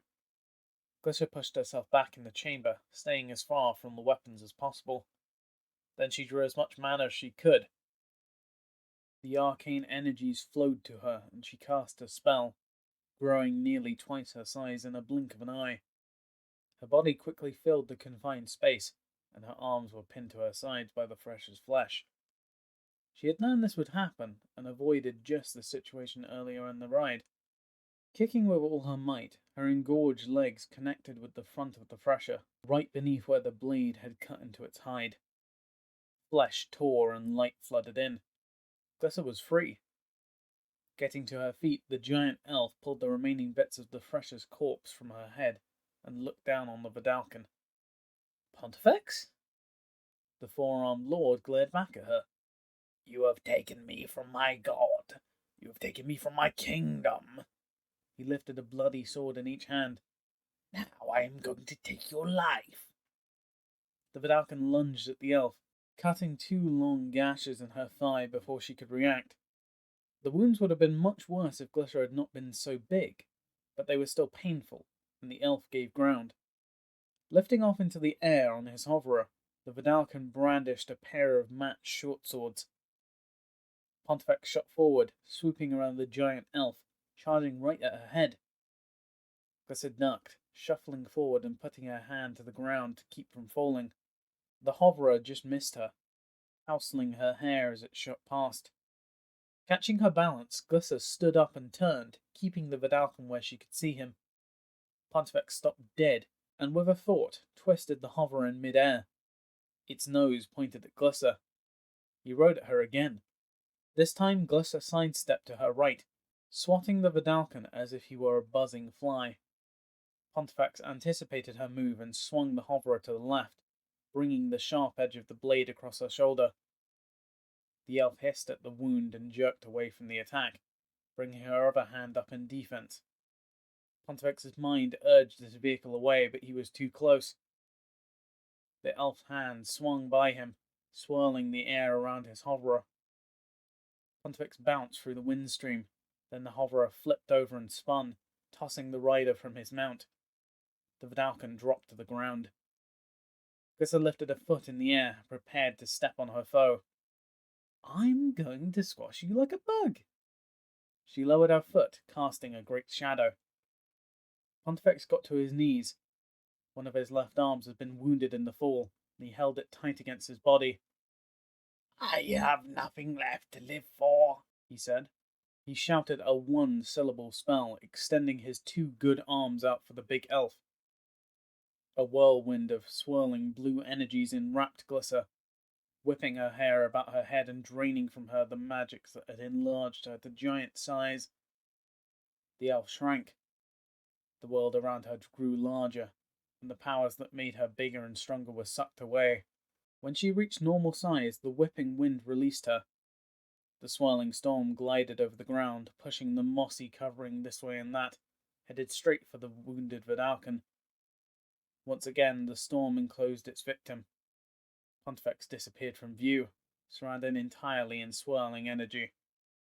Then, just as quickly as it had started, the wind died, and the storm stopped, dropping away to reveal the Vidalcan beneath.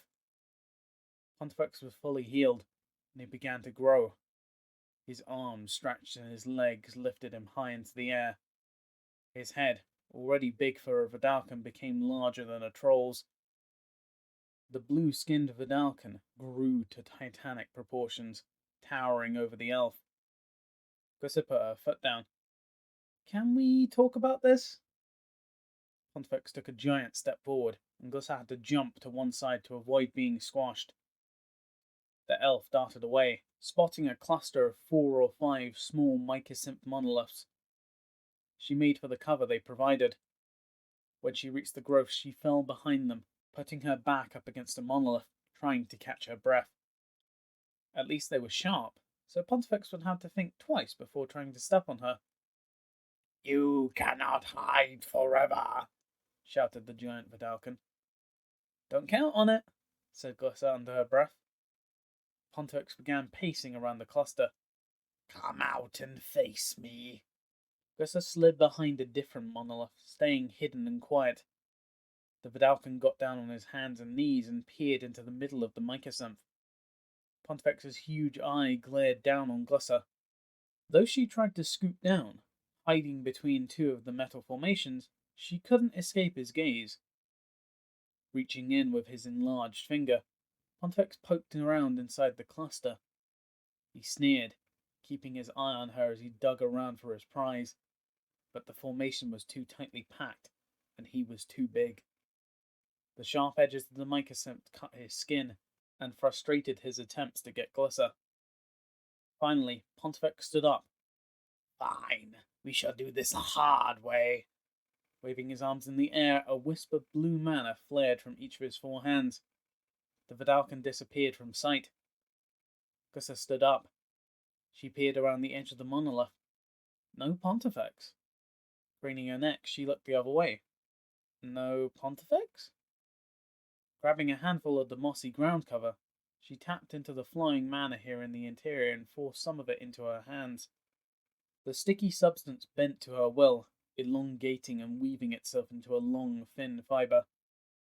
Folding over one end to make a thicker handle, Glyssa gave her makeshift whip a quick flick. The end shot out and snapped with a loud pop.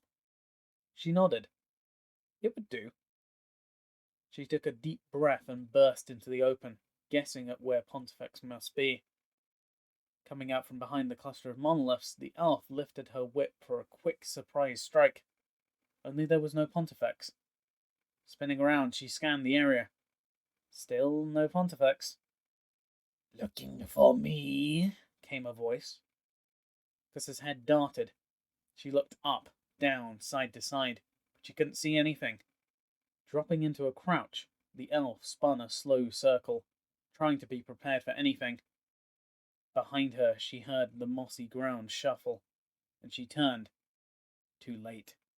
Something hard hit the back of her head, and the world spun. Glyssa dropped her whip and fell. Pontifex stood over the incapacitated elf.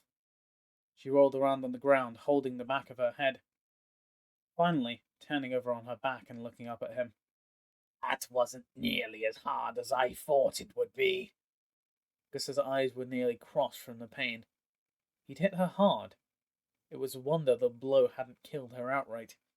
But he was glad it hadn't. He wanted this to last a while. He wanted to torture her as much as she had tortured him. Dropping to his knees, he straddled the elf's chest, pulling her arms down and pinning them under his legs. He then grabbed her chin in one of her hands and examined her face.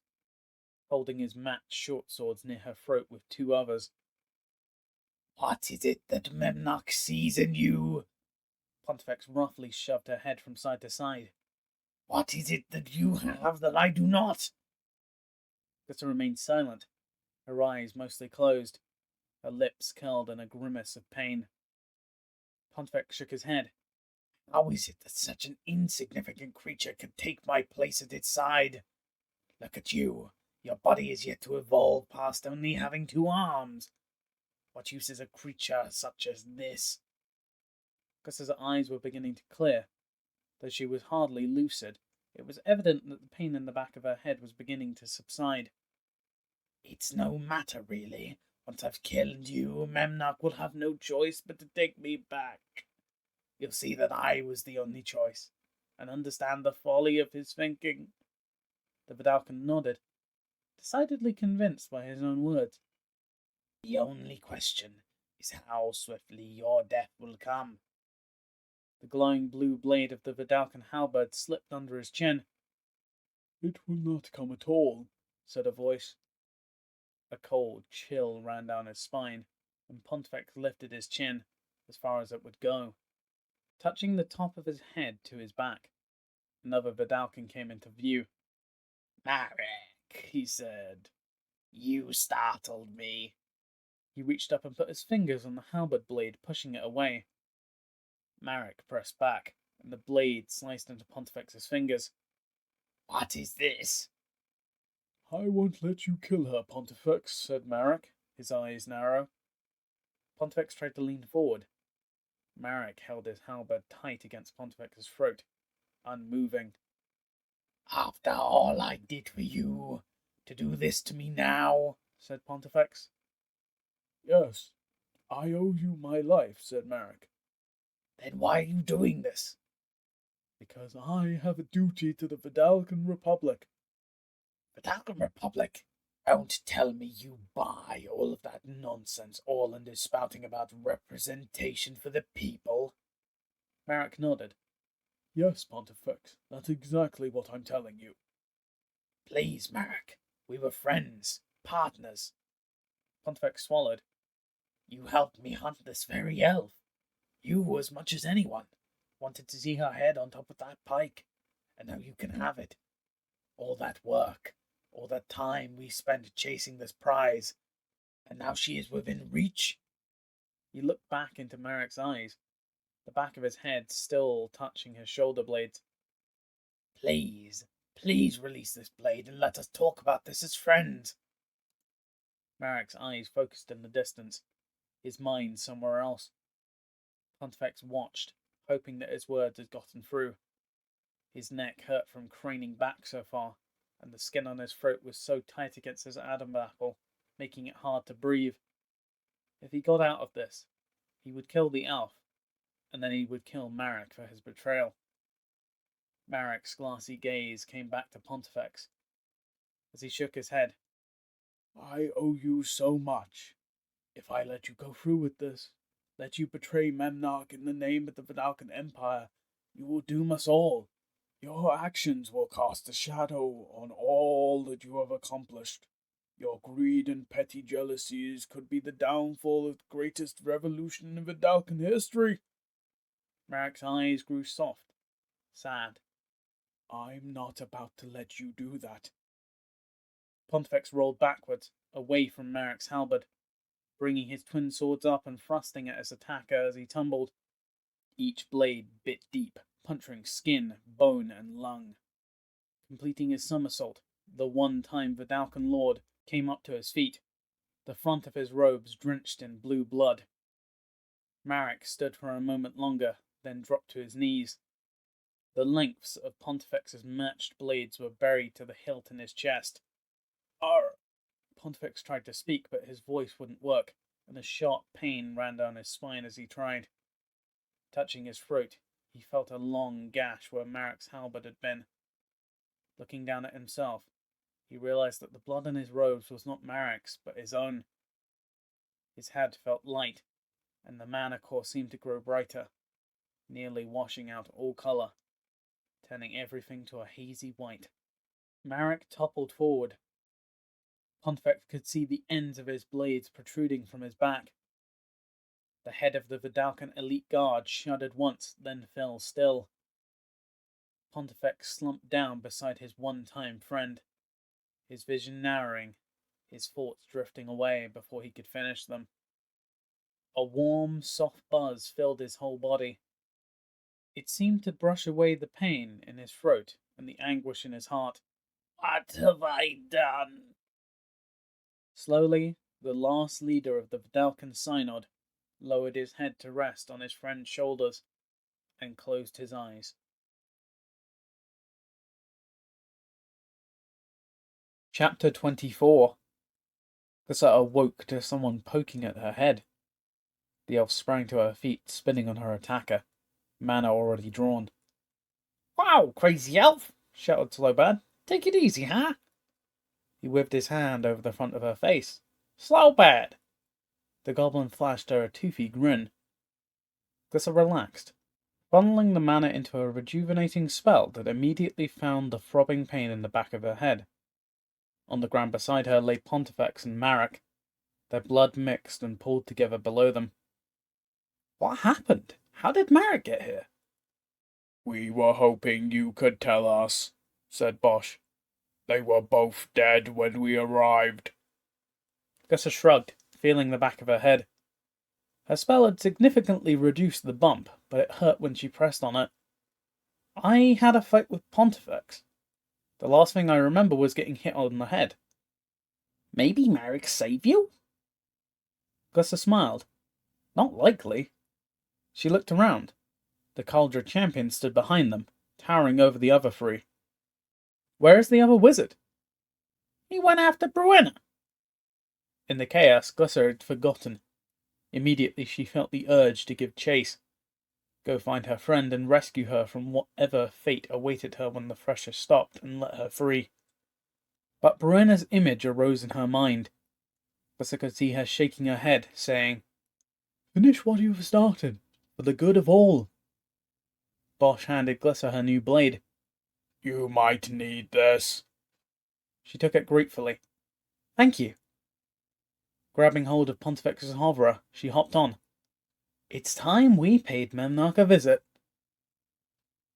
In the distance, a four-legged, bird-headed creature stalked the elf and her companion. It crouched low behind a mycosynth monolith. From its hiding place, the Mir could see where they were headed, but it did not pursue. Not yet. Also in its field of view were several more artifact creations just like itself. There were a pack, 5 in all. They hunted the elf. Back in Panopticon, Memnarch watched her through the eye as she headed to his palace. As they approached the glistening tower, Glissa couldn't help but be amazed. Though she knew it was made of steel, aluminium and titanium, parts of the Panopticon looked like a sparkling crystal. Memnarch's fortress climbed high into the air, higher than any structure in the interior. Where each of its 5 walls joined the next, the line was so sharp and straight, it looked like it would cut through flesh like a razor. The top rose to a needle-like point. Perched atop, a room made entirely of glass opened to the world for all to see in, and for those inside to see out. From a distance, the tower looked like one more perfectly formed mycosynth monolith. Up close, it looked more like the scepter of a giant king. Its base was thick and heavy. Its top was adorned with a hefty jewel. Its sides were intricately designed to give off a regal air of power and grace. A pair of wide doors on the ground floor opened up, and Glissa stopped. She looked up at the Cauldron champion, then looked over at Bosch and Slowbad. You ready? All 3 nodded. The doors lay open, the light of the mana core reflecting off the edges, not penetrating into its depths. Then the darkness beyond began to move. Shadows coalesced into nightmares, and an army burst forth, their shiny hides reflecting back the interior sun's blinding rays. Levelers? Said Glissa and Slowbad in union. Glissa stepped off the hoverer and drew her sword. In a flash, the metal beasts were upon them. Scythe blades rang out, and the elf parried blow after blow. Catching the tip of her Darksteel sword in a joint, she pried free a bolt. After so many fights with these beasts, she knew where to hit them to do the most damage. Her strike was clean, and one side of her foe sloshed to the ground. Its left half now unarmoured, Gussa reversed her stroke and cut deep into the device. That was all it took, 2 strokes, and the leveller was dead. Across the way, Slobad loosed his crowbar. Hopping into the air, he jumped over the razor blades of an attacking horde to land atop a leveller. With a practiced flare, the goblin tore into the killing device, taking apart its metal hide in a blink and disabling it with a twist of his hand. Then he was off, leaving the lifeless hulk to rust on the battlefield. Behind them, Bosch beat the metal devices into the ground. He kicked holes in their hides and tore their insides out. He smashed their vision crystals, blinding them before he dented in their heads and ripped their steering sails off. Without them, the levelers could only turn right, and they spun in place, looking like ballerinas dancing a deadly ballet on the battlefield. Towering above them all was the Caldra champion. With each of their great magical fists, they smashed the levelers flat. With each of his feet, he stomped them into foil. It was a massacre of titanic proportions. For each victim these killing devices had claimed on the surface of Mirrodin, the elf, goblin, golem, and champion visited 5 blows upon their heads. The battlefield rang with the screeching of metal, and the ground was piled with debris. The fighting stopped. The levelers, usually fearless and unrelenting, retreated. Behind them, the gates to Panopticon lay open, and a pair of figures emerged. One was bipedal. His skin shone brilliantly under the glare of the mana core. The other walked on all fours, not like a wolf or a lion, but more like a spider with only 4 legs. Unlike his counterpart, this one did not sparkle or reflect the blinding light. Instead, he looked a pale blue, as if he were made of flesh instead of metal. As the pair marched towards them, Gussa recognized the shorter 2-legged creature. Melil! The other bore a striking resemblance to the metal man, not only in his body or even his face. This creature had 6 eyes, each covered with a deep blue lens, but in his mannerisms, they were like father and son. Each looked different, but all came from the same lineage, carrying the same build, the same set of ancestors, and the same scars. The levelers parted, and the 2 creatures stopped a handful of steps from Glyssa and her companions. "I have watched you for a very long time, Glyssa," said the spindly-legged creature. "At times I have wondered if we would ever meet face to face. Now you are here." Glyssa gripped her sword. "Everyone seems to know me, but who are you?" The creature lowered his head and front legs in an elaborate bow. "I am the guardian of Mirrodin, keeper of all you see." He stood up. "You may call me Memnarch." Something inside Glyssa snapped, and she leaped forward, covering the distance between her and Memnarch in 2 great bounds. With a howl, she hurled her blade at the crab-like creature, driven by more than strength or speed, but by the hatred she had harboured for the man since her parents' death. Her steel blade whistled, and Melil lunged forward, trying to get in between her and Memnarch, but it was too late. The elf's fury was swift, and her sword connected with one of the guardian's legs. With a great creak and a loud pop, Glyssa's weapon clove through the joint, and the 6-eyed creature listed to his left. Time stopped. A cathartic release rushed through Glyssa's whole body, grabbing her by the spine and shaking every part of her from top to bottom. This was the moment she'd been living for. This was her revenge, and she'd struck the first blow. Happiness and grief warred with each other, and tears formed in her eyes. Justice was near. There was a spine-tingling screech, and Memnarch pulled back, waving his hands in the air. Glyssa was lifted from the ground by an invisible force and thrown back. The world blurred. Wind rushed in her ears, and the elf crashed into the ground, 100 paces away from where she'd been standing. Memnock lifted himself up, rising to his full height of his long, spindly legs. "How dare you!" he shouted, raising his hand again.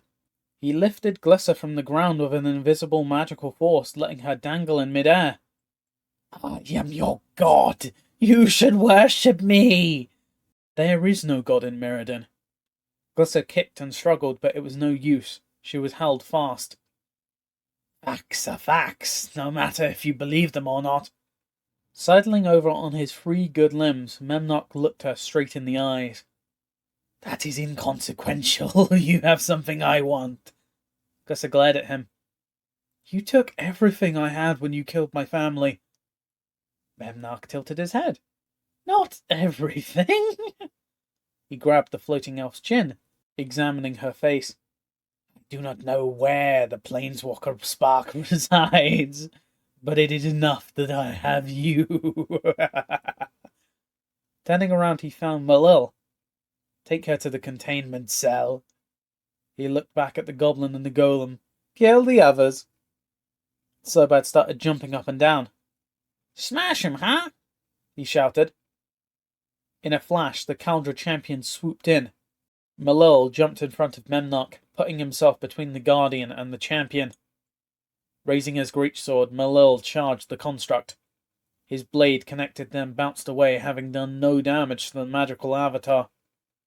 With a swipe of his hand, the Kaldra champion knocked Malil back against the wall of the Panopticon. His body made a clang as it impacted. Then he slid to the ground, disappearing from view behind a pile of ruined levelers. The avatar moved in on Memnock, raising his fist, ready to smash the Guardian. Memnock placed his hands on his forehead.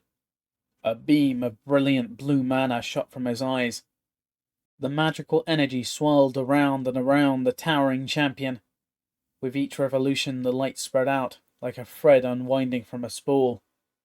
It surrounded the champion in a giant sapphire egg.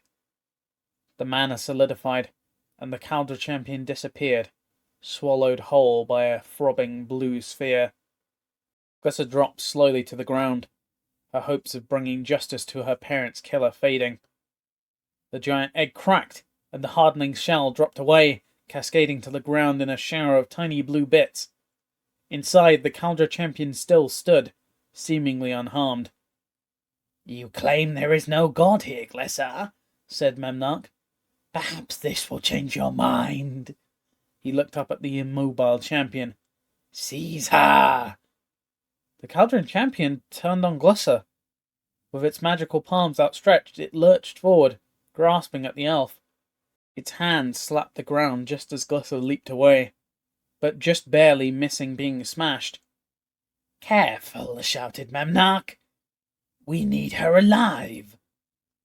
Glyssa scampered behind the broken leveler. The champion knocked it aside, sending it spinning through the air, and it floated forward, looming over the elf. Glyssa looked up at the magical construct she had placed so much hope in. It floated there, ready to snatch her up. Nothing in this world turned out as it should. Nothing she had been told since her childhood had been true. She had placed her trust in something that had been untested, and now she was paying the price. There was nothing that could be counted on, nothing worth trusting. If she lived through this, she promised herself she would trust no one but herself, ever again. The Kaldra champion again reached for the elf. Glyssa backpedaled, but her heel caught on something. It was Pontifex's hoverer, and she tripped over it. The champion's hand closed down around her. Closing her eyes, she prepared to be squashed, or worse. A long second passed. Nothing happened. Opening her eyes, Glyssa saw the Kaldra champion being dragged backwards from her. Standing at the base of the champion's lower body, straining with all of his might, Bosch had both of his arms wrapped around the magical creature, and he pulled it away from her. Though Bosch was only a third of the Kaldra champion's size, he still had the strength of a formidable opponent. The golem yanked hard, twisting the champion's body and hurling it towards Panopticon. The magical construct flew through the air, landing on the ground several meters shy of the tower's wall. Bosch turned to Glyssa. "Run!" he shouted. Gussa stood stunned for a second. She couldn't leave him. Run! He yelled again, his eyes growing big in his head, his face creased with concern. Slobad shot up beside her on Pontifex's hoverer. Come on! The Caldra champion righted itself and grabbed Bosch in one of its huge hands. The iron golem was lifted high into the air. He seemed resigned to his fate, not looking at the champion, but keeping his eyes focused on Glyssa.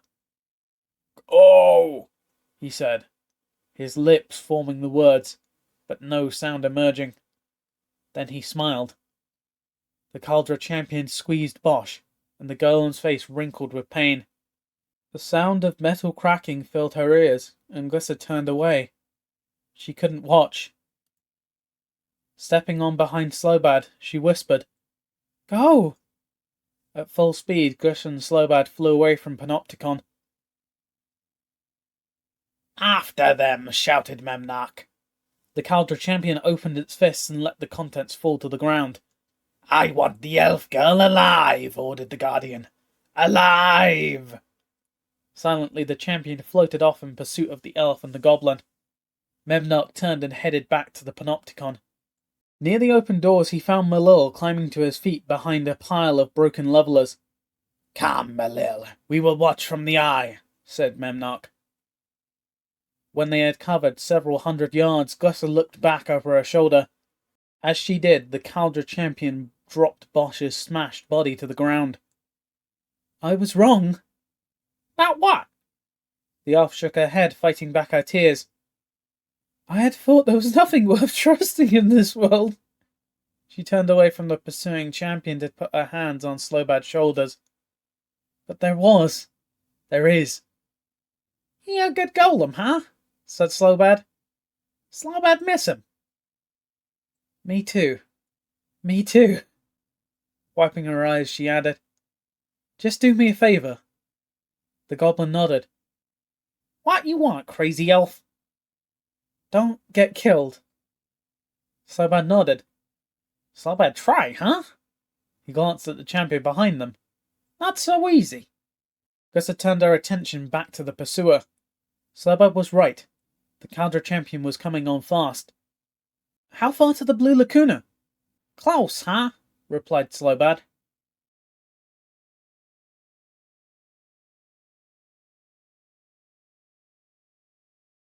Chapter 25. Glyssa and Slobad sped on, the Caldra champion right behind them. In the far distance they could see the entrance to the Blue Lacuna. To the left, another mycosynth forest loomed under the Manticore. "We never make it," said the goblin. "We might be able to gain some ground if we went through the monoliths," she shouted against the wind into Slobad's ear. "How? Slow us, huh?" "But they'll slow him even more," she said, hitching her thumb over her shoulder. Slobad shrugged. "Okay, crazy elf." Leaning to his left, the goblins steered their hoverer towards the mycosynth. They sped off, the champion gaining ground fast. The strange crystalline growth rose up before them, and the Caldra champion loomed behind. Mere seconds from the edge of the forest, something came out from behind two monoliths, blocking their path. "Pressure, huh?" shouted Slobad, and he leaned hard right. Glyssa wasn't ready for this abrupt turn, and she slipped, falling off the hoverer and rolling to a stop. The champion ignored Slobad, zeroing in on the fallen elf. The Thresher too had its sights set on Glyssa, and the two pursuers sandwiched her between. The Thresher reached her first. It leaned back, opening up like the other one she had faced near the Black Lacuna, ready to swallow her whole and carry her off. There was nothing Glyssa could do but put her hands up to protect her head. The Caldra champion bent down, ready to pluck her from the ground. The Thresher stopped dead in its tracks, its deep central cavern only inches from the elf's head. A figure stepped up from inside, her hands held high. "Bruenna?" The wizard shouted a single power word, the rest of her spell already spoken. Screaming, lines of blue power shot from the woman's outstretched arms like a cannon. The blast hit the Caldra champion in the chest and froze him in place, bent over like a question mark, only a few feet from the two women. Glissa got to her feet. But how? Verena interrupted her. We must go. This spell won't hold him for long. With that, the human cast another spell. Glissa and Verena lifted from the ground, gifted with the ability to fly. Slowbad had circled back, but seeing the two women soar into the air, he headed for the entrance to the lacuna. The woman followed the goblin, racing as fast as they could. As they entered the blue tunnel, they heard the Caldra champion let out a tremendous roar. At the top of the pool of knowledge, Verena turned to the other two. You must get to the tangle. You will have a better chance of beating this foe on your own ground. You come with us, huh? The goblin looked up at the wizard from the hoverer. Verena shook her head. I must go and defend my tribe. We'll help you, said the elf. Verena once again shook her head. You have problems of your own. We will meet again. I think, for now, our destinies lie on different paths. Glissa and Slowbad shot from Lumingrid, headed to the elf's home. They had abandoned Pontifex's hoverer for Verena's magic, and they flew now out over the Quicksilver Sea and onto the plain. Not far behind, the Caldra champion pursued. Though he could not fly, having to follow on the ground slowed his progress considerably, and the pair managed to stay ahead of their tormentor. Do you ever think we'll stop being chased, huh? Asked the goblin. No, I think it's a lot in this life, frankly. I was bored of it long ago. She shrugged. But what choice do we have? The pair approached the tangle. What's that, huh? Slowbad pointed at the ground. Glissa squinted. Trolls, she said. The trolls have come to our aid. There, arrayed before the metal forest, were about 25 burly, wrinkled trolls, each holding what looked like a trunk of a stout tree between its hands. Coming down on the ground, Glissa was greeted by Droog, leaning heavily on his staff. You are being followed. The old troll pointed to the Caldra champion growing larger in the near distance. And you've come to fight, as you said you would. Droog took a deep breath and nodded sadly. This fight has only just begun. He laid his thick palm on our shoulder, and he smiled. Go, he said. We will keep him busy until you have reached the cover of the deep tangle. Looking up into his eyes, the elf said, Come with us. If we run deep enough, he won't be able to get us. He's too big. Droog shook his head. The troll's time has come, he said. But you, young Glissa, have a long life ahead. You are Mirrodin's last and only hope. He pushed her towards the interior of the forest. Seek out the radix in the deepest part of the tangle. It is where you will find the most power. Go now and prepare yourself.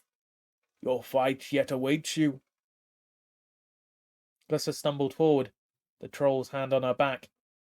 But, please, you will do your part, said Droog. He turned back to the plain where the Caldra champion was nearly upon them. Now we must do ours. Slowbad grabbed Glissa by the hand and pulled her towards the deeper woods. Come on, huh? Glissa took one look back, then she turned and headed into the tangle. Slowbad at her side. They ran as fast as they could, leaping over fallen trees and skirting razor-sharp vines. Soon the reflected light of the plains disappeared from view behind, replaced by the darkness of the deep forest. A thumping boom reverberated and the ground shook. The sounds of battle drifted in through the jungle canopy. Images of trolls fighting the Caldra champion ran through Glissa's mind. Images of trolls fighting the Caldra champion ran through Glissa's head. She wanted to turn, make her stand with the brave forest creatures, but that was not her fate. It seems like they had run forever, the landscape changing with each step, before they reached a great clearing in the deepest part of the forest. Here the trees just simply stopped growing. Their roots reached deep into the ground until they touched the circle. This was the radix, marked from one end to the other with the strange runes and symbols. Gusha had come across it many times. It wasn't a place she liked to visit. It was here that the elves went for their memory cleansing rituals. The place seemed haunted with all the thoughts and minds of generations past, and all those ghosts kind of creeped her out. Already she could hear the sound of the Caldra champion smashing his way into the tangle. She knew that meant the trolls were gone, and that now only Slowbad and she remained. "What do you think we do now, huh?" asked the goblin. Glissa pulled her sword from her belt. "We fight." The crashing grew louder, and Glissa could see the tops of the trees falling in the canopy. Closing her eyes, Glissa tried to relax as she drew in mana for a spell. She could feel the magical energies of the tangle flowing to her easily, as quick and smooth as they had in the interior of the plane. Then she cast her spell, reaching out to all the trees and metal plants surrounding the radix. Green lightning flashed over the surface of the forest clearing. Jolts of power surged over the ground, arcing between trees and plants, playing over Glissa's fingertips and reaching into the sky. The metal forest came alive, shaping itself into a wall around Mirrodin's savior. Boughs bent and stretched, weaving together. Bushes sprouted up, filling the gaps between. The thick branches formed a barrier around the circle. The leaves, vines, and thorns pushed their sharpened edges and points to the outside, becoming an imposing wall to any who neared. Slowbird padded over the newly formed hedge and climbed to the top. "I see him," he shouted. The goblin pointed across the circle. "There, huh?" Glissa turned. Over the top of her barricade, she could just make out the great helm of the Caldra champion. The magical construct beat his fist against it, shaking the trees and scaring a flock of birds out into the sky.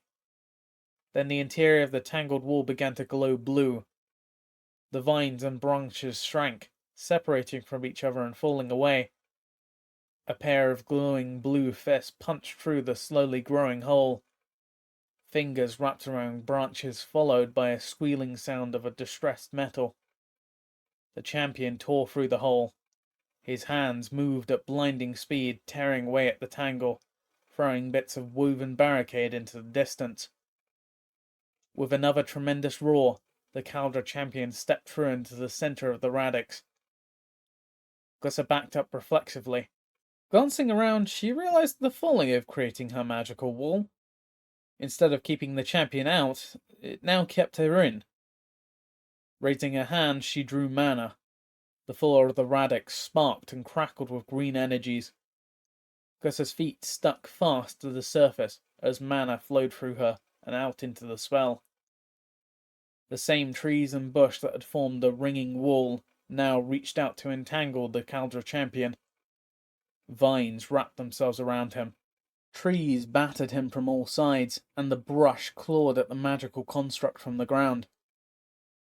The creature struggled, able to tear away large bits of the forest by the handful, but it wasn't enough. The mana continued to flow through the elf, and the tangle rallied to her call.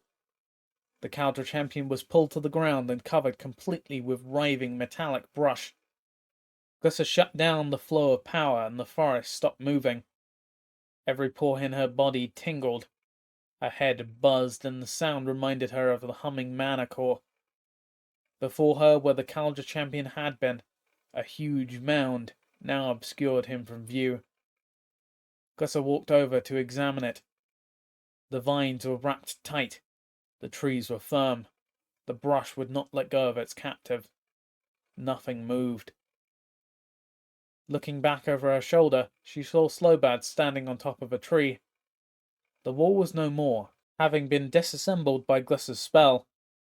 The goblin clung to a stout branch, trying not to fall off. "I think you can climb down now." She looked back over her shoulder, checking once again that the champion was buried by the foliage. "He's not going anywhere." A terrible tearing sound erupted. The ground shook and Glissa lost her balance.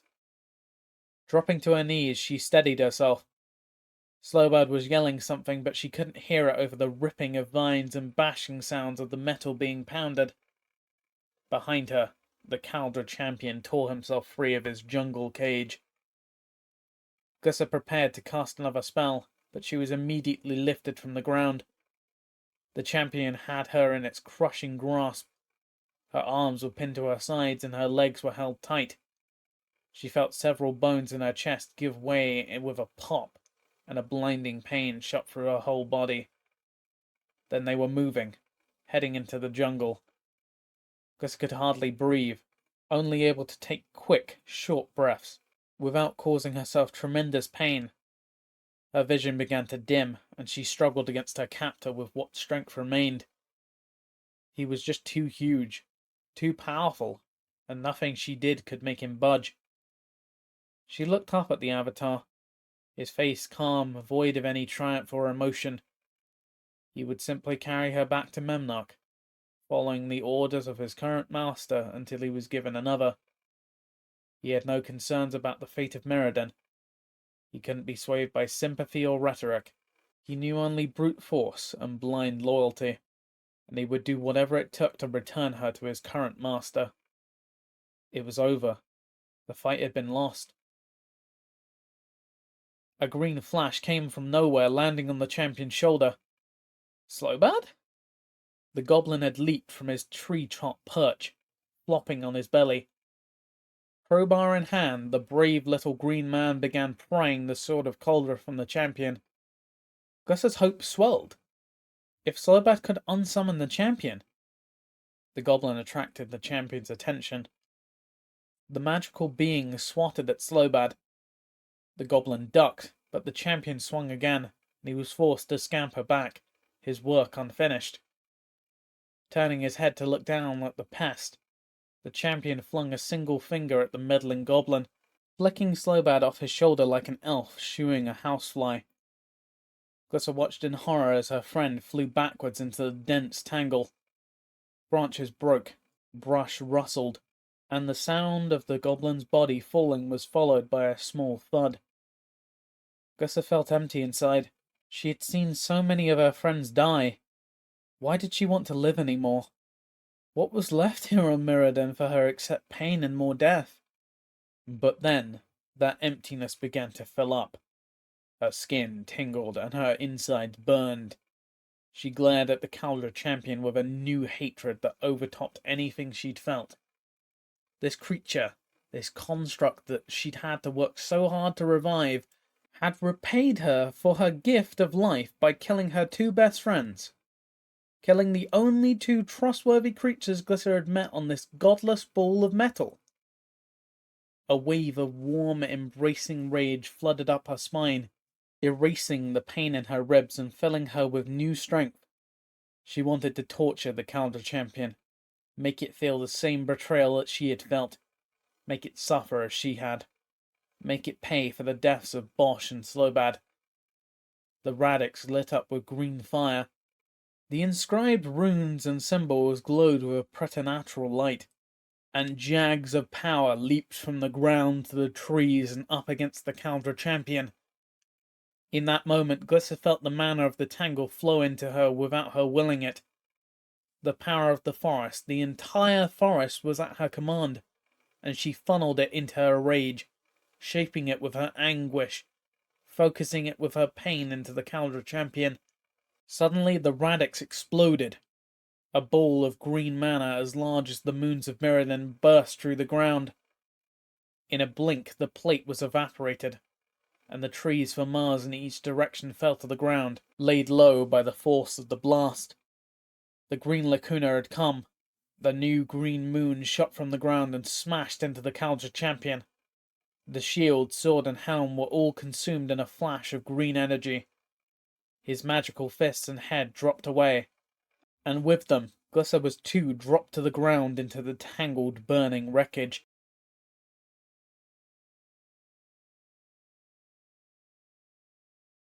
Epilogue. Glycer awoke jammed between two downs, partially melted trees. Her head hurt, her ribs hurt, even her teeth hurt. How long she'd been out she did not know. She sat up and looked around. Where the radix had been, there was now a huge hole, much like the other lacuna. All around, the tangle had been melted or bent. The trees lay in straight rows like neatly combed hair, and everything was burnished or molten. Nothing moved. Gussa laid her head back and closed her eyes. She thought of Slobad. She tried to imagine what the last few moments of his life had been like, falling through the trees. She had to stop herself. It was too painful. Something poked her in the head. Crazy elf gonna lie there all day, huh? Gus's eyes popped open. Slobad? The goblin's face was covered in soot. He smiled, his dingy yellow teeth showing brightly through his blackened visage. She grabbed him by the elbow, unable to get up for an embrace. I thought you were dead. Slobad shook his head. Nah. He rubbed the back of his head. Slobad just bounce, huh? Memnock stood on top of the ruined wall of his laboratory. His skin was scorched. The wound on his leg was cauterized and sterile, and 2 of his eyes had been ruptured. He limped as he walked, barely able to keep himself up.